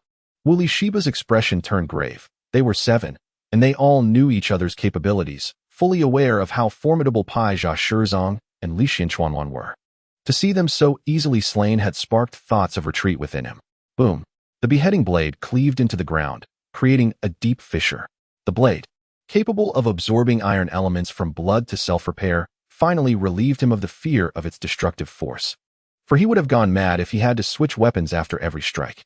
The executioner's great sword, crafted from exquisite materials and boasting a wide and hefty blade, remains unyielding even against his immense strength, allowing for effortless handling. Ha ha ha, you all are impressive. I truly adore this blade. Jin-song laughed heartily, casually swinging the executioner's sword as if it were merely a toothpick, showing no signs of exertion. Wooly Shunba's lips twitched. Was this little imp a monster? The weight of the executioner's sword seemed non-existent in his hands. In fact, that was quite accurate. At this moment, Jin-song wielding the executioner's sword felt no different from handling a kunai, albeit with a slightly better grip. The weight was still uncertain. With a whoosh, The executioner's sword was swung, creating afterimages, while Wu Li Shun Ba unleashed the explosive blade with a heavy slash. Boom! An explosion erupted, yet Jin Song did not evade. Instead, he advanced, delivering a strike. Bang! Boom! Another explosion followed, this time as Jin Song's executioner's sword clashed against the explosive blade. Buzz! The explosive blade spiraled and flew until it struck the barrier, causing ripples before being repelled away. Monkey! Understood. Wu Jing had refrained from attacking, waiting for an opportunity to deliver a fatal blow. Swoosh! The stitching needle darted out, a glint of cold light flashing briefly. Wu Li Shun Ba staggered back, his heart suddenly gripped by pain as the needle pierced through it. With a flick of his wrist, Wu Jing tightened the steel wire, yanking the needle back instantly. Brother, this needle is too long. It's not suitable for me. Please shorten it when we return. Jin Song approached, crushing Wu Li Shun Ba's neck with his foot, not retracting it, but instead seizing the opportunity to absorb all his chakra. In the distance, as Tong Chao Yi Er Rin spat blood, a figure suddenly emerged behind him, swiftly wielding a short blade. Tong Chao Yi Er Rin's eyes narrowed, and Do swung his large axe in response. However, at that moment, a pair of crimson eyes suddenly appeared before him, adorned with 3 perfectly aligned tomo. Not good, Uchiha. In plain sight, Tong Chao Yi Er Rin, who had intended to counterattack, found himself frozen in place, his head severed by Shizue. Thus, only 3 remained of the 7 ninja swordsmen. Jin Song counted, heading straight for the suppressed Suka Mountain Puffer Ghost. Uncle Dai, leave this fatso to me. Go help them. Dai turned to him. Be careful. That sword of his has peculiarities. Rest assured, the great blade of the shark skin, it's merely a living sword. Jin Song grinned menacingly as he approached the Suka Mountain Puffer Ghost, who was hastily taking a breather. Come, let me take a swing. Bang! Sparks flew as the 2 equally large ninja swords clashed. Jin Song's form was half the size of his opponent, yet his momentum firmly suppressed him. Come on. Absorb my chakra. Why aren't you absorbing it? Do you look down on me? The Suka Mountain Puffer Ghost's expression changed. Damn it, your chakra can't be absorbed. This was the first time he had encountered such a situation, with the shark skin informing him of the inability to absorb his chakra. Clang, clang, clang. The continuous clash of the 2 great swords began to overwhelm the Suka Mountain Puffer Ghost, who struggled to maintain grip on the shark skin. What kind of terrifying strength was this? Another tsunade? Boom. Jin Song, like a fleeting shadow, slashed past the Suka Mountain Puffer Ghost, who immediately burst into a cloud of white smoke, leaving behind a puddle of water. Water clone technique. Why couldn't he just obediently let me cut him down? Look at how well Pai Pa Shirzong behaves, not even using the clone technique, Jin Song mocked. The Suka Mountain Puffer Ghost felt a chill. In the blink of an eye, he reached the barrier's edge, with the shark's skin directly leaning against it, causing the barrier's chakra to be absorbed instantly. Damn it. While Pai Pa Shirzong doesn't use the clone technique or the body replacement technique, is it because he doesn't want to? Isn't it just due to your damn miscalculation of strength? While absorbing the chakra from the barrier, the Suka Mountain Puffer Ghost cursed inwardly. The 7 ninja swordsmen may not be as formidable individually against a Wagakure's earthen forces, but 2 against 1 would guarantee victory, with slim chances of defeat. But previously, he was holding his own against the earth. What is going on? Did he suddenly evolve upon returning? How many have been slain already? Do they really think the 7 ninja swordsmen of Kirigakure are mere playthings? A figure flickered, and Jin Song suddenly appeared not far away. A glint of cold light aimed directly at his chest. The Suka Mountain Puffer Ghost hastily retracted the shark's skin, clanging against the stitching needle. The next moment, the executioner's sword was already there, the wind howling, as he struggled to keep up with the sword's speed. Boom. Damn it, body replacement technique. Can't you just stay put and let me take a swing? Just one swing. Jin Song exclaimed in frustration. This body replacement technique and clone technique were truly vexing.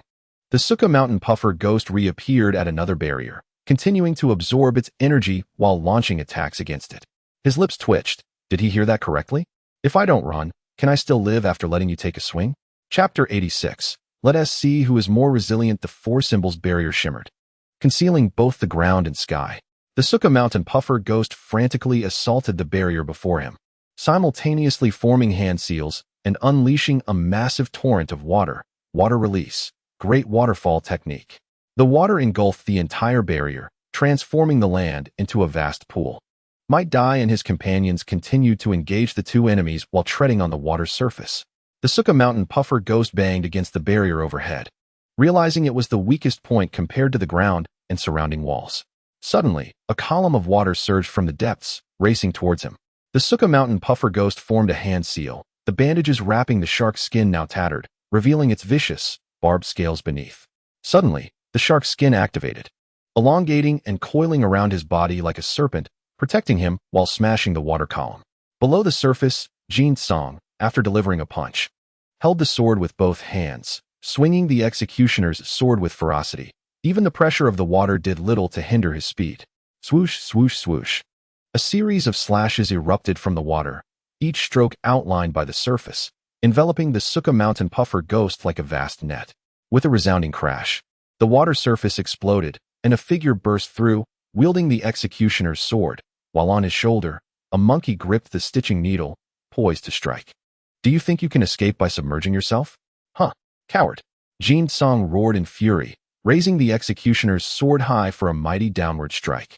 The surrounding shark's skin twisted, deflecting all the slashes, and then the Suka Mountain puffer ghost opened his mouth wide, charging at the incoming Jutsu. Crack!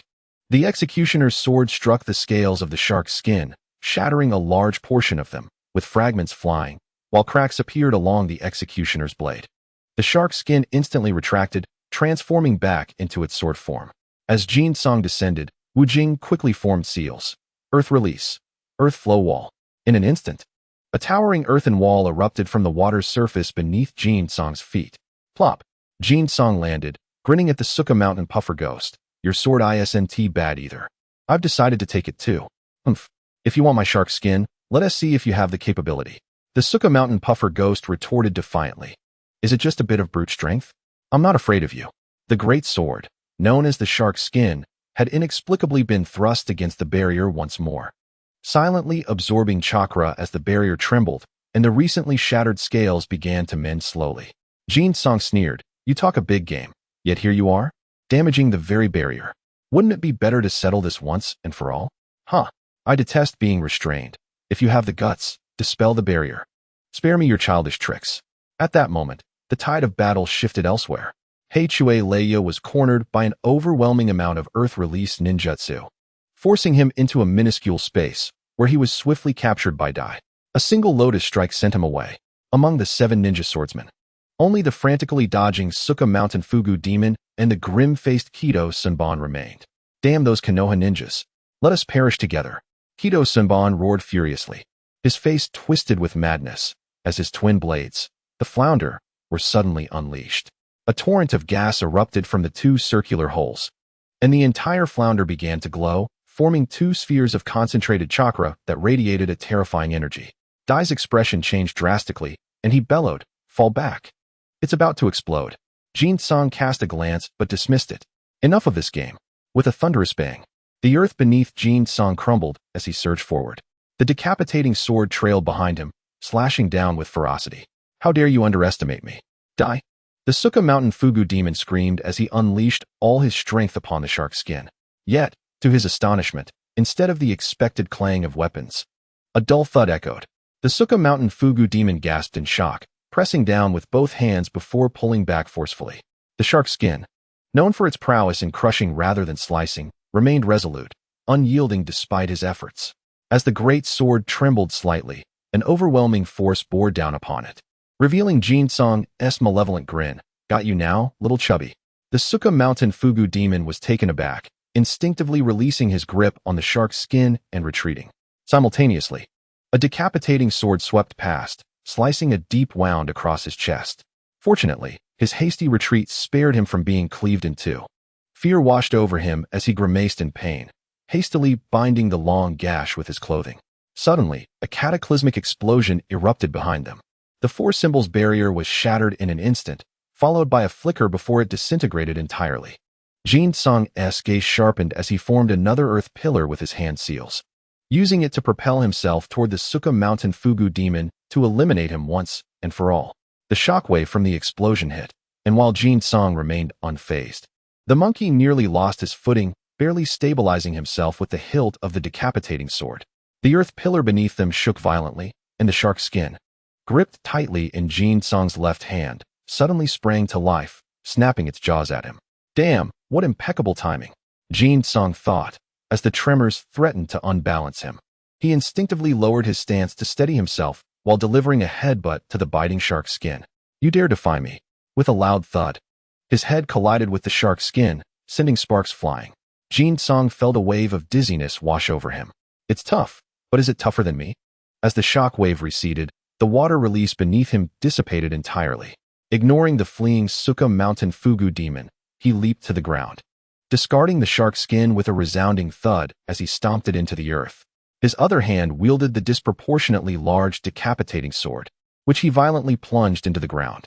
The monkey followed suit, sensing that his brother intended to teach the unruly sword a lesson. Indeed, in the next moment, Jin-sung charged toward the writhing shark's skin, fists flying. I'll put an end to your disruptions. I'll ensure you don't assist that fatso in escaping. I'll show you what hard truly means. A flurry of blows rained down, followed by the crisp sound of breaking. The shark skin's thrashing grew weaker with each strike. Jin-sung was relentless, determined to either subdue it completely or destroy it. There was no alternative. A weapon capable of causing chaos at a crucial moment was better off obliterated. As the Suka Mountain Fugu demon fled, taking advantage of Jin-sung's momentary instability from the explosion, he issued one final command to the shark's skin, ensuring Jin-sung could not pursue him. However, the shark's skin found itself on the brink of being transformed into an utterly useless weapon. When Jin-sung emerged with the bent and battered shark skin, Wu Jing nearly failed to recognize it. Is this truly the shark skin? He gasped, beads of cold sweat forming on his brow. Jin-sung grunted, delivering another punch, causing the shark skin to tremble violently, yet it dared not move. This damned thing. I'll leave that little chubby behind, just to teach it a lesson. If it dares to disobey in the future, I shall dismantle it piece by piece to inspect its inner workings. The monkey glanced at the pitiful shark skin, now with a crooked handle and barely any scales left, and winced. How tragic. Turning to his sewing needle, he hesitated, contemplating whether to follow his brother's example and give this oversized toothpick a thrashing. Don't even think about it. Your sharp little thing is useless. It wouldn't react even if you broke it, Jin-sung remarked, dousing his enthusiasm with cold water. At that moment, both man and monkey turned to the direction of the explosion. They can't have been killed, right? Jin-sung scoffed, with Uncle Dai around. How could they possibly be dead? All 20 years of his 8 gates training went to waste. A weak voice emerged from the explosion zone. You little rascal. Dai, covered in wounds, slowly emerged and plopped down on the ground, glaring at Jin-sung. Then, footsteps echoed as several figures appeared, though disheveled. They had sustained no significant injuries. What about that guy with the dual blades? Did he get blown away? Jin-sung scanned the area, seeing no sign of the enemy, and asked in confusion. Dai waved his hand dismissively. Don't even mention it. That guy was quite cunning. He pretended to be ready to go down with us, but when the explosion occurred, he fled. Damn it. Jin-sung slapped his thigh. That bastard made off with my delivery. The 7 ninja swordsmen had not all been captured. The swords too should have been left behind. Out of 7 swords, they had only secured 6. And Jin-sung felt as if a cat's claws were scratching at his heart. Future approached and poked the pitiful shark skin. What do you intend to do with this worthless piece? Even scrap collectors wouldn't want it. Jin-sung called over Ji Shui to drag over the corpse of Hei Shui Leia, grinning as he tossed the miserable shark skin aside. Don't be deceived by its current state. With sufficient chakra, it can rejuvenate. Indeed, as the shark skin neared the corpse of Hei Shui Leia, it acted like a shark catching the scent of blood, cautiously inching closer.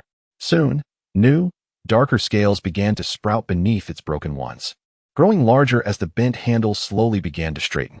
Jin-sung nodded in satisfaction, proclaiming, the ability to self-repair means these 2 blades shall be my companions henceforth. With that, he plunged the executioner's blade into a pool of blood nearby. At this moment, Shimizu had retrieved the shattered and dull blades, while Kai had also collected the Thunderblade. 2 members of the 7 ninja swordsmen had fled, leaving behind 6 blades. Jin-sung sighed. Alas, a family should remain whole. One missing is a disappointment. The others fell silent, choosing to ignore him. Jin-sung hoisted the battered, yet somewhat restored great blade, shark skin, and drew the executioner's blade, turning towards the direction of Konoha. Hey, Uncle Dai, these individuals were slain by you. Do not implicate me. As a senior, it is your duty to protect us blossoms of Konoha from enemy attention. However, I shall take these blades with me to establish a collection of ninja swords. The remaining 3 blades were cradled by Shimizu as he followed suit, with Mirai and Hikari hastening to join them. Kazuya offered a slight bow to Dai, saying, "We shall take our leave now, Senior Dai." Dai waved feebly. "You may go ahead. We will attend to the bodies and depart shortly. However, I will report the situation truthfully. Jin Song, that little brat, a blossom? If he desires the ninja blades, he should just say so.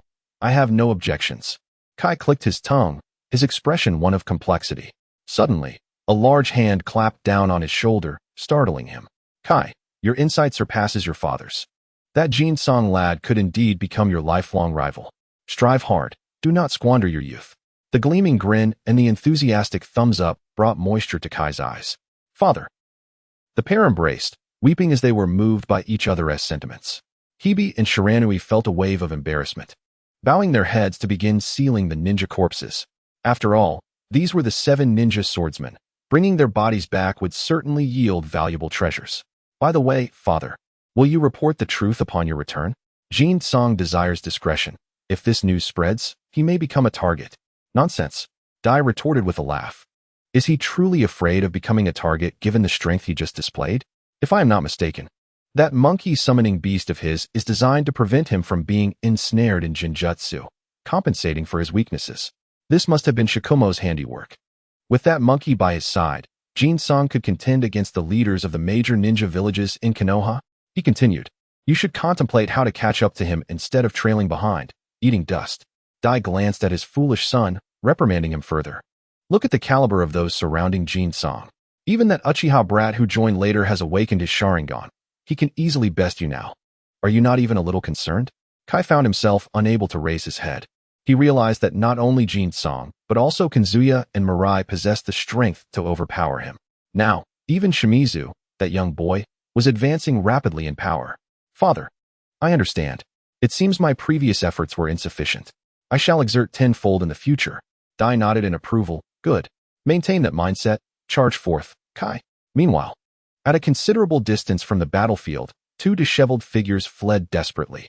The fortunate escapees, Suigetsu and Kayamizu. "Damn it, damn it, damn it." Suigetsu cursed loudly, angrily destroying the surrounding trees. "Calm yourself, or you will exhaust your chakra and be caught by the enemy." Kayamizu replied coldly.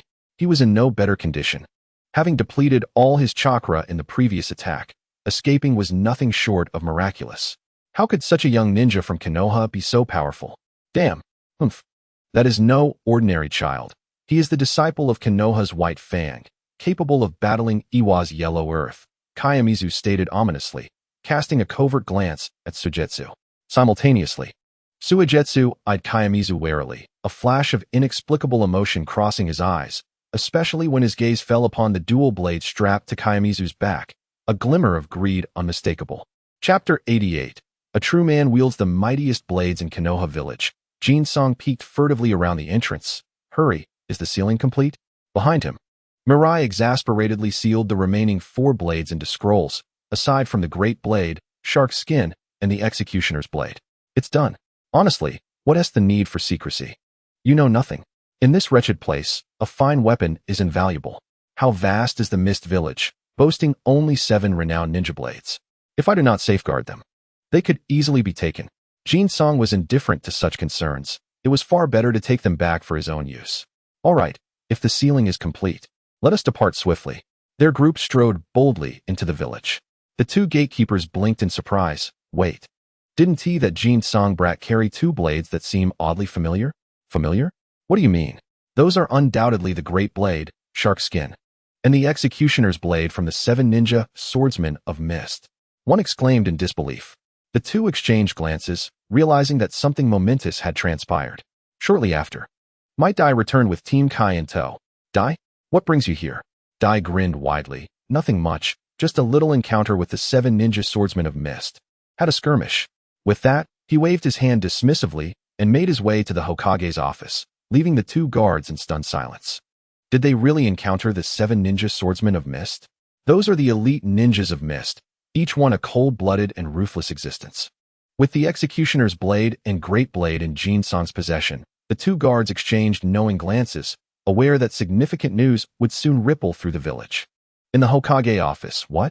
The third Hokage, momentarily forgetting his pipe, looked gravely at Dai. Team Kai was pursued by the 7 ninja swordsmen of mist? Kai nodded, quickly summarizing the events. How did you escape? He inquired, glancing at Dai. He was aware of Dai's exceptional prowess, after 20 years of arduous training in the 8 gates. His strength was formidable, perhaps rivaling even the legendary 3 ninjas of Konoha. However, Dai preferred to remain low-key, content with trivial tasks rather than seeking promotion. Dai, please elaborate. Dai nodded. Lord Hokage, after receiving news of their pursuit, I acted without authorization. My apologies. The third waved his hand, gesturing for him to continue. To be honest, it was Jin Song's words that left me uneasy, prompting my decision to check on them. Had it not been for Jin Song, Kai and the others might have perished. Oh, Jin Song again. The third was taken aback. Indeed, he foresaw that the mist would make a move, and that Kai and the others could be in danger, which is why I rushed to their aid. The third's expression darkened, realizing that it was not just Dai who had acted independently, but also that rascal Jin Song. When I arrived, I encountered the 7 ninja swordsmen. I had no confidence in facing them, so I intended to open the 8th gate to protect Kai's escape. However, Jin Song and his team arrived just in time to turn the tide. The third's temples throbbed. Good. It was not solely Jin Song. He brought others with him. Without question, it was undoubtedly his team. Of the 7 ninja swordsmen of mist, 2 fled while we dispatched the remaining 5. These are their corpses. Dai reverently placed a scroll on the desk. The third Hokage nearly dropped his pipe, hastily catching it and tossing it onto the table, disregarding the sparks still flickering from within. The 7 ninja swordsmen of the mist have lost 5 members? His voice involuntarily rose several octaves. Indeed. 3 of them were slain by Kinzo, and 2 by myself. Dai nodded. The third Hokage suddenly stood, intently fixing his gaze on Dai. Are you certain it was the 7 ninja swordsmen of the mist? 5 are dead. I believe so. The bodies are right here. Lord Hokage can send someone to verify. Oh, by the way, Kinzo has 6 swords, which should represent their identities. 5 men, 6 swords, the mist. A flicker of light flashed in the third Hokage's eyes.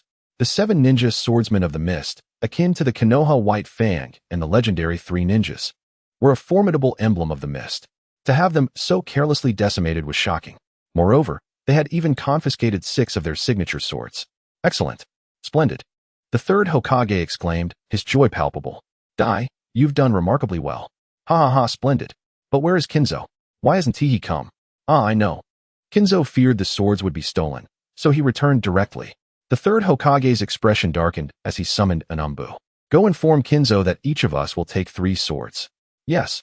The kneeling Umbu ninja swiftly departed. Shortly after, he returned, hesitating. Lord Hokage. Kinzo said he only acquired 2 swords. He didn't see the rest. The third Hokage's eyes widened. He still refuses to acknowledge it? Yes. And I saw his monkey sharpening something resembling a needle. If I'm not mistaken, it should be the sewing needle for the long swords of the 7 ninja swordsmen. The third Hokage chuckled. Then what is the third sword? After a moment's thought, the Umbu replied, he also possesses a great sword, the Samahata, and another beheading sword. The third Hokage blinked, incredulous. Wasn't there only 2? How did 3 emerge? Dai and Kai sensed something amiss and promptly stood to take their leave. The third Hokage waved his hand. Well, Dai, you are being promoted to Chunin. This time, your refusal is futile. It's settled. You, a father, have not yet surpassed your own son in rank. How embarrassing. Left speechless, Dai retreated in defeat. The third Hokage then dispatched the Umbu, massaging his temples in frustration. That rascal Kinzo, hoarding treasures without sharing. It seems I must find someone to enlighten him. Unbeknownst to Kinzo, plans were already afoot regarding the swords he had seized. I say, monkey, you don't intend to grind that needle down to a size you can use, do you? Kinzo gestured, noting their size disparity, concluding that it might never serve him in this lifetime. The monkey paused, scratching his furry head. What should we do? This thing is too long, it's unwieldy. How about you wield the beheading sword? Let me tell you, a real man must use the largest. Kinzo laughed, swinging the beheading sword, producing a deep, resonant sound. The monkey glanced at the sword's hilt, which was nearly the same size as himself, and decisively shook his head. Let me reach your level of toughness first. Kinzo gave him a thumbs up. You've got good judgment. Now, let us bring out those swords and share. Chapter 89. The Hokage office upside down the mist did not declare war, but instead launched a surprise attack on the borders of Konoha, displaying a complete disregard for martial ethics. Although Konoha was somewhat prepared, they were still being pushed back. The Mist's ninjas fought fiercely, demonstrating to Konoha what it meant to drag others down with them in death. Amidst this chaos, Kinzo blissfully enjoyed a deep slumber, waking leisurely as the sun rose high in the sky. Life is truly wonderful. At almost 9 years old, Kinzo found himself in a rather peculiar calm during the tumultuous Third Shinobi World War, which had yet to ignite. The Sand Ninjas were suppressed by the Konoha White Fang and the Uchiha clan, while the Rock and Cloud villages were locked in a stalemate, leaving no time to concern themselves with Konoha. After all, the newly appointed Fourth Raikage would certainly seek vengeance for his father's death. As for the Mist, they were already advancing, unbeknownst to Kinzo. Even if he were aware, he would not have cared. The Mist was far away, and at this moment, many of their bloodline limit families had not yet defected or been slain, resulting in a highly intricate village environment. Achieving unity against a common enemy would be challenging. Just as Kinzo was reflecting on the beauty of life, an Umbu ninja suddenly appeared outside the window. "Yukigami Kinzo, the Hokage requests your presence." Kinzo's face darkened. "I've only just risen, and you're already here calling for me? Can't you show some courtesy?" He resolved to suggest to the third Hokage that the Umbu learn how to knock.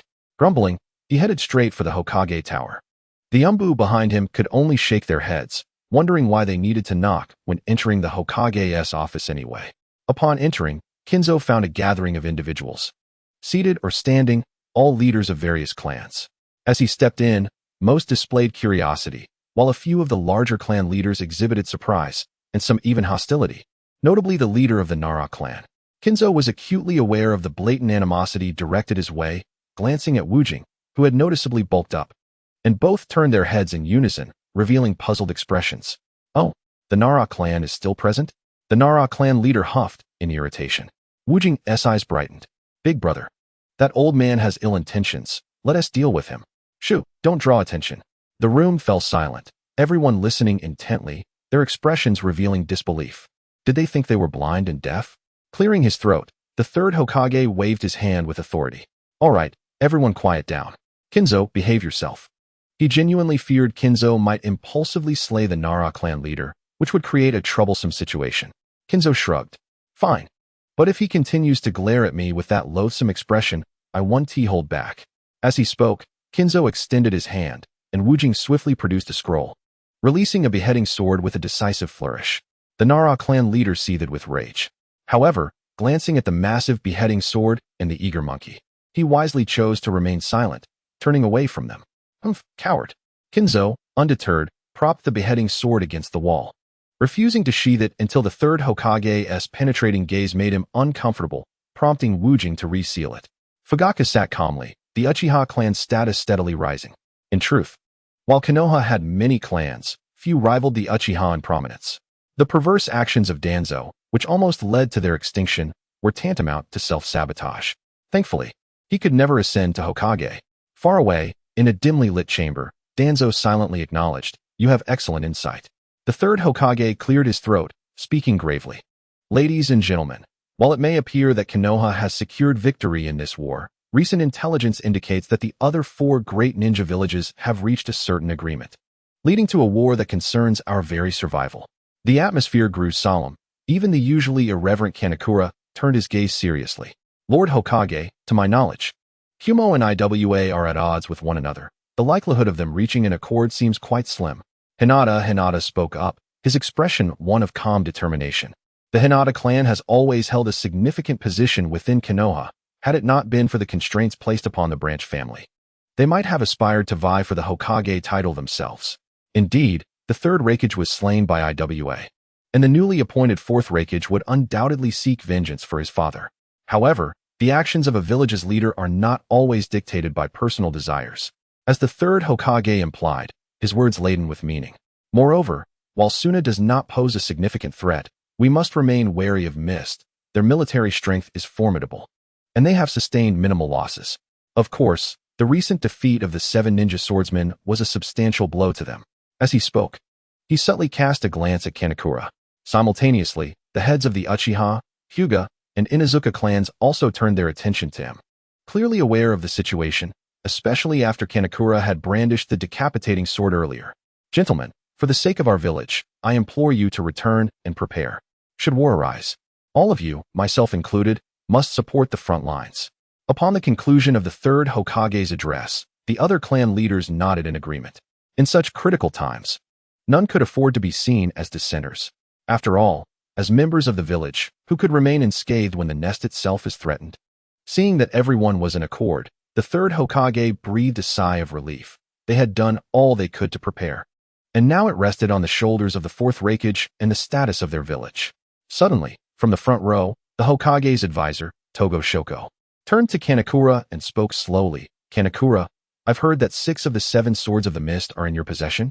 Such strategic assets ought to be securely held by the village. I request that you surrender them to the Hokage Tower after this meeting. The room fell silent. All eyes turning toward Kanekura, even those unfamiliar with the circumstances were astonished. The 6 swords of the 7 ninja swordsmen were in his hands? What did that imply? Kanekura appeared bewildered. You want my swords? Are you out of your mind? How dare you? Taijutsu slammed her hand on the table in indignation. Kanekura, equally enraged, kicked over the nearby table, declaring, What swords? Those are my trophies. You want them? Who do you think you are, just some so-called advisor? Without hesitation, Wujing swiftly produced the decapitating sword and the blade called Samahata, handing one to Kanekura. I only take from others. You dare to take from me. Stop, stop, stop. Mito Minion instantly appeared before Kanekura, urging, Calm down, Kanekura. No one is trying to take your belongings. Everyone in the room was dumbfounded, mouths agape, unable to process what was unfolding. Wasn't Taijutsu just attempting to recover the spoils? Why was there such an uproar? Only Uchiha Fugaka seemed unsurprised. Well aware that once something was in Kanekura's possession, it was unlikely he'd relinquish it. The third Hokage rubbed his forehead, veins throbbing. He had anticipated that this troublesome individual would cause chaos. His table flipping had become almost second nature. Kanekura, sheath your swords. The third Hokage commanded with authority. All right. Kanekura relented without a moment's thought, allowing Wujing to reseal the swords, including the long blade, back into their storage. Lord Hokage, you must advocate for me. I did not acquire 6 swords. Those are mere rumors. Besides, they are my spoils. Why should I give them to anyone else? The village cannot just seize them. Kanekura protested earnestly, appearing somewhat pitiful. However, the room came to understand that he might have lost his senses. On the other side, Taijutsu, held back by Mito Minion, was nearly grinding her teeth in frustration. Very well, Kanekura, you are quite something. Kanekura and Wujing exchanged a knowing glance, rolling their eyes in unison. Of course I'm something. You, old woman, don't speak to me. If you have business, address my assistant. Wujing puffed her chest out proudly. My brother is not someone just anyone can converse with. Refrain from bothering him in the future. Taijutsu was on the verge of exploding, her ninjutsu ready at hand, but was interrupted by Mito Minion. This is the Hokage Tower. Calm down. Breathing heavily, Taijutsu glared at Kanekura, her fury palpable, wishing she could devour him whole. Kanekura, unfazed, barely glanced her way. Spitting on the floor, the third Hokage struggled to contain his rising anger. Kanekura, this is the Hokage Tower, not a place for unruliness. Quiet down. Kanekura shrugged, leaning against the wall, falling silent. The room exchanged glances. This man truly had a hard edge, even daring to challenge the advisor. Hinata's lips twitched as he recalled his brother's assessment of this brash youth. Easy to get along with? Oh dear brother, you must have never witnessed this scene. He flipped the table without a second thought, even brandishing swords. Suppressing the chaotic murmurs, the third Hokage declared, Everyone, silence. Do you not realize the gravity of the moment? The village's survival is at stake. If we cannot unite now, will we wait until we are annihilated to come together? He shot a glare at Taijutsu, gesturing for Mito Minion to escort her out. Truly, the older they get, the more troublesome they become. Kanekura feigned innocence, crossing his arms, feeling drowsy. Well then, this meeting is concluded. Kanekura, remain here, the rest may disperse. As the others gradually left, soon only Kanekura remained. The third Hokage took a deep breath, striving to appear more amiable. Kanekura, you must understand that Taijutsu is older. Her intentions are for the village. Kanekura nodded. I understand, of course. As long as she doesn't take my belongings. The third Hokage pinched the bridge of his nose. Fine. As long as you don't cause trouble, those swords are yours. The village will not interfere. Kanekura muttered under his breath. They were mine to begin with. Enough. I have a new task for you. The third Hokage waved his hand, shifting the topic. Kakashi and Rin are now well. Their previous injuries have healed. You can take them with you this time. After a moment of thought, Kanekura nodded. All right. I need to find Kakashi a new eye. But what exactly is my mission? The invasion from the mist has begun in earnest, currently being defended by Jiraiya. However, I plan to have you replace him and send him to the IWA and Kumo front. Kanekura stroked his chin, contemplating. He realized he lacked extensive information on the mist, possessing only scraps of knowledge. However, it was evident that the conflict between Konoha and Mist had not been prolonged. All right, I will head to the Mist front. However, I do not require command. I am not versed in strategy. Kanekura suggested. Perhaps we could assign someone from the Nara clan to lead the frontal assault while I wreak havoc and frustrate Mist? The third Hokage considered this and promptly agreed. Having Kanekura disrupt the Mist's operations would teach them the danger of underestimating human malice. With the meeting concluded, Kanekura returned home, summoning everyone. What? We're going to the Mist front? Are we expected to take command? Yoda expressed alarm.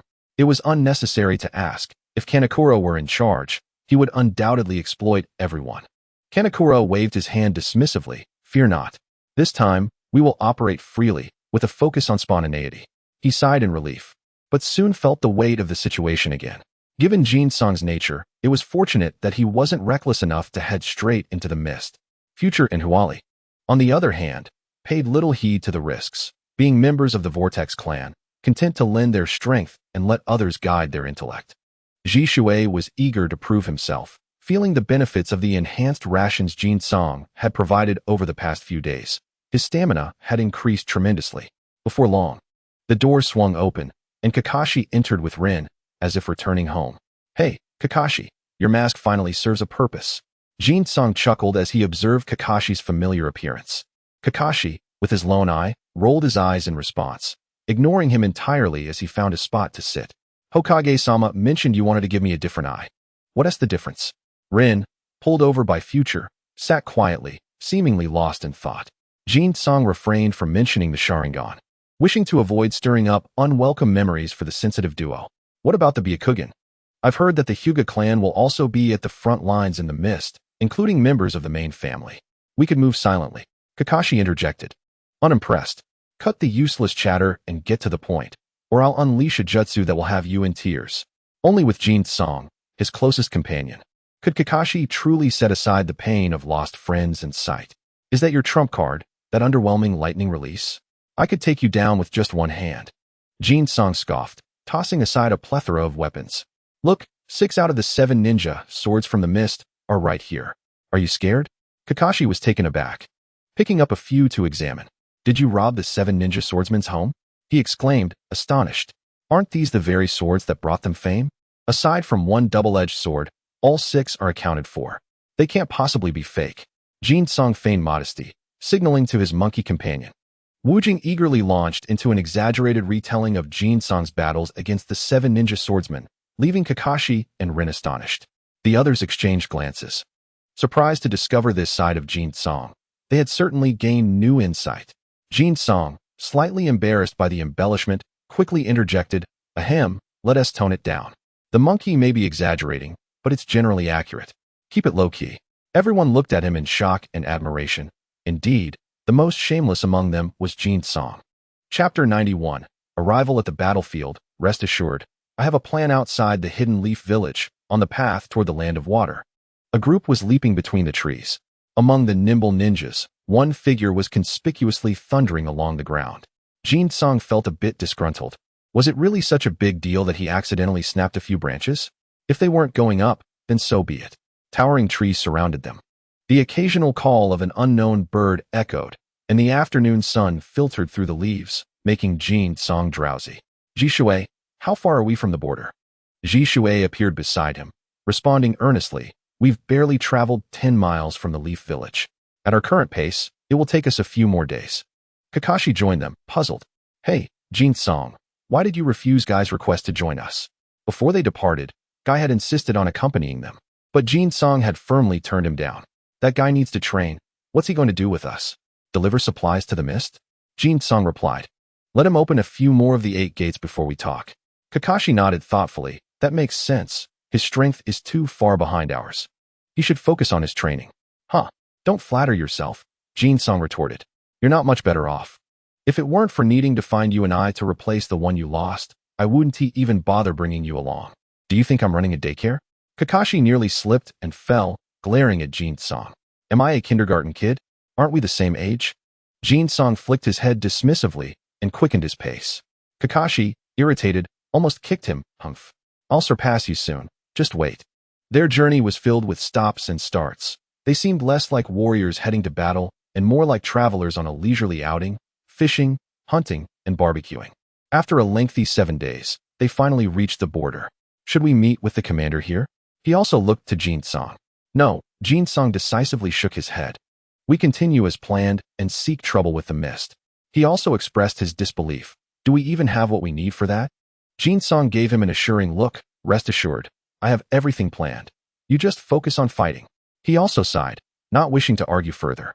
Meanwhile, at the border, on the defensive front against the Mist's invasion, a thick fog enveloped the area, rendering visibility nearly non-existent. The Leaf Ninjas were on high alert. This was a technique often employed by the Mist, and the arrival of fog signaled the commencement of their assault. Sure enough, soon the sounds of battle echoed from all directions. In the rear, Nara Shizaku, who had arrived a few days earlier, wore a grave expression. Has Jin-song's team not arrived yet? No, there has been no word from them. They had set out early and should have arrived by now. Shizaku's eyes narrowed as he commanded, immediately divide the remaining forces into 3 groups at designated locations. Inform the front lines to retreat as soon as they receive the signal. Yes, Nara Shizaku, a member of the Nara clan, was a master of the family shadow techniques and possessed considerable intelligence. Although he held the rank of special jonin, he garnered respect from nearly all, with his ascension being remarkably smooth. However, the absence of Jin-song's team left him uneasy. If he was correct, they had likely already launched their attack. He just did not know what their plan entailed. After contemplating for a moment, he shook his head in resignation. Jin-song's methods had always been predictable. One word: reckless. At that moment, Jin-song and his companions, under the perceptive abilities of Future and Huali, had bypassed the main battlefield and were making their way directly into the rear of the Mist Ninjas. The ocean, majestic and awe-inspiring, stretched before them. Jin-song grinned as he gazed at the tumultuous coast. Those turtles from the mist have come ashore. Wouldn't they be better off hiding in their shells? Winning on land doesn't mean you can claim it. Brother, the Mist Ninja's stronghold is just 10 kilometers north. When do we strike? Ji Shui suddenly shifted his expression, receiving information from a shadow clone. Jin-song waved his hand. What are we waiting for? I'll scout ahead. You all take the opportunity to sabotage their supplies. Remember, don't scatter. If you encounter an overwhelming enemy, summon the monkey to call me over. The others nodded. After working together for so long, they understood their roles well. Kakashi touched the short blade on his back. Need any help? I'm quite strong now. Ah, yes. You're strong. Strong enough to almost get killed by a few weaklings. Jin-song retorted without turning back, sprinting ahead. Kakashi, frustrated, flipped him off. You run fast, you brat. Rin chuckled softly, finding Kakashi's crude yet endearing demeanor amusing. In the future, as they approached, they embraced Lin.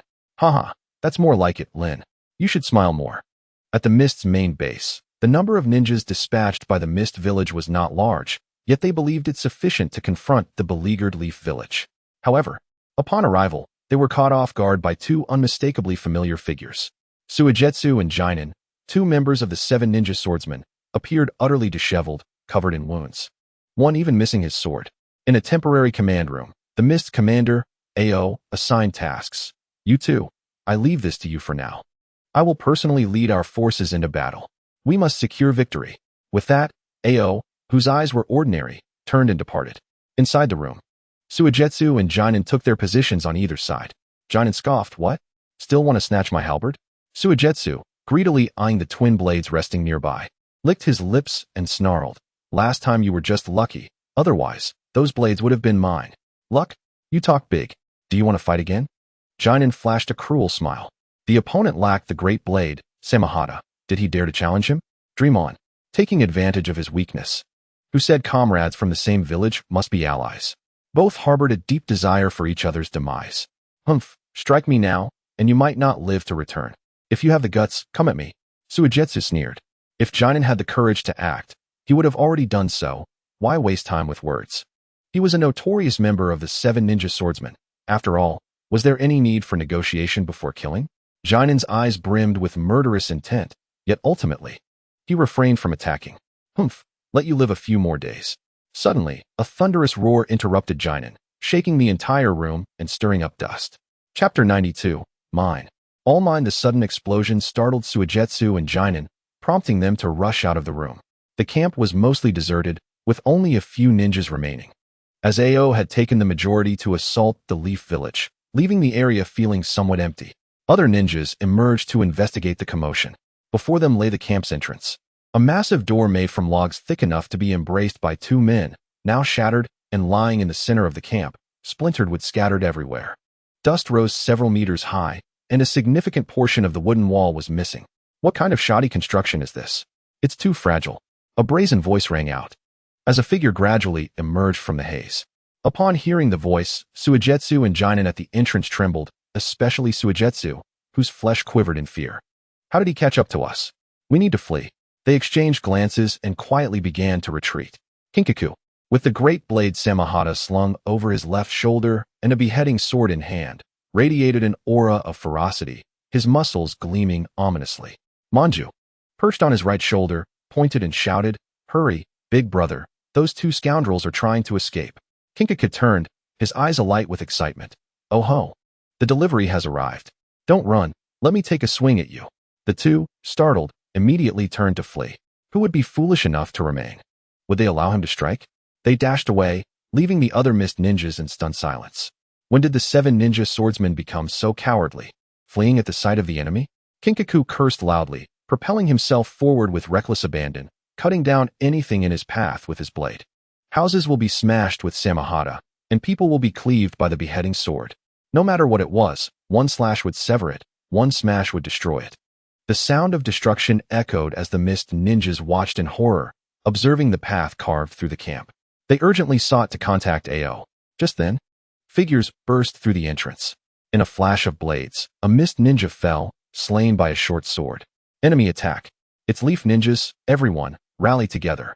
In a swift motion, figures appeared near the mist ninjas, each bearing the leaf headband, their eyes glowing crimson with 3 tomo, instilling dread in their hearts.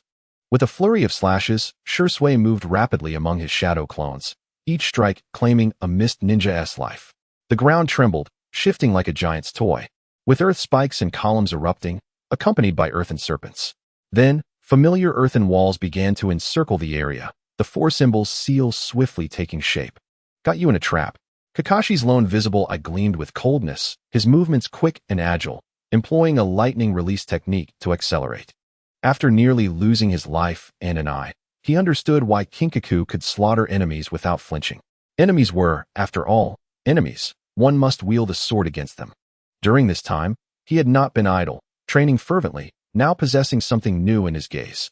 He exchanged glances with Hikari, setting aside the auxiliary personnel, Haru and Lin. The rapid advancement of Shrugs and Kakashi was astonishing. Originally, they had maintained a steady pace within the first echelon alongside Kinkaku, only to be distanced by Kinkaku's terrifying speed. Now, Shrugs had also experienced rapid growth at a shocking rate. It was hard to determine who was stronger at this moment. Kakashi was no slouch either. Previously, he had relied on his talent and managed to get by, but after recent events, he began to apply himself seriously, achieving notable improvements in such a short time. They felt a sense of urgency. We need to step up our game. Otherwise, not only will we fall behind Kinkaku, but these two may surpass us as well. Hikari stated gravely. Please, I've been working hard. Future retorted, once we return, I'll enter seclusion and show you what true genius looks like. Humph. The remaining mist ninjas were of average strength and were swiftly eliminated. At this moment, a tremendous explosion erupted from Kinkaku's previous location, nearly shattering the barrier. What? The barrier is up? Leave me too. Kinkaku bellowed.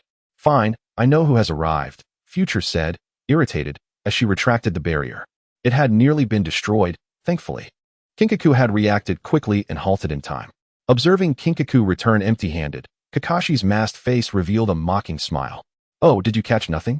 Kinkaku rolled his eyes and gave a fierce middle finger. Shut it. Those two are indeed swift. Of course, they're fast. You think they can outrun you while you wield those 2 gigantic blades? Kakashi teased, recalling how Kinkaku's oversized watermelon swords reminded him of a saying from his childhood. I mentioned the Golden Warehouse, and did you not say that one should wield a 40-meter-long machete and scare the enemy into retreating 39 meters? What is this? Now, are two shorter blades sufficient? You stand there speaking without a care. These two blades were not easily acquired. Can you find me a 40-meter-long machete? Jin-song, at a loss for words, surveyed the scene and realized there were no survivors left. With no other option, he decided to absorb the spoils while the iron was hot. Fortunately, the quantity could somewhat mend his wounded spirit. He hastily packed up all valuables, determined not to leave a single grain of food for the scoundrels. After consuming the chakra, Jin-song waved his hand, changing his mind. He chose not to cause destruction and instead led the swarm of locusts across the border. Yet that was not the end. He violently dismantled everything in the camp, reducing it to a pile of firewood. A burst of fire erupted, and the flames were beyond extinguishing. In the distance, the Mist Ninja, engaged in a fierce battle with the Leaf Ninja, suddenly noticed the flames behind them. Even in daylight, they felt the searing heat and overwhelming malice from behind. Ching, holding a corpse, found his earlier joy dimmed by the glow of the fire. Caught off guard, his home had been invaded. He felt a profound annoyance within. However, he could not deny that he had also gained something. His eyes gleamed with fervor as he gazed at the corpse in his hands, signaling for a retreat. Chapter 93. What are you doing with my belongings? One cannot help but acknowledge Ching's extraordinary fortune. Within the ninja world, the Hyuga clan is undoubtedly one of the families with the most stringent defenses against the bloodline limits.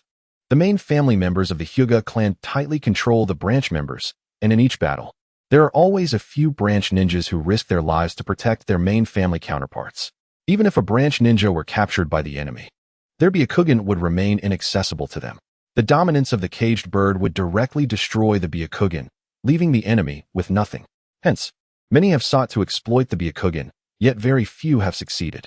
Surprisingly, Ching had managed to acquire the corpse of a ninja from the main Hyuga family. As the Mist Ninjas retreated amidst the dense fog, the Leaf Ninjas found themselves unable to pursue in time. Along the way, Ching instructed the medical team to implant a Byakugan into himself. The Byakugan is indeed powerful. Veins bulged around his right eye, and the vast, unique visual field and insight exhilarated him. All our meticulous planning has not been in vain. Sir, do you need the other eye to be transplanted as well?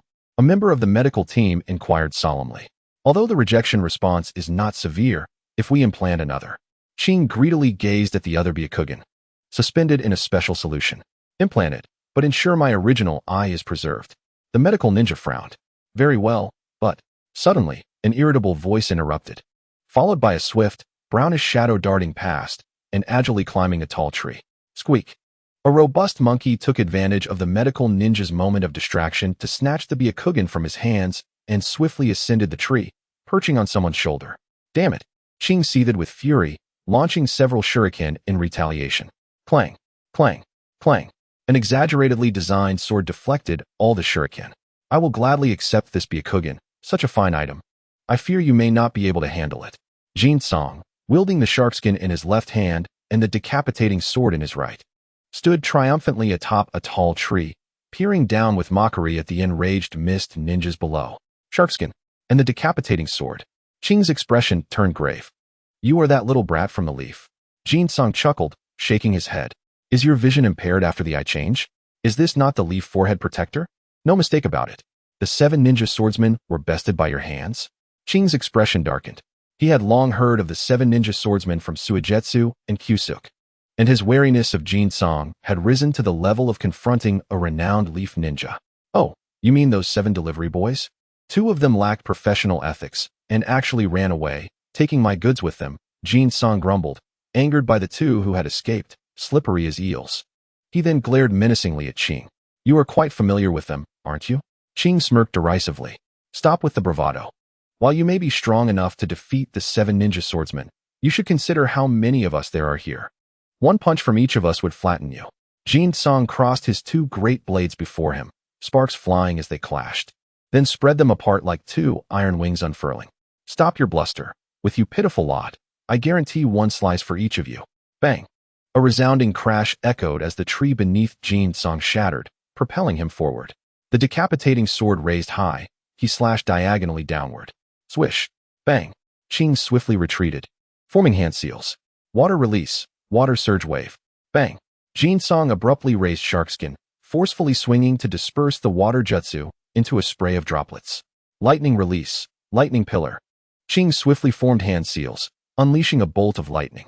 With a loud boom, Ching exploded into a cloud of white smoke, transforming into a wooden stump. In the next moment, a flash of blade light sliced through the air. Several medical ninjas froze, letting out a pained scream as they were severed at the waist. A chilling wail erupted as they were cut down, yet not immediately killed, writhing in agony and fear. Jin Song swept Sharkskin across, shattering the skulls of several ninjas, devouring their chakra entirely. Jin Song's eyes brightened. This sensation. Damn it, had I known Sharkskin was this effective, I would have visited the Mist Village ages ago. With Sharkskin at his disposal, he no longer needed to painstakingly absorb chakra from the corpses one by one. Sharkskin was all too familiar with chakra absorption, and its efficiency far surpassed his own. Even the chakra he could not absorb at once could be stored within Sharkskin's body, ready for use later. However, after Sharkskin's involvement, he felt an odd fishy taste lingering in the chakra. Hey, Sharkskin, if you dare withhold my chakra, I swear I will pull out all your teeth. Beneath the bandages, Sharkskin squirmed slightly, almost as if it were about to stick out its tongue playfully. Jin Song's figure flickered, and with a thunderous explosion, the ground beneath him formed a deep crater resembling a spider's web. Among the mist ninjas in the distance, Jin Song charged in like a wild boar among a flock of chickens, ruthlessly rampaging, his two fearsome blades emanating a mournful wail, stirring a tempest of bloodshed. This area was filled with the elite of the Mist's Chunin and a few lower-ranked ninjas, with only a handful of capable jonin. It was a stroke of misfortune.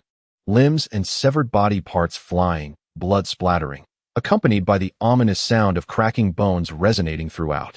Ching's temples throbbed. Sometimes, possessing too clear a view is not beneficial. The Byakugan granted him an expansive perspective, allowing him to witness Jin Song's rampage amidst the crowd without even turning his head, causing his heart to bleed. Those were the backbone of the village's ninja force, many of whom might rise to jonin in the future. Yet, they had been decimated by half. Jin Song's muscles bulged. His once loose garments stretched to the point of tearing, revealing glimmering, metallic-like muscles beneath, his blades already drenched in blood. Slaughtering the Mist's riffraff is exhilarating. He had never experienced such pleasure in combat before. It was a first, causing him to erupt into hearty laughter. Having reliable weapons made all the difference. The ease of wielding them compared to untrustworthy ones was simply incomparable. With 2 watermelon knives in hand, he felt capable of slicing through the sea from one side to the other. The Chunin and Jinin lingered behind, engaging in ranged attacks, while the Jonin surged forward, determined to eliminate him today. A fierce shout erupted from Ching. The Jonin of the Mist Village charged ahead, their eyes aflame with the intent to kill Jin Song. Damn Konoha ninja, today marks your demise. Dare to challenge our forces, and you seek your own end. Ching led a group of Jonin encircling him, his gaze icy, especially directed at that detestable monkey who taunted him with the Byakugan. That was rightfully his. Jin Song let out a bizarre cry, realizing he could not possibly confront so many Jonin. Hey, monkey, we should retreat. Wu Jing nodded in understanding, swiftly forming hand seals to unleash. Lightning release. Thunder mirage pillar. In an instant, an overwhelming brilliance erupted, enveloping both him and Jin Song. The Mist ninjas were suddenly blinded by the intense light, instinctively shielding their eyes and leaping back while casting various jutsu. Chapter 94. The Three Tails is coming? A great surprise. Jin Song's position was overwhelmed by numerous jutsu. The roar subsided only after several breaths.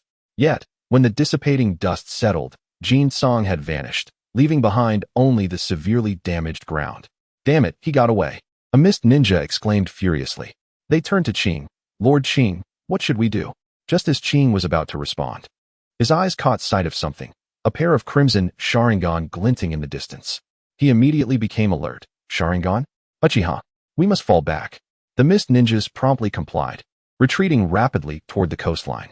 In the depths of the forest, Jin Song tossed his 2 watermelon knives to Wu Jing, nearly knocking the little monkey over. Wu Jing suppressed his irritation, muttering under his breath, "What can I say? He's my big brother." Are they gone? Jin Song peeled off his tattered clothing, changing into a prepared new outfit while glancing at Shrugs, who appeared in an instant. They've left. How did you know they wouldn't pursue us? Shrugs questioned. Having merely circled around as instructed by his brother, and indeed, the enemy had retreated. Jin-song smiled mysteriously. It's merely fate. Shrugs scratched his head, puzzled yet impressed by the depth of his brother's words. Big brother is so cultured. Jin-song chuckled. So what do you think? Am I handsome? Chasing a crowd all by myself. That's some tough stuff. Wu Jing quickly flattered him. Big brother is simply dazzling. Each strike takes down anyone who dares approach. Honestly, big brother, can I use that axe and hammer next time? The monkey flexed his visibly muscular arms, raving, look at these hard muscles. I feel ready to wield that, it's called a knife, but it looks nothing like one. Jin-song admired him and replied, not bad. I'll get you some fruit later. It'll surely make you just as tough as me. Shrugs, exasperated, interjected. Ahem, Jin-song, we should head to the rendezvous. Right, let us go? The trio vanished in an instant. Just as they departed, a carnivorous plant emerged from the ground, revealing two figures watching them leave. Is this the person you wanted to meet? What? Can't let go of them. A dark figure, barely resembling a human, spoke solemnly. Next to him, a person adorned with a spiral mask exhibited a complex expression, only retracting his gaze after Jin-song's silhouette faded, his eyes now filled with determination and hatred. No, just came to say goodbye. After all, we will be enemies from now on. You see things quite clearly. You've witnessed the hypocrisy of those individuals firsthand. There's nothing to linger upon. The carnivorous plant slowly sank back into the ground, disappearing from sight. Unbeknownst to Jin-song, a certain dark figure had emerged, as he arrived at the designated meeting spot with the others. This location was not far from the coast, nestled within a dense forest. As they approached, they were detected by the ever-watchful Kagura-si. In the shade of the trees, Jin-song and his companions halted, observing the individuals approaching from across the way. The mist ninjas have retreated, but the war is far from over. They will undoubtedly send more people. Miku and Hualin remain vigilant at all times. Miku and Hualin nodded in agreement, having already been doing just that. Oh, by the way, Kakashi, your eye has arrived.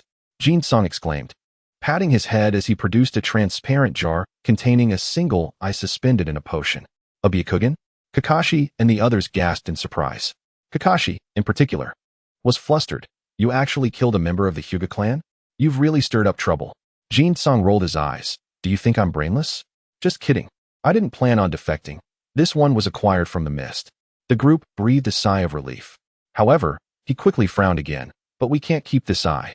Don't you know how much the Hyuga clan values the Byakugan? With so many bloodlines, only the Hyuga possess the caged bird. That speaks volumes. Don't worry. We'll figure it out when the time comes. Jin-song waved his hand dismissively. What matters is that it's in my possession. No one dares take it from me. If they try, let us see how well the Hyuga can handle a beating. The others fell silent, contemplating the audacity of confronting the Hyuga. Hualin and Rin assisted in affixing the eye onto Kakashi. Kakashi scrutinized the Byakugan, his face wrinkled in distaste, shaking his head. I don't want it. This Byakugan is hideous. Looks like cataracts. Whoever wants it can take it. Come on. Jin-song kicked Kakashi, sending him tumbling.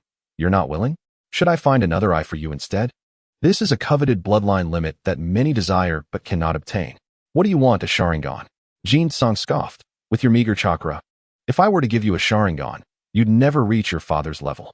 Kakashi dusted himself off and approached, somewhat disgruntled. He shot Jin-song a fierce glare. You bastard. I will repay this kick someday. Then remember it well. Jin-song retorted, kicking him into a tent. Get it replaced. If you keep complaining, I'll seal it away for good. Miku's eyes lit up. I'll do it.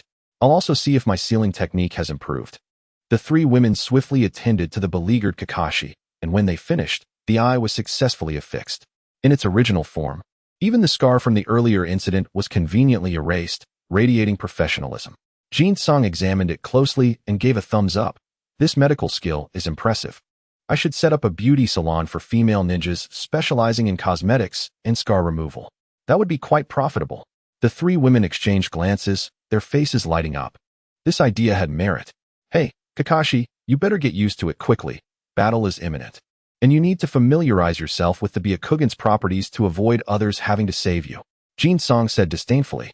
Kakashi, without needing to be told, lay back and began to acclimate to his newly acquired eye. Despite his protestations, he soon realized the true power of the Byakugan.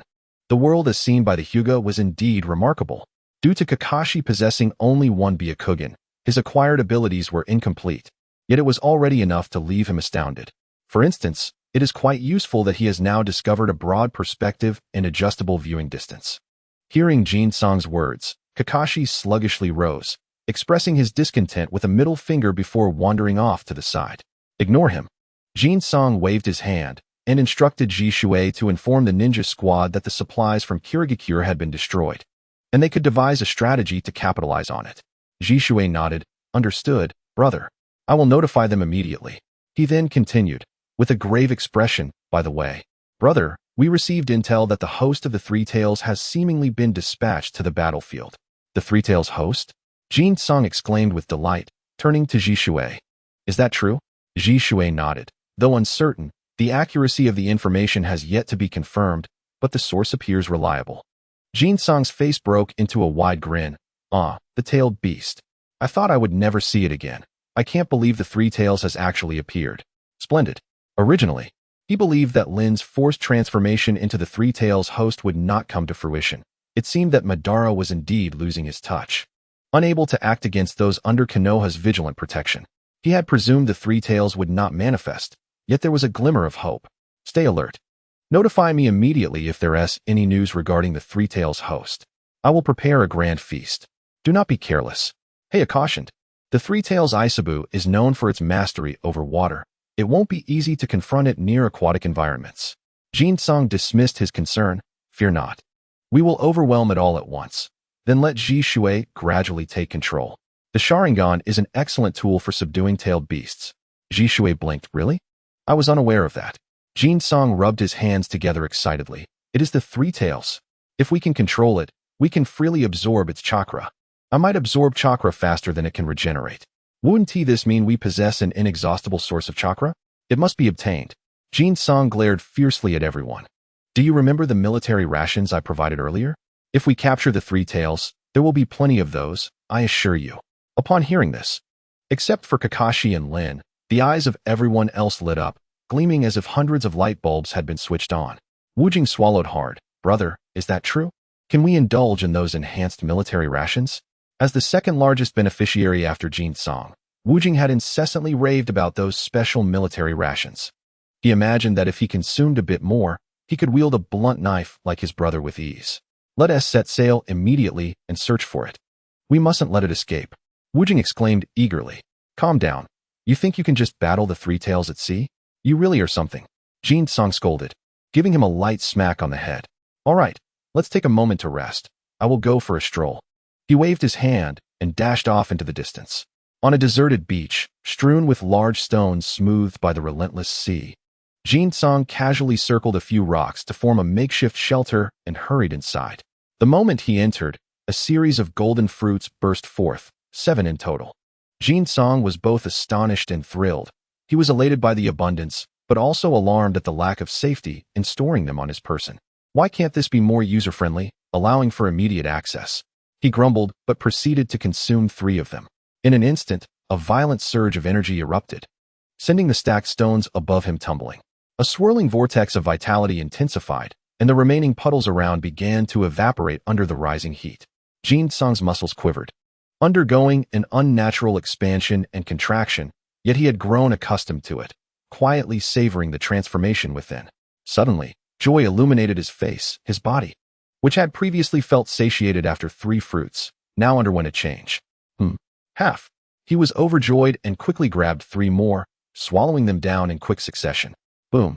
The vortex, now radiating heat, erupted violently, nearly sending the surrounding boulders flying. Jin-sang felt as if he were an immense furnace, emanating remarkable warmth, as his bones, muscles, and skin began to undergo profound changes. Finally, I have become tougher. He clashed his hands together, producing a sound indistinguishable from metal.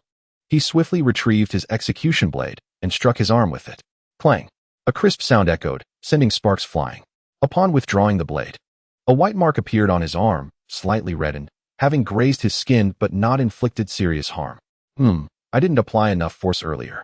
I suppose I must think of it as similar to a full-force strike in the future. TSK. That little girl will find it difficult to tug on my ears again. Jin-sang grinned slyly, contemplating whether to humor her next time. After admiring himself, He struck his arm again with the blade, this time with a decisive swing, as if contemplating an act of despair. Crash! The sound was even louder, shattering the stones beneath his arm. Feeling a sting in his arm, he quickly examined the injury. A deep gash appeared, with blood spurting forth. Yet the wound visibly began to coagulate and heal. The speed of healing is acceptable, but there is room for improvement. Jin-sung chuckled to himself. With one fruit remaining, he pondered whether to force it down, considering it would bolster their enthusiasm. He fashioned the remaining fruit into enhanced military rations, carelessly shaping them with a suspicious appearance, and placed them into a box. As he kicked aside the surrounding stones, he swaggered back. Suddenly, a disquieting tremor rippled across the vast ocean, prompting Jin-sung to turn sharply. His heightened perception, far beyond the ordinary, allowed him to discern a ferocious chakra emanating from a distance. Observing the rolling waves for quite some time, he saw nothing else. The three tails, indeed? It seems the news is true. Hurry over, let me witness it. Jin-sung smirked as he laughed heartily and turned away. Upon reaching the forest, the unassuming wooden box caught everyone's attention. Wujing was the first to leap forward. His eyes sparkling. Military rations? Jin-sung nodded. Enhanced. Wujing's excitement peaked, his tail wagging animatedly. Jin-sung grinned. Come, come, everyone shall have a share. The group quickly gathered around, eager for the precious items, recalling the benefits they had reaped from the last time they indulged. Kakashi and Lin approached curiously as well. Kakashi had resumed his signature look of covering one eye. After all, his Byakugan could penetrate masks, making it irrelevant whether he revealed it or not. Lin picked up one of the rations, sniffing it curiously. Besides the military ration scent, there's a refreshing fragrance, reminiscent of flowers. Is this truly effective? Jin-sung waved his hand. You'll find out once you try it, but don't snatch. Before he could finish, the impatient Wujing shoved him aside. Enough with the chatter. Move aside and let me eat. Chapter 96. Work for me. Labor's the large box of military rations was quickly consumed, leaving everyone clutching their slightly bloated bellies, with expressions of lingering satisfaction. The recent sensation of physical enhancement was truly exquisite. Kakashi, wearing a look of lamentation, exclaimed, You scoundrel! How could you possess such a treasure and never have shared it with me? He scoffed. What delicacies do I have at home that you haven't already tasted? I would have divided a bird's egg with you, or rather, shared a third with you and that fool guy. If I had known about this earlier, I would have given it to you. Jin-sung retorted angrily. If I had had this earlier, would you be unaware of it? No matter the circumstance. Playing the blame game was always effective. Especially at this moment, one could not afford to show any signs of weakness. Any hint of insecurity could spell disaster. Moreover, he wasn't entirely lying. In his youth, he indeed struggled to amass enough chakra. Kakashi, observing Jin-sung's furious expression, awkwardly touched his nose and coughed. Just joking, just joking. Don't take it to heart. Jin-sung, with a fierce gesture, flipped him the bird. That was a well-executed joke, but do refrain from such antics in the future. I might lose my temper and give you a thrashing. Kakashi returned the gesture, disdainfully scoffing. Though he often found himself on the receiving end during their sparring sessions, he remained unyielding, embodying resilience. Clenching his fists, Kakashi felt a noticeable surge of strength, a flicker of joy igniting in his eyes. This is a secret technique I inadvertently acquired, capable of creating these energy-enhancing pills through an intricate process involving numerous materials and a substantial amount of chakra. As of now, the side effects are not particularly pronounced, perhaps a slight increase in weight and an improved appetite. Jin-sung suddenly interjected. Kakashi, with a haughty toss of his head, retorted. Who asked for your explanation? Future, with a thoughtful expression, remarked, I see now why you require chakra so desperately. It is to produce this. Jin-sung continued, previously, I faced numerous failures, but an encounter with a unique fruit during my last meeting with the monkey sparked inspiration, allowing me to overcome a minor hurdle in the production technique. The others nodded in agreement. It was only right to share good fortune. However, in the corner, Heya furrowed his brow, seeming contemplative, though he did not dwell on it further. This prompted Jin-sung to breathe a sigh of relief. Damn it. Heia's intellect is far too sharp. Thankfully, I managed to evade detection. He held no concern for the others uncovering his plans. Future lacked insight. Kuwali was not well acquainted with herself, and the monkey possessed the most knowledge but would remain silent. Shirzue was clever, yet youthful and easily misled. As for Kakashi, being his close ally, Jin-sung would instinctively overlook any flaws, rendering them nearly imperceptible. Only Heya was excessively cautious, perpetually suspicious, or traversing the path of paranoia. Everyone, let us put in more effort. As long as our chakra is sufficient, these matters will be manageable, Jin-sung encouraged. Having previously fallen into the misconception that collecting chakra alone was a slow endeavor, he recognized the necessity of enlisting a few laborers. Upon hearing his words, everyone's eyes lit up, and Wu Jing cheerfully urged, "Big brother, let us go stir up some trouble in the Mist Village. It's the perfect opportunity to collaborate with the ninja forces to eliminate a few more foes." The others were similarly intrigued. Jin-sung's eyes sparkled with excitement as he swiftly drew 2 watermelon knives, ready to charge forward. "Let us go. Let us take them down." Heya and Shrugs quickly intervened. "Wait. We just launched a surprise attack on them. They are certainly prepared now, and going in could lead us into a trap." "Exactly, big brother. We should indeed play it safe. While you may not fear them, we certainly do." Jin-sung paused, surveying the group. How about?" He was immediately interrupted by Heya. "No. Do not even think about acting on your own." Jin-sung's words were cut off, and he shot a disgruntled glare at Heya. Suddenly, a pitch-black crow swooped in from afar, landing directly on Shrugs' shoulder. Jin-sung, intrigued, inquired, "Hey, Shrugs, I've been meaning to ask. When did you start using crows as your summoning beasts? If memory serves, Itachi's summoning beast is a crow, and yours seems to predate his." Shrugs was momentarily taken aback. "Oh, these crows. They've been with me since I can remember, becoming my close companions and eventually my summoning beasts." Jin-sung pondered deeply. If that's the case, Itachi must have gained the crow's approval in some valley. Was Shrugs not there at the time? Never mind, forget it. You can't rely on just this one summoning beast. I'll have Big Brother find you something more formidable. With this, Jin-sung recalled something and turned to Kakashi, who was scrutinizing the crow. "Hey, Kakashi. Why not have your big lizard sign a contract with Shrugs as well? It's better to have a powerful summoning beast than none at all." Kakashi was momentarily stunned. "Lizard? Wait. You can't be referring to that one that can transform into a castle." Jin-sung's eyes widened in realization. Kakashi's expression shifted from confusion to enlightenment, then to shock. "You scoundrel. Why didn't you remind me sooner? Such an impressive summoning beast, and I've only seen it twice." Kakashi almost slapped himself in frustration. He had completely forgotten about the giant lizard, and without Jin-sung's reminder, he might not have recalled it for a long time. Jin-sung sighed. "Enough with the chatter. Summon it quickly. We still have a duel to settle." "What duel?" "I'm not aware of any." "Of course, against that insufferable giant lizard. Just release it. It will surely seek me out for trouble, and I'll help you deal with it." Jin-sung began to stretch, glancing at his executioner's blade, hesitating before discarding it aside, opting only for the formidable Dao shark skin. Kakashi grew slightly anxious. "Just don't kill it.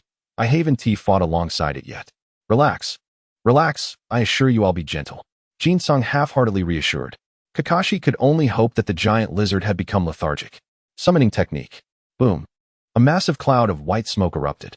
However, as the smoke gradually dissipated, nothing was present in its stead. Where's the summoning beast?" Future and the others stared blankly, turning to Kakashi for answers. Kakashi quickly retreated, his gaze fixed on a particular spot. "It's right there. It can turn invisible." Only then did the others notice that the space before them seemed to distort, with certain areas quivering slightly.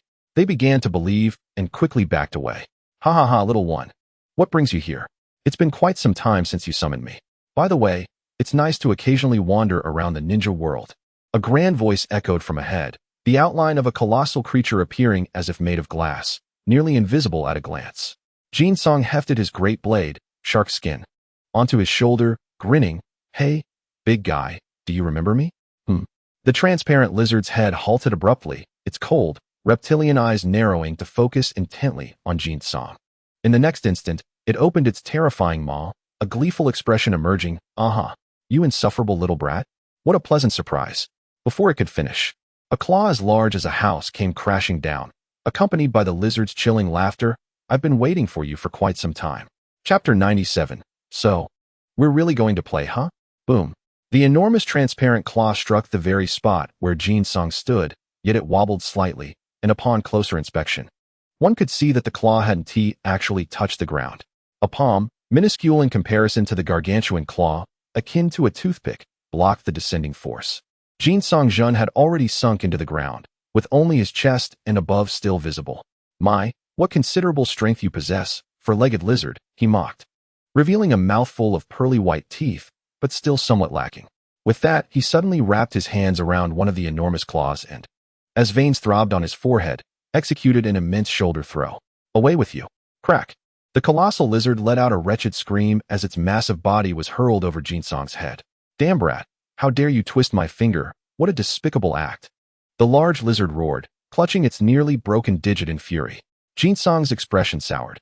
He had sworn he merely aimed for an elegant shoulder throw, though it seemed that little finger could not bear the weight of the lizard. Thump, thump, thump. The lizard whipped its long tail around, akin to a massive whip, raining down blows. Jinsong nimbly leapt to the left and right, easily evading the tail, which, despite its speed, fell short. Are you still invisible? Show yourself, he bellowed, forcefully stomping the ground and charging forward. Boom. The earth exploded as Jinsong suddenly appeared above the lizard's head, pivoting to deliver a kick that descended like a colossal axe, accompanied by a terrifying shriek, as if intent on cleaving the lizard in two. The lizard's eyes hardened, and it opened its mouth wide, instantly launching a crimson projectile toward Jinsong. It was its tongue, the most agile part of its body. Bang! With a resounding clash, Jinsong's kick met the lizard's tongue, unleashing a terrifying shockwave. In the next instant, with a tearing sound, Jinsong's pant leg was shredded by the lizard's tongue, which promptly recoiled. Jinsong's face darkened. The damn creature had torn his trousers. With a growl of frustration, he hurled his blade, shark skin, downwards. Crash! The lizard's head jerked to the side from the impact, staggering as it crashed onto the ground with a thunderous thud. At that moment, a shadow darted down, catching shark skin before swiftly ascending along the lizard's body. The lizard shook its head, slightly dazed from the previous blow. Suddenly, a rushing wind warned it to turn. Wrapped in bandages, shark skin struck like a lever. Bang! The lizard's head tilted again, and a sharp thong, accompanied by a torrent of blood, spewed forth. Jinsong leapt up, delivering a swift strike. That S for tearing my pants. That S for being a nuisance. That S for seeking trouble. Bang, bang, bang.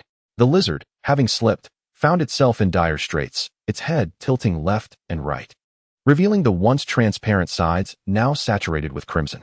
The scales shattered, and blood streamed down like a brook. Boom. In the next moment, the now bloodied lizard crashed to the ground, its head smashing into the earth, creating a massive crater that swallowed it halfway. Before it stood a diminutive figure casually snapping the lizard's thong and tossing it far away. What is the matter? Do you yield? The lizard's eyes spun, and after a prolonged moment, it regained its composure. Yet, once focused, its eyes glinted dangerously as it lunged forward. No way. I shall never concede. Jinsong leaned back, planting a foot against the fierce maw approaching him, and struck with shark skin, sending the lizard howling in pain. In the next instant, the lizard retreated. A surge of chakra igniting within its mouth. Water release. Iron cannonball. With a resounding boom, a colossal water projectile erupted from its mouth, barreling toward Jinsong. Jinsong sneered. So you wish to struggle further? He leapt high, delivering a powerful kick that sent the formidable iron cannonball splashing into a shower of water droplets. Whoosh! A figure burst through the deluge, shark skin raised high, aiming a slicing blow at the lizard. Before, I was careless. Do you think I lack ninjutsu? The battle has only just begun. The lizard bellowed, furious at having been so grievously wounded, caught off guard by that pesky brat's rapid succession of attacks. Water release. Continuous iron cannonball. Water release. Great water burst wave. Boom, boom, boom. Countless enormous water spheres descended, crashing to the ground with deafening roars. Jinsong, lacking the ability to hover, could only descend after his strike. In the next moment, a titanic sphere of water, crafted from a vast amount of chakra, loomed. Jinsong's expression darkened. This terrifying water release enveloped a wide expanse, stretching to the horizon, and he was swiftly submerged. Glub, glub. Jinsong held his breath and turned to flee. Damn it, this bastard is using a map cannon. So vile. Though he could not open his mouth underwater, it did not prevent him from cursing internally. A swift wave surged through the water, creating a vacuum behind it. Jinsong was unconcerned about the future. Those ninjas could easily traverse the water's surface with their chakra. Suddenly, a colossal entity surged through the water, propelling waves behind it. Jinsong sensed the disturbance and turned his head slightly, cursing under his breath as he quickened his pace. The lizard's mouth curled into a terrifying grin, limbs retracting, its massive tail resembling a fish's fin. With a slight flick, it shot forward like an arrow, its speed far surpassing Jinsong's. As the lizard closed in, Jinsong tightened his grip on Shark's skin, regretting ever letting the monkey leave. A swift earth release would have provided him a solid foothold. In the next moment, the fearsome maw came crashing down. Jinsong swiftly turned, determination surging within him as he unleashed a powerful slash. Bang! At the critical moment, Shark's skin struck the lizard's jaw, and Jinsong seized the opportunity to leap backward with tremendous force. With a splash, he broke through a water barrier. Damn it! You're really going all out, huh? Well then, I shall feast on roasted lizard today. Jinsong shouted, cursing the lizard from a distance, then bellowed to the monkey, throw me my watermelon knife. From afar, the monkey, shaking off water, immediately fetched a scroll, unsealing the decapitating knife and tossing it over. Big brother, catch. The decapitating knife spiraled through the air. Bang! Grasping the decapitating knife, Jinsong's eyes gleamed coldly. With Shark's skin in one hand and the decapitating knife in the other, he plunged back into the water. The lizard's expression shifted as it sensed the change in Jinsong's aura. Chapter 98. You are not fated. The decapitating knife came crashing down, swift, precise, and merciless. The lizard nimbly retreated, unleashing a water release. Intersecting water blades formed a vast net, closing in. Jinsong slashed diagonally with Shark's skin, shattering several water blades with a resounding crash, and stepped forward. The decapitating knife rose high, tracing a mournful arc before descending fiercely, slicing through the water. A vacuum strike reached the lizard in an instant. A mournful cry escaped the large lizard as it thrashed in the water, drawing curious glances. The audacious little spirit managed to strike from such a distance, showcasing remarkable prowess. By this point, the creature had begrudgingly acknowledged the cunning of Jinsong. The little spirit who had once plotted against him, however, a competitive spirit, surged within him. How could a mere spirit best him so effortlessly? Was he truly that inept? Unbeknownst to him, Jinsong lunged forward, brandishing two blades with swift precision. The large lizard, unwilling to confront the assault directly, attempted to evade but was met with two solid strikes against its back. Jinsong then swiftly exited the fray, taking a moment to inhale deeply, a wicked grin spreading across his face before re-entering the battle. The large lizard, feeling exasperated, retreated to a distance, unleashing jets of water towards Jinsong. Regrettably, Jinsong's skin had grown impervious, rendering conventional water-based ninjutsu ineffective. Even when breached, his resilience allowed for rapid recovery. Ultimately, he remained unscathed. As the battle dragged on, the large lizard's initial bravado waned. Enough. Let this end here, it declared, scrambling to the top of the water wall and glaring down at Jinsong. I acknowledge your strength, spirit. Cease this at once. Jinsong, baring his teeth, retorted, Huh? You acknowledge me? I have yet to recognize you. A mere reptile daring to act so brazenly? Stand still and see if I do not strike you again. Realizing he had encountered a formidable opponent, the large lizard turned to Kakashi, pleading, Hey, Kakashi, if you don't rein him in, I shall take my leave. This one is rather unhinged, and I refuse to associate with madness. Who are you calling mad? Jinsong fumed, brandishing his knives and preparing to charge, only to be restrained by the swift actions of Future and Shrugs, who intervened just in time. Calm down. There's no need for further conflict. The lizard has conceded. One of them urged, We should take the opportunity to retreat gracefully. After all, it is Kakashi's summoning beast. Let us show some respect. With a frown, Heio approached. The commotion has grown too loud. The Mist Village is likely aware of our position. We must relocate swiftly. Finally, the group managed to restrain Jinsong, who shot a glare at the seemingly unperturbed large lizard. Today, I shall grant Kakashi the favor of mercy. But mark my words, should you act so arrogantly again, I shall not hesitate to strike you down. Kakashi, bemused, quickly escorted the large lizard back to safety before mocking, What is this? You were quite spirited at first. Yet now you falter at a little water? Jinsong seethed, You're the one who let it drown. May your entire family be submerged. Kakashi chuckled, mirroring Jinsong's earlier expression of incredulity. You've certainly angered it now. I wonder how you will persuade it to sign a contract?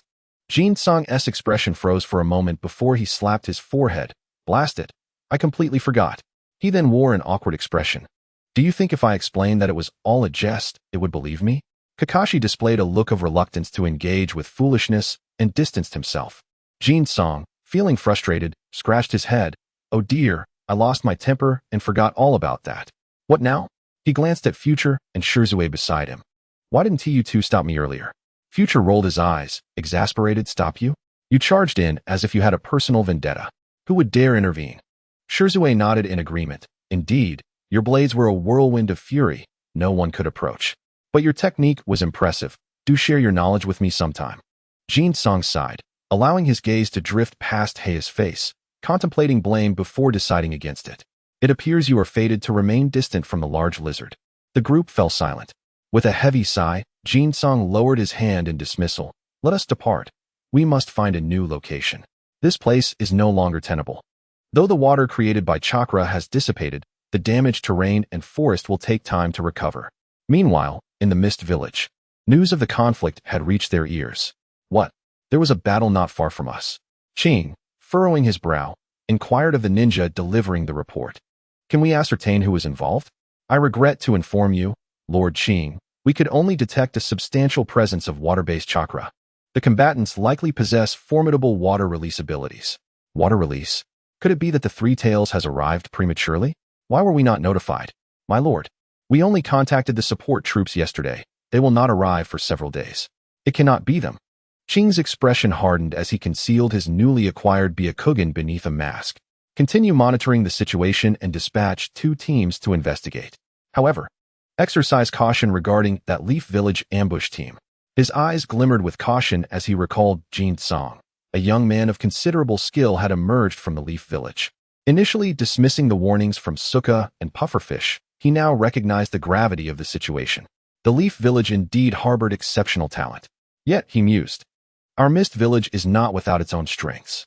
In this new generation, the true measure of power remains to be seen.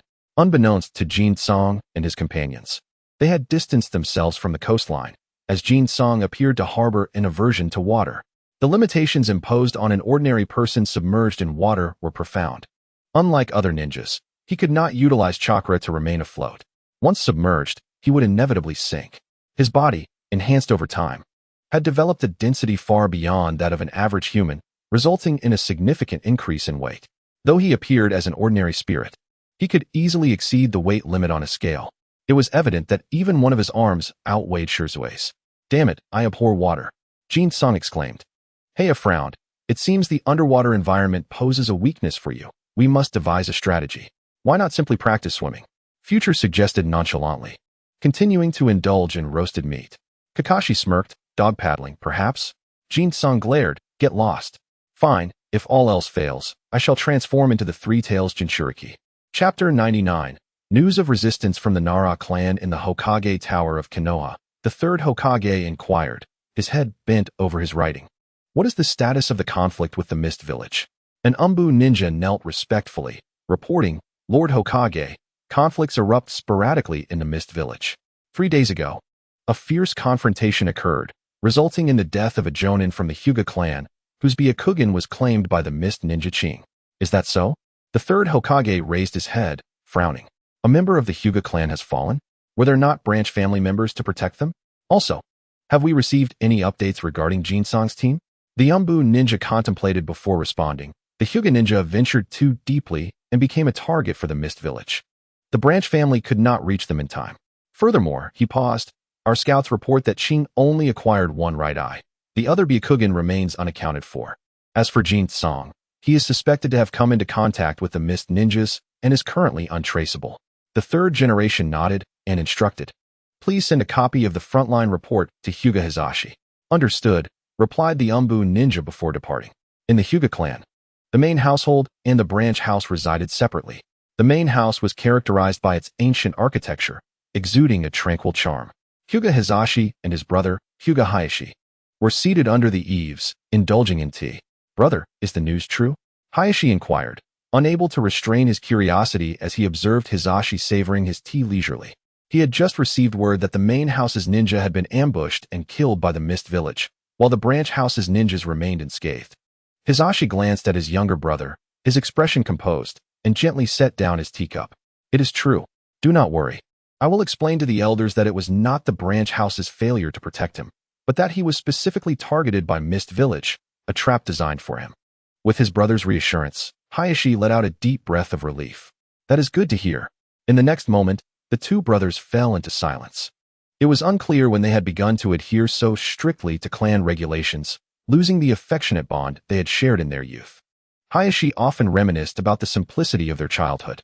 By the way, I heard that Kamakura has been assigned an important mission by the Hokage, presumably in the Mist Village. Upon mentioning Kamakura, Hisashi's thoughts wandered to the boy who had overturned the table in the Hokage's office that day, his gaze shifting slightly.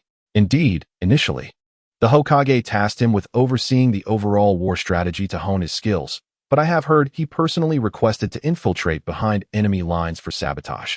That kid is quite interesting, Hayashi remarked, taken aback that his elder brother found a mere child intriguing. Could it be that you have high hopes for him? Hisashi did not deny it. To confront the Hokage's advisor and face no punishment, even emerging unscathed, such feats are not easily accomplished. Come now, brother, you are exaggerating. Everyone knows Kamakura's backing is none other than Kakashi Hatake, two solitary powerhouses of the shadow level. Should he have physically confronted the Hokage's advisor, the village would hardly have turned against him. Hayashi chuckled. Hisashi smiled faintly. That may be true. Yet the challenge lies in the absence of a strong foundation to vie for the position of Hokage, along with the lack of familial support. This allows them a degree of leniency, provided they do not rebel. The brothers exchanged a knowing smile. If this situation had involved others, such as members of the Uchiha clan, or even those from the Hyuga clan, it would likely not have concluded so easily. Even if it did, the Hokage's faction would remain suspicious, wondering if they harbored ambitions towards the highest position in the village. However, that boy's impulsiveness may eventually lead to his downfall. Hisashi said slowly. Hayashi laughed heartily. Brother, perhaps you should focus on how to deal with the clan's reactions instead, since the main house is far more complex than my branch. Hisashi's smile faded as he shook his head nonchalantly. No need to worry. Those are matters for the elders. Besides, this incident has nothing to do with us. Let them seek vengeance against the Mist Village if they are capable. Meanwhile, at the entrance of Konoha Village, Mike Guy, laden with a backpack, was followed by 3 boys as they stepped out. All right, we shall commence our journey to the rock-hidden territory. Are you all prepared? Guy's beaming smile showcased his enthusiasm, with a thumbs up raised high. Behind him, Lee's face radiated excitement. We are ready, father. Let the special training begin. While the other 2, Hibiki and Shiranui, appeared somewhat dazed, caught off guard by the fervor of the father-son duo. Excellent. The special training starts now. First, we shall run to the land of grass without using chakra. What? No way. Came the simultaneous cries, interspersed with shouts of exhilaration. Mike Guy, a longtime genin, could no longer contain his exuberance, directly sending them to the battlefield of the rock-hidden village. Such a powerful figure would be a waste to be unutilized. At the same time, several teams departed from Konoha Village, heading in various directions. However, the eyes of the watchful duo revealed their concern. They could see that compared to before, the teams heading for support were increasingly meager, some comprised of 7 or 8 members, while others barely had 2 or 3. Konoha was truly nearing a critical juncture. Has the situation deteriorated to such an extent? It seems we must prepare ourselves. We cannot allow any enemy to cross through our gates. Absolutely. The 2 exchanged solemn glances, nodding resolutely. Facing the front line of the Mist Village, Nara Shizuka's expression grew grave as he pointed to the map before him. Recent intelligence indicates that the Mist Village's reinforcements have arrived. We believe they will soon launch another assault. Our time is running short, so we must mobilize everyone and set traps in this valley. We will force them to engage in a decisive battle here. And Inuzuka Jonin frowned. How can we compel them to battle us? That Aoi isn't one to fall for such tricks. Kamakura and his group have been mysteriously absent. I suggest we lead the enemy right to them. Keeping them around is unnecessary, a Jonin interjected darkly. The room fell silent as all eyes turned towards him. Then realization dawned. Nara Shizuka frowned. Shimura clan, I hope your personal grievances do not enter this matter. Otherwise, any loss inflicted upon the village will rest squarely on your shoulders. Shimura Taka scoffed. Loss. If we can defeat the Mist Village, what do a few losses matter? Shizuka nodded indifferently. That is enough talk. If you wish to mix personal vendettas into this, do not say, I did not warn you. Even Danzo was expelled. Are you certain you can achieve anything? And do not forget how the 7 ninja swordsmen of the mist turned into just 2. With that, Shizuku averted his gaze from the now sullen Shimura Taka and continued assigning tasks. He also had his own concerns. What had happened to the Shimura clan? He was a member of the Nara clan, after all. It was enough to refrain from sabotaging them. He had no intention of sending them on suicidal missions. I will find a way to eliminate that brat. Shimurataka's eyes gleamed with malice. Chapter 100. Let us not say anything. Let us just fight them. If it weren't for Kamakura, the Shimura clan would still be thriving within Konoha village. All thanks to that detestable fellow who drove Danzo away, casting the Shimura clan's standing in the village into disarray. Shimurataka felt that even if they lost the war, he had to take action. With a grim expression, he summoned the ninjas of his clan and departed. At the entrance to the command room, Nara Shizaku frowned as he watched Taka's retreating figure. The foolish Shimura clan still sought trouble with Kamakura at such a critical juncture. Someone, keep an eye on the Shimura clan members. If they make any moves, inform me immediately. A ninja appeared. Understood, Lord. Should this message be relayed back to the village? Shizaku shook his head. No need. We will resolve any issues here. The autumn winds swept through, and the weather was beginning to cool. Not far from where the Konoha ninja forces were stationed, Kamakura caught a golden leaf in his hand, crushing it effortlessly as he stood up. The Mist Village's reinforcements have arrived. It is time to stir trouble with the Three Tails. His eyes sparkled with excitement. If he could capture the Three Tails this time, it would grant him an endless supply of chakra. Who would still need to engage in daily battles and consume corpses? Wouldn't it be more enjoyable to sing songs while enjoying hot pot and absorbing chakra instead? The group busied themselves with organizing their gear, preparing for departure. As Jin Song gazed toward the future and Huali, he remarked, I trust that the two masters of the Vortex clan will have no trouble sealing the Three Tails, correct? Huali waved her hands dismissively. Don't be ridiculous. I am not a sealing master.